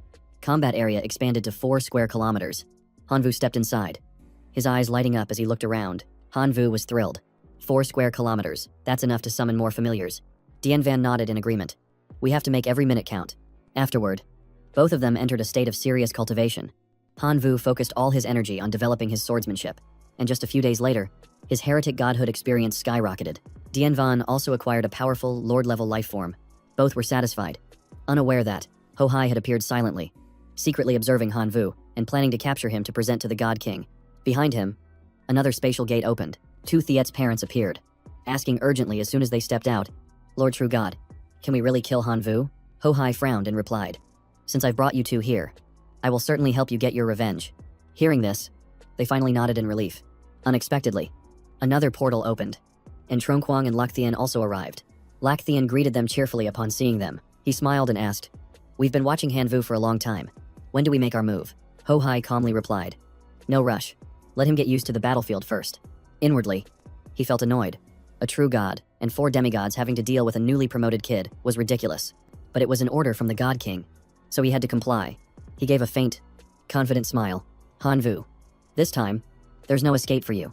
In the following days, Han Vu and Dian Van continued to hunt divine spirits, with the Shadow Emperor tightly surrounding the enemy. Upon receiving the command, the red-winged Shadow Emperor and Dian Van's rabbit spirit charged in from 2 directions. The divine spirit couldn't react in time and disintegrated moments later. The spirit form vanished, turning into a floating stream of spiritual energy, which Han Vu neatly absorbed. He smiled. Now I can summon more, strategize better, and upgrading my godhood is smoother too. Dian Van also absorbed the spiritual energy and praised him happily. The effect is remarkable. You've gained 3 divine arts in just a few days. Suddenly, the wind picked up, carrying 2 figures with it. Han Vu narrowed his eyes and greeted them. So, you 2 have arrived as well. The moment Tu Thiet's parents saw him, They gritted their teeth in furious hatred. Without another word, Hanvu immediately launched himself forward, thinking, they're definitely here for revenge. I'll strike first to gain the upper hand. Tu Thiet's father drew a green sword from thin air, gripping the hilt tightly, ready for battle. The two clashed, and Hanvu's blade of heresy gradually shattered his opponent's sword. The man roared in fury. You bastard, you killed my son and broke my weapon, I'll tear you to shreds. Hanvu smirked. You won't have to wait long. I'll send you both to join your son right now. Then, he transformed. Pointed wings and purple skin appeared as his monarch-level life form emerged. The other two were shocked. He was only a demigod. Yet he had already reached the monarch threshold. If they didn't eliminate him now, the future consequences would be unimaginable. He shouted, summoning an army of iron men that charged forward. Hanvu smiled and dodged aside, gesturing lightly with his hand to prepare an attack. Dean Van, worried, immediately summoned his rabbit spirit to provide support. Tu Thiet's parents summoned a seal, and a dark green orb of magic swirled into existence. The army of iron men instantly merged into a single, colossal figure. Hanvu smirked and called forth his Shadow Emperor, which immediately charged forward for a direct assault. But the Iron Giant shattered the Shadow Emperor's armor with a single swing of its sword, its body crumbling to pieces. The couple laughed gleefully. Not so arrogant now, are you? Don't even dream of surviving this time. Hanvu frowned slightly, but kept his smile. It was just as he planned. Instantly, a swarm of other Dark Emperors swooped down from the sky. Before the Iron Man could react, it was annihilated, its body trembling before completely disintegrating. The other two screamed and charged at Hanvu. Yelling, Justy, he leaned to the side to dodge, then swiftly circled behind and landed a powerful blow to the back of Tu Thiet's father's neck. A resounding thud echoed as the man collapsed on the spot. Tu Thiet's mother's eyes widened in fury as she charged in a frenzy. Dien Van suddenly appeared behind her, intervening to stop her and then delivering a fatal stab. She crumpled to the ground, unconscious. Hanvu flew over with a radiant smile. Thank you, teacher. That was a perfect move. Suddenly, a strange aura descended. Dien Van's face paled as he warned, we need to get out of here. Now, but it was too late. Trong Quang and Lak Thien appeared in the distance, riding their beasts with ice-cold gazes. There's nowhere to run. Dien Van clenched his fists warily. What are you planning to do? All around them, charred bodies lay scattered and motionless. Lak Thien sneered mockingly, his eyes darkening. Teacher Dean, Hanvu, you two have really improved these past few days, killing two demigods without shedding a single drop of blood. The bodies of Tu Thiet's parents were still warm. Hanvu narrowed his eyes, considering their options. Their Spring Clan numbers were overwhelming, and his side had already lost their kin. Fighting now would be disadvantageous. Seeing his hesitation, the teacher thought to himself, it'll be good enough if I can save one of you. Dien Van seriously proposed a plan. In a moment, I'll risk my life to open a path for you. You just need to fly high into the sky to escape. Hanvu was moved, his gaze fixed on his teacher. You're going to risk your life for me, the man replied sternly. Don't talk nonsense. I'll only make one move, so you have to seize the right moment. Hanvu squeezed his teacher's shoulder reassuringly. Teacher Dean, the situation isn't that dire yet. I can still turn this around. Just trust me. All we need is to be careful. Lak Thien scoffed. Turn this around with what against this mighty Spring Clan army? You two are nothing but trash. Trong Quang stood tall with a dignified air, his voice deep and gruff. Teacher Dean, we are only targeting Hanvu this time. If you don't interfere, you won't be involved. Dien Van was resolute. As a teacher, I cannot stand by and watch my student be harmed. That is my principle in life. Lak Thien narrowed his eyes coldly. Dien Van, you think you're so noble. When your entire clan is wiped out, let's see if you can still hold on to your principles. Truong Quang interjected. What a pity. You and I could have been friends. The order was given, and the pack of wolves snarled, baring their teeth as they closed in. The wolf riders charging forward. Dien Van immediately turned to summon a flock of rabbit spirits, activating their magic bombs. The rabbits spun rapidly, transforming into a white whirlwind that crashed into the wolves. But the ferocious wolf riders swung their claws, tearing them to shreds until they vanished. Dien Fan gritted his teeth, shutting his eyes tightly, unable to bear the tragic sight. The rabbits he had raised and cherished like his own life were now being slaughtered. Hanvu frowned, took out a magic leaf, and put it in his mouth and swallowed. The sword in his hand immediately transformed, its sharp tip retracted, enveloped in a dark green smoke, and a tree trunk grew out from behind him as he let out a challenging roar. Hanvu maintained a cold expression, delivering precise slashes at the wolf pack, each one howling before turning to ash. From the bodies of the fallen beasts, twisting vines sprouted and coiled tightly. Thorny vines shot out, blocking the wolf riders. Trong Quang gritted his teeth, thinking bitterly, this kid is really full of tricks. He pointed, and the largest green-furred wolf stepped forward, with blazing red eyes. Its claws tore through all the vines, leading the wolf pack to surround them. Hanvu instantly dashed up from behind it, smiling to himself. You've fallen right into my trap. The largest vine suddenly whipped down, and red blood splattered everywhere. He soared into the air with an axe blade, unleashing a furious attack. Hanvu let out a grim laugh, his eyes provoking his opponent without a hint of fear. He raised his weapon and charged straight at Truong Quang and Lak Thien, yelling, "Di Truong Quang." Enraged, took out a fan-shaped gem. The downward strike of the scythe's blade slammed into the ground, causing a massive explosion. The shockwave spread, and the gem in Truong Quang's hand cracked and then disintegrated. He panted, "Luckily, I still had a defensive divine artifact." Suddenly, blood sprayed into the air. He turned around, frozen in shock to see Lak Thien beheaded, collapsing beside him, dead with his eyes wide open. Hanvu's hand suddenly trembled. He felt a bit dizzy from a strange sensation. He turned his head and realized the time limit for the phantom shadow lock was up. Dien Van urgently shouted, "Run now." Truong Quang roared in fury. "You think you can run after killing my wolf riders?" A giant wolf, as large as a mountain, charged out as he yelled, "Fan Li Ni, stop them." The massive wolf swung its claws, and both of them were sent flying into the distance. At that exact moment, the vines on Hanvu's body also vanished into thin air. He closed his eyes as he fell, screaming in agony. "The gene lock has worn off. I can't use it for the next 10 days.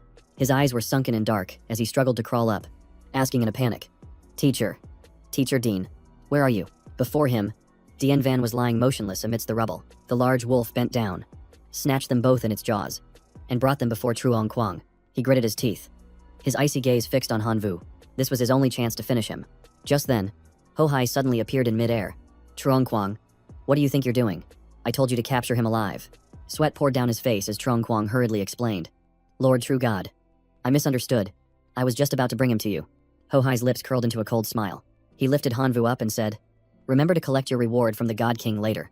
Hearing this, Truong Quang was overjoyed and thanked him profusely. He glanced at Dien Van, thinking with a cold smile, killing this demigod will surely be beneficial too. Hanvu trembled, mustering his last bit of strength to press a sharp blade to his own neck, threatening, "If you dare kill my teacher, I'll self-destruct right now." Truong Quang frowned, smiling contemptuously. "In your dying state, do you even have the strength to self-destruct?" Hanvu gritted his teeth and looked straight at Ho Hai, his voice cold. "If I do, you'll have no one to report your results to." As he finished speaking, a strange green energy spread across his body. He activated the divine self-annihilation technique. Ho Hai was startled and yelled, "Don't touch him. Leave with me immediately." Truong Quang clenched his fist and turned away, his face filled with annoyance. "I'm not getting involved. Whether you live or die is your own problem." Ho Hai grabbed Hanvu's wrist tightly and pulled him into a space portal, preparing to return to the God King. Truong Quang pointed at Hanvu being dragged on the ground and said mockingly, "Lord True God, it's a long way back. Do you plan on carrying him the whole time?" Ho Hai gave a faint smile. "Don't worry. I've already sealed all of his power." After saying that, he threw Hanvu into the widening, swirling black portal. The moment he was pulled in, the vortex closed and vanished completely. Not long after, a purple portal appeared in the sky, dropping him onto the ground before shutting. Ho Hai let out a grim laugh. "Welcome to my divine domain. You'll be well taken care of here." Hanvu, aching all over, struggled to sit up. Before him stood a towering beast with a tiger's head and a human's body. Startled, Hanvu immediately turned, intending to use magic, but his entire body suddenly froze. He was shocked to find that all his skills had been sealed. He couldn't even muster a shred of power. No wonder he dared to lock me in here. Suddenly, a bowl of water was offered to him, leaving him surprised and confused. The kin held out the bowl of water. Hanvu shook his head, refusing. He was wary, thinking, "So they're the Tiger Clan. It's best to stay on guard," he said coldly. "I'm not drinking." The Tiger Kin said nothing, simply grabbed him by the collar, and poured the water straight into his mouth. Hanvu struggled and thrashed about, yelling, "I said I'm not drinking." Ho Hai appeared in midair, frowning as he reminded him, "Ho Nyan can't hear, nor can he speak. I'm not going to harm you, so just cooperate." Hanvu wiped his mouth in annoyance. So he's both mute and deaf. He's really taken precautions, hasn't he? Suddenly, the source of mutation appeared above his head. It asked cheerfully, "Host, need some help?" Hanvu was pleasantly surprised. "You weren't sealed," it giggled. "I just need to absorb divinity. Once I'm done evolving, I'll help you recover and get out of here." Hanvu pursed his lips and thought, "That's right. I still have divinity. My only choice now is to take this gamble." It eagerly asked, "So, I'll start absorbing now." He quickly communicated telepathically. "Don't speak. Just do it quickly. If we get caught, we're done for." He recalled Truong Quang's words, "Lord, True God. In 3 days, you will meet the God King. You will surely be rewarded." Hanvu gritted his teeth and screamed inwardly, "Only 3 days left, can you make it in time?" The mutation's aura was beginning to change color. The energy within his body began to surge violently. Hanvu sat in the middle of the divine domain, looking up as he awaited the coming transformation. The source of mutation reported happily, "Host, The evolution was a success. You are now a level 3 gene warrior of the Divine River Civilization. Hanvu asked calmly. What are the benefits? It explained. Your new ability is gene combination. You can combine multiple types of genes without destroying the original one. Hanvu was still confused. How do I use this? A beastly hand suddenly offered a steamed bun to him, though a bit surprised. Hanvu still nodded with a forced smile. The situation was stable for now. At least he had food. Suddenly, he grabbed the tigerkin's hand. As if an idea had just struck him, Hanvu turned its palm over, examining every detail. Ignoring its confusion, he smirked slyly. Just as I predicted, even though I'm sealed, my body is already on par with a hero-level lifeform. The tigerkin suddenly let out a loud roar, immediately calling its pack for backup. A white tiger and his subordinate menacingly approached, his voice a warning. Watch yourself. Hanvu calmly grabbed his hand, quickly examining every muscle fiber. Excited inside. Attention physique. Perfect for an experiment, he shouted. Activate gene combination. A change appeared on the orange tiger's head. The activated spiritual power caused a pair of complete ears to gradually sprout. Meanwhile, the white tiger lost both of his arms. He bewilderedly tried to touch his head, while Hokam was stunned to hear strange sounds around him, thinking it was an illusion. But it was clearly real. Hanvu smiled and explained, Thanks for the water and buns. Consider these arms a return gift. Hokam suddenly knelt before him, showing his loyalty.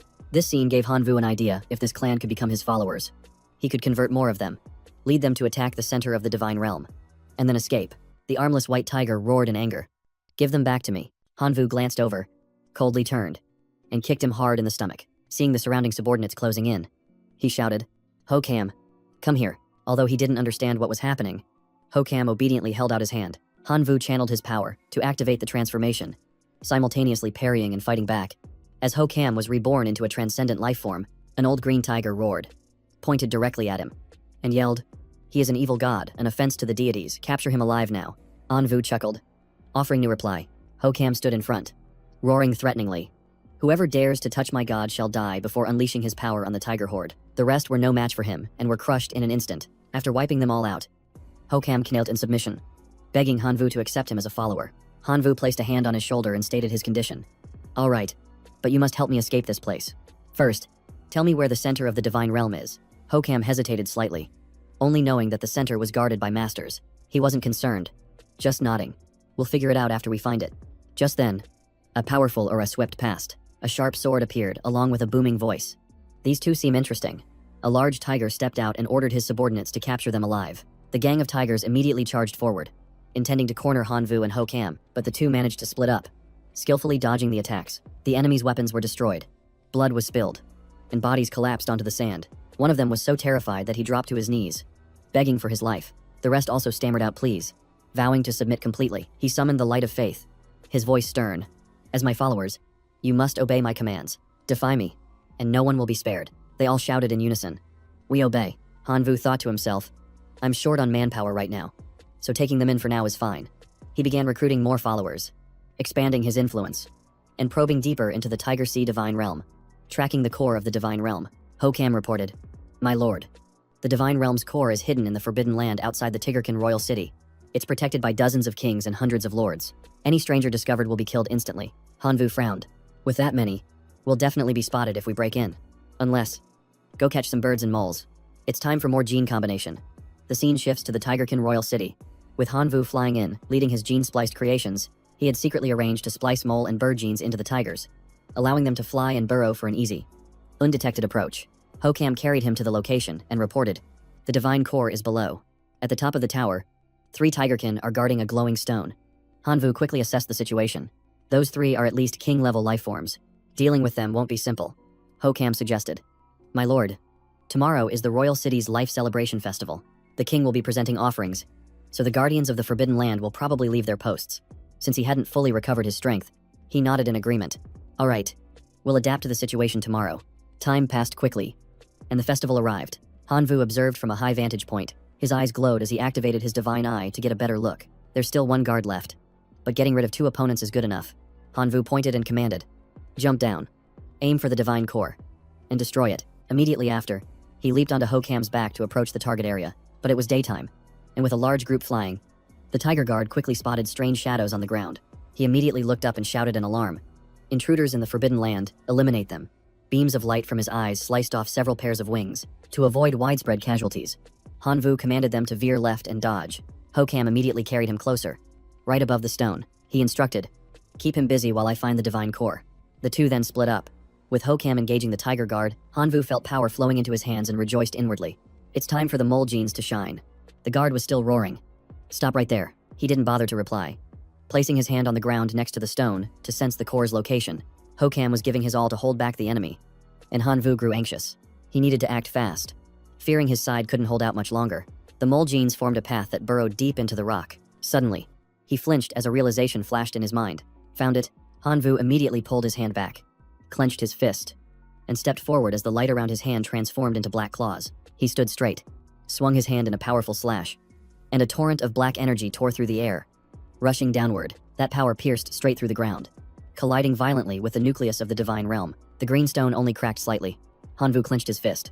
"I've already assimilated the tiger's claws, so why is it still ineffective?" The entire Tigerkin royal city suddenly began to shake violently. Ho-Hai noticed the disturbance, opened a portal to the divine realm, and yelled, "What do you think you're doing?" He was horrified. How did this guy find his way here? The nucleus of the divine realm is actually fluctuating.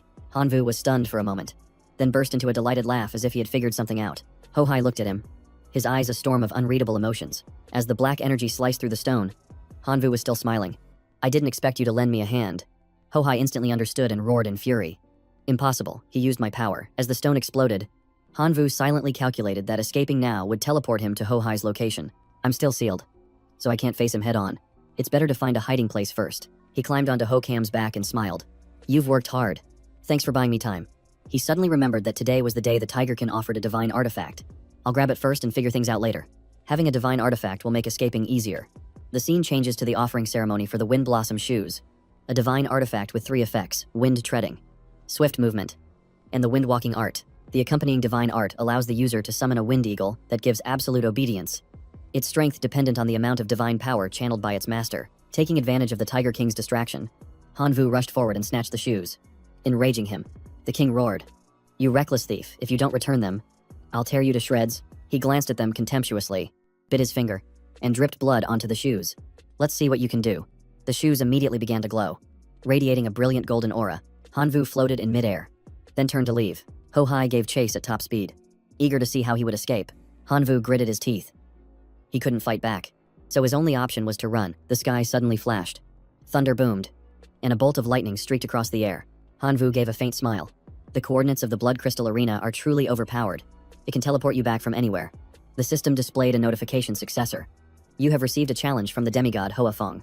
Do you accept refusing 3 times or losing will result in the loss of your successor status?" Hanvu immediately refused. "I'm sealed and can't use my abilities. I need to think of another way." The system chimed again, this time with a challenge from Bak Bang. He snapped in frustration. "Decline." It wasn't over. Another challenge appeared, this time from Amda. Hanvu was exasperated. Is this ever going to end? Forcing someone into a corner after just 3 times? He gritted his teeth. "Fine. I'll take the gamble." The arena was instantly bathed in a gloomy red and black light. A girl appeared, her voice clear and confident. "I am Amda. What is your title?" He looked at her and scoffed. "Just a greenhorn daring to challenge me." But he still answered calmly. "Huangta." Amda gave a mischievous grin and unleashed a swarm of red bats, saying, "Huangta. Die." This made Hanvu laugh. Just my type of opponent. One who likes to play the numbers game. She chuckled. "Scared. Are you? This is my true power. If you don't want your clan to be drained dry by my bats, give up now and save us both some time." Seeing a good opportunity, Hanvu activated the wind-walking shoes, vanished, and reappeared behind his opponent with a faint smile. "You're the one who should be withdrawing from this match." He glided around to get behind Amda. She spun around and kicked him hard. Hanvu was sent flying into a wall, leaving a deep crater. She boasted, "I've trained in close combat for years. Trying to get near me is just asking for trouble." He immediately recalculated. Sneak attacks are useless, so the only option left is to target the swarm of bats around her. The swarm of bats rushed in to bite and tear at him. Their sheer numbers were a real nuisance. Hanvu activated gene combination, countering by biting back at one of the now transformed bats. Amda was horrified. Is he really insane? The power within Hanvu gradually began to recover. She realized it too late. Panicking, he's absorbing the bat's power, she began to chant, and the air in the arena turned as red as blood. "Ah, Majestit." Silver-haired man appeared. "Summon Eternal Blood Clan." The Lifeform Lord. He opened his blazing red eyes, revealing a pair of fangs that confirmed his identity. The vampire wrapped tightly around Hanvu, draining his blood frantically. He struggled but couldn't break free, as his blood was being sucked dry. He could clearly hear the chilling, sharp click of fangs against each other. Without hesitation, Hanvu struck back, biting into the vampire's neck. If he can drink blood, so can I. He activated his gene combination, and a surge of power erupted. The vampire collapsed. Turning to ash, Hanvu turned to look at Amda with cold eyes and asked, "What do you have left to fight me with now?"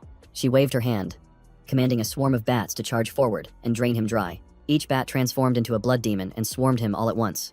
As Amda sneered, "Let's see you run now." The red aura around Hanvu swirled violently into the air, then it suddenly contracted and vanished in complete silence. A new source of energy erupted from his body, his eyes flashed, and a victorious smile appeared on his face. Amda's face paled with fear, her voice trembling. What in the world is happening? She quickly raised her hands in surrender. "I concede." Hanvu still charged forward, stopping right in front of her and said softly, "Good thing you know your place."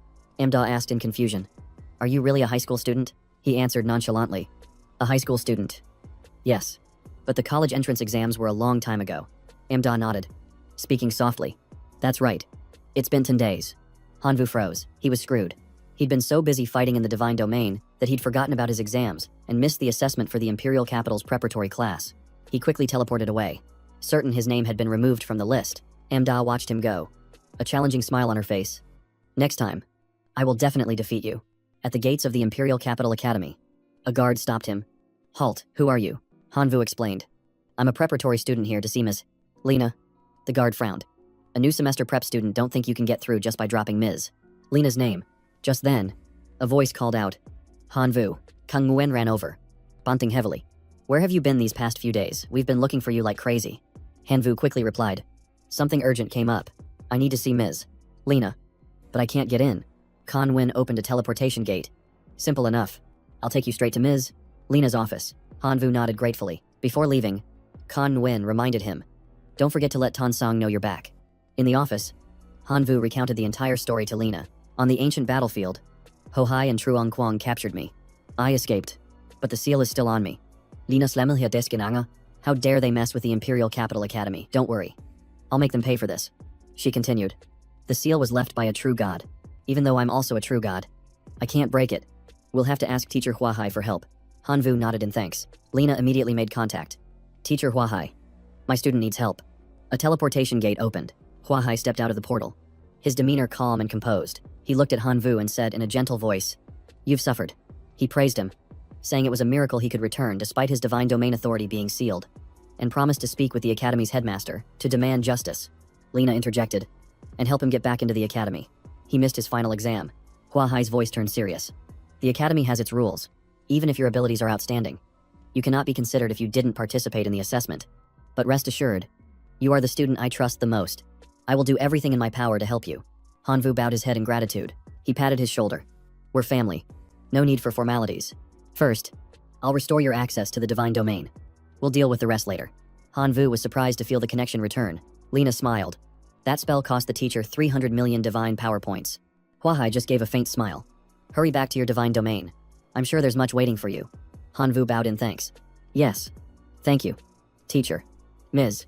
Lena." The scene changes. In the divine domain, monsters were locked in a fierce, chaotic battle. Hanvu stared blankly.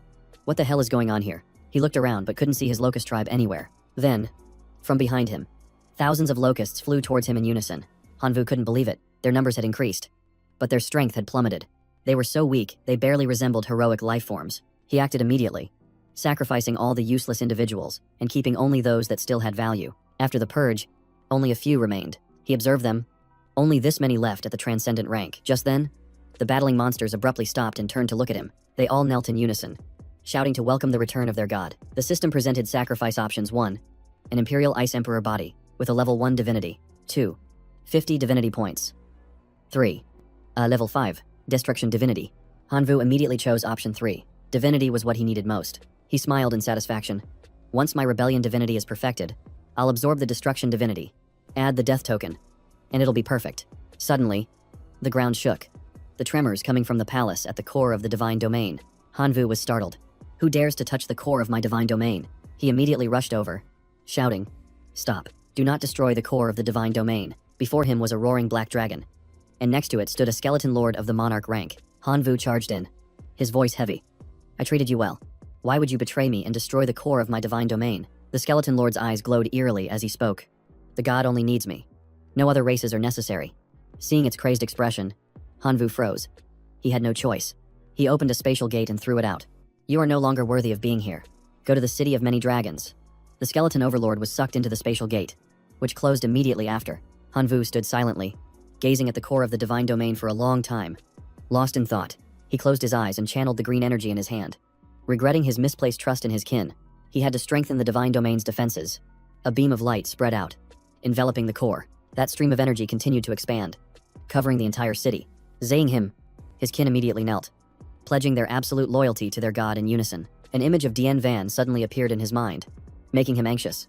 The matter of the divine domain was settled, but his teacher and his tribe were still on the ancient battlefield. He couldn't just leave them.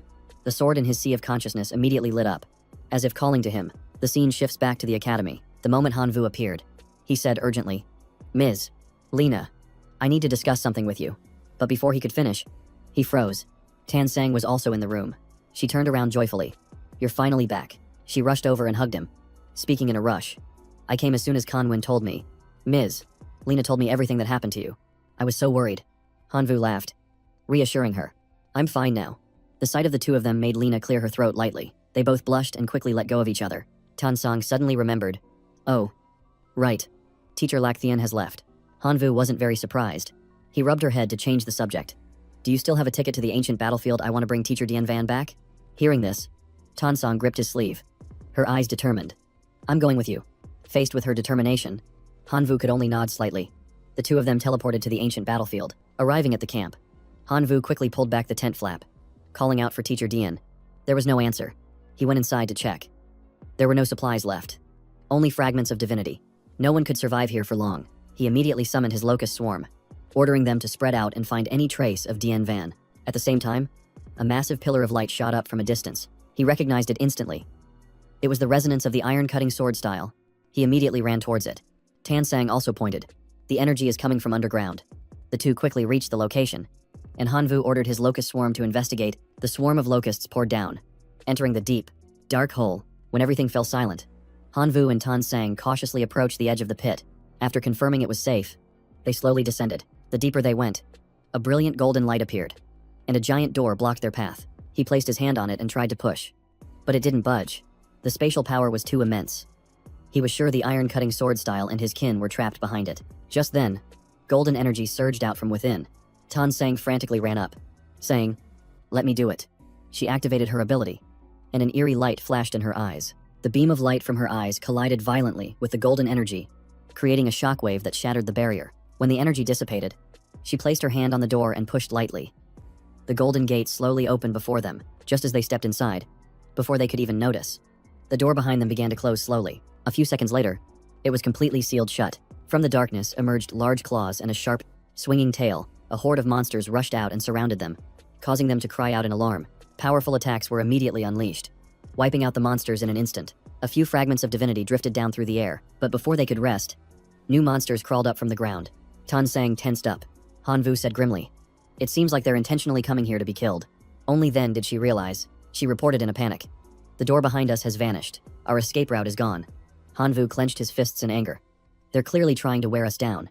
Without a divine domain and no supplies, we'll die here if this drags on. Tan Sang summoned her Thunder Sparrow, reminding him to keep watch of their surroundings. Then they both climbed onto its back, leaving the monsters below. Once they were safe, she directed the Thunder Sparrow to fly deeper inside. After crossing a vast desert, Hanvu looked around and sighed. We've been flying for so long, but there's nothing but sand. Are we really trapped here? Just then, a familiar aura washed over him, and he immediately recognized it as the resonance of the steel-slicing swordwind. It was nearby. Soon after, the Thunder Sparrow brought them to the location, where a strange silhouette stood waiting in the middle of the sands, not far away. The clansmen were in a defensive stance, ready for battle. Hanvu didn't hesitate. He leaped down and launched a direct attack on the opponent, and after the strike, only a fragment of divine consciousness was left to fall into his hand. The steel-slicing swordwind joyfully exclaimed, Great true God, you have returned. He pressed for answers. Did you see Teacher Dien Van kneeling? The being recounted. We were still together. But 3 days ago, a sand god appeared and captured the teacher. We couldn't save him in time. An image of his teacher being captured flashed through his mind. Hanvu calmed himself and said, You remember the direction they went. Right, lead me there to rescue him. The steel-slicing swordwind pointed with a serious expression. That way, they went in that direction. Following the tracks, they soon arrived at a colossal city made of sand. Upon arrival, both of them immediately jumped off the Thunder Sparrow and hid behind a rock to assess the situation. There were many sand giants. The teacher was definitely there. As they were observing, a cactus emerged from the sand and unexpectedly began to stir. In the blink of an eye, it swelled up, grew eyes and a mouth, and flew in to close the distance. Without hesitation, it shot out a volley of sharp spines. Hanvu pulled Tan Sang aside to dodge and immediately erected a magic shield to block the attack. But the number of cacti kept increasing, prompting Tan Sang to report in a low voice. There are more and more of them. Hanvu wasn't fazed at all. Instead, he gave a faint smile, trying to challenge me with numbers. Are you? He waved his hand, summoning a swarm of locusts that charged in to attack. One side was shot to shreds, while the other relentlessly pierced through. Once the cacti were cleared out, Hanvu commanded the locust swarm to scout the path inside. At the same time, he activated his vision-sharing ability to observe what the swarm of locusts could see. Seeing a giant wolf, Hanvu frowned. It resembled a werewolf, and the other creatures were terrified of it. Then, he discovered Teacher Dian Van tied to a stone pillar. His eyes widened, and his voice dropped. This is bad. Seeing his unusual demeanor, Tan Sang quickly asked what was wrong. He replied gravely, they intend to sacrifice him. We can't wait. I'm charging in now. You provide support from the outside. Before she could react, she could only watch Hanvu's retreating figure as he gritted his teeth, thinking, there are too many dangerous factors. I can't let her come with me. He commanded the locust swarm, level this city for me. Receiving the command, the locusts immediately split into groups and attacked the entire area, but it wasn't long before a flock of birds swooped in from the sky, diving straight into the locusts and devouring them. Seeing the situation turn against him, Hanvu's expression changed as he whispered, it's over. Right at that moment, the thunder sparrow unexpectedly dove down from above, scattering the flock of birds. Tansang appeared, sitting on its back with a sharp glint in her eyes. I'm not the type to be easily left behind, she said, poking his chest with her index finger. She wagged her hand, her voice filled with reproach. We promised to save the teacher together. How could you go back on your word like that? After hearing her, Hanvu took Tansang's hand and pressed it against his chest, saying softly, yeah, let's continue on together. Up above, the thunder sparrow was fiercely slashing a bird with its sharp talons, while below, Hanvu's locusts had just finished off another one. But in another direction, a few locusts were ambushed by a sand giant, completely unable to fight back. Fortunately, the steel-slicing swordwind rushed in just in time, slashing horizontally from behind to end the fight. The sand giant disintegrated into dust. Hanvu quickly realized that the wolf pack was growing larger, meaning fewer remained around the altar, which increased the chances of rescuing his teacher. He immediately popped a sparkling green seed into his mouth. Right after, he activated his gene lock, and his body began to emit a powerful light. Now, Hanvu had transformed into the ultimate monarch life form, activating his Black Dragon King transformation and life drain field.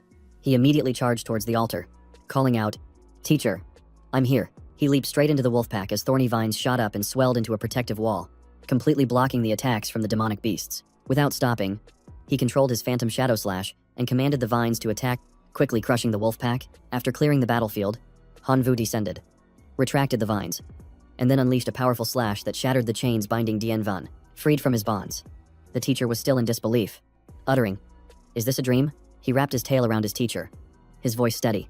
It was a nightmare, and I've come to pull you out of it. With that said, Hanvu flew straight towards Tansang, reached out his hand to pull her along, and said, he's safe now. Let's retreat. The two held hands as he flapped his wings, escaping the dangerous city. Once they reached a safe place, Hanvu began to heal his teacher. Tansang asked after him with concern, but Dean Van just smiled reassuringly. I've recovered. You two have reached the demigod level. Haven't you? Excellent. Tansang happily shared. It's all thanks to Hanvu that I was able to level up, but now we have to find a way out of here.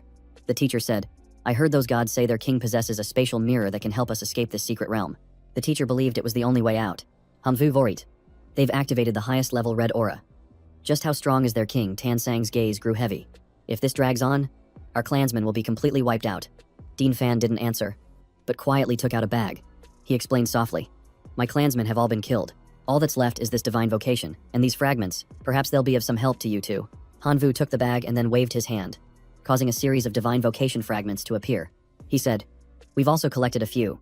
Now, let's work together to find a way out of here. Tansang placed a hand on his shoulder, reminding him, with so many fragments, we still can't assemble a complete divine vocation. We can't sell them, and our current mythic level isn't high enough to absorb them. Hanvu suggested, let me try fusing them. No sooner had he spoken than he got to work.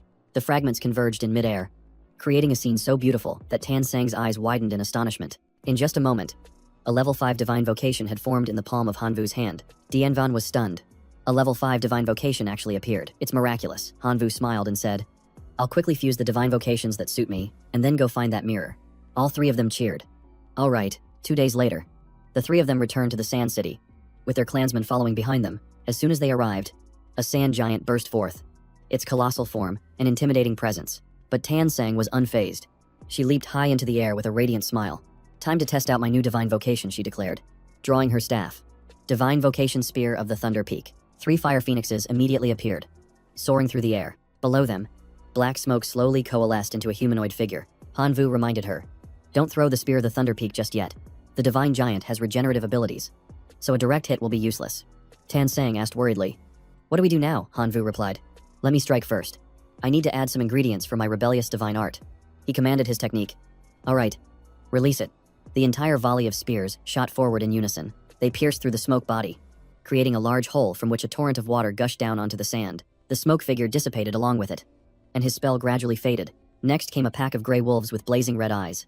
Growling menacingly, they charged forward in unison, and Dian Van immediately stepped up to intercept them. He created a series of sharp spikes that impaled the wolves, flinging them high into the air. Tan Sang took the opportunity to launch an attack from a distance. Her thunder bombardment rained down, with lightning striking and exploding amidst the spikes. Flashes of red light flickered for a moment before disappearing. She turned to him and smiled lightly.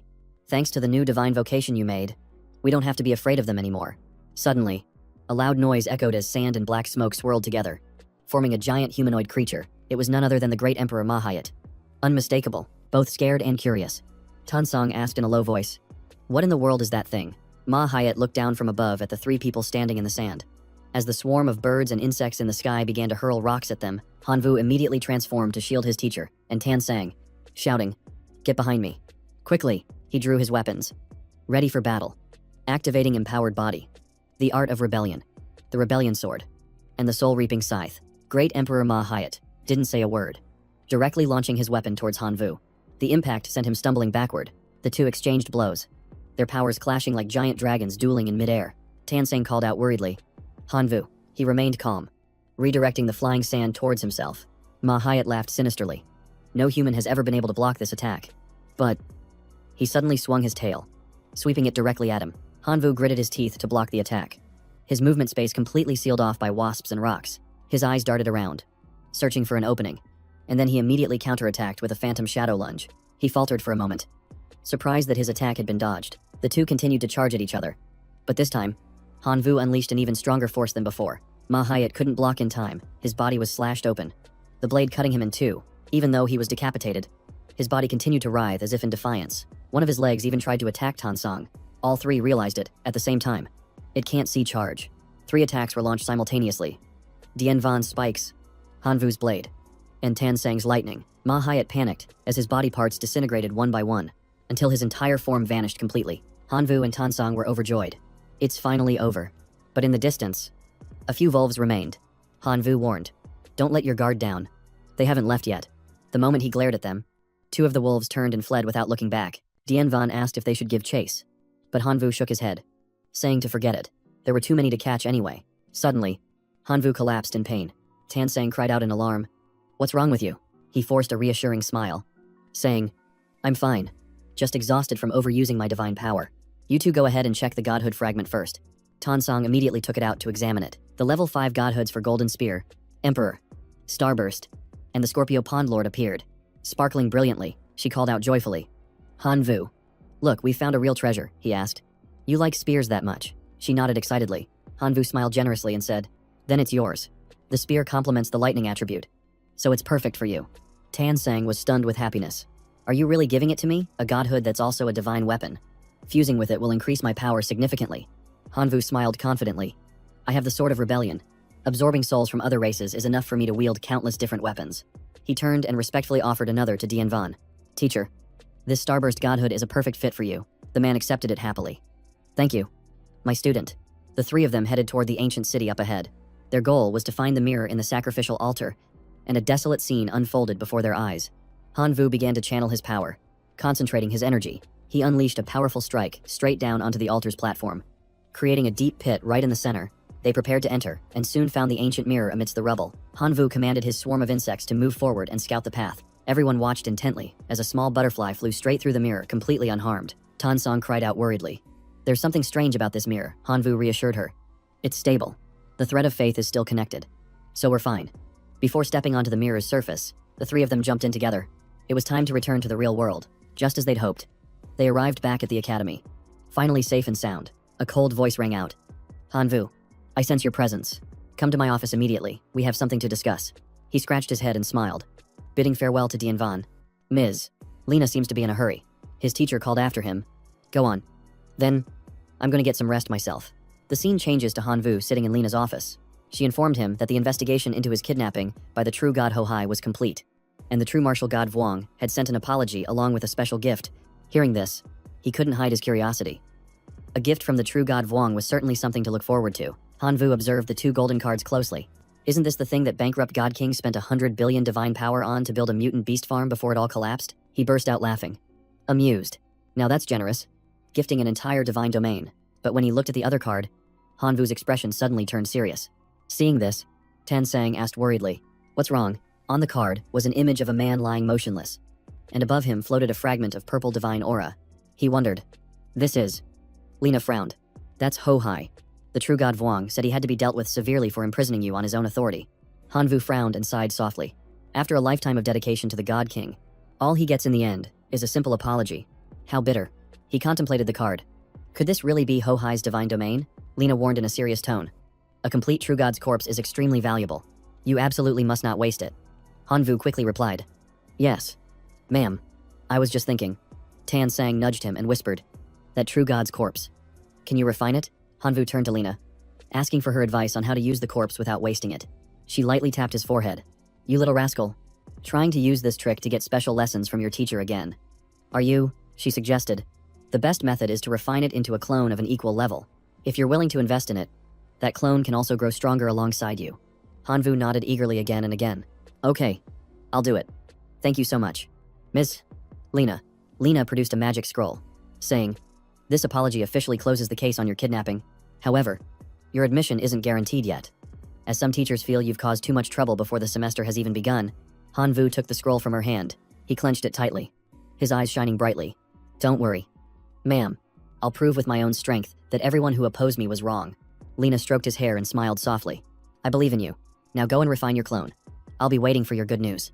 Hanvu and Tan Sang arrived at an old, dilapidated building. She asked worriedly, "Are you really planning to live here?" He was optimistic. "Since I was rejected from the dorms, I had to find another place. It'll be fine as long as I can successfully refine the clone." Tan Sang ruffled his hair.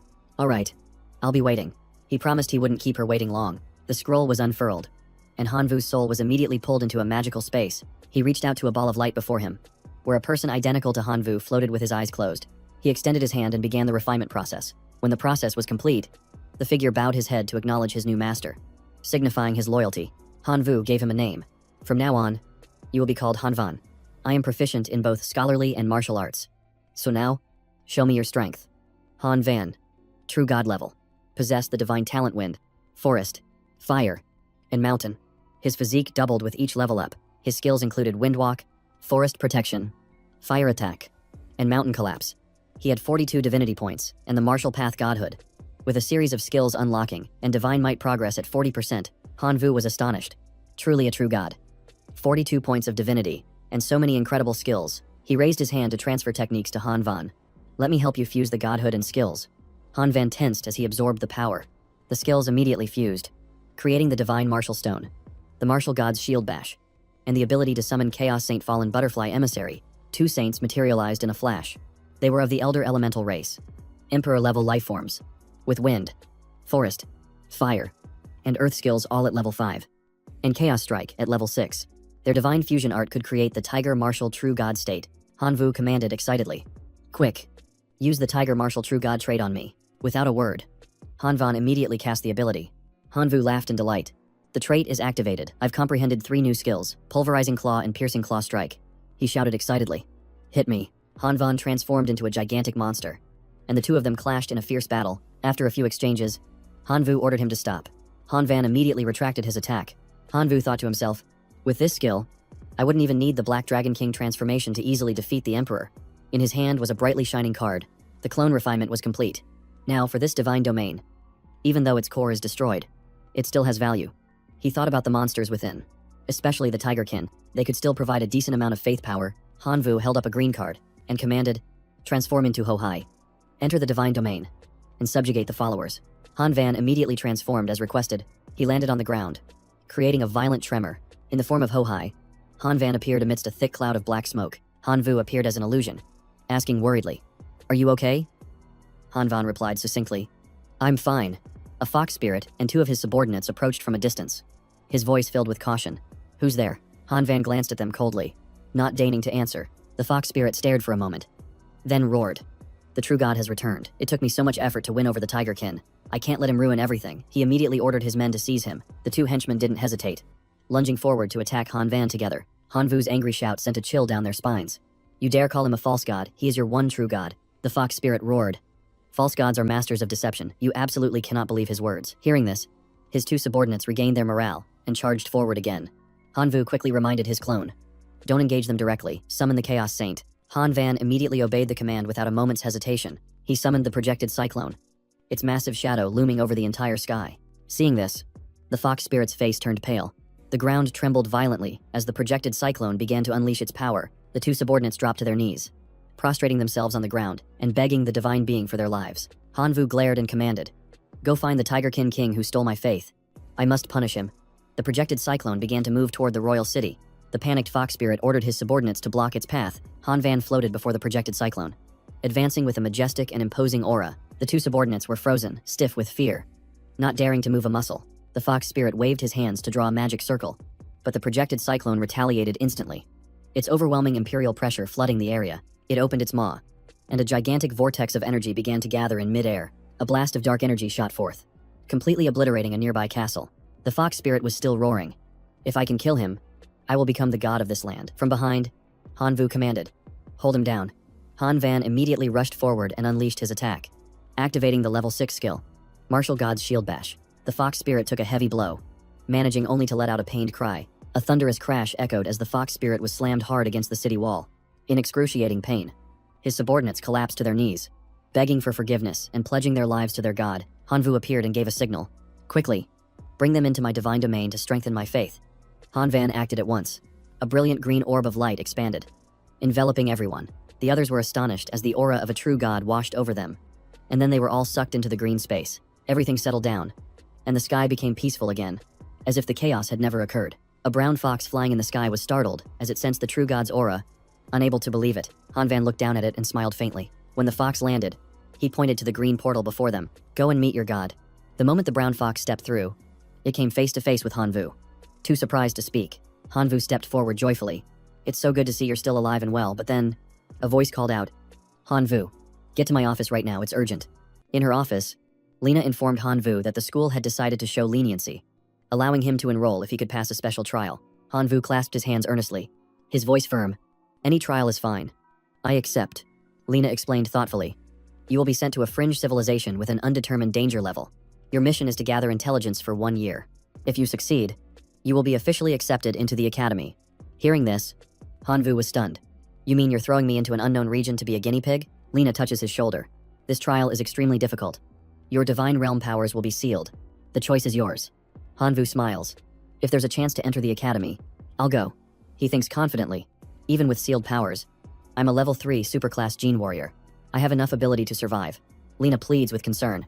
"Why take such a risk? With your resources, you can just train and apply to the Imperial Capital Academy next year." Han Vu blushed and answered softly, "Because there's someone waiting for me." Hearing this, Lena immediately understood. Thinking of Tan Sang, she nodded. "All right then. Though as you wish." She wished him a safe journey and told him to pack his things for departure the next morning. "Henvu Fiamel, I will definitely complete the mission." In the sky, a giant rock plummeted toward a dark land. The surface of the rock cracked open, and a faint blue light flashed from within. From within the crack, Han Vu stepped out. Before him was a pack of wolves stalking their prey. So this is the uncharted outer world civilization. They're just common creatures. The sound of my landing must have drawn them here. In just a moment, Han Vu had defeated the entire pack. On the ground, glowing essences began to float up from the wolves' corpses. They drifted into Han Vu's body, and he could clearly feel a new energy. A system panel suddenly appeared, making him pause. It displayed level 10. Title Wolf Slayer. Rank Black Iron. Obtained by killing 10 wolves. Effect increases damage to wolf-type creatures by 10%. Initial friendliness, hostile. Equip. Han Vu frowned. Could this be the core power of this civilization? As the text appeared, he chose to accept. Instantly, A stream of blue energy rushed into his body, glowing faintly. He wrinkled his nose in discomfort. What a strange smell. I wonder if other wolf packs can smell this. The system indicated that the title could be upgraded by defeating bronze rank wolves. Hanvu laughed. Is it that simple? All right, let's get started. 3 hours passed. Hanvu sat amidst a field of corpses. I've killed over 300 gray wolves, but I still haven't seen a single bronze wolf. The bronze wolf must be an evolved version of these, he thought as he raised his hand. Let's try one more time. The wolves in front of him were tightly bound by his gene fusion skill. They howled as their bodies were lifted into the air. One lunged forward, opening its mouth to bite. Hanvu kicked it squarely, his voice low. You dare to resist. The wolf collapsed. The system announced level 16. Title Bronze Wolf Slayer. Increases damage to wolf-type creatures by 20%. Default friendliness hostile. Hanvu nodded. Not bad. As dawn broke, he leaped onto a large nearby tree. With his sharp gaze, he observed many creatures in the distance moving toward a large gate. He could also sense human auras being teleported inside. He surmised this place was a hunting ground, where humanoids came to kill wolves to level up and upgrade their titles. But why did his actual strength not increase, despite all the killing? Could it be that only titles affect one's power here? Hanvu jumped down. Having made a decision, I need to find someone and get some answers. Passing a long-haired guy who was making a strange signal, Hanvu immediately became wary. Something's not right with this person. He turned around and noticed two dark figures rapidly approaching him. Both of them lunged at the same time, attacking without any warning. Hanvu dodged in an instant. The brown-haired guy yelled, trying to run. Are you? He didn't answer, instead using a secret art to awaken his black dragon form. In the blink of an eye, Hanvu's body vanished from his spot. He reappeared in the air in his black dragon form and launched a fierce counterattack, causing the robbers to panic and flee in disarray. Hanvu chuckled softly. So weak, and yet they dared to make a move. Further down the road, the three robbers hadn't given up. They were plotting to steal all of his equipment. Hanvu hid behind a boulder. Observing them, they move fast. They must specialize in hunting people for their loot. This place really is a killing field for leveling up. He landed beside a victim's corpse and reverted to his normal form. He picked up an identification plate from the corpse. Hanvu decided to follow them, thinking he could use this opportunity to gather more intelligence. He finally followed their trail to a large cave. The pitch-black scene made Hanvu curious. What are they doing here? Suddenly, a brilliant, blood-red light tore through the silent darkness. Immediately, 3 giant spiders rushed forward, surrounding and attacking Hanvu. One shot a web at him with incredible speed. He dodged quickly, stunned to realize it could smell him. Just like the wolves, Hanvu immediately counterattacked. You dared to attack me, you spiders are still too green. A punch as heavy as a hammer blow struck the spider, causing it to explode on the spot. It was an easy victory. Hanvu opened the system and saw a new title, Black Iron Spider Slayer. Just as he was smiling, a tragic scream shattered the silence. It turned out the scream belonged to those 3 pathetic robbers. Hanvu thought quickly. They can't die yet. Not until I find some other meat shields. Taking the opportunity, he decided to test his new power and conveniently wiped out the remaining spiders. The system responded instantly. The Spider Slayer title had been upgraded to bronze rank. Hanvu nodded in satisfaction. Pretty effective. But right after that, the fire in his hand went out as if it had never been there. The system explained that the skill had a 1-minute cooldown. Hanvu was annoyed. It's on cooldown already. Suddenly, a spider tried to launch a sneak attack from behind. He reacted with incredible speed, throwing a fatal punch that sent it back to its maker. The system popped up again. The title was upgraded to silver rank, and he had unlocked the wolf spider summon. Hanvu was satisfied. Not bad at all. He looked at the cocoons hanging from the walls and thought to himself, even if I save them, I can't reveal my identity. It's too dangerous. Hanvu immediately used his fire to burn away all the thick spider webs. The cocoons fell to the ground with thuds, kicking up clouds of dust. The 3 robbers woke up one by one and pulled off the webs. The short guy immediately noticed a wolfman stirring nearby. Without hesitation, he swung his blade and killed the man, muttering, this guy's gear is great. Kill him, and it's all mine. The brown-haired guy pointed into the distance and warned, there are many others trapped here. Hanvu was secretly furious. Suk wicked hearts. They need to be taught a lesson. He suddenly appeared, terrifying the white-haired man, who was yelled at before he could even react. Shut up. A flame from Hanvu's hand shot towards the white-haired man like a shooting star. The brown-haired guy and the short guy immediately split up and fled in opposite directions. But when the short guy turned his head, he saw his accomplice fall. He was utterly terrified. Just then, Hanvu appeared right in front of him and warned coldly, do you want a more painful death than they had? He trembled uncontrollably, stammering his assent. Hanvu asked him directly, what the hell is this place? Not daring to hide anything. The man confessed that this was the title civilization realm, where you get titles for everything, from black iron to diamond. He explained that this walled area was a place to upgrade those titles. Hanvu asked harshly about the rules. The man explained that you just need to kill creatures like wolf spiders to upgrade, and reaching level 100 qualifies you to rank up. Hanvu frowned in thought. If I can get a diamond title, I might be able to complete the mission. But I'm only at level 40-something right now. It's still a long way off. The short guy suddenly added that killing monsters wasn't the best way. The high-level titles were actually held by the major families, and commoners didn't stand a chance. Hearing this was a shock. It sounded like a world run by untouchable elites. Hanvu noticed the iron tag on the man and asked what it was. The man explained it was an identification card. The higher its rank, the more freedom you had. His was a black iron card. Hanvu thought, if I can get a high-ranking card, moving around would be much easier.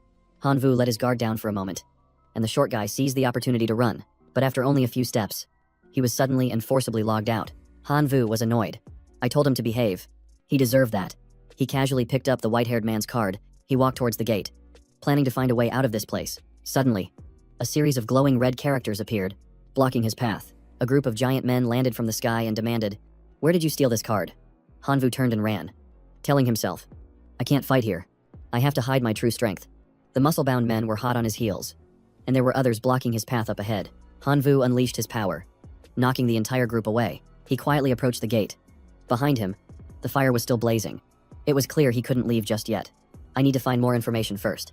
His eyes lit up with determination. The Imperial Capital Academy is waiting. Hanvu came up with a cunning plan. If he couldn't go through the main gate, he would just create chaos and use the opportunity to escape, standing amidst the monster corpses.